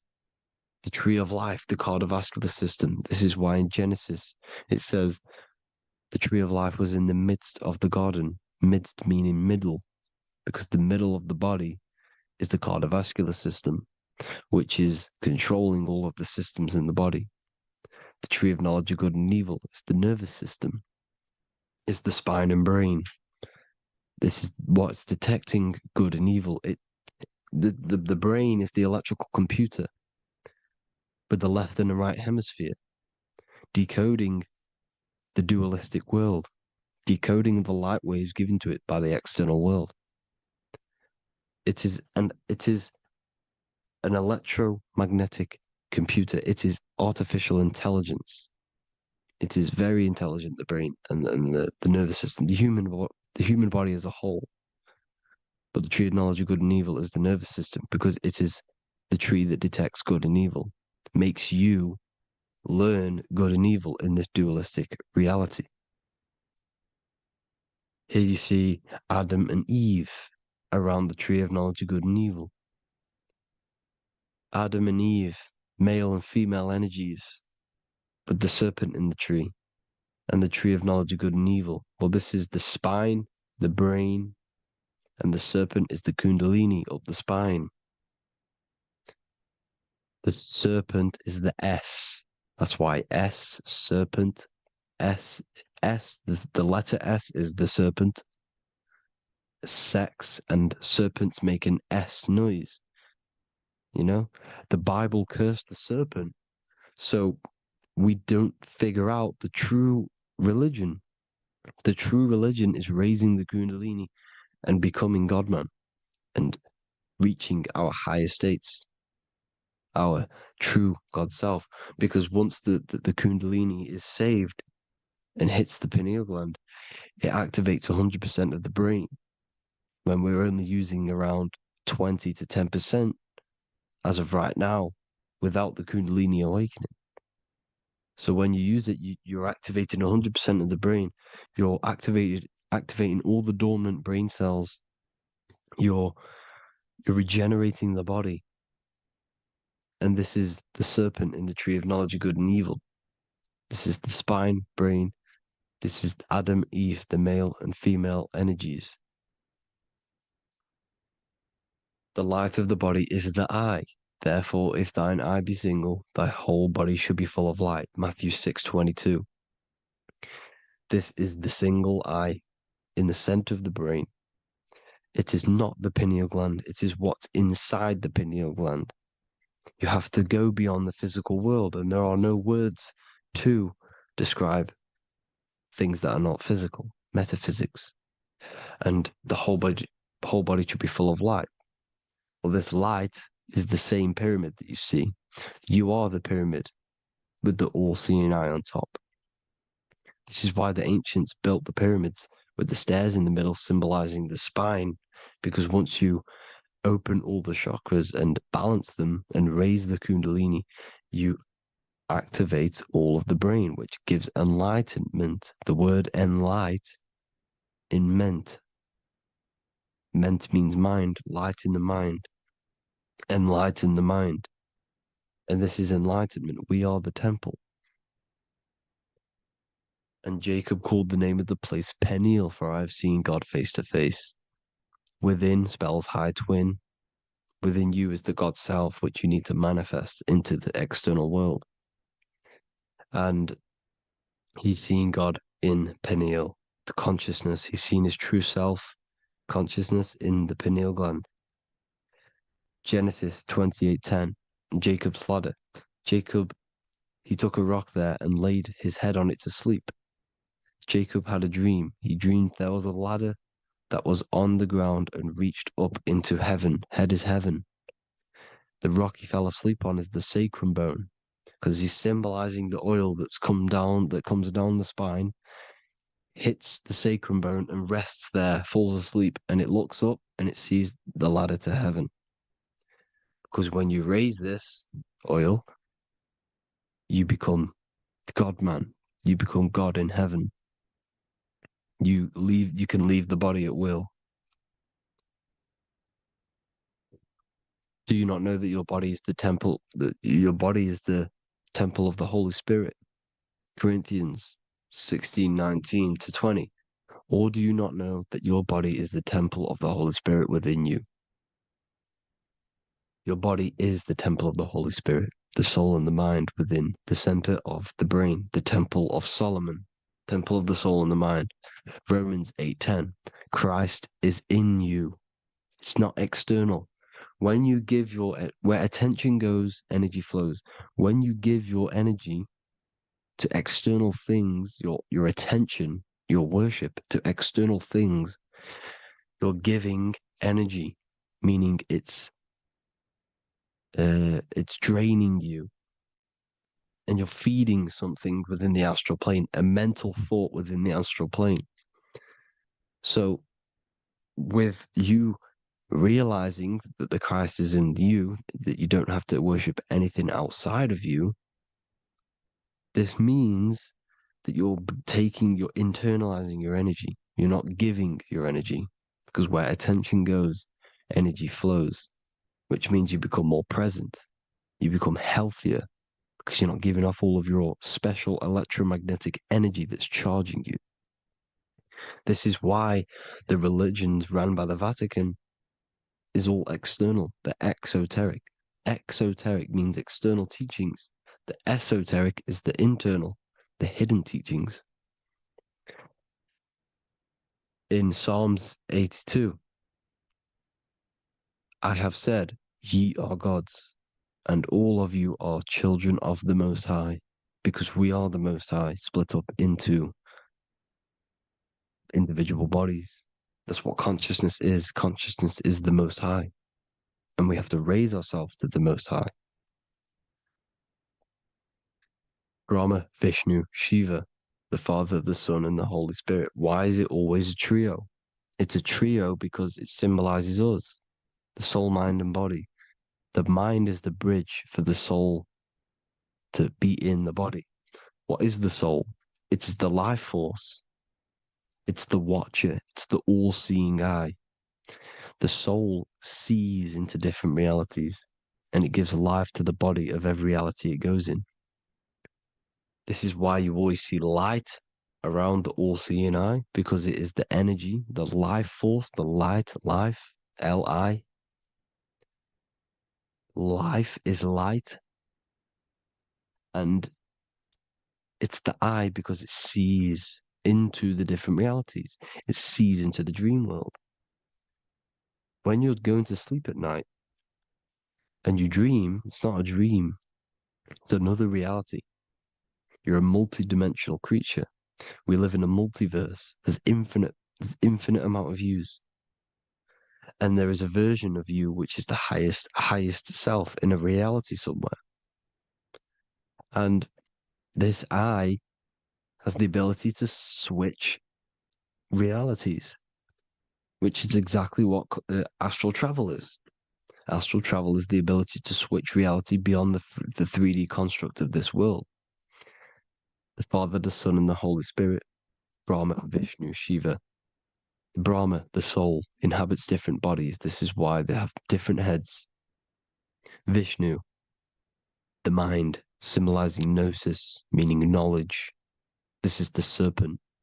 The serpent symbolized knowledge. Shiva, the body.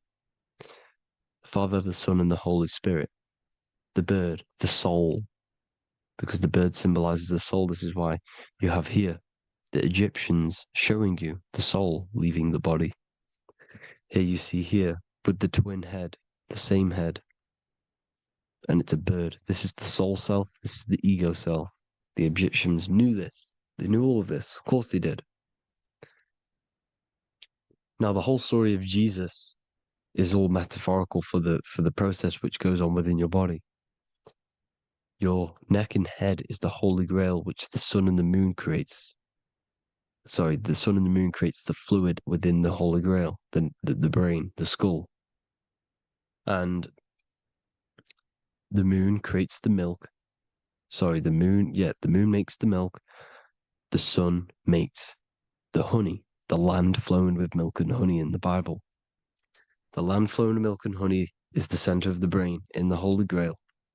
Here you see the Masonic artwork showing you the sun and the moon creating the fluid in the spine. Here's the serpent. Serpent symbolizing the two Kundalini channels, the Ida Pingala up the spine. Here's the furnace raising the Kundalini, raising the oil, heating it up, and rising it to the crown. You see? So here you see more Masonic art, seeing the sun and the moon creating the holy fluid in the brain, in the cup, filling the cup. This is why it's a cup, because it's the Holy Grail. This is the holy oil in the center of the brain that gets released down the spine, which is Jesus coming down from heaven. It comes down the spine, down the River Jordan in the Bible. This is when Jesus goes from Nazareth to Jerusalem. He comes down the River Jordan, and Joseph and Mary are in Nazareth waiting for Jesus' return. Joseph and Mary symbolize the pineal and pituitary gland, which produce the two oils created by the sun and the moon. And he returns. When he returns, he gets crucified at 33, because there's 33 vertebrae at the back of the spine, and it crosses the vagus nerve. The crucifixion of the oil past 33 vertebrae creates God-man, and it creates your higher self, and it activates 100% of the brain. And you turn into spirit, you turn to your spirit self. This is why Jesus dies. He didn't physically die, it metaphorically dies, and becomes his higher self. The ego self is left behind. It's the same with the whole story of Jesus. Jesus comes down from heaven, which is the oil. He dies in a cave for 3 days, which is the oil hitting the cave. Here's the cave, and resurrects after 3 days. If you resurrect the oil, comes up and gets crucified at 33 in Golgotha. Golgotha translates to a place in the skull. The three wise men from the east. Well, if you look at the Masonic artwork, they'll always show you a ladder up to the east. Okay? Here you see north, south, west. This would be east. Here you see east here. East here. The ladder up to the east. The east is the top, up. Three wise men from the east. The thalamus, pituitary, and pineal gland in the center of the brain. The most important glands in the body. Here you see the Egyptians with the spine, the sun, and the two hemispheres of the brain. What did I say at the beginning? The sun is the soul. The sun is its own source of energy. It's the life force, which gives life to anything it inhabits. The soul is the same thing. That's why sun and soul mean the same thing. So, what I'm saying is consciousness is God. And this is why when it refers to as God in the Bible, it means your higher self, pretty much. And returning back to this higher self, because God is something that you need to manifest. Consciousness is God, and your body is a reflection of the creation by God. This is why everything in the body corresponds with the stars. The stars rule the body. We are an image of the stars. This body is an image of the whole of creation. Aries rules the head. This is the cerebrum. The ram in the brain is the ram, Aries. And we have something called the cerebrum, Aries, the ram. This is the Lamb of God moving to the higher mind. Taurus, which is the lower brain and neck, the cerebellum, the bull Taurus, the lower mind, and the cerebrum and the cerebellum, the ram and the bull, is what makes you ramble on. Ramble meaning walking. The higher mind and the lower mind working together makes the body ramble. Ramble is what makes you walk along. Thank you to Santos Bonacci. Gemini, the two twins, rules the two arms, the hands, and the lungs. These are the two twins of the body. Sagittarius, the horse, which rules the hips. Hips means hippo. Hippo means horse. Hippopotamus means water horse. Hippo means horse, and this is why we call them hips, because horses have massive hips. Capricorn, the kneecaps. Pisces, the two fish, the 2 feet. Then they make us swim. We are an image of the stars, people. Well, the body is anyway. Consciousness is God, and the body is the image of the whole of creation. It's a reflection of the whole creation, as above, so below. 12 systems in the body, 12 cranial nerves for the 12 constellations, 12 cell salts. The body's made out of 12 cell salts. So this is where it gets kind of deep. You know, this is where we get deep. And he said Jesus was known as the fisher of man. And fisher of man, meaning man does not mean man as in the male. Man means mind. He's the fisher of minds. So the Bible is not patriarchal. It's not patriarchal. Man just means mind, pretty much. So the fisher of mind, man, because he was fishing minds out of this reality into the higher realities. He was teaching people how to leave the body when he walks on water. Walking on water is the physical, etheric, astral, and mental. These are the different planes of reality. The ether is the either, because the ether is the substance that's on either side, astral and physical. It's the fifth element, is ether.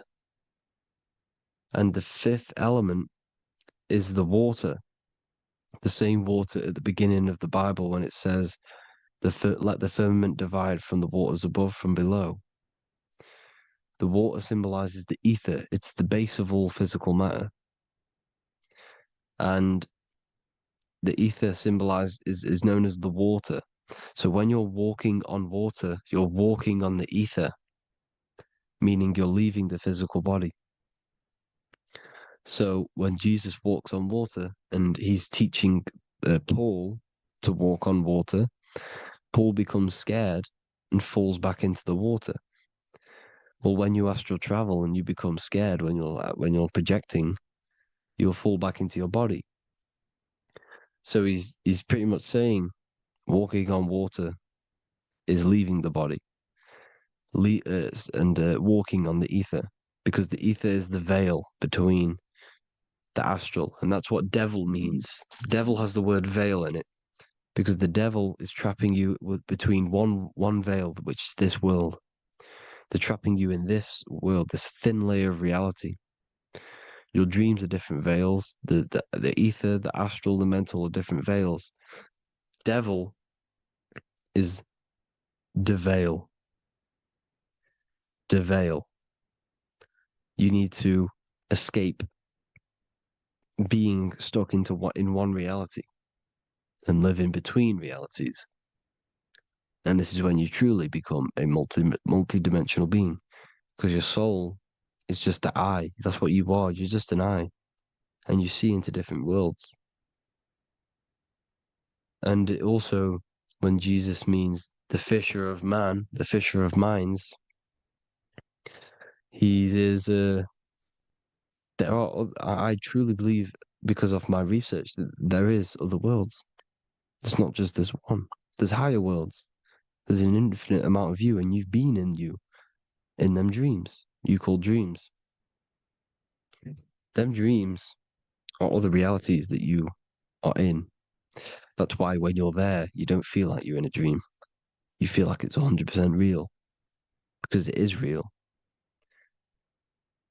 So this is why the ancients always depicted the many different heads, because there's many different versions of you. And this I, the soul, the watcher, is switching itself into different bodies at all times. Well, when you sleep, when you astral project. And this is what the ancients were doing. They understood the multiverse, and they could switch bodies at will. And this is what the 7 seals are in the Bible, also known as the 7 chakras. These are literally portals within us to these different worlds. We're in the heart at the moment. Earth rearranged spells heart, meaning middle. This is where good and evil exist. It's the middle point, the midpoint of realities.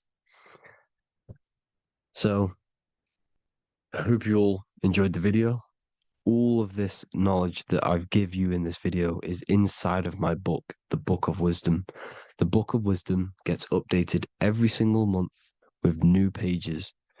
It's a one-time payment for a lifetime worth of research and knowledge by me. So if you do want to get it, the link will be in the description. But I hope you all gain some amazing insight. Please like, comment, and share to help the algorithm, and drop a subscription. And for more lectures, every 2 days, I drop lectures and knowledge within the Patreon. If you want to support the channel, join the Patreon. Everything's in the description, because we are not monetized on YouTube. Thank you all. Have an amazing day.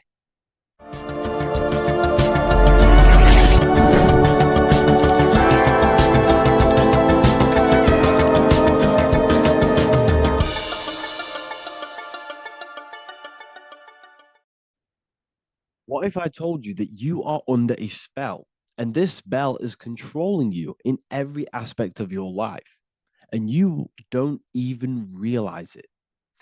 Spells are not what you've been taught. They're not fantasy magic wands that are casted over you. No, no, no. Spells are much, much deeper. A spell is a belief system that is installed into your subconscious mind, which holds power over you. Okay?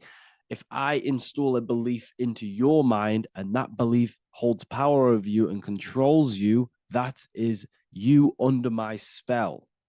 A spell is a belief that someone has installed into you. Okay? You have a subconscious mind. The subconscious holds power over 90% of your daily basis behavior, thought patterns, and overall emotional state. Because the subconscious is the back end of our mind, the mind that we don't really have access to. It's the shadow self, where all of our programs, all of our memories, all of our traumas, all of our everything that we've ever experienced is recorded and kept in this vast database called the subconscious. Now, the subconscious is the 90% of our mind. We are only aware of 10% of our mind, which is the conscious mind, which is what you're using now, what you're consciously aware of. But there is a subconscious mind that holds power over your conscious decisions, and you don't even realize it. For example, as a child, you had a very, very traumatic event happen.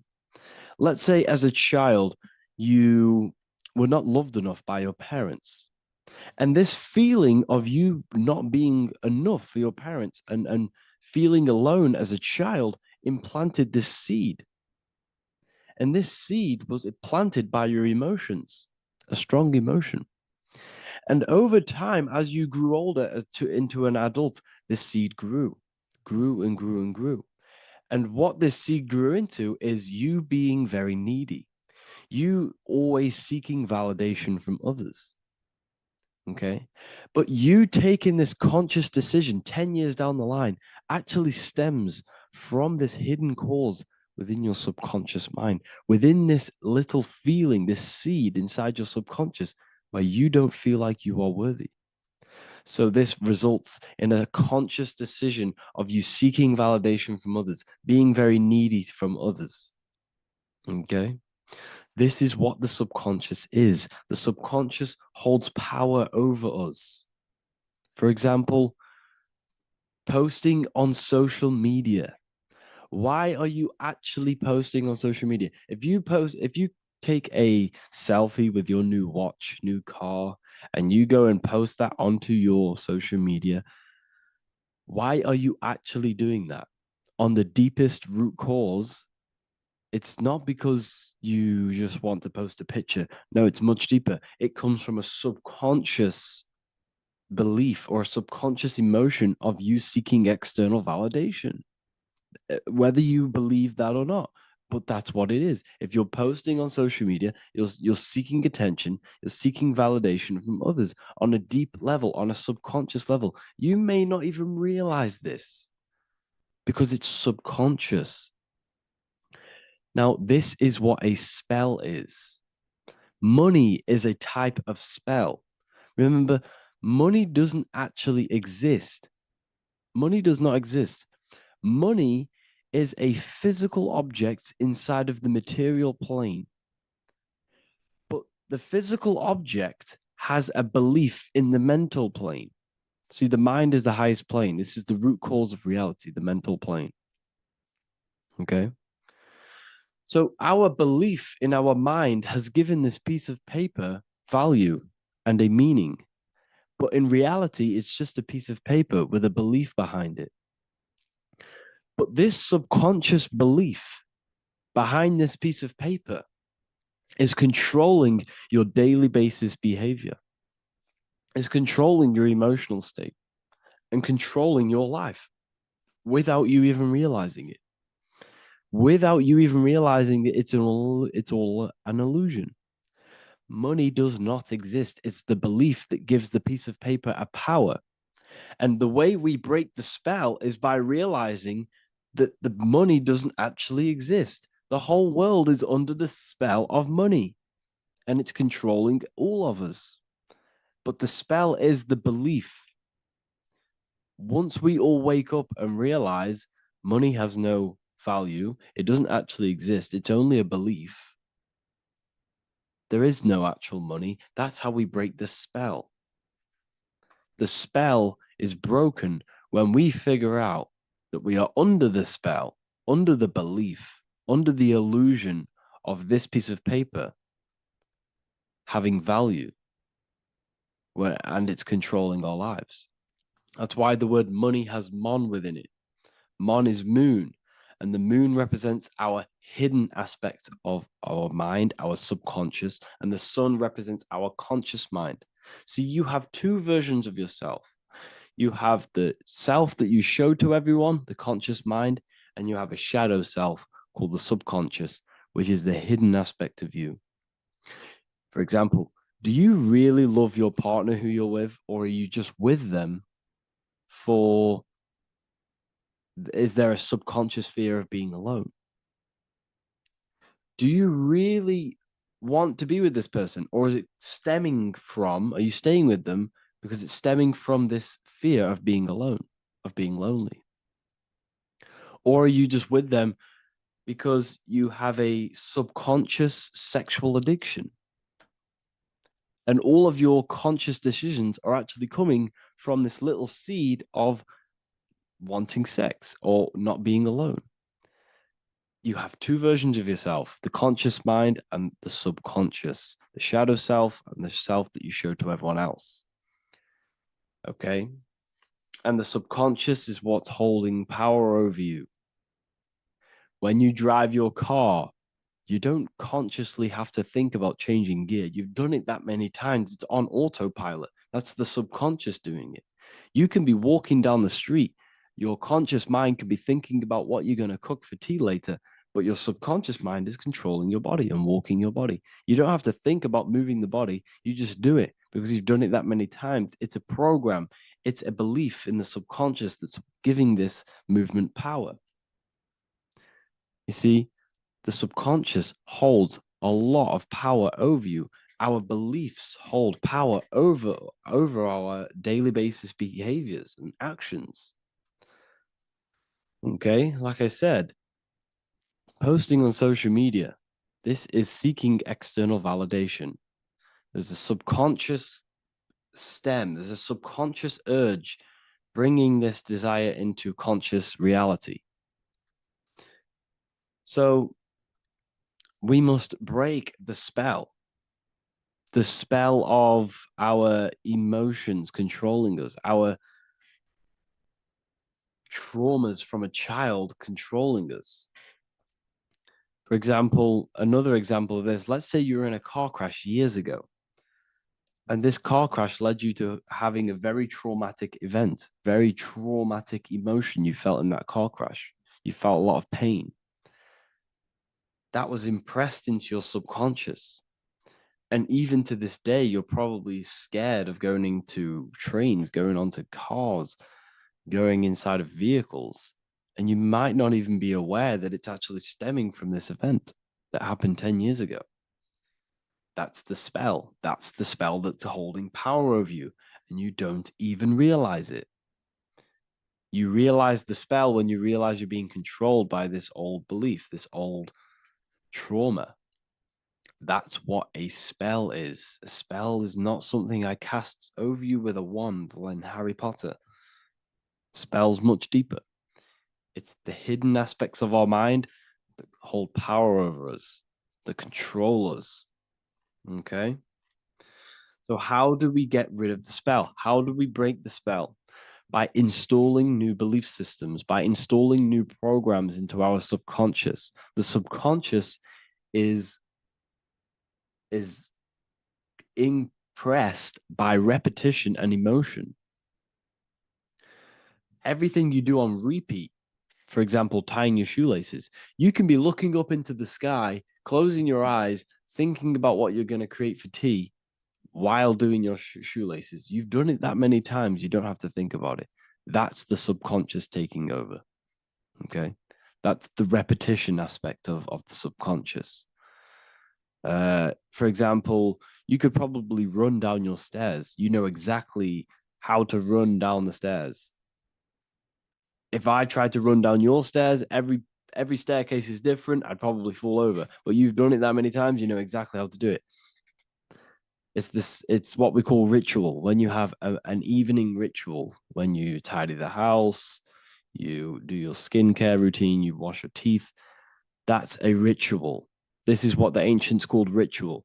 When we do rituals, we're trying to implant something into our subconscious to either remove an old program, an old seed that is controlling us, for a new one that's going to grow into new light, into a new reality. So you can implant messages, implant new programs into our subconscious, which will then grow into a new reality. Okay?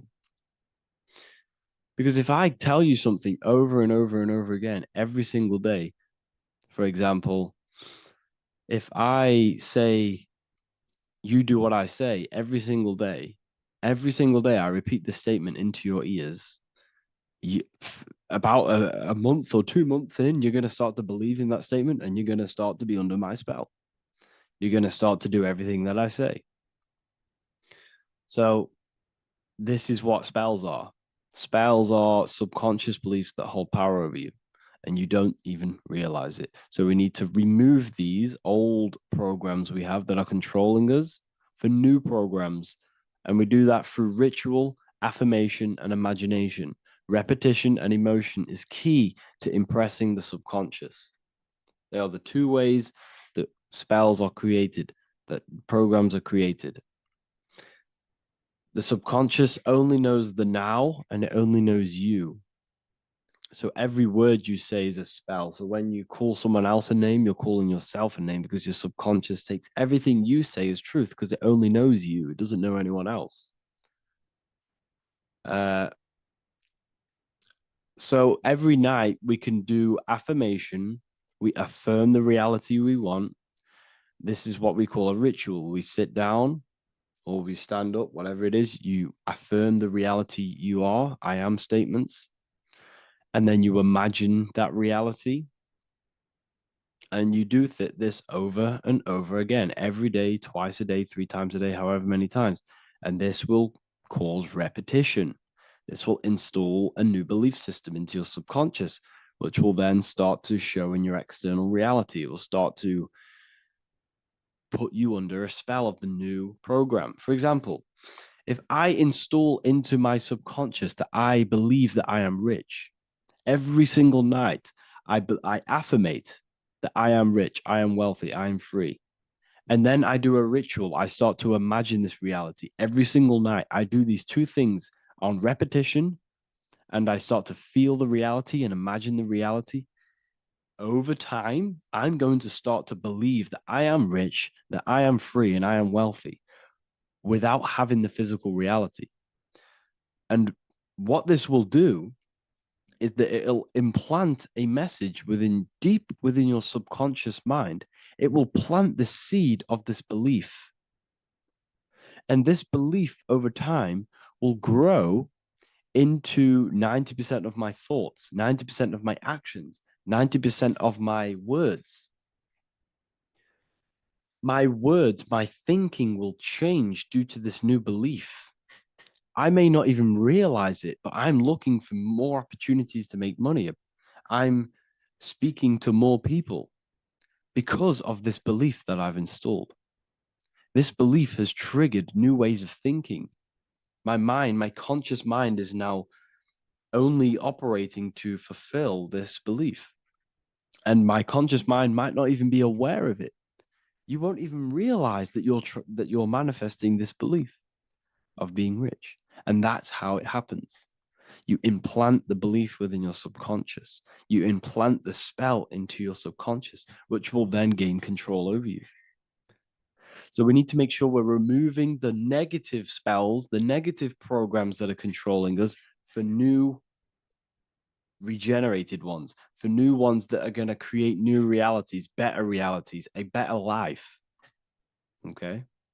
You don't want negative traumas, negative seeds controlling you and growing into your life. If you don't cut them off, they will continue to grow and grow and grow. Your anxiety will get bigger and bigger and bigger. Your depression will get bigger and bigger and bigger. But it's all actually stemming from one belief system or one trauma. Okay? So this is important. Everything in this physical plane is an effect of the higher planes. It's a shadow of the mind. Everything we think, all physical objects, began as a thought, then an imagination, then energy, then a physical reality. So we must change the mental plane. We must plant seeds into our mind to change down into our physical material life. It's about manipulating this higher plane so we can create change and effect in the physical external material plane. That's what magic is. This is what spellcasting is. This is all what it is. It's not fantasy. This is the manipulation of the higher planes of consciousness, which your mind has access to. You have access to these higher planes. Okay? This is exactly what I teach in my university. I teach different rituals. I teach specific rituals to get rid of certain things, certain belief systems. I teach all different rituals, all different ways for you to create your own reality and live the best reality you want. We also have all of these different courses. We have activating the inner eye. This will teach you exactly how to lucid dream and activate your inner vision of imagination. We have the sexual alchemy course. This will give you the power of transmuting your sexual energy into creativity.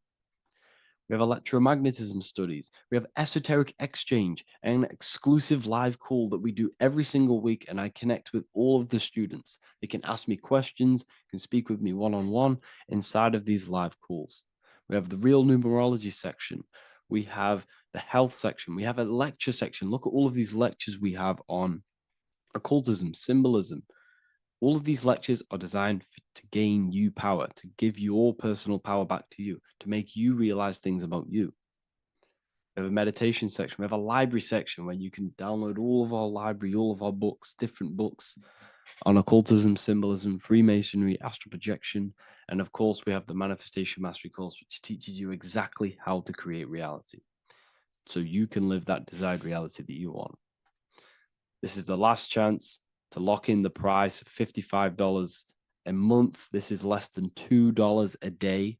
You can really level up your life because the price is going to increase as the value of the university increases, because there's a new symbolism course coming out. And if you join now, you'll get this course for free, because obviously when this course releases, the price will go up.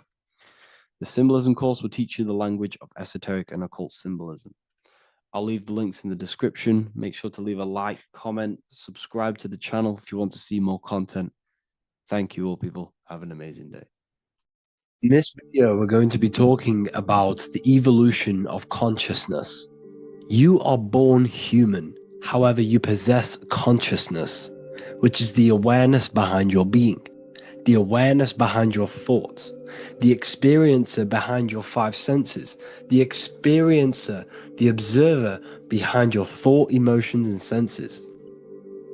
You are an eye, an invisible consciousness looking through a lens, which is your body. Your body produces this physical world that you experience. Your brain produces this world. Your brain and body is a technological computer. However, you are an infinite, ever-expanding consciousness behind this physical body. And there is an evolution of consciousness, a cosmic journey of expansion. And this is why we see so much pyramid symbolism in the occult and esoteric world, and especially within Freemasonry.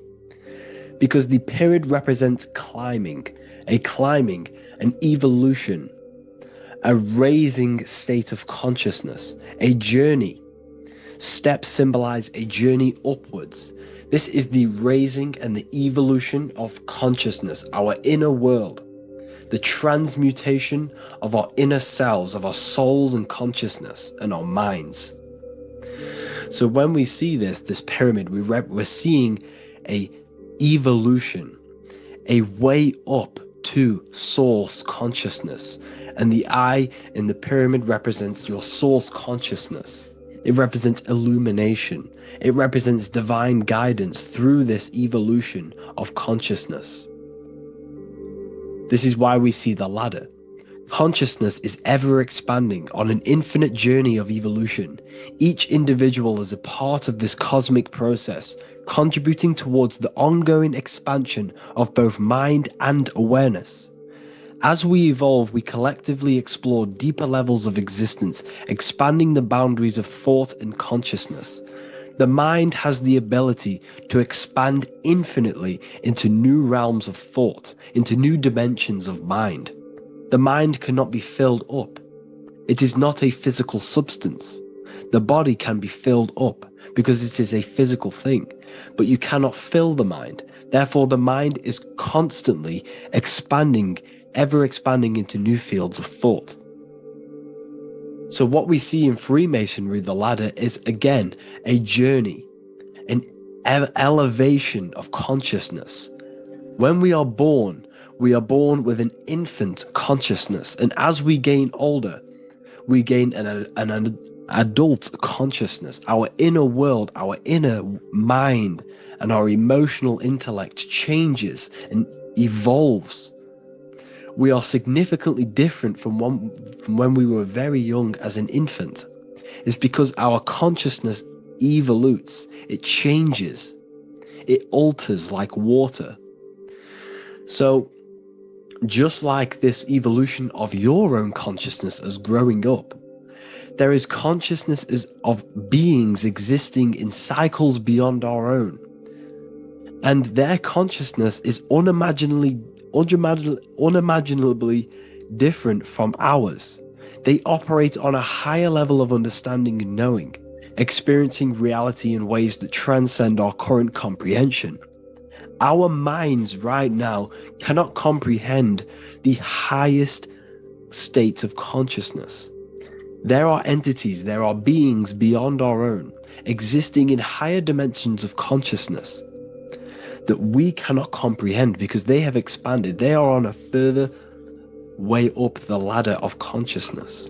However, we are all on the same journey. None of us can take the same journey. There is one ultimate goal, reaching source consciousness. However, this is always ever expanding.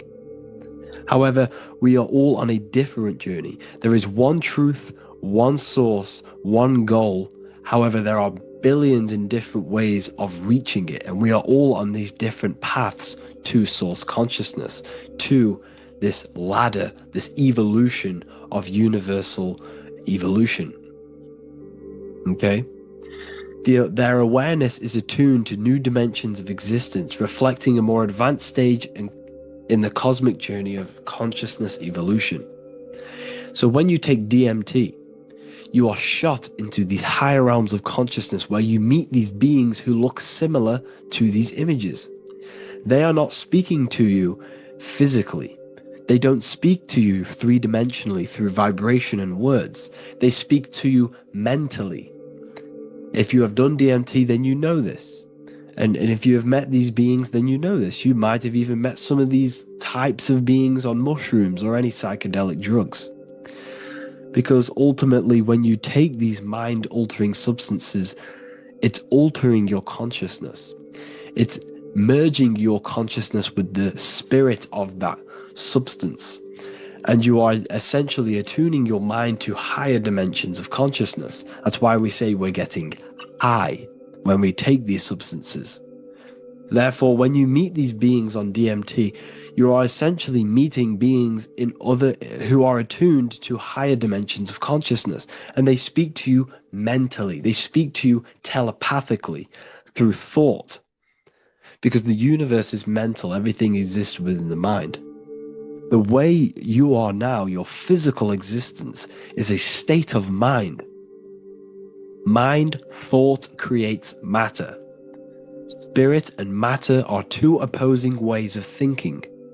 If we have a very spiritual mind, we have an expanded mind, we are a spiritual person through the mind. However, if we have a very low state of consciousness where we think about food, sex, lust, and all physical things, then we have a physical consciousness. Matter and spirit are two opposing forces, two ways of thinking. The mind attunes itself to different levels of understanding in different dimensions. So, essentially, this is what we're looking at. The body is a vessel for the fluidic, formless consciousness, a temple that houses the essence of our awareness. While the five senses are limited to perceiving only the physical plane, the mind transcends these limitations, capable of perceiving the full scope of reality. It is through the mind that we access deeper truths beyond the material, tapping into boundless nature of existence. Physical existence is a thin band, a thin layer of reality. It's like 0.001% of reality. And your five senses are only tuned into this layer of reality. But the five senses are, by design, only allowed to perceive physicality. But the mind has the power to expand beyond this physical five sense state. The mind has the power to expand and evolute. It is a conscious decision whether you want to take this path or not. You can stay in a three-dimensional way of thinking, or you can expand your consciousness from within. It's not an external journey. There is no God going to save you. You must save yourself. Therefore, behind every single one of these eyes is the same source consciousness. However, we are all different cells in a different journey. The organs in your body, the cells in your body are all alive. They all possess same consciousness, universal consciousness. However, we are all on a different journey of evolution. As above, so below. As the baby is in the mother's womb, when the baby becomes conscious, there is a world outside of its mother. What does it do? It presses and seeks a way out to be born in the other world outside of its mother. It is the same with your consciousness, your mind. When your mind becomes aware that there is realities beyond the immediate surroundings, it seeks a way out. And this is exactly what I'm doing to you now. I am now expanding your mind and telling you there is other ways of reality. There's other dimensions of consciousness which you can access through inner transmutation, through different ways of thinking, spiritualism, and meditating and connecting with yourself and detaching from external things. We can upgrade our consciousness. Your body is a womb. Why Jesus says you must be born again to see the kingdom of God, because you are born physically and then you must be born again spiritually, awakening your inner consciousness. So like I said, as the baby is in the womb, it's the same principle. As above, so below. You were a baby, you were in your mother's womb, and you figured out there is a world outside of your mother, so you seek to weigh out your mother to be born in another world. It's the same now. You must do this now. This is your spiritual evolution. This is the evolution of consciousness. It's ever expanding. When you die, this is a transition. You must learn to not fear death. This is another part of your spiritual journey. You must master death. Therefore, like I said before, the mind has limitless capacity to expand into new realms of thought, continuously exploring uncharted ideas and concepts without boundaries. The mind can ever expand. It can never be filled. It can never ever know everything. There is infinite fields of knowledge, infinite fields of thought. Your current state is just one stage on an infinite pathway. You won't remain human forever. The human experience is a crucial phase where we learn to balance polarities, master the fundamental laws of the cosmos. It is a period of growth and transformation, preparing us for the next stages in our cosmic evolution. The goal is to strive for perfection, yet the true perfection is unattainable. It's like a tunnel, and there is a light at the end of the tunnel. And as you walk through this tunnel, the light is ever moving backwards. You should forever seek to meet that light, but you will never meet that light because consciousness is ever expanding. You should strive for perfection, yet knowing that perfection is forever unattainable. The journey is endless, with each step revealing deeper layers of understanding and experience. The pursuit of growth and expansion is itself the essence of our evolution. You can find all of this knowledge in the amazing book that I have read for years. I have read this book, The Emerald Tablets of Thoth, the Atlantean, by M. Dorial, translated by M. Dorial. I'm telling you now, this book, now that I've told you this, you have some context on the book. The whole book is about evolution of consciousness. He's talking about higher dimensions beings. He's talking about how you can transcend this physical plane.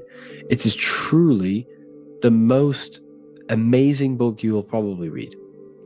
One of the best spiritual texts you'll see. It's hard to understand, so you must read it over and over again. And the more your mind progresses, like for me, I read this every couple months. And the more I learn about consciousness, the more I expand my own consciousness.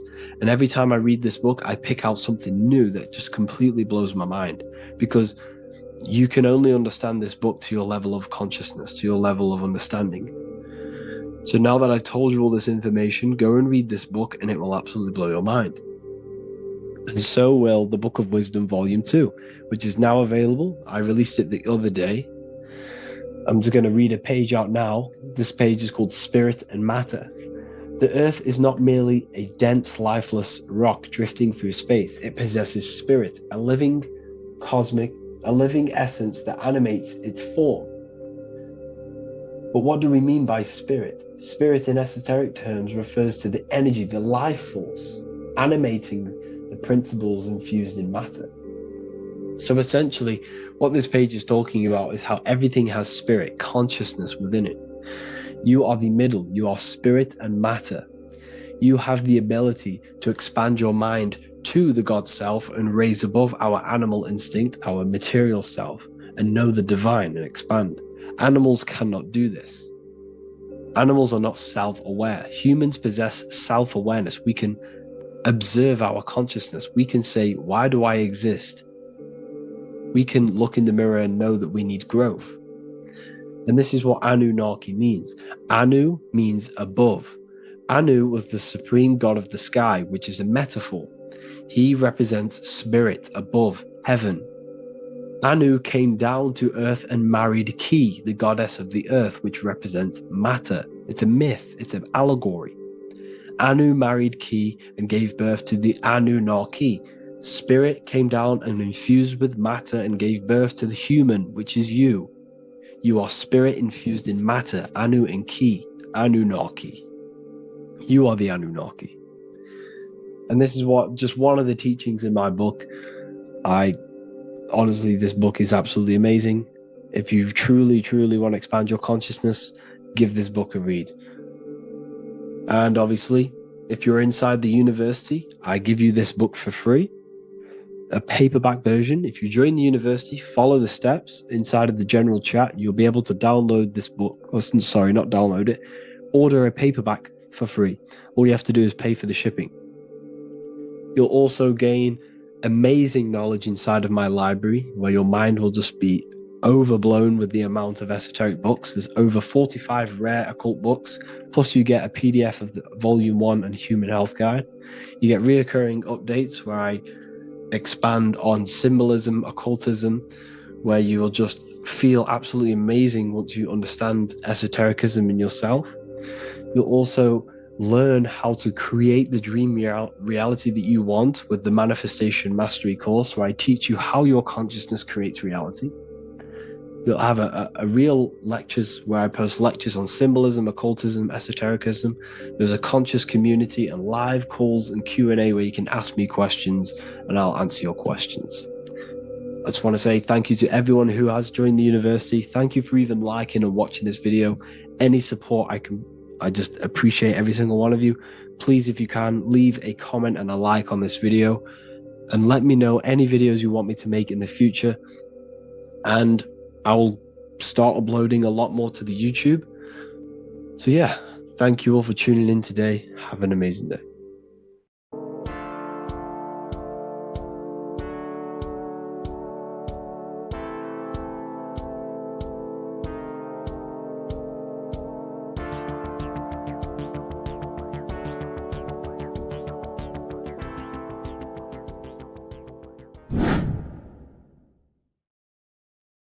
How are we all doing today, people? It's Revival of Wisdom, and today we're going to get real deep.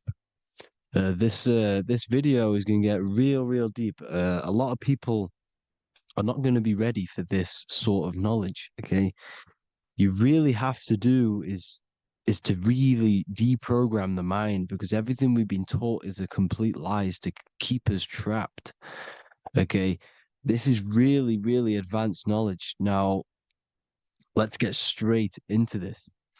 All of the ancients depicted other worlds, and they called this place Midgard.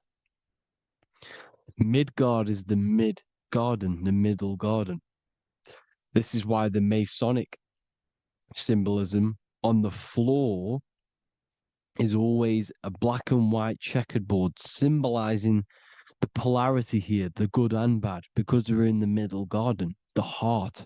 Earth rearranged spells heart, because we're in the heart of this system, of whatever it is, a super quantum computer, whatever you want to call it, simulation. Now, in the Quran, it talks about the 7 layers of heaven. All of these ancient artworks are depicting these different layers of reality. Okay, and look at the Egyptians here with the boat. outside of the firmament. Boats travel on water, and this is exactly what the Masons are doing. So they're still using the same symbols. Why? Because it's the same knowledge, just hidden. The Egyptians have the same knowledge as the Freemasons. It's just hidden. Now, this cosmology that they're showing here, which was probably made and made maybe 100 years ago, this painting or artwork, is the exact same as the one we see here with the arch, the boat. It's similar because the boat is symbolizing traveling these other worlds, because the ether is also symbolized as water. Because if you look up at the stars through a telescope, it looks like it's water. It's shining through water because this ether, whatever this substance is outside of this world, was symbolized as water. Okay. And look at all these ancient depictions showing these different layers of reality. Now, we are being trapped within this 3D dimensional world, which is the cube, the Saturn cube, because there are 6 sides to everything in this world: front, back, left, right, up, and down. 6, which is the cube, because we're in the Saturn's world. Okay. Now, always been depicted as a tree of life, the tree of the universe has always been depicted as this tree. Because let's get a bit deeper. Now, the cosmology of this reality is the sun, the moon, and Polaris, always in the Masonic art. The sun, the moon, and Polaris, the all-seeing eye. If you go inside of the temples, of the Masonic temples, they always have this star in the middle, shining light beams. Okay? Look here. The light beams coming from the big star in the middle, which is Polaris. This eye is God. It's God's light shining down from his abundance. Now, when you astral travel, you will see this big ball of light above you, and this big ball of light is God. But you cannot travel towards it until you are pure. It doesn't work like that. You have to become formless. You have to become pure before you can become one with the light. In all these Masonic artworks, it's all depicting the star in the center.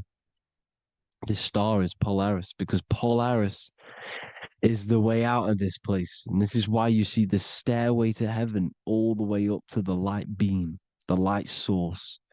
What does it say in the Bible?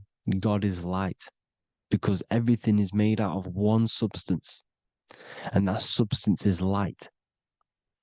And it symbolizes the eye because God is an eye. All things that are alive have an eye. And we all say, I am. We all see these realities through eyes. God is an eye. He's the all-seeing eye. He sees all things at all times. And he is projecting this light. And this light comes down to create all the different levels of the worlds. And this is what the 2 pillars symbolize the number 11. 11, the number 1, is just a vertical line. It's the 1. It's a 1 point. 11 symbolizes the mirror nature of reality. Everything's mirrored, as above, so below. Now, the 11 also symbolizes openings, doorways. And as you can see here, an opening to the all-seeing eye. And you see here again, an opening to the stairway all the way up to the light. This light is the light of God in the astral worlds, beyond this world. Now, Polaris has also been symbolized as the UFO. They put the truth in plain sight. So, you know, in the films, how the UFOs suck people up. That's what Polaris is doing if you ascend beyond this world. if you do not ascend beyond this world, you will be reincarnated in this world. The whole thing is to outgrow this consciousness to the plane above.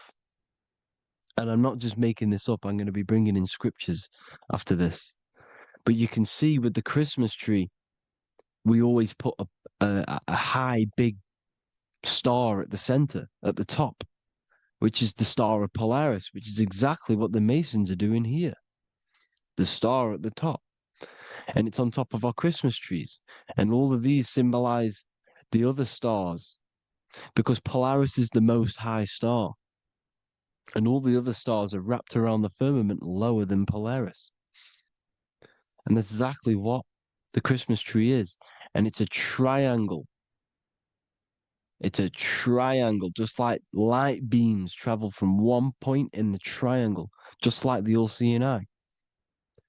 It's a triangle. The light is coming from one point and sending its rays downward. You see, it's kind of like you see here with the water. And the lower you go, the darker it gets, the more evil it becomes. And this is what the ancients would call hell. Now, this all-seeing eye is Polaris. And below Polaris is Mount Meru, the North Pole, the magnetic North Pole. The Tower of Babel, which is in the Bible. The etymology of the word Babel, Ba meaning spirit, which gives the ability to move the soul through the worlds, which is that's the ancient Egyptian description of the word Ba, meaning of the word Ba. You have the Ka, the Ba, the Ak, but the Ba is the one that gives the ability for the soul to move through the worlds. Your soul can't speak into a world without incarnating into it.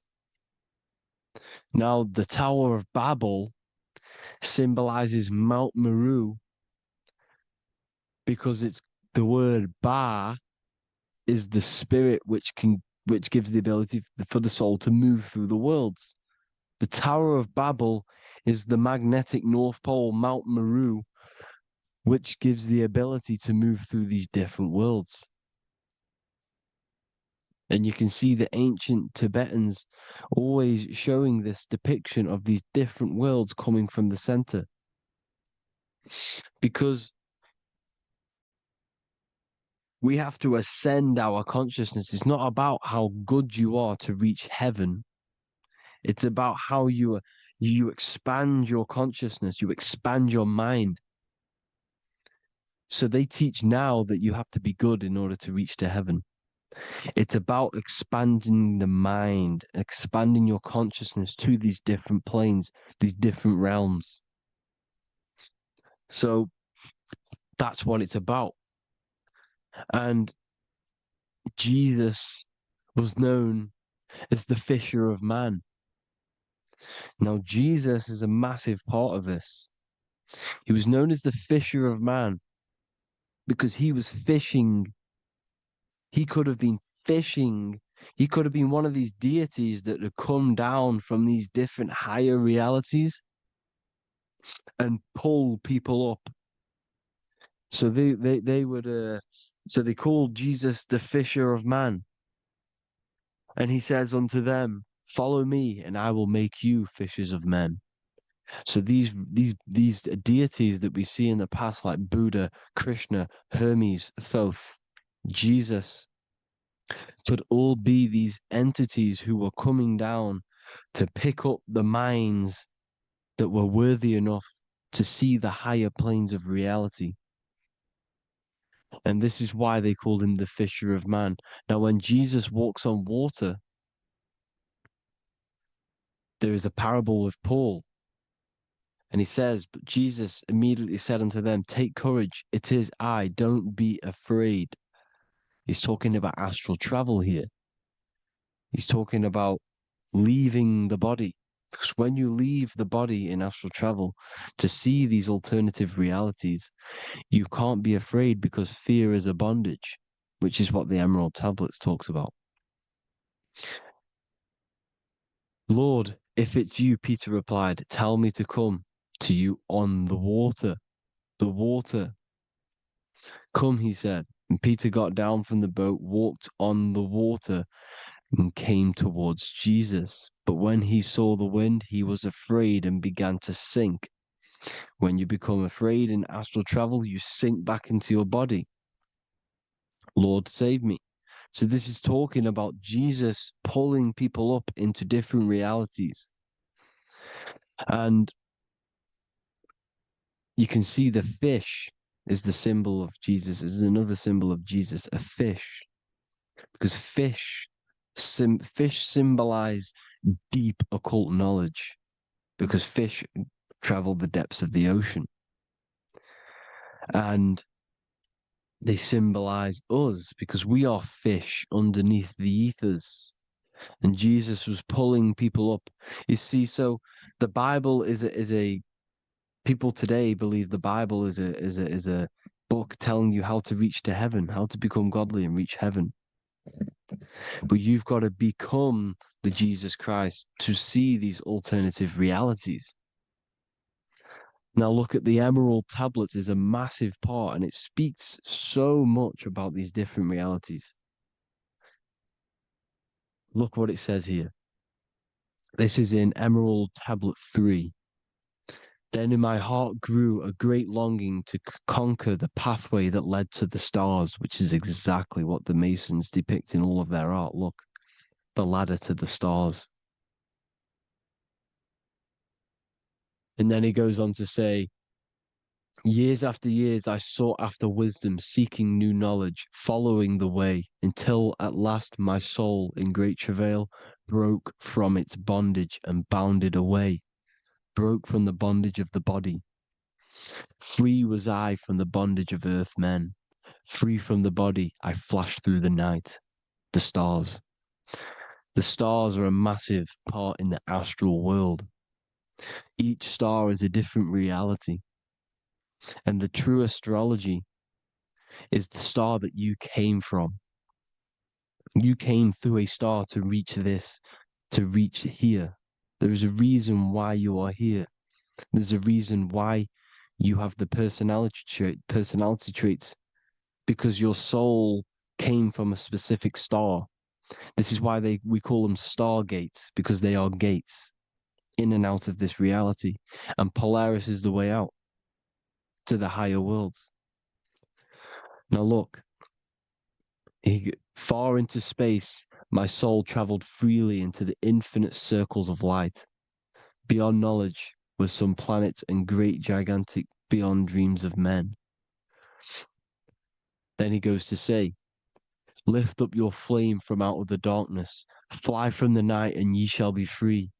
Lift up your flame. Your flame is your soul, because it has to be lifted up out of the darkness. This is the darkness, this world, this body is the darkness. Because it's a bondage. You need to break free. You need to learn how to astral travel, people. You have to learn this. If you want to get out of this world, you have to learn how to astral travel and see the other realities. Traveled I through space-time, knowing my soul at last was set free, knowing that now I must pursue wisdom until at last I pass to a plane hidden from knowledge, known not to wisdom, extension beyond all that we know. So he's talking about he went to a place where we cannot even comprehend here, a place that is not even known to earthmen. He's telling you he's ascended out of this world to the planes that are beyond. And it says here in the Emerald Tablets, man is in process of changing to forms that are not of this world. Grows he in time to the formless, a plane on the cycle above. Know ye must be one, ye must become formless before ye are one with the light. The light, the same light that I was talking about, the Masonic light, with the triangle, God, the one source. Ye must become formless before ye are with the light. Formless, you have to leave the body. You have to leave the body. You have to gain the ability to leave this body and travel to these other worlds. Now, it says here, not as man am I, for free have I become of dimensions and planes. In each I take on a new body. In each I change my form. Know I now that the formless is all there is of form. You see, all things created come from the things that, all things that you see come from the things that you cannot see. All of us have the same spark of consciousness, the same I am. Every dog, every animal, every human has this same I, this same thing which sees through the eye. It's formless. It it takes this formless entity is the same entity of us. We are all the same entity in different bodies. And this entity it was represented as the flame, the cosmic flame, which is inside of all of us. And this is why the Masons depicted your spine as a candle or the Holy Grail. You would either see this or a candle with a flame on the top, because the Holy Grail is your consciousness, which is on top of your spine, which is the candle. Now, Jesus, Thoth, Buddha were all these deities which were coming down to lift people up because they were fishermen of men. And he would lift you up to the higher worlds, out of this world, to the ones above. Now, Thoth, you can see him here, he's leading the way. He's holding someone and he's leading the way with knowledge and power. He was leading the way to other worlds, out of this world. There's no point trying to change this world. This world will stay the same. It will stay the same. You have to get out of this world. And that's what they're telling you. That's what they're keeping you from. They're keeping you stuck within this thin layer of reality. So what the Masons are doing, they have the ability to astral travel. They're living not stuck and bound to one reality, but living within the different layers of reality. And this is what Morpheus was doing in the Matrix. Morpheus was going into the Matrix to go and get Neo, which is exactly what Jesus was doing, pulling up people out of this world to the ones higher. And that's exactly what Morpheus is doing in the Matrix. If you haven't watched the Matrix, go and watch it. It will blow your mind. Everything I'm saying in this video, you will see it. Except that you don't need to use a machine to enter the Matrix. You just use your body. Well, you use your consciousness to leave this body. You see, Neo was also uploading himself into the simulation to pull people out of the simulation. And this is exactly what all of these gods were doing. The fisher of man. Look, he was pulling people up out of this reality with the knowledge. Now, Jesus was always depicted with the mushrooms. Look at all this mushroom art.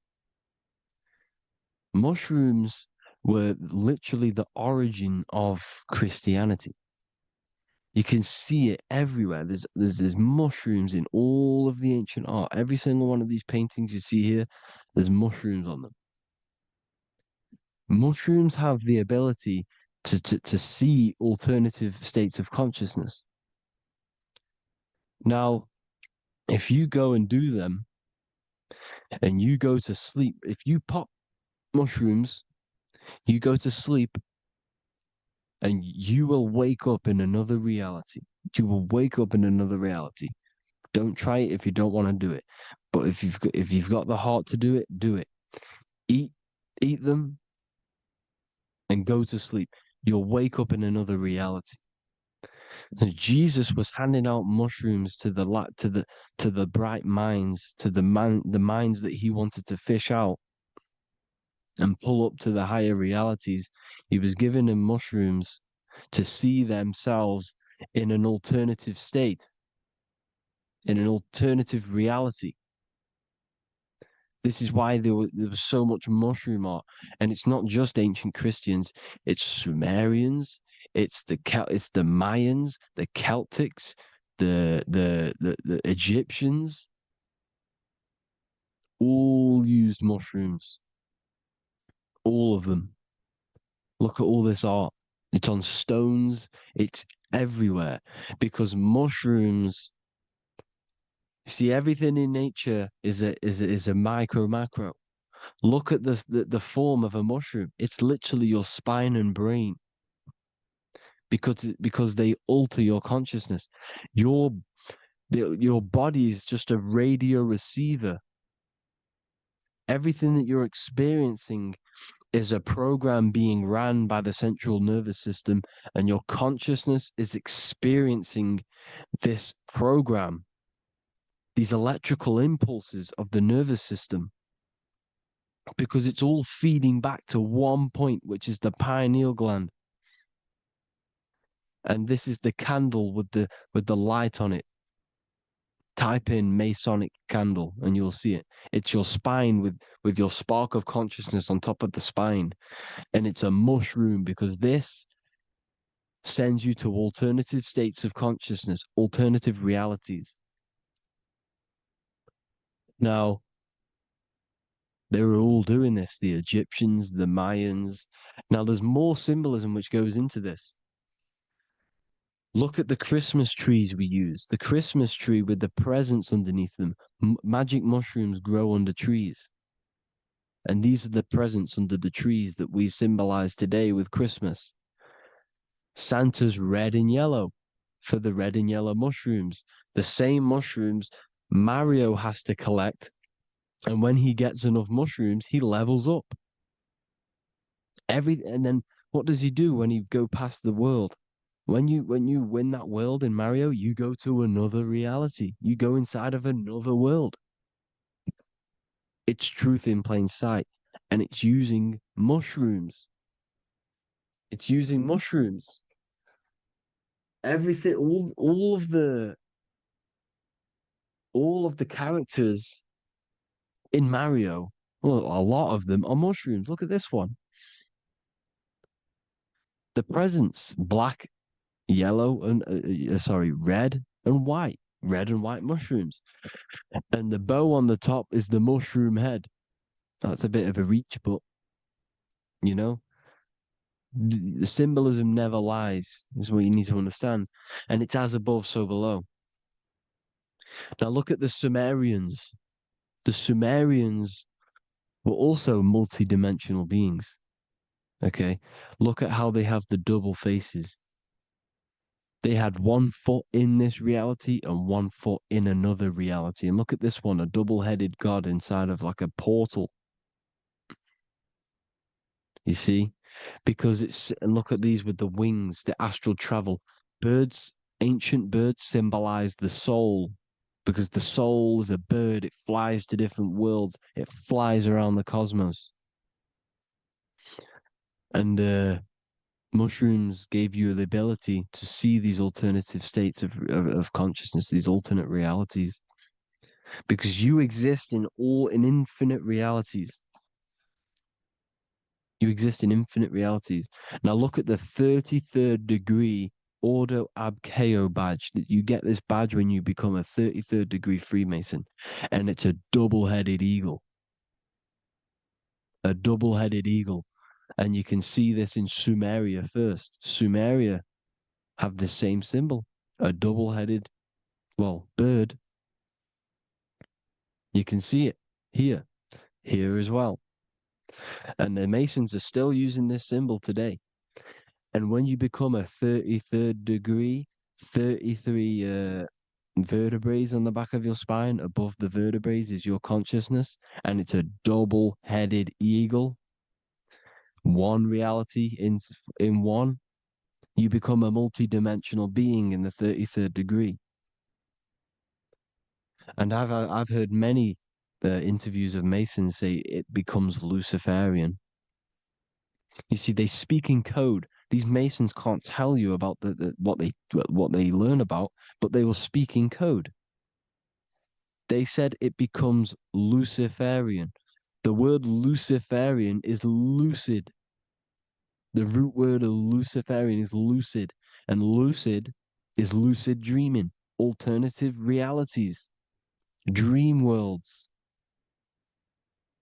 You become a god. Luciferian means you're becoming your own god, pretty much. Because you are becoming a multi-dimensional being living in between the different layers of reality at the 33rd degree of Freemasonry. And look at the double-headed eagle, because the birds symbolize the soul. And they reach high, they fly high, just like the soul wants to fly high to the light, to become one with the light, like the Emerald Tablet says. Now look at Janus. Janus was another god, and he's known as the god of doorways. Janus always depicted with a double head. Janus is why we say janitor or January. And January is entering a new year. Janus is known as the god of doorways with keys, always got a key, because keys open doors. That's why the janitor holds all the keys. And Janus always has double heads, because he had one foot in this reality, one foot in another. He was a multi-dimensional being, a Luciferian, living between the different layers of reality, except from instead of being stuck in one like we are. Well, a lot of people. And that's the whole point. You see, all of this stuff is about like changing the world and stuff like that.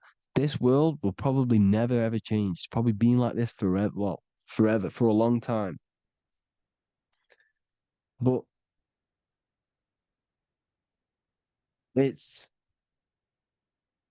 about moving out of this reality to the higher states. And the Masons always depict the ladder to the luminaries, the stars, with a key, the same key of Janus. The Vatican is a key, and it's in charge of all the religions. Why is it a key? Because they're holding back the key. They're keeping you stuck within this reality, keeping you stuck as identifying yourself with the body, identifying yourself with this world. You are not in the world is within you. This is a program being ran by your central nervous system, and your consciousness is experiencing this reality. Now, this is going to be a mind-blowing video for some people. You have to have an open mind. You have to let go of all the programs. I'm repeating what the ancients are talking about and the ancient symbolism. Look at Janus with the double-headed god. He was just another god coming down, giving keys to people who had the worthy mind to be pulled up out of this reality, to be pulled up to heaven, just like Jesus was teaching how to reach heaven. But really, it's an encoded scripture. But anyways, hope you all gained some insight on this video. Have an amazing day. Please like, share, comment. All the links are in the bio for the PDF, for the Manifestation Mastery course, and all the other amazing stuff. And if you want to support the channel, I'd greatly appreciate it if you became a Patreon member. Hope you'll have an amazing day, people. God bless.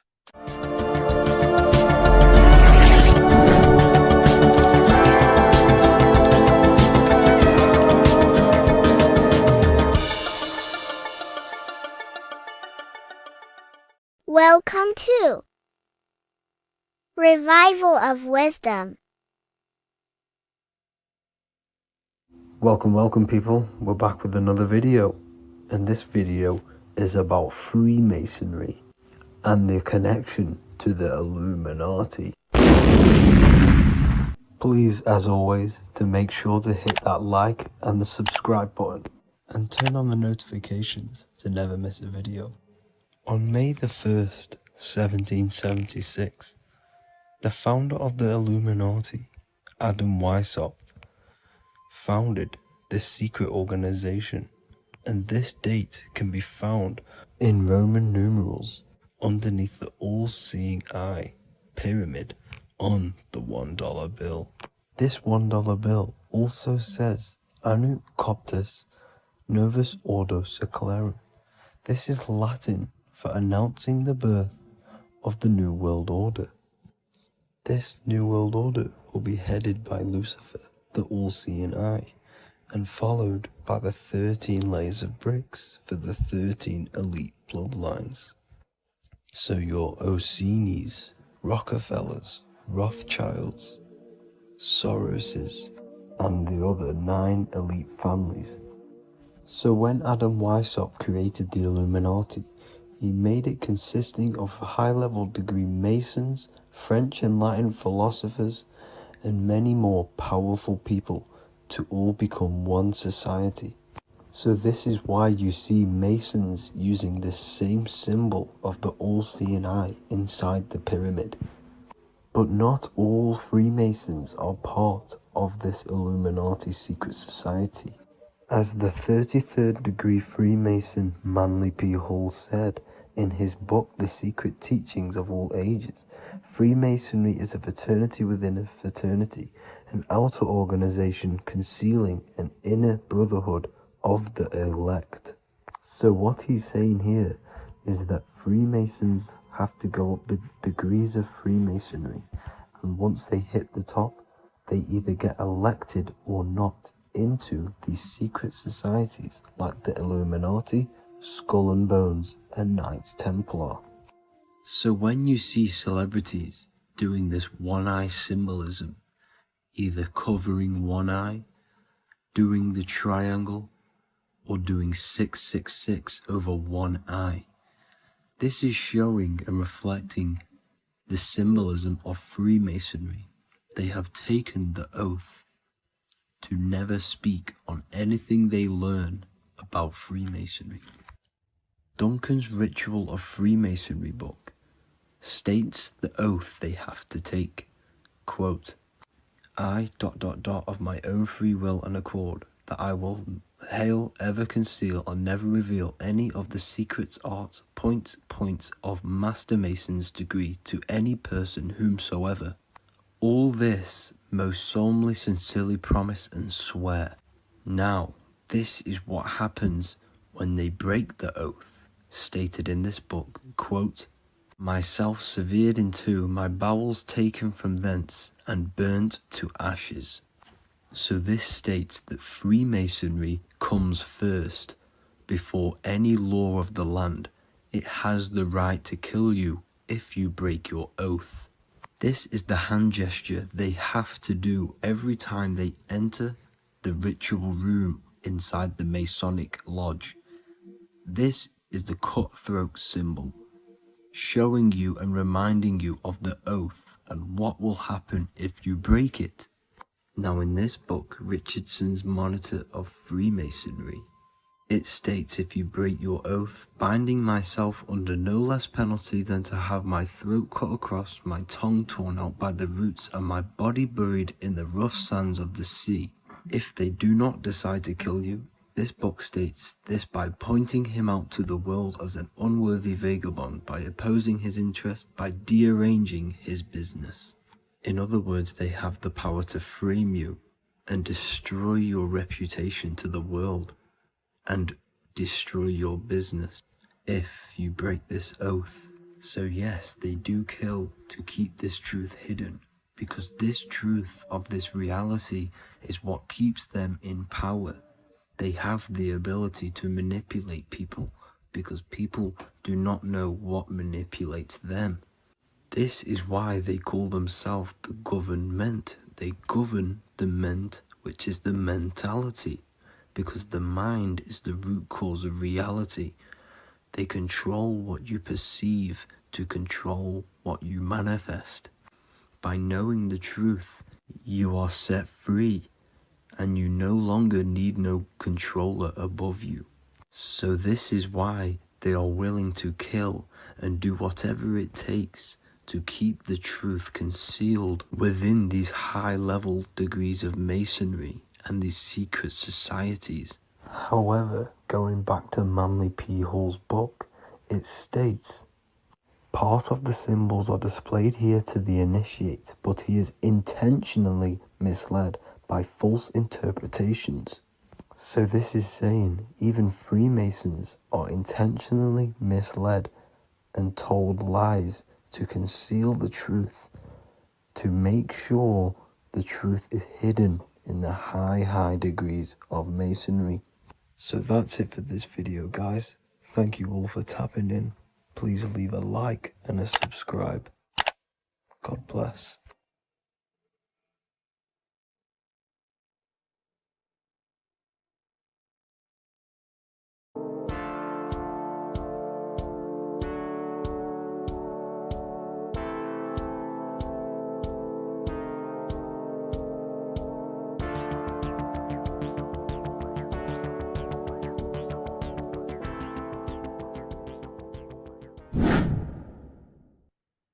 Left and right hemisphere, and what are they doing? How does it contribute towards your perception in this world? And this is what we're going to be talking about in today's video. We're going to be breaking down the two hemispheres of the brain and how they function in your life. So first, we have the left hemisphere.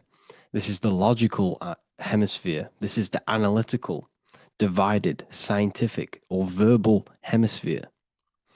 The right hemisphere is creative, wholeness, artistic, symbolic, and metaphorical. The right hemisphere does with non-verbal things. It produces a holistic perception. It is more to do with creativity. Because what you must understand is that we are not in the external world. The world is produced by our brain. We see with our brain. Our eyes are a part of the brain. What we touch is the brain's interpretation of electrical signals on the nervous system. What we smell is the brain's interpretation of smell through the nose. What you taste is your brain's interpretation of chemical reactions on your taste buds. So what you are experiencing is the brain. The brain is a computer creating a simulation.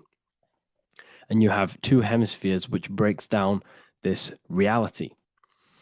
So essentially, the brain is the perception creator. It creates perception.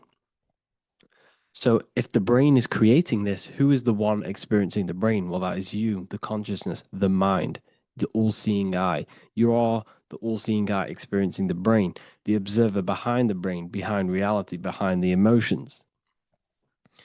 So if you're walking through a woods, this left brain sees individual trees. The right brain sees the whole woods. It sees the biome. It sees the bigger picture.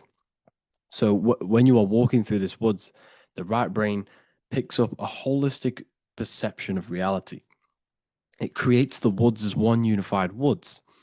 The left brain's job is to break this down and analyze it so that we can see individual things. And this is also necessary for humans to have the ability to break things down and manipulate things in this world. So without this left hemisphere, we could not manipulate things and break things down. So this right hemisphere is important because it sees the whole woods. It sees humanity as one unified consciousness. However, the left hemisphere sees individual egos. So the left hemisphere is the place of the ego because it only understands it sees the world very divided. Okay, so for example, here's another example of the left and right hemisphere. If someone pulls out in front of you in traffic, your left brain's going to start going crazy and analyzing them, calling them names. The right hemisphere, however, sees the bigger picture. Maybe he didn't see you. Maybe it's just a mistake. Maybe he's in a rush. You see how the two brains are very different. They do the same thing, but they function in different ways. The right hemisphere is feminine, the left hemisphere is masculine. So like I said, this person pulls out in front of you. You start to think with the left. If you start to perceive that in the left brain, you're going to start analyzing them. You're going to start going crazy and calling them names because you're analyzing it. You're not seeing the bigger picture behind it. You're not seeing it from his perspective. So there is a crossover. So the left hemisphere of the brain controls the right side of the body, the right ear, the right eye. Everything to do with the right side of the body is connected to the left hemisphere, and the right hemisphere controls everything on the left side of the body, including your eyes, your arms, your legs. So everything is crossed over, and even your visual field is crossed over. So this is your visual field, as you can see here, and even the left side of your visual field goes to the right brain. There's a crossover.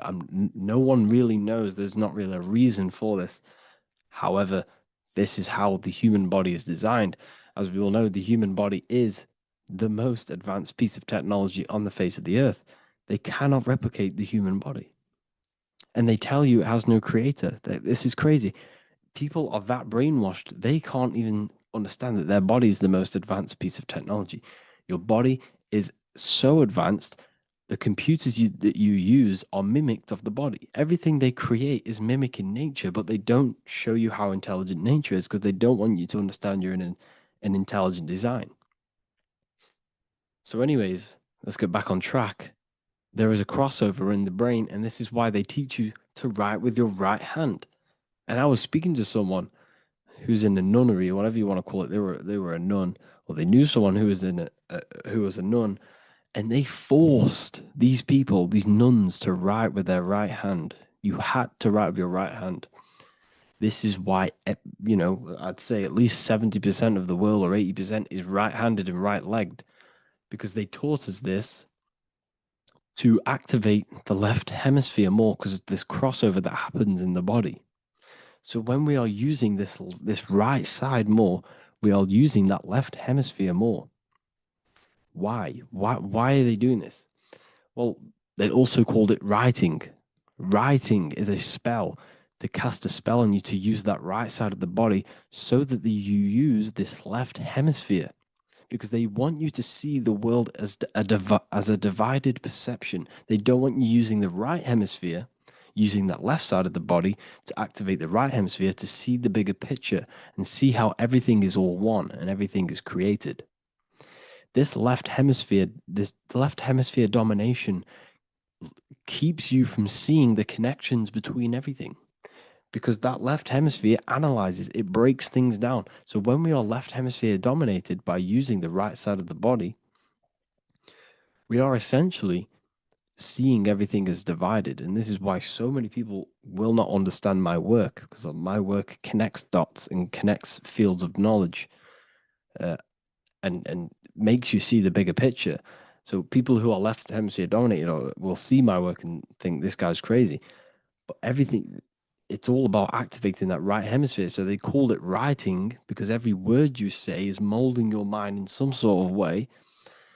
The things you see is molding your mind. Everything you take in through the five senses is molding your mind. And language is a massive spell, especially the English language. They called it writing so that you use that right side. It's a spell because your subconscious mind picks up everything you say. And 90% of your daily basis behavior and thought patterns is produced by these subconscious programs within the subconscious mind. Essentially, your conscious mind is only the 10% of you. The conscious mind is just what you're aware of, what you're wearing, how you're feeling, what you're thinking. That's your conscious mind. The subconscious mind is controlling every system in your body. It's telling your heart to beat without you being conscious of it. So essentially, this is what they're programming. They're programming this system in the back of the mind, which is controlling everything through the words. And this is what spells are, because it's all about creating perception in the subconscious. So they want you to use that right side more. I truly believe the ancients, they were balanced. They used the left and the right side of the body. They didn't have a stronger side because they understood this science of the body and how the body works. So this is actually called phonetics. It's not etymology. Etymology is the study of root words. Phonetics is the study of how words sound similar. The way words are spoken. So phonetics, phone is why we call them a phone, because you speak into a phone. So this is write and writing, to use that right side to activate the left hemisphere more. So your hands are a manifestation of your brain. The left brain, the left hand is the right brain, the right hand is the left brain. And as a child, we were always taught that when you place your hands together like this is the size of your brain, which is true because your hands are a part of your brain. They're an extension of your brain. Everything, every part of your body other than your brain is an extension of the brain. Everything's working and feeding back information to the brain because you're experiencing the brain. So another trick that you can do, or another exercise, is looking in the mirror and closing one eye at a time. If you close your right eye, if you take your top off, for example, you'll analyze your body if you close your right eye because you're using that left hemisphere. Sorry, other way around. If you look at yourself through your right eye, you'll use that left hemisphere, which will analyze yourself. You'll see individual body parts. If you close the right eye and use the left eye, you'll see your body as a whole. You won't really analyze it. This is how you can analyze yourself using these two hemispheres. So this whole system is created to keep you thinking logically and to restrict you from creating and restrict you from understanding symbolism, allegories, metaphors, and teamwork. They want you stuck in a logical way of thinking and a logical way of seeing the world. This is why when you go to school, you are told exactly what to do. You're told to think this way and no other way. You're told to do orders, do this. It's a very left-brained system because if we all started to open up this right hemisphere, we'd all see, wow, everything is all one, everything's all connected. And this is what my work is doing. I'm showing you everything is one. The physical world is an illusion of duality, but everything comes from the one source, the one mind. The universe is a giant mind. I am mind, you express mind. We all possess mind. Behind the physical body is the same mind consciousness. And we are all expressions and fractals of this infinite consciousness called mind. And this is what they don't want us to figure out, is that we are all just one consciousness expressed. It's an infinite consciousness. It's even in the squirrel, it's in the dog. All of these different animals, they're just different bodies, but behind the bodies is the same consciousness, which is mind. That's what the pineal gland is. The pineal gland is not the mind, and it's not the third eye. The third eye is your mind. If you have a closed third eye, it just means you have a closed mind. If you have an open third eye, it just means your mind has expanded from beyond physical things through astral projection and mystical experiences. This is how you gain an open third eye. It's just an open mind. A mind that has astral traveled, that has explored the realities within the mind. So everything they do is to keep us in a divided state. Divide and conquer, right? That's their motto. All to keep you thinking how everything is divided. Everything they've done is division. Postcodes, countries, everything is divided. Like football teams and all this stuff. It's also a natural process when you grow up, because as you grow up, your brain is constantly analyzing the world. So this is sort of a natural process of how you become more left hemisphere dominated, because your brain is always analyzing. And unless something awakens you, you can awaken that right hemisphere where you can start to see the bigger picture. Even the music, all tuned to 440 hertz, shuts down the right hemisphere of the brain. 440 hertz, Spotify, Apple Music, the radio. Every time you turn on the radio, it's tuned to 440 hertz. This was specifically tuned. It never used to be tuned to this. It was in the 1950s. It was changed. The standard music tuning was changed to 440 hertz because it shuts down that right hemisphere of the brain. They don't want you thinking, seeing the world in this way and perceiving things as one. And I'm going to show you. It tells you this in the Bible. Cast the net onto the right-hand side of the boat and you will find the fish. What was Jesus saying? This is, you see, people read the Bible and they don't understand it. If the Bible is not talking about you, then it has no meaning. The Bible, everything you read in the Bible is about you and how it can better your life. It occurs to you. So if Jesus says, cast the net onto the right hand side of the boat, this is an allegory. The boat is your body. Cast the net. It's the awareness, the perception onto the right hemisphere of the brain, and you will find the fish. What's fish? What do fish do? They swim deep in the ocean. It represents the knowledge, deep knowledge. Cast the net onto the right hand side of the boat, and you will find fish. You will find the wisdom. You will gain understanding when you cast that your awareness into that right hemisphere. You will see that I am you and you are me. We are all one consciousness. You will see everything. You'll see that the trees are the same patterns as the nerves in your body. You'll see everything is connected. Everything is a fractal of the one infinite consciousness. And how many fish did they catch? 153. That adds up to 9. This is now numerology. The Bible's filled with numerology. Adds up to 9. What's 9? Human consciousness. It represents consciousness. You're in the womb for 9 months. Feminine. It's all about consciousness. And in Revelation 14, and I looked, and behold, the Lamb standing on Mount Zion. That's the spines, the mountain. With him, 144,000. 144 adds up to 9. It represents consciousness on top of the spine. You see? And he had his name the name of his Father written on the forehead. What's the Father? The higher mind, the higher consciousness within you. Where is that? In the forehead, the pineal gland. The pineal gland is the radio receiver for the higher consciousness.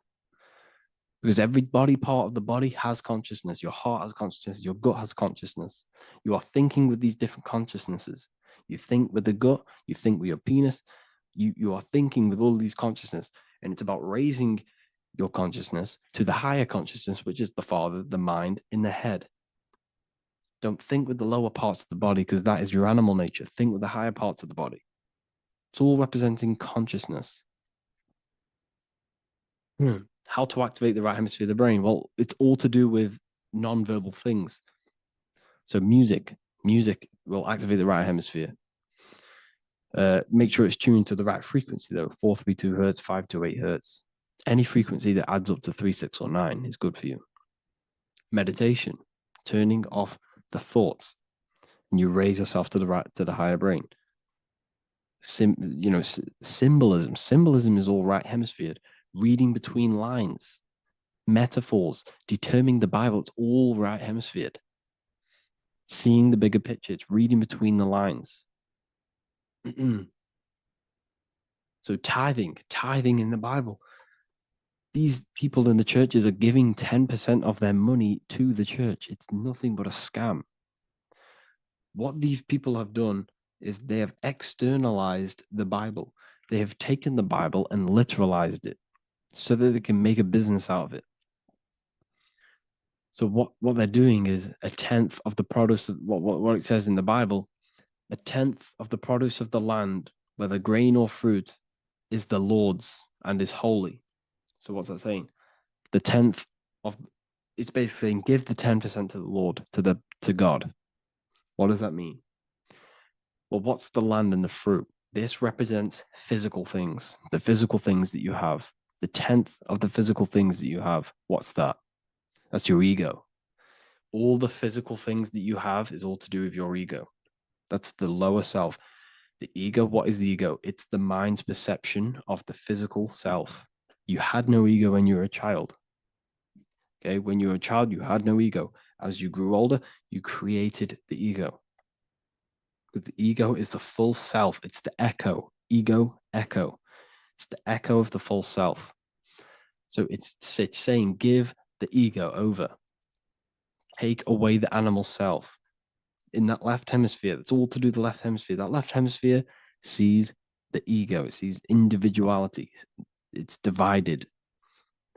So it's saying give that 10%. Give that 10% of you over to the right hemisphere. the 90%. The 90% of you is in that right hemisphere, the higher self.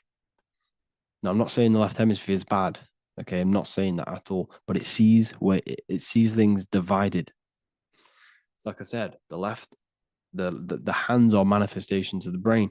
So when these Christians are praying, they're putting their hands together. What are they doing? They're syncing the brain hemispheres. What you're doing, because everything's an extension of your brain. So if you put your hands together, you're putting the two hemispheres together. And what's happening when you place the hands together? All the electricity in the body is now running in a circuit. So once you connect these two hands, the electrical energy is now running in a circuit, and energy can move around the body quicker and more efficiently. So when you pray, when these people are praying, they don't realize that they're engaging in ancient forms of meditation, of balancing the two hemispheres. So now we're talking about balancing the hemispheres, not the right hemisphere. This is what Israel is. Look at the symbol for Israel, the up triangle and the downward triangle. What's that? The up triangle represents male. The downward triangle represents female. Okay? So this is talking about the brains. Israel is Ra. Isis, which is female, the Egyptian god. Ra, El. El means God. El, electricity. That's the force of the physical world. It's the force that runs this world, electricity. It's the force of God. El, consciousness. It means God. Is Ra, El. Isis, Ra, and El. It's the two hemispheres of the brain, the holy land of Israel. It's the holy land, it's the brain. Once these two hemispheres are synced, this is how you unlock your consciousness. This is the easiest way of astral projecting. Hemisphering, I forgot the word for it. Hemisphere syncretization, something like that. It's about syncing the hemispheres. This is how you unlock your consciousness. Once the brain is running as one electrical system, this is how you balance the two masculine and male opposing energies. Once these opposing energies are no longer in war with each other, the brain, they come together to work as one. You unlock your consciousness. You are born again. What happens when a male and female have sex? It creates a new child. It becomes one. You are born again. Once the two hemispheres of the brain, you are born again. You can then have an out-of-body experiences. So this is why the symbol of the Holy Land, Israel, is the up and down triangle back combined together, because it represents unification of the male and female, unification of the hemispheres. You're born again. You unlock consciousness.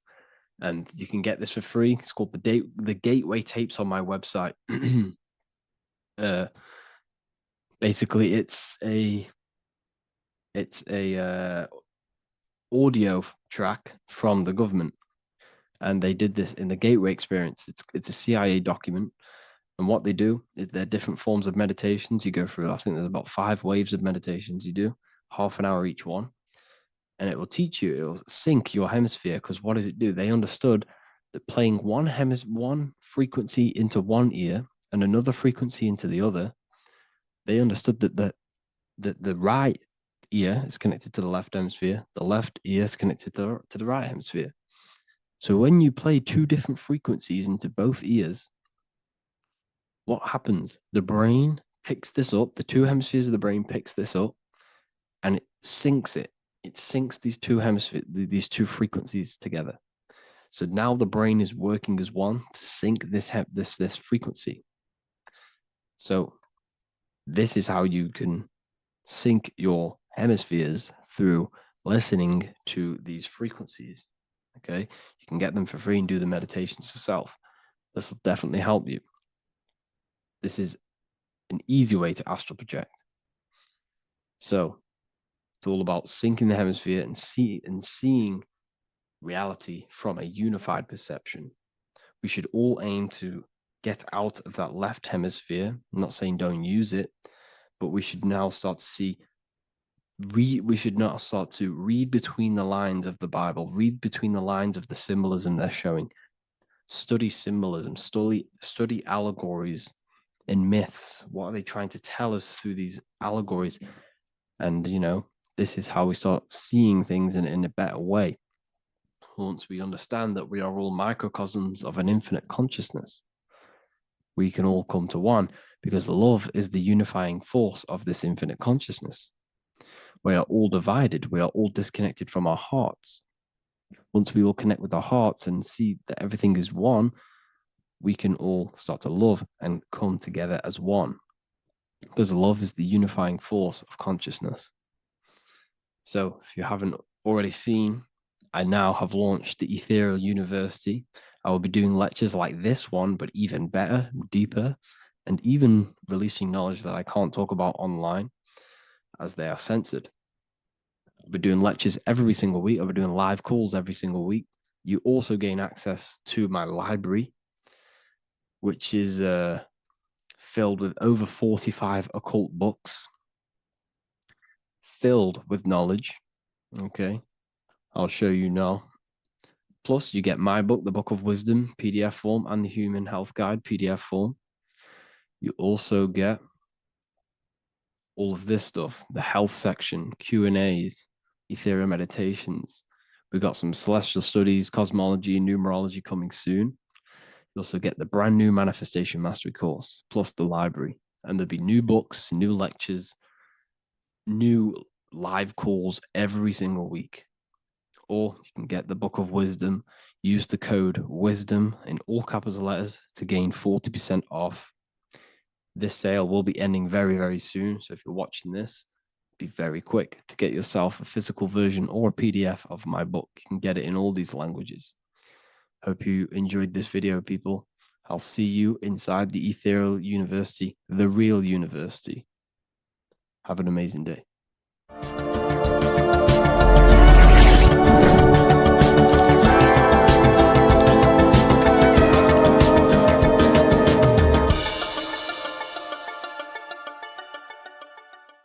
Mentalism, conscious and subconscious mind. You need to understand that the mind is the root and the cause of all reality. I am mind, you are mind. Every single living creature in this physical plane expresses and manifests mind. We are all the invisible substance of mind. We are all the source, which is God. We are all consciousness, which is mind. Before we manifest something physically, we manifest it within the realm of thought, which is the mind. Thought then manifests into astral imagination. This then gives energy within the etheric plane. Then we manifest it physically within the material effect world. Everything begins in the mind, and this is why the government are called government. The word men comes from the Latin word mans, which is an English translation for mind. We see this word in entertainment, government, mentality. It means mind. Govern means control. They are controlling the mind through information. Information creates perception within our minds, and so do the words that we use and the language that we speak. It all creates perception within the mind. It is our perception that creates reality, and our reality is a level of realization. Your reality is realization.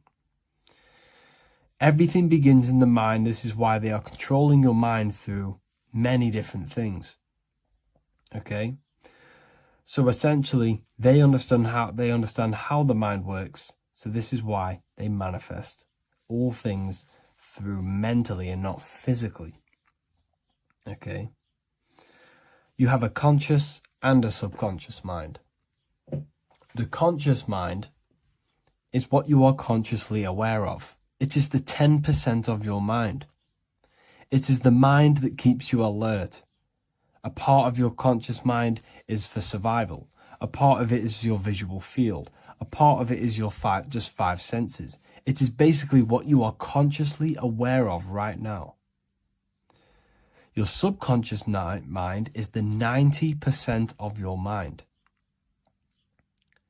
The subconscious mind is what holds all of your memories, your programs, and all things that you have ever experienced is all stored within the subconscious mind. It is this part of you where you draw memories from, where you draw your words from. I am consciously speaking, but the words that are coming out of my mouth are not thought about consciously. They are coming straight from the subconscious mind, where all programs and memories are stored. It is essentially this part of the mind which is manifesting our daily basis behavior, because the subconscious mind stores the programs which we are operating our life off. For example, if you tie your laces, you do no longer have to consciously do them. Your hands literally just know exactly what to do because you've done it that many times. So essentially, you create these programs within your subconscious mind through repetition and emotion. These are the two main ways your subconscious mind is programmed and installs things that you do on autopilot. The subconscious mind, like I said before, manifests 90% of your daily basis actions and 90% of your daily basis thought patterns. For example, if you were in a car crash 10 years ago and you had a very traumatic event, that car crash and that emotion that you felt in that time impressed your subconscious mind with a program. And even to this day, 10 years later, you are still wary about entering cars because of that program. Even though you may be not thinking about the car crash, you are still wary about entering cars because of that program, because of that emotion impressed upon the subconscious mind.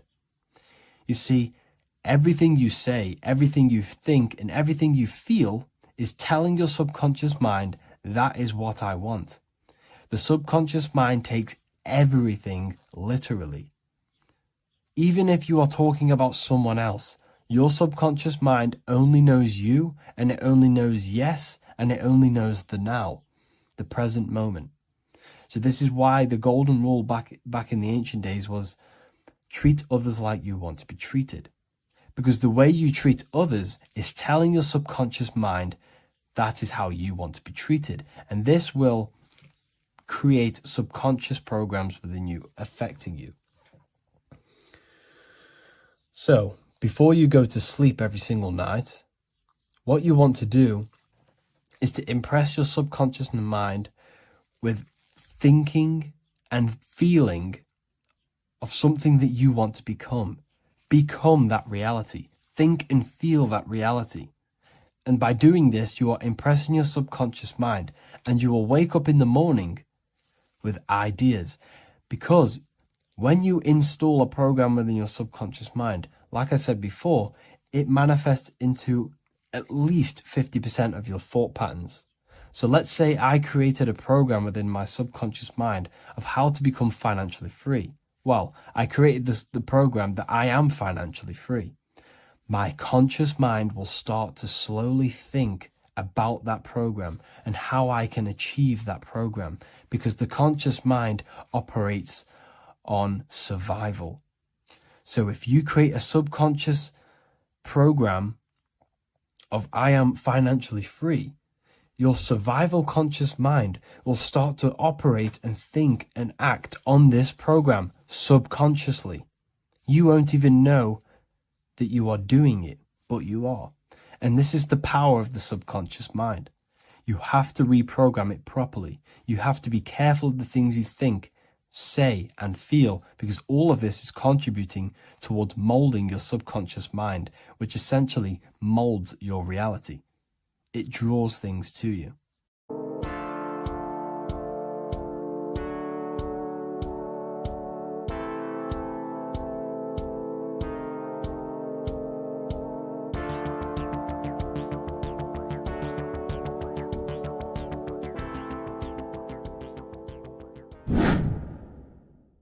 The earth has become a realm in order to trap souls within, so that they can harness our electricity, our energy. Even the Bible is talking about how this realm is controlled by the wicked one in John 5:19. We know that we are the children of God and that the whole world is under the control of the evil one. Ephesians 6:12. For our struggle is not against flesh and blood, but against the rulers, against the authorities, against the powers of this dark world, and against the spiritual forces of evil in the heavenly realms. So the Bible is telling us that this is not the only world. There are other worlds, there are other realms that we can go to, considered as heaven. Heaven being a higher realm where there is no evil, no darkness. This is a midpoint realm where there is good and evil. Now, we're going to explain how the soul trap is how it's working, and how your soul is being harnessed for its energy, and how you are tricked to come back to this realm after death. What you need to understand is first is that you are the invisible intelligence behind the physical body. You are the mind and soul. The soul is the true you, the good you. It is pure love, pure bliss, eternal, never dies. The mind can be corrupted, though. The mind is the intelligence of the soul. It is invisible. It has no true form. The intelligence inhabits the brain. The brain is the computer to control the electrical machine called the nervous system, which is choice, program, and action. You are the invisible intelligence behind the body, and this will prove it even more. You do not even see into the external world. You are seeing an image produced by the brain, because the light is being sucked through the retinas of the eyes. The image is produced in the visual cortex at the back of the brain. What does this mean? This means that we are the consciousness in the center of the brain, in the pineal gland, that is experiencing the program being ran by the central nervous system in the brain. This is the sigil of Lucifer. Lucifer in Latin is Lucy. Lucy is light in Latin. Lucifer is known as the light bearer. This is how the eyes work, people. It's not a demon or a devil.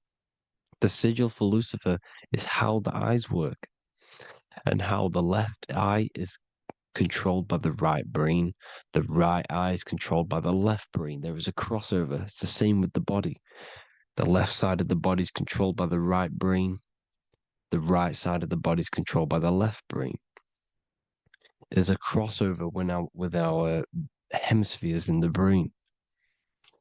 Now, this empty chamber in the center of the brain is where this universal cosmic intelligence is held, known as the most holy place in the Bible, the throne of God. Okay? This is above the 33 vertebrae on the spine. As you can see here, you are the being in the center of this point. All of the nerves are being sent back to this one particular point, which is the seat of our invisible intelligence. You can see it's an empty chamber. Our consciousness, our intelligence is not a physical thing. This intelligence is the true voice inside of your head. This is why your head is heaven, your heart is earth, your heel is hell. Your head is heaven because this is the seat, the throne of God. God is in heaven because the consciousness, this divine intelligence that's controlling the body, is sat in the center of the brain. The brain is taking commands of this invisible intelligence.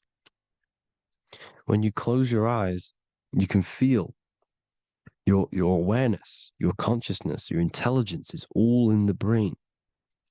Your awareness is not in the feet, the heart, the legs, the arms. It's all in the center of the brain. Now, if you meditate deeply, you will find that you are beyond the mind. You are the being observing the thoughts. You are the soul observing the thoughts. Now, with this being said, You are the consciousness experiencing the program being ran by the central nervous system in the brain, because you're not seeing into the external world. It's an image, it's a simulated image produced by the brain and the central nervous system. You do not experience the external world. You do not feel the external world. You feel electrical impulses on your nervous system. Your nervous system is decoding what you are feeling. So the only thing that you truly feel is the electrical impulses on your nervous system. This is why the nervous system is the tree of knowledge of good and evil, because it gives your invisible intelligence, your mind, the knowledge of good and evil. It can detect good things, it can detect bad things. If it's hot, if it's warm, if I need to go, the nervous system is doing this. It is the tree of knowledge of good and evil. Okay? Now this universal intelligence is symbolized as the single eye. Okay? Matthew 18:9. It is better for you to enter life with one eye than to have two eyes and to be thrown into the fire of hell. What does this mean? It's symbolic, it's metaphorical, people. It is metaphoric. Your universal intelligence is the single eye, the one eye. It's the balance between the two poles, between the left and the right, the good and the evil. It knows the right thing to do all the time. This is our inner guide. The inner self is the inner guide. And when you are operating your life off duality, using your two eyes, you'll be thrown into the fire of hell, lower states of consciousness. Because you're split. You need to live in oneness, even, balance. Matthew 6:22, the light of the body is the eye. The light of the whole body is the eye. You are a light being. Human. Hue means an attribute of a color. Man is the word manifested.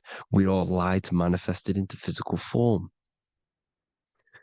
Depending on your vibration is depending on what color that you are vibrating on, which is a hue, a human. If therefore thine eye be single, thy whole body should be full of light. Again, it's talking about the single eye, oneness, completeness. When you balance the hemispheres of the brain, we'll go over that later. But anyways, the body is the earth. This is what we need to understand, people. The body is running the simulation, the program that our consciousness is experiencing. So when we leave the body during death and astral projection, we leave the earth. This is how it works. The body is the vehicle for the earth, for this realm. Everything exists within our mind. You have the soul, mind, and body. The soul is the observer, the watcher, the true being. This is why she has many different heads, because the soul inhabits different bodies. This is the serpent, which means knowledge, which is the mind, wisdom. And this is the body, soul, mind, and body, Brahma, Vishnu, Shiva. The mind is the bridge between the soul and the body. So what do I mean? When you astral project, you are using your mind to project your awareness, your observing consciousness outside of the physical body. The mind is the projector, projecting consciousness. By using your mind, you can project your consciousness outside of the body, which is known as the astral realms, which is known as walking on water. Jesus was never walking on physical water, people. It's metaphorical. Believing the physical body. The water is the ether, which is the veil between the physical and the astral realm. It's a fluid substance. It's on either side. It's physical and astral. The ether is the fifth element that they hide from us. Why? Because they're trapping you in the physical. They are hiding all of these realms. Etheric, astral, and mental. People think their mind is their brain. It's two separate dimensions. These are completely different dimensions. The mind is way more intelligent. The mind is formless. There is no form to the mind. You can think anything you want. You can manifest anything you want within your mind. It is not a physical object. The physical realm is being controlled by the mind. Everything's being controlled by the mind. Everything exists within the mind. This is why the Egyptian says the universe is mental. So when we project our consciousness outside of the physical, we go to the astral. The ether is the water that Jesus is walking on. This is the veil between the physical and the astral world. The word together has ether within it because it joins the two worlds together, together, the astral and the physical. The word either is ether because the ether is on either side, physical and astral, physical and spiritual, physical and non-physical. In the astral realm, the mind can manifest anything we want. We incarnate to restrict our minds. This is why Saturn, if you go and watch my video on Saturn, how Saturn is this simulation, okay? Our minds can manifest anything we want in the astral plane in the click of a finger. However, when we incarnate in matter, we now have to labor for our manifestations. This is why Saturn's known as the great teacher in astrology, because he teaches you a lesson. When your mind incarnates into matter, it's teaching your mind a lesson, the knowledge of good and evil. This is why the Bible says you shall be gods and know the knowledge of good and evil. When you incarnate here, you have to know the knowledge, you need to know the knowledge of good and evil to become a god. Okay? Now, the square is the physical plane, the triangle's the ethereal plane, the circle's the eternal plane. The circle has no beginning, no end, it's eternal. The physical plane is the square, it's limited. The square is limited. The cube is the geometric shape which gives rise to matter. Now, the term think outside the box has truth in plain sight. You have to think outside the box to project your consciousness, use your mind to project your consciousness outside of the box, the physical plane, into the astrals. The astral realm is the realm of the stars. Above us is the stars. Through the stars is the astral plane. This is why astral has the word star within it. The devil is the de-veil. When you sell your soul to the devil, quote unquote, it's metaphorical. The devil exists in the physical plane. It's the lowest state of consciousness. The de-veil, you de-veil yourself into the physical when you are the devil. The de-veil. The ethereal plane. Now, we also know what the famous symbol of the all-seeing eye, right? The all-seeing eye with the eye in the triangle. Look at the Masonic artwork showing you the triangle above in the sky. This is symbolizing the ethereal planes. The eye in the triangle symbolizes your invisible intelligence, your mind, which has the ability to see on either side. Because the triangle's the ethereal plane. The eye is your consciousness, your intelligence. And this intelligence has the ability to see in the physical plane and to see in the ethereal planes, in the astral planes. This is why it's above the earth. It's above the ground. Because it can see here, it can see in the heavenly realms. Now, the stars are, well, this is known as heaven, the realms of the astral planes. This is some quotes from the Emerald Tablets of Thoth. Out of the darkness ye must rise upwards, one with the light and one with the stars. Man is in process of changing to forms that are not of this world. Grows he in time to the formless, a plane on the cycle above. So there's other worlds. The Bible's telling you there's other worlds, there's other realms. Know ye Ye must become formless before ye are one with the light, the astral light above, which shining through the stars. Not of the earth are ye, earthy, but a child of the infinite cosmic light. You are the invisible intelligence controlling the physical body. The body's not you. It's the vehicle that your soul lands in when your mind projects your consciousness into that realm. Free from the body, I flashed through the night. Unlocked at last for me was the star space. Wow, that's powerful. The star space, the astral planes. This is what it's talking about. We are all a star. We descended from the astrals, which is the star. We are all a star. Look at the ancient paintings of Jesus' birth. It's the star beaming his consciousness down into the physical plane. Here's another one. Here's some Freemasonic artwork showing you, again, the ether, that invisible intelligence, the I, manifesting itself inside of here, in the physical realm, where the people are. You see? It's the same here. This is Jesus. Here's the bird symbolizes the Holy Spirit, your invisible intelligence, descending into the waters, the ether, the ethereal, everything. The ether is the base of all physical matter. Here's Truth in Plain Sight. Mr. Bean, the famous TV program in England, in the UK. He begins the program like we all begin the program from falling from the stars. He falls down with a beam of light. And this is truth in plain sight. This is false. The aliens don't exist. They're a lie, alien. But this symbolizes the star beaming our consciousness. And when we die, this star will suck us back up. Just like this UFO is doing. It's truth in plain sight. So,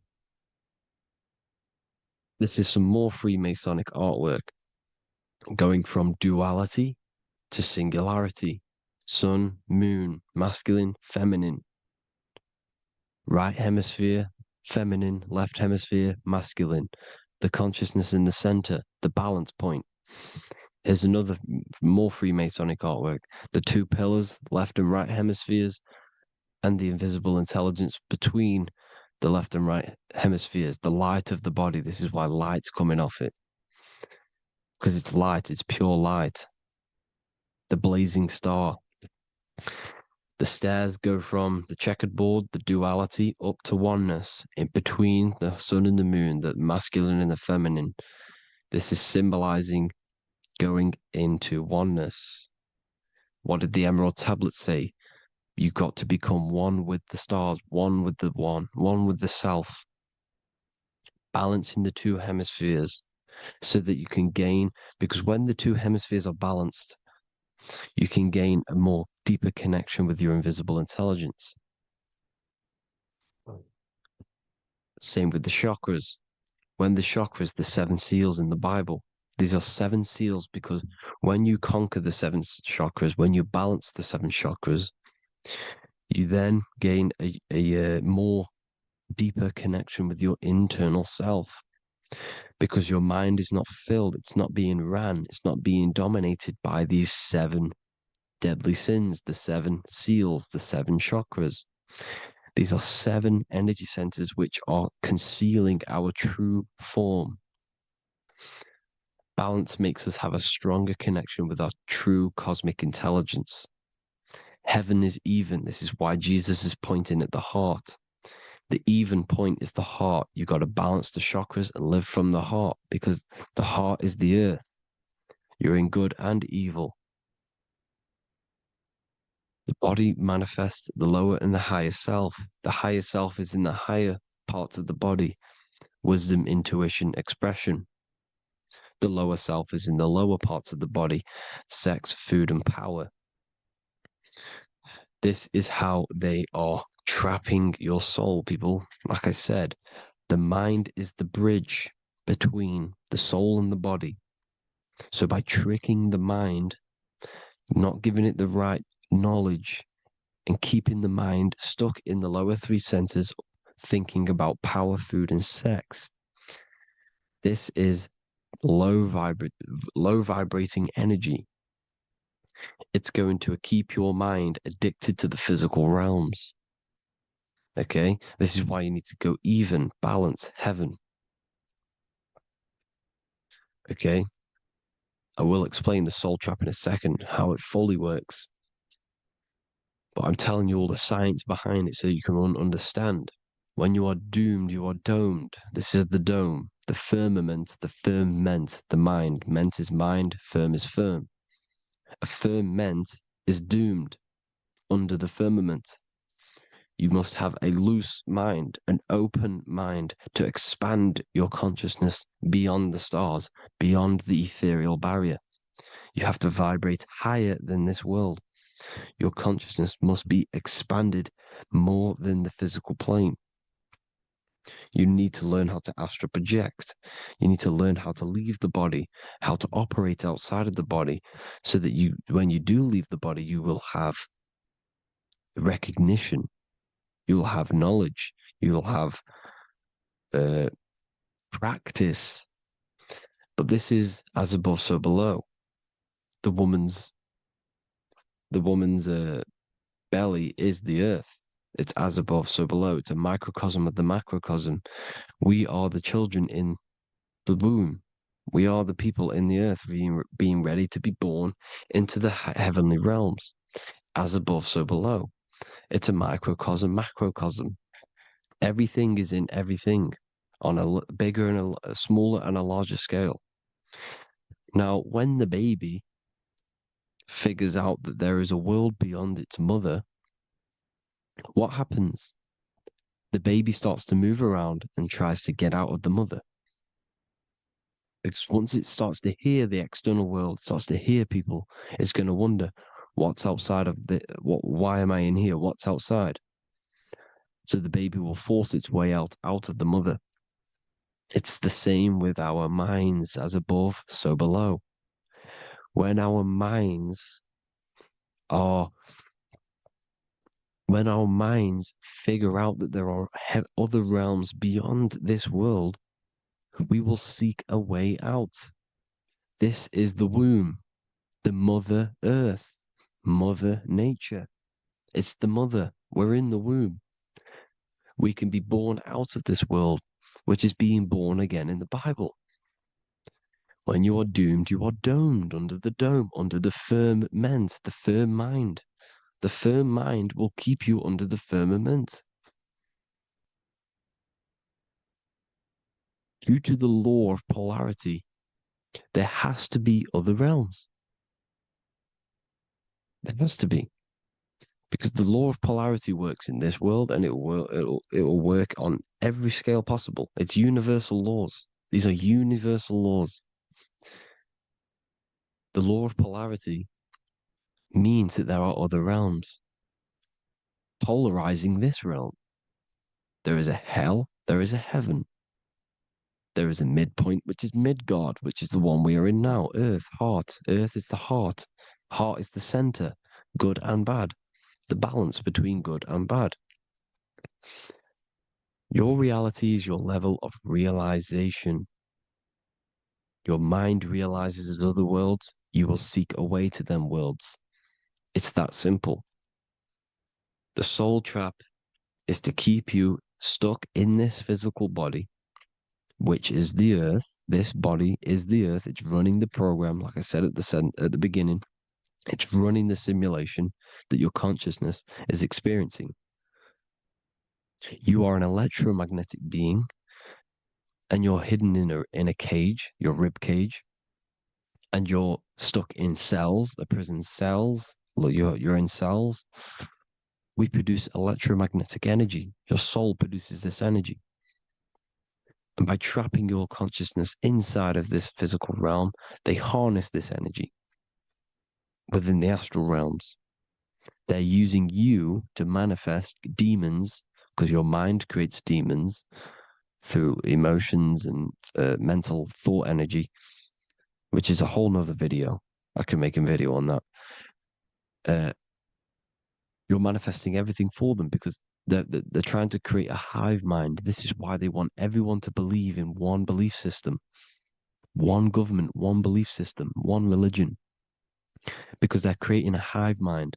This hive mind will manifest and be summoned within the astral planes, because the mind manifests the astral plane. The astral plane is the realm of imagination. The mental plane is the realm of just thought alone. The etheric plane is the energy. The physical plane is the matter. So all of our minds together are manifesting these demons within these subconscious realms, the astral. Now, how are they keeping you stuck to this realm? Well, when you die and you're stuck in your lower three chakras, okay, when your mind and soul detaches from the body, which is the earth, when you leave the earth, you're still going to have these mental addictions to the food, the sex, the materialism, the phone, the cigarettes, everything. This is why they get you addicted to everything possible. The TikTok, the YouTube, they get you addicted to as many things possible. Because when your mind is addicted to these things, and when this mind leaves the physical body, you're still gonna have these addictions. Okay? You're still gonna have these thoughts. And you will be manifested into the lower astral realms because you're thinking materialistic, you're thinking negative, because your level of realization was your reality.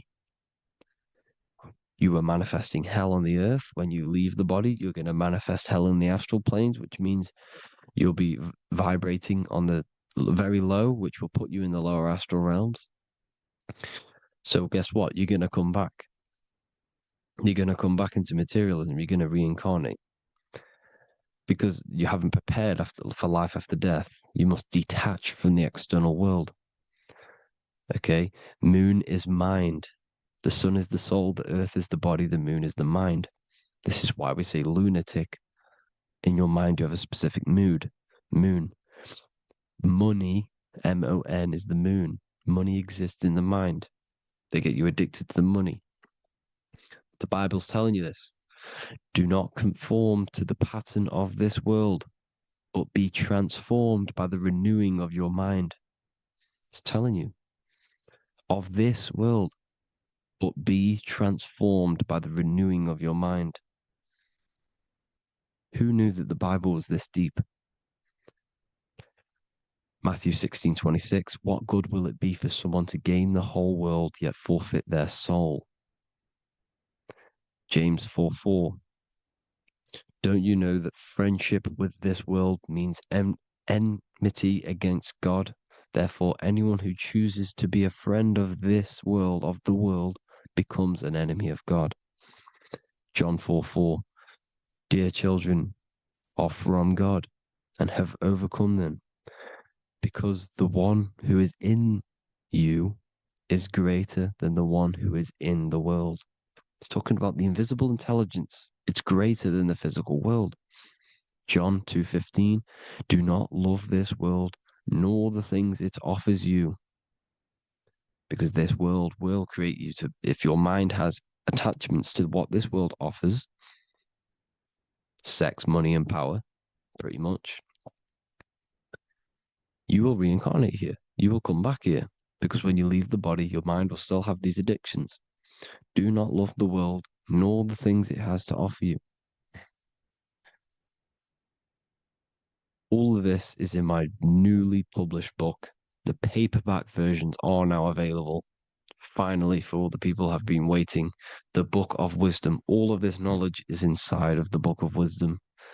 The paperbacks are available. There's worldwide shipping.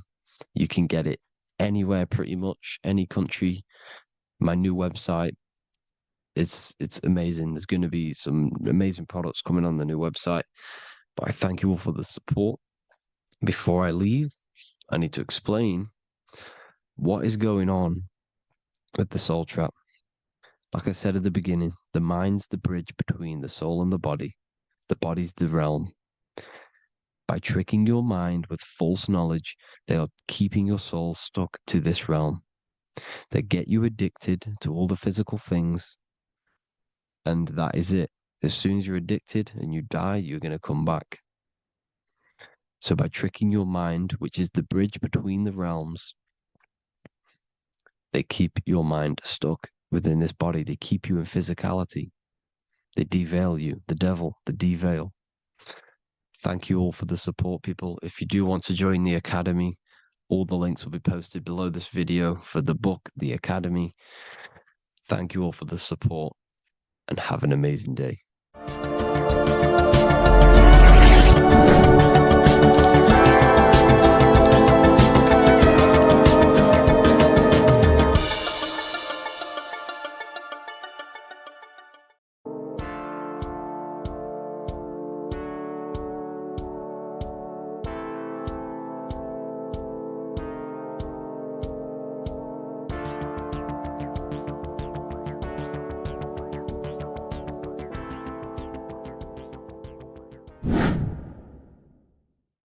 Hey people, how are you all doing? It's Revival of Wisdom, and today we're going to be talking about your birth certificates and how we are slaves to a system and how they have trapped us into this system. Okay, so the first thing you need to understand about this system is there are two types of laws. You have the law of water, which is admiralty law, and the law of the land. So the admiralty law is the law of water, and this is what money is. Money is water. This is why we say liquidity, currency, the current. A current is water, something moving through something. Cash flow. And this is why banks are called banks, because a river bank is on either side of the water and it directs the currency. You see? So money is water. And as you can see here, Ripple, the cryptocurrency, Ripple, water Ripple, and they're building a bridge over water, overseas, international banking with cryptocurrency. So money is water. And this has specific laws about water, but water is the same everywhere, you see. What the difference is with the law of the land is that you can have different laws in different lands. I can't do certain things in the UK that people can do in America, for example. You see, that's the law of the land, but the law of water is the same because water is everywhere. Now, this is very important to understand when it comes to, you know, these birth certificates. So, Pope Gregory, this is where we're going to start off. Pope Gregory in 1582 took the Orthodox Eastern sunrise calendar and changed it to his own Gregorian timeline, not a calendar, a timeline. This timeline was copyrighted by Pope Gregory under the name of the Vatican. So the Vatican owns the timeline that we are using today, 2023. They own it. They own the title of this Gregorian calendar. Okay. Therefore, anyone who is born under this copyrighted timeline, not calendar, they are subjected to Rome because Rome owns the timeline. They have a patent, a copyright for that timeline. What is on our birth certificates? That timeline. We are born underneath, we are subjected to the Vatican. This is why all birth certificates go to the Vatican. They own every single birth certificate. Okay? So when we use this timeline, we are subjecting ourselves to this timeline. Okay? Which the Vatican has a claim over. This calendar or timeline is set to sunset, not the sunrise, which is associated with death, darkness, and the moon, lunatics. You see, so this is a sunset calendar timeline. Okay, this is now, they've changed a couple things, right? They say that the new year is January the 1st. Okay, when we know this is in winter. January is winter, which is associated with darkness, death, the death of nature. So this is a death cult, people. These people are evil. They're so evil. The Vatican. And this is why we use April Fool's Day, because April is in Aries, and Aries is always the start of the zodiac. This is why Aries rules the head region. 12 zodiacs, 12 systems of the body. Each zodiac is associated with each part of the body, and this is why Aries is the head, cerebrum. But we're not going to talk about it in this video. But yes, that is what April Fool's Day is. They're putting it in your face. April Fool's Day is the real start of the year, when the sun starts to rise again, when the risen Savior is resurrected, when it's born again. This is when the Jews celebrate the Passover. This is when the Christians celebrate the resurrection of Jesus, and they eat lamb. The Jews eat lamb because we're in Aries, the new year. The sun is now born again, our risen Savior, the light of the world. So yes, this is what April Fool's Day is. It's the first day of the year, which they changed. Pope Gregory changed. So you need to understand is that you are in the womb. You are inside of a ship, because every ship, literally a ship, every ship is female. This is why they say she delivers the product, because she does deliver the product, you, the baby. Same thing with a ship, they deliver products. They are a she. And when they pull up to the bay, like you can see on this picture, they're pulling up to the bay. This is now called the birth canal. The ship is now in birth on paper. Okay, this is law. And when they pull up, they tie up to the bay, and now they get a certificate of manifest certifying all of the products which are on the ship and what they are bringing into that nation. Okay, so you're bringing in this many of that, everything's on the certificate of manifest. And this certificate as manifest is also your birth certificate, because you are traveling through water when you are in the birth canal of your mother, because you are in water when you are in the womb, and you travel through the birth canal. And when you arrive, you get a certificate of manifest with the name, how many, the quantity, that's your birth certificate. Okay.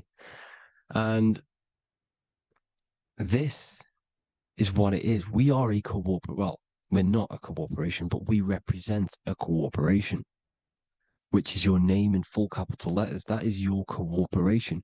You cannot physically tax a body, but you can tax a corporation. This is why we get charged. This is why we get taxed, because it all goes down to the corporation which our name represents, which we are subjecting ourselves to. We are my name. I am subjecting myself to this name, and that name has a corporation which I represent, which I subject myself to.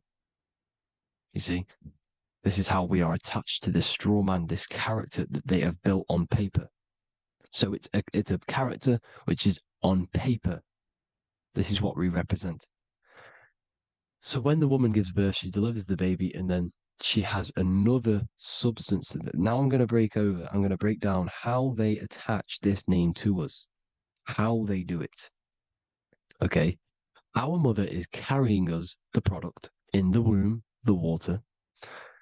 And it goes from the United Kingdom into a state-owned, corporate, federal-owned hospital, which is government-owned. She does not declare the package when she enters the building. Aha, so keep that in mind. When she delivers the package in the federal territory, she does not declare the package either when she leaves. Therefore, there is no evidence that we exist when we arrive. On paper. On paper, there is no evidence that we came into the building or left the building. We have not been declared. So we do not exist on paper at this point. When the woman gives birth, she delivers the baby, and then she has another substance, which is called the afterbirth material. Okay? This afterbirth material has the same DNA as our physical body, with the body, mind, and spirit. Okay. This is how they get this corporation. Hold on. The afterbirth material does not get claimed by the mother nor anyone. Therefore, they salvage that substance because we are under the Vatican. Every state is all Catholic. Your birth certificate is Catholic. No matter what religion you think you are, every single birth certificate is Catholic because we are subjected to Rome. All roads lead to Rome. Rome runs all of this. Okay. We're still under the Roman Empire. Okay. So Rome are Catholic and they believe in salvation. This is how religion comes into this. This is how they use religion to get this. So they salvage the afterbirth material and they claim it and they salvage it and give it and charge it to Rome. And they give it a name. Here's the legal term born alive. Here's what it says. Each product of such birth is considered live, born, and fully recognized as a human person. So each product of such birth, so that could be anything, the afterbirth, the person who actually comes out, the baby. So your afterbirth, which we do not take with us, we take the baby with us. They keep that in the hospital. They collect the afterbirth and they salvage it and they give it the name, which it is us. We are a representative to that afterbirth material, which they put the name on, they claimed, which is subject to Rome. So we are walking around our whole lives as a representative to that claimed salvaged afterbirth material, which the federal state have. Okay. We are under the Catholic Church, Vatican. Therefore, the afterbirth material is a child of God. See, on paper, therefore, they believe in salvation and salvage the afterbirth material. This material has no mother or father. The state pick it up. It becomes a war to the courts and gets charged to the state. So we are a representative to that character they salvaged because it is the exact same DNA as you. Subject is the name or the title, and the matter is the physical aspect left behind in the hospital, which represents us. You see? So now we're moving on to Unum Sanctum. Unum Sanctum was in 1302, a very, very important year. Very important year.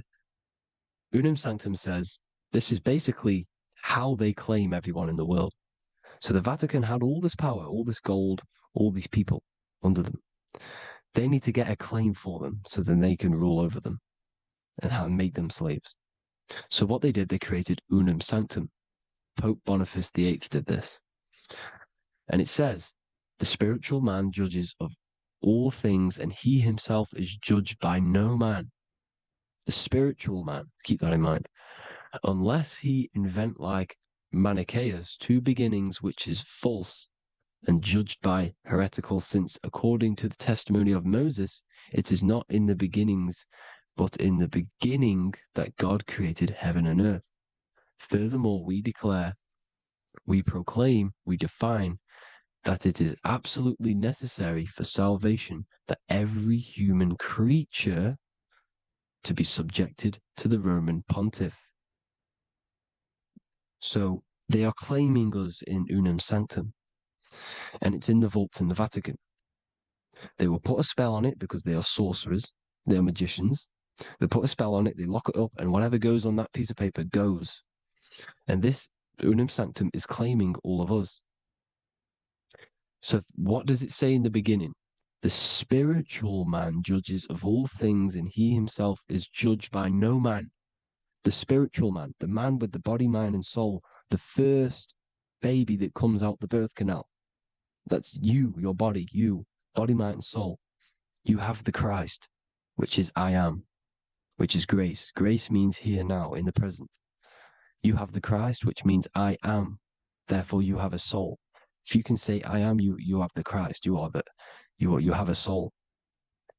But a creature can be anything with no soul. You see? So no man can judge the man with the soul. However, as it says in the second part, we proclaim, we define that it's absolutely necessary for salvation that every human creature to be subject to the Roman pontiff.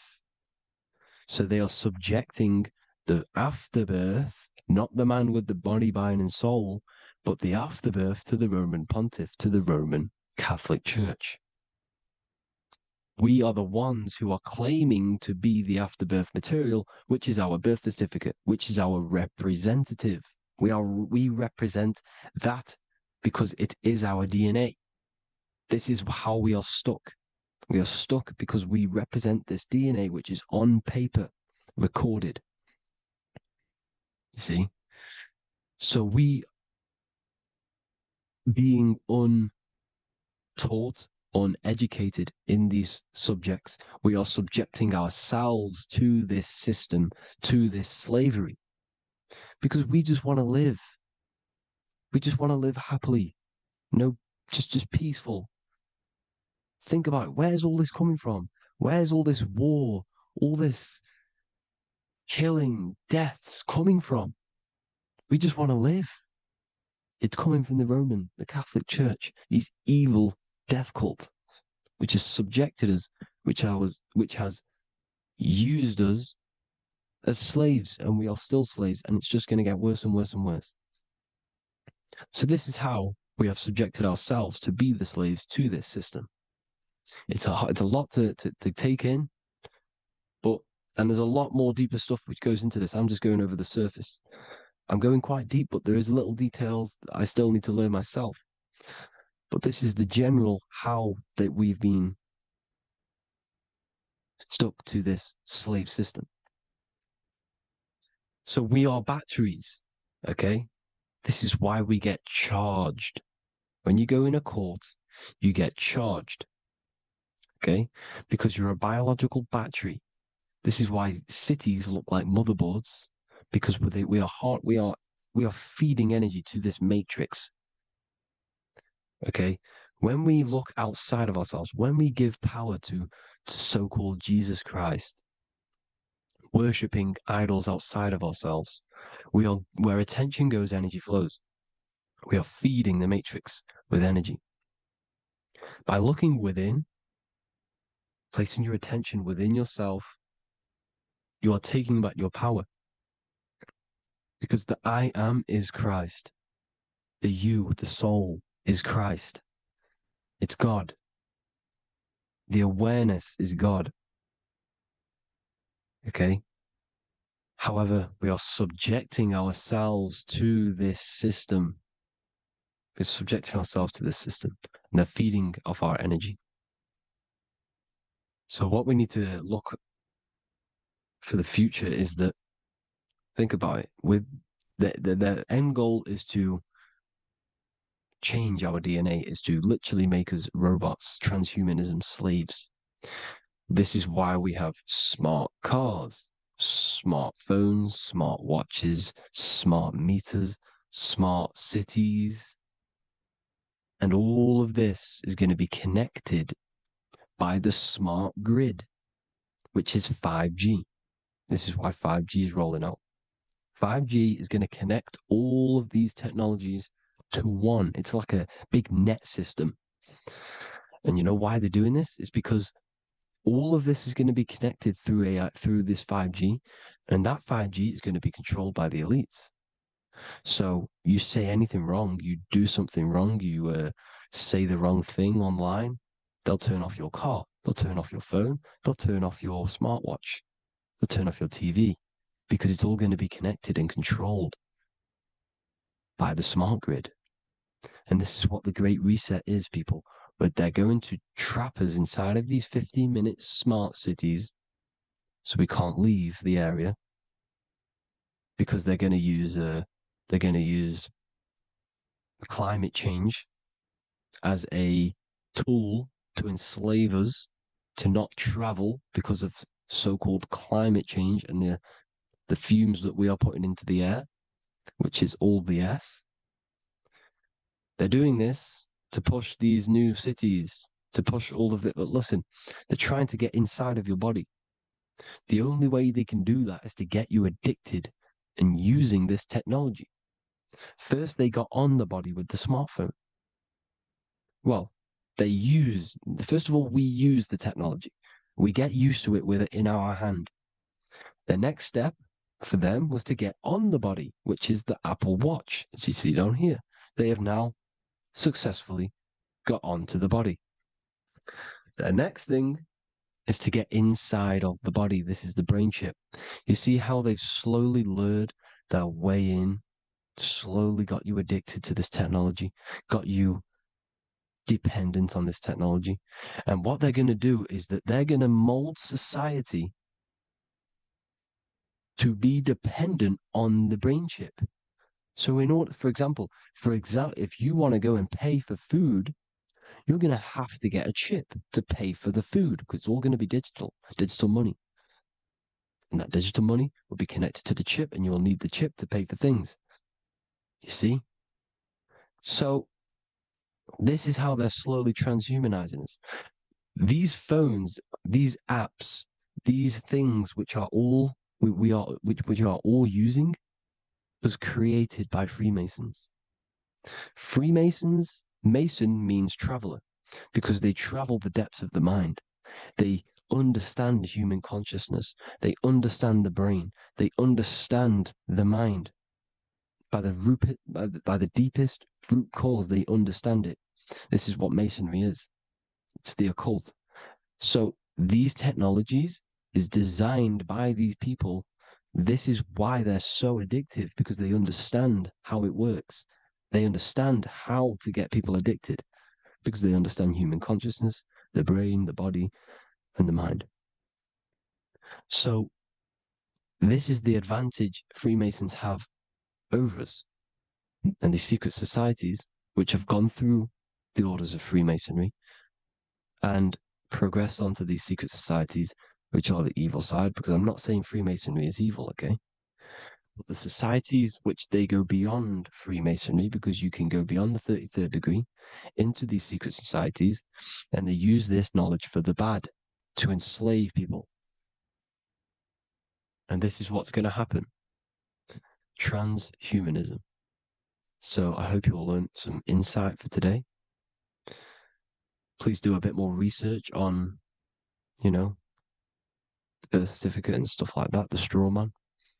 And have an amazing day, people. Please like, comment, and subscribe. Peace.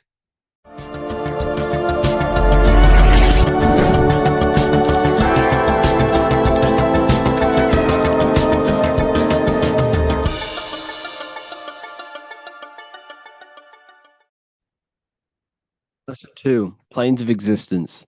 These planes are all aspects of your mind.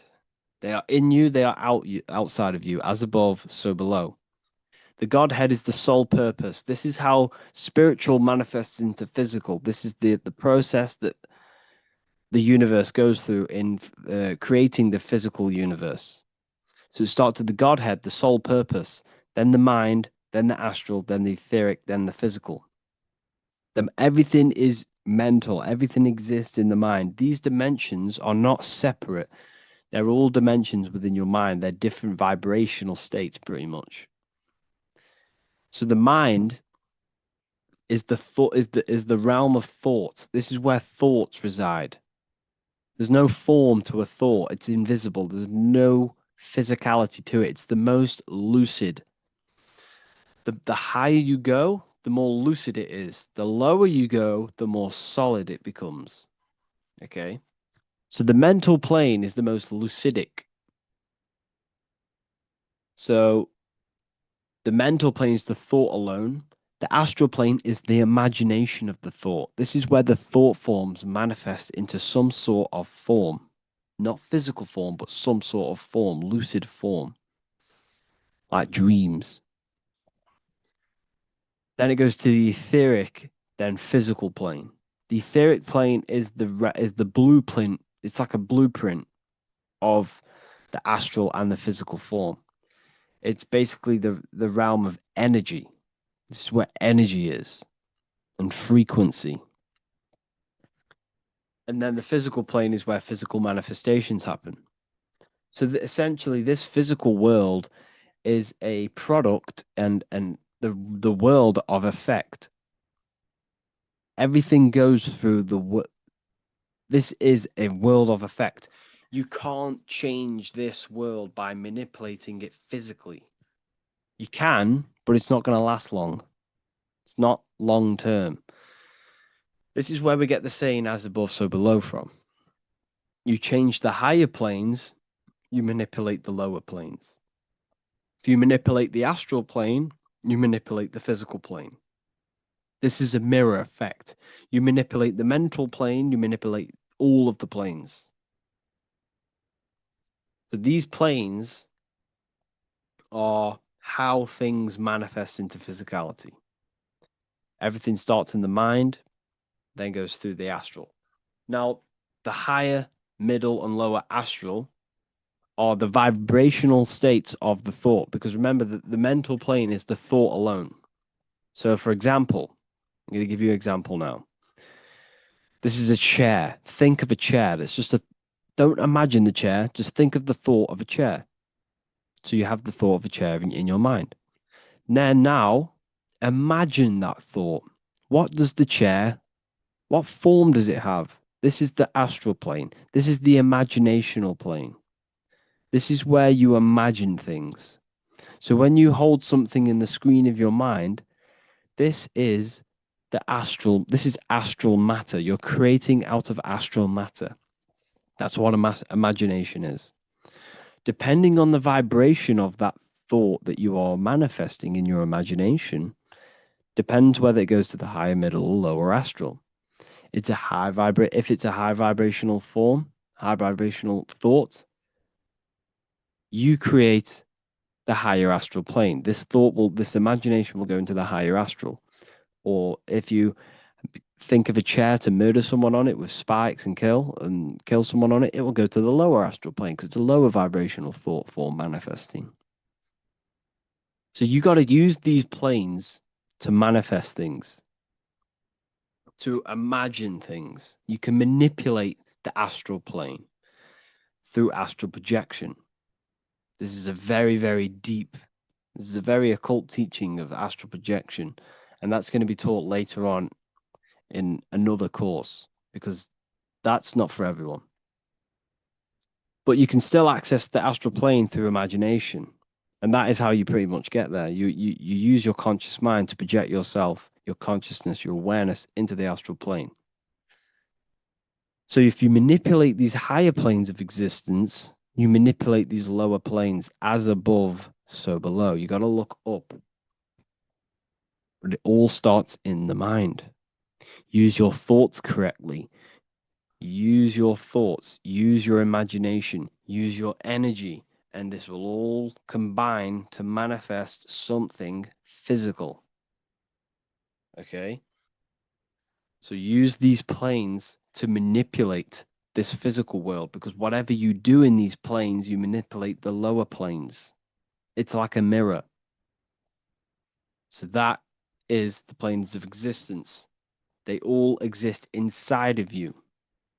They're outside of you. They're as above, so below, as within, so without. They are everywhere. They are inside of you. They're not separate. They're all aspects of your mind. So depression doesn't actually exist, and in this video I'm going to show you how depression is actually a choice. And I'm going to give you some solutions on how to deal with it. And this is probably going to change your life forever just by doing this alone. Okay, so the first thing you need to understand about depression is that it exists in your conscious mind. It exists in your thinking mind. So what is inside your thinking mind? You have your body, your name, your reputation, your trauma, your memories, your family, your worries, your interests, your bills, your passion, dislikes, goals, right? Most people identify their lives with this. They identify their lives with their thinking mind. They think they're their name, their job, their reputation, their memories. But this is not who you actually are. Who you actually are is the observer of that. What happens if you stop thinking? What is left? You're left with unconditioned consciousness. You're left with the self, which is what we refer to as I. We are the consciousness, not the thinking consciousness. You are not these labels. You are not your thoughts. You are not your job, your name, your reputation. Okay? And the reason why I'm telling you this is because it's very important, is that we are something beyond this body, beyond this name, beyond our thoughts. We are the consciousness. So depression exists inside of the thinking mind, the conscious mind. Okay? So if you want to get rid of depression, you must learn how to escape the thinking mind. And not only just escape, but that's step one. In meditation, you do meditations, right? We sit still and we have to learn how to control the mind and turn off the thoughts. And when we turn off the thoughts, depression goes out the window because there's no thought present in your mental field of consciousness to be depressed. Okay? You must understand, who is the one suffering from the negative thoughts? Who is the one suffering? Your mind is not suffering because the mind is producing the thoughts. Your body's not suffering from the negative thoughts. You are suffering. And who is you? You are a soul. You are that feeling. You are that person beyond the thoughts, beyond the feelings, beyond that. You are the one experiencing. You are that. Meditation gives us the ability to turn off the thinking mind. This allows us to escape our thoughts. Okay? And it gives us, over a long period of time after meditation, you'll be able to turn this switch. And this switch will be able to turn off your thoughts. And by doing this, we will be able to control our conscious mind directly by the hand. So when you notice yourself gaining them negative thoughts, we can then turn off the switch of turning off the conscious mind and rising to our authentic self and knowing the thoughts are just illusions. Now, let me tell you something that's very powerful.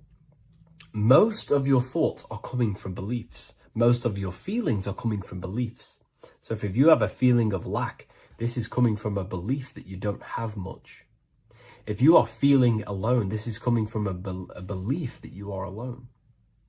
So what we must do is restructure ourselves. We must restructure the subconscious mind. And we do this in many different ways. We can do this with meditation. We can do this with visualization, visualizing our desired reality as if we are living it. We can do this with affirmation. Now, a lot of people think, oh, I'm trying to speak something into existence with affirmation. No, you're not using vibration to try and change reality with what a lot of these new age people will teach you. Vibration, your words will not have much an impact on reality. That's the truth. But what they do have an impact on is reprogramming and recrafting and refining your mind. If you repeat, I am wealthy all day long, your subconscious mind, that word will be lingering inside your subconscious and you will start to mold that into your conscious. You'll start to be consciously thinking about this. Most of your thoughts are coming from your subconscious. So if you want to get rid of depression, you got to figure out the trigger. What are you depressed about? What are you feeling? What are the beliefs that are making you feeling and thinking this way? And that's what you must restructure. You must restructure your subconscious mind through visualization, meditation, and affirmation. You do these all the time. You do these every single day, and you will slowly, if not surely, restructure your subconscious mind. While by doing the practice of meditation, you'll gain the off switch as well.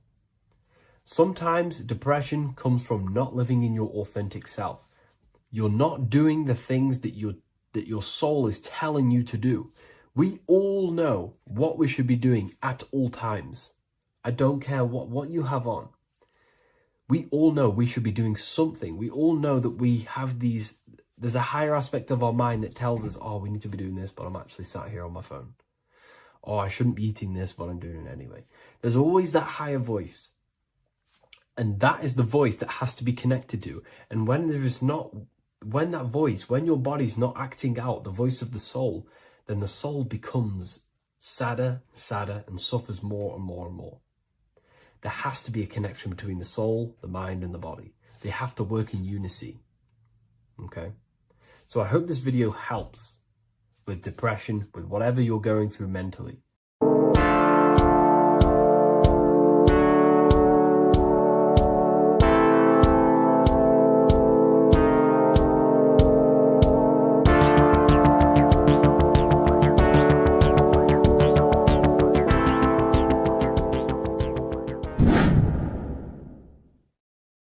Welcome back, people. We're back with another video. Let's jump straight into this. Make sure to tune in till the end because this has got so much information in this video. So sit back and enjoy. So everything's torus fields. The Earth's a torus field. Everything's torus, which is electromagnetic field, electric and magnetic. The center of the torus field is where the two opposing forces meet in the center. And this is what creates the plane of inertia, the dielectric plane of inertia. Okay? You got red shift, blue shift, positive, negative, south and north pole, right? This is what the ancients were showing with the tree of life. As you can see here, this is the plane of inertia and this is the torus field. Everything consists of this. Everything is a torus field. A atom is a torus field. Okay, now the inertia is the 0 point. So this plane is a 0 point. It's the balance between two poles. Okay, now this creates matter because matter is two opposing forces in motion equalized.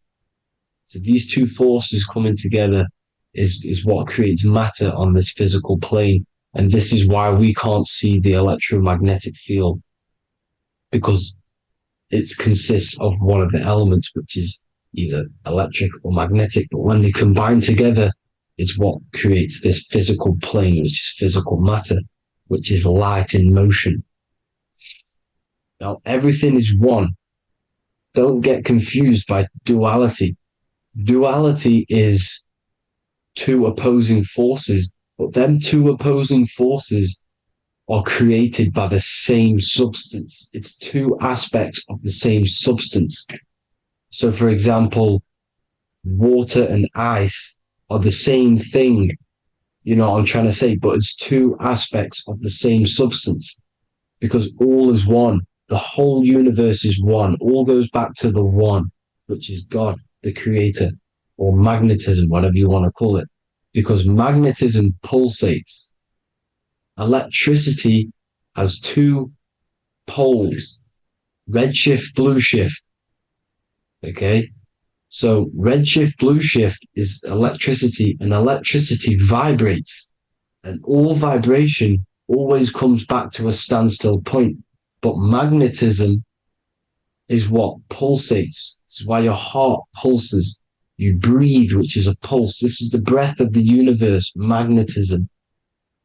Now, this is why the earth is green, okay? Earth can be spelled heart. If you just move the H to the beginning, it spells heart, okay? Because the heart is the center of the torus field, which is the heart chakra for us humans, okay? We consist of the same field, as you already know. Heart being the center, which is green, which is the center of the seven colors. The center of the seven colors. This is the most powerful chakra in your body. People think it's the crown chakra, but it's the heart chakra because it's the center of the torus field. You must align them all and combine them all into one, which is the heart chakra. Now, earth is green. Nature's green. Okay, this is because we live on heart chakra, the plane of inertia. It's the center of the torus field. Okay, and this is what the Egyptians called Isis, which is nature. Nature is balanced, and nature is female, Mother Nature, because it looks after us with the fruit it grows with abundance, and the water. It's a female energy, Mother Nature, and this is the symbolism of an equal, balanced arms. This is the scales, it's balanced. Mother Nature is balanced. This is why the sky is blue, because what comes after the heart chakra? Blue.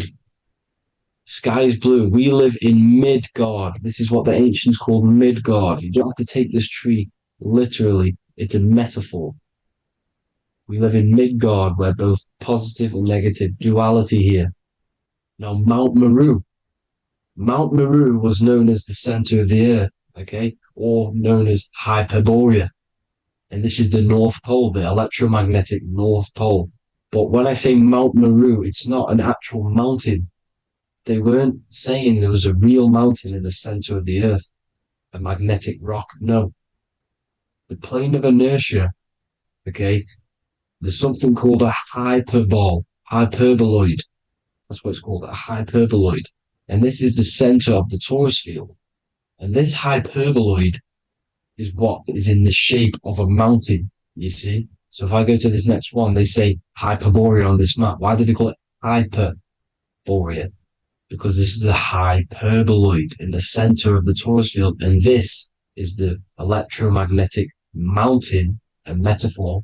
Mountain, what they're metaphorically saying, this is the electromagnetic mountain at the center, the double vortex, the center of the torus field, which is the North Pole. Pole of electromagnetic energy. So this is why they call it Hyperborea. It comes from the word hyperboloid. And the center of the earth is so sacred. And they symbolize this with, obviously, the North Star, which is Polaris. And this is where the swastika comes from, because it's the 4 seasons moving around the North Star. This is the Big Dipper constellation moving around the North Star, which is Polaris. There's that pole again. Pole. Magnetic pole of the torus field. And this is where the green, emerald green, aurora borealis comes from. It comes from this center hyperboloid at the center of the earth, where the most electromagnetic energy is stored. The center of the plane of inertia. The center of the plane of inertia. This is the all-seeing eye as well. As you can see, they got the sun, the moon. This is the Masonic cosmos, the sun, the moon, and the all-seeing eye, because the eye is Polaris, the eye of the stars. It's all a big eye. Now, the eye means a lot more as well. It's not just that. There's different ways you can interpret symbols. Now, this is the emerald tablets. Deep in Earth's heart lies the flower, the source of the spirit that binds all in its form. Okay? The flower of life is thine own place of thine spirit, and stream through the earth as thine flows through thy form, giving off life to the earth and its children, renewing the spirit from form unto form. This is the North Pole. This is what he's talking about. He's talking about the aurora borealis. Aurora borealis. It's the earth's aura. Emerald green. Heart chakra. Plane of inertia. Green. Earth. Heart. You see? All related. Now, there's many symbolism of this. So much symbolism of the ancients. The 7 layers of heaven. 7 layers of heaven, which are the 7 planets. Okay? These planets are the solar system. It's the solar system because we are the soul. We are the sun, the soul. And we're inside of a solar system, which is the 7 planets. That's why there's 7 layers of heaven. Okay? The rings of Saturn, the rings of the planets are moving around us. Okay? So this is what the ancients were depicting in their cosmology. Now this is the Hebrew cosmology of the earth. This is the Mayan cosmology of the earth. You see, it's all an enclosed system. We live inside of a giant torus field. All is atum. It's what the ancients said, ancient Egyptians said. All is atum. Atoms are torus fields. Don't be tricked by the modern science today with the current model of an atom. It's completely wrong. They're hiding the torus field. They're hiding the electromagnetic field, which is in everything. Absolutely everything is in motion, and motion comes from this field. And you see, this is upside down, but this is the I think it's pretty sure it's candles, but the 7 candles, the 7 planets, the 7 Elohim. You see, it all goes back to the stars and the heavens. Now, This is how the Earth really works, with the stars on the outside of the cosmic egg, and then the torus field spinning around the sun and the moon, the positive and the negative charge. The sun gives you energy, the moon takes your energy. The moon controls monthly cycles. Moon is mon. This is etymology. Mon, month, money, demon, monster. Stir is star, moon star. We are all stars. Youngster, minister, superstar, Hollywood star. We're all stars. We come from the stars, which is heaven. Our soul comes from the stars. You see? We are the universe. The image of man is made in the universe. We are a microcosm of the universe. The universe is a macro. We are micro. We consist of everything. The body, mind, and spirit. The sun, the soul. Moon, the mind. Earth, the body. Body, mind, and spirit. We have 12 systems in the body, which are governed by the 12 zodiac signs. Starting at the Aries, which is the ram of God, all the way down to Pisces and Capricorn, kneecap. It all goes back to the stars. We are the stars. We are the universe. Everything is inside of us. Everything. Like I say, the Temple of Solomon, the Temple of the Soul and Mon. The soul, the temple is the body. The soul is the soul. And the Mon is the mind. The temple of the soul and the mind. Body, mind, and spirit.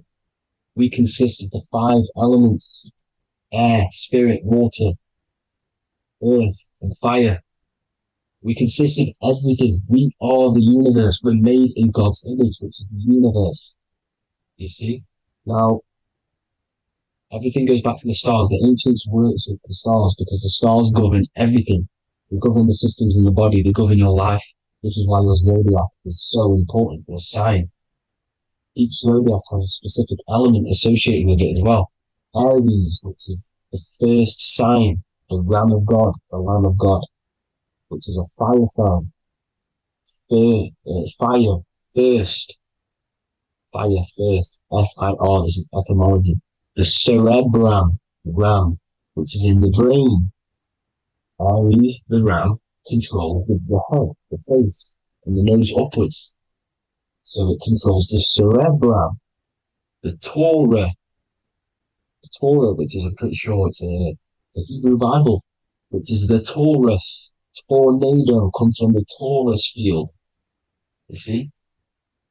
Everything's inside of you. It all goes back to the Taurus field, and the Taurus field is everything. Now, like I said, 12 zodiac signs, 12 systems, 12 cranial nerves in the brain, the 12 disciples of the Bible. All symbolic. Have to read the Bible properly. Now, this center, at the center of the earth, right? This is what's stirring the ether. And the ether consists of the 4 elements. Because there's 5 elements. Spirit can be called ether. People call it spirit or ether. Ether is pure potential, pure energy. It's what connects the astral to the physical. It's the dimension between the physical realm, which we're on, and the astral.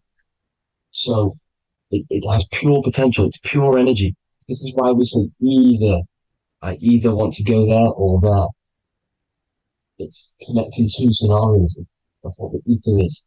It's connecting the 2 worlds, the astral and the physical. The center is like the cosmic womb. There's a black hole in the center. This is the center of the Taurus field. This is the womb of creation. This is the womb of creation. And inside of this black womb with the 5 elements, and everything's being stirred around. Everything's in motion. Light is motion. Everything's motion. Now, like I said earlier, light crystallizes into physical matter. They are the same substance. Spirit and matter are the same substance, but different variations, different aspects of the same substance. Low vibrational spirit turns into matter. High vibrational matter turns into spirit. Or light, whatever you want to call it. Matter is light crystallized. This is where we get the 7 metals from. The planets are light. specific frequencies and vibrations of light. When these lights, or the planet, materialize, material metals materialize, they turn into the 7 metals. Saturn turns into lead. That's why lead is red. Saturn is red. The sun turns into gold. That's why the gold is yellow and the sun is yellow. You see, Saturn is the time god. What happens in autumn? The leaves turn red and they die. This is why Saturn, Satan, time god, the reaper, everything is crystallized till its death and then reborn again. You see, rust, when things rust, it turns to red because it's Saturn. Saturn crystallizes everything. He's the reaper who comes around in winter. You see, he's Satan. Jesus and Satan, the sun and Saturn. They say we live in a solar system. The solar system, I think I've already just broke this down. The 7 planets are the 7 chakras. Everyone already knows this. But I'm going through it anyway. But this is where we get the 7 planets from and the 7 metals. You see, all the ancients knew it was an enclosed electromagnetic system. It's not a spinning ball in the middle of space, people. They want you to believe this so you get stuck in this material world. Because if you believe everything's material, you can never affect this plane effectively. You can never create your life effectively. You don't understand the planes of existence. Because the mental plane is a higher plane. And it breaks down and it controls the planes below it. The mental plane, hold on, I've got it here for you. The mental, the astral, etheric, then physical. Etheric connects the physical to the astral, but the mental is what's above them all. You see? Now, it's important to understand this. It's important. However, the ancients always talked about the enclosed system. Only NASA, which is introduced around the Roman times, not NASA, but the globe Earth was introduced around the Roman times. Okay? By these Masons. These Masons introduced this because they wanted to take over the minds of the masses and control them. These people worship the physical realm. They know how it works. They know the ins and outs of it. They know how to do the magic. They know how to do it all. They understand it all. That's why Masonry have to take the oath.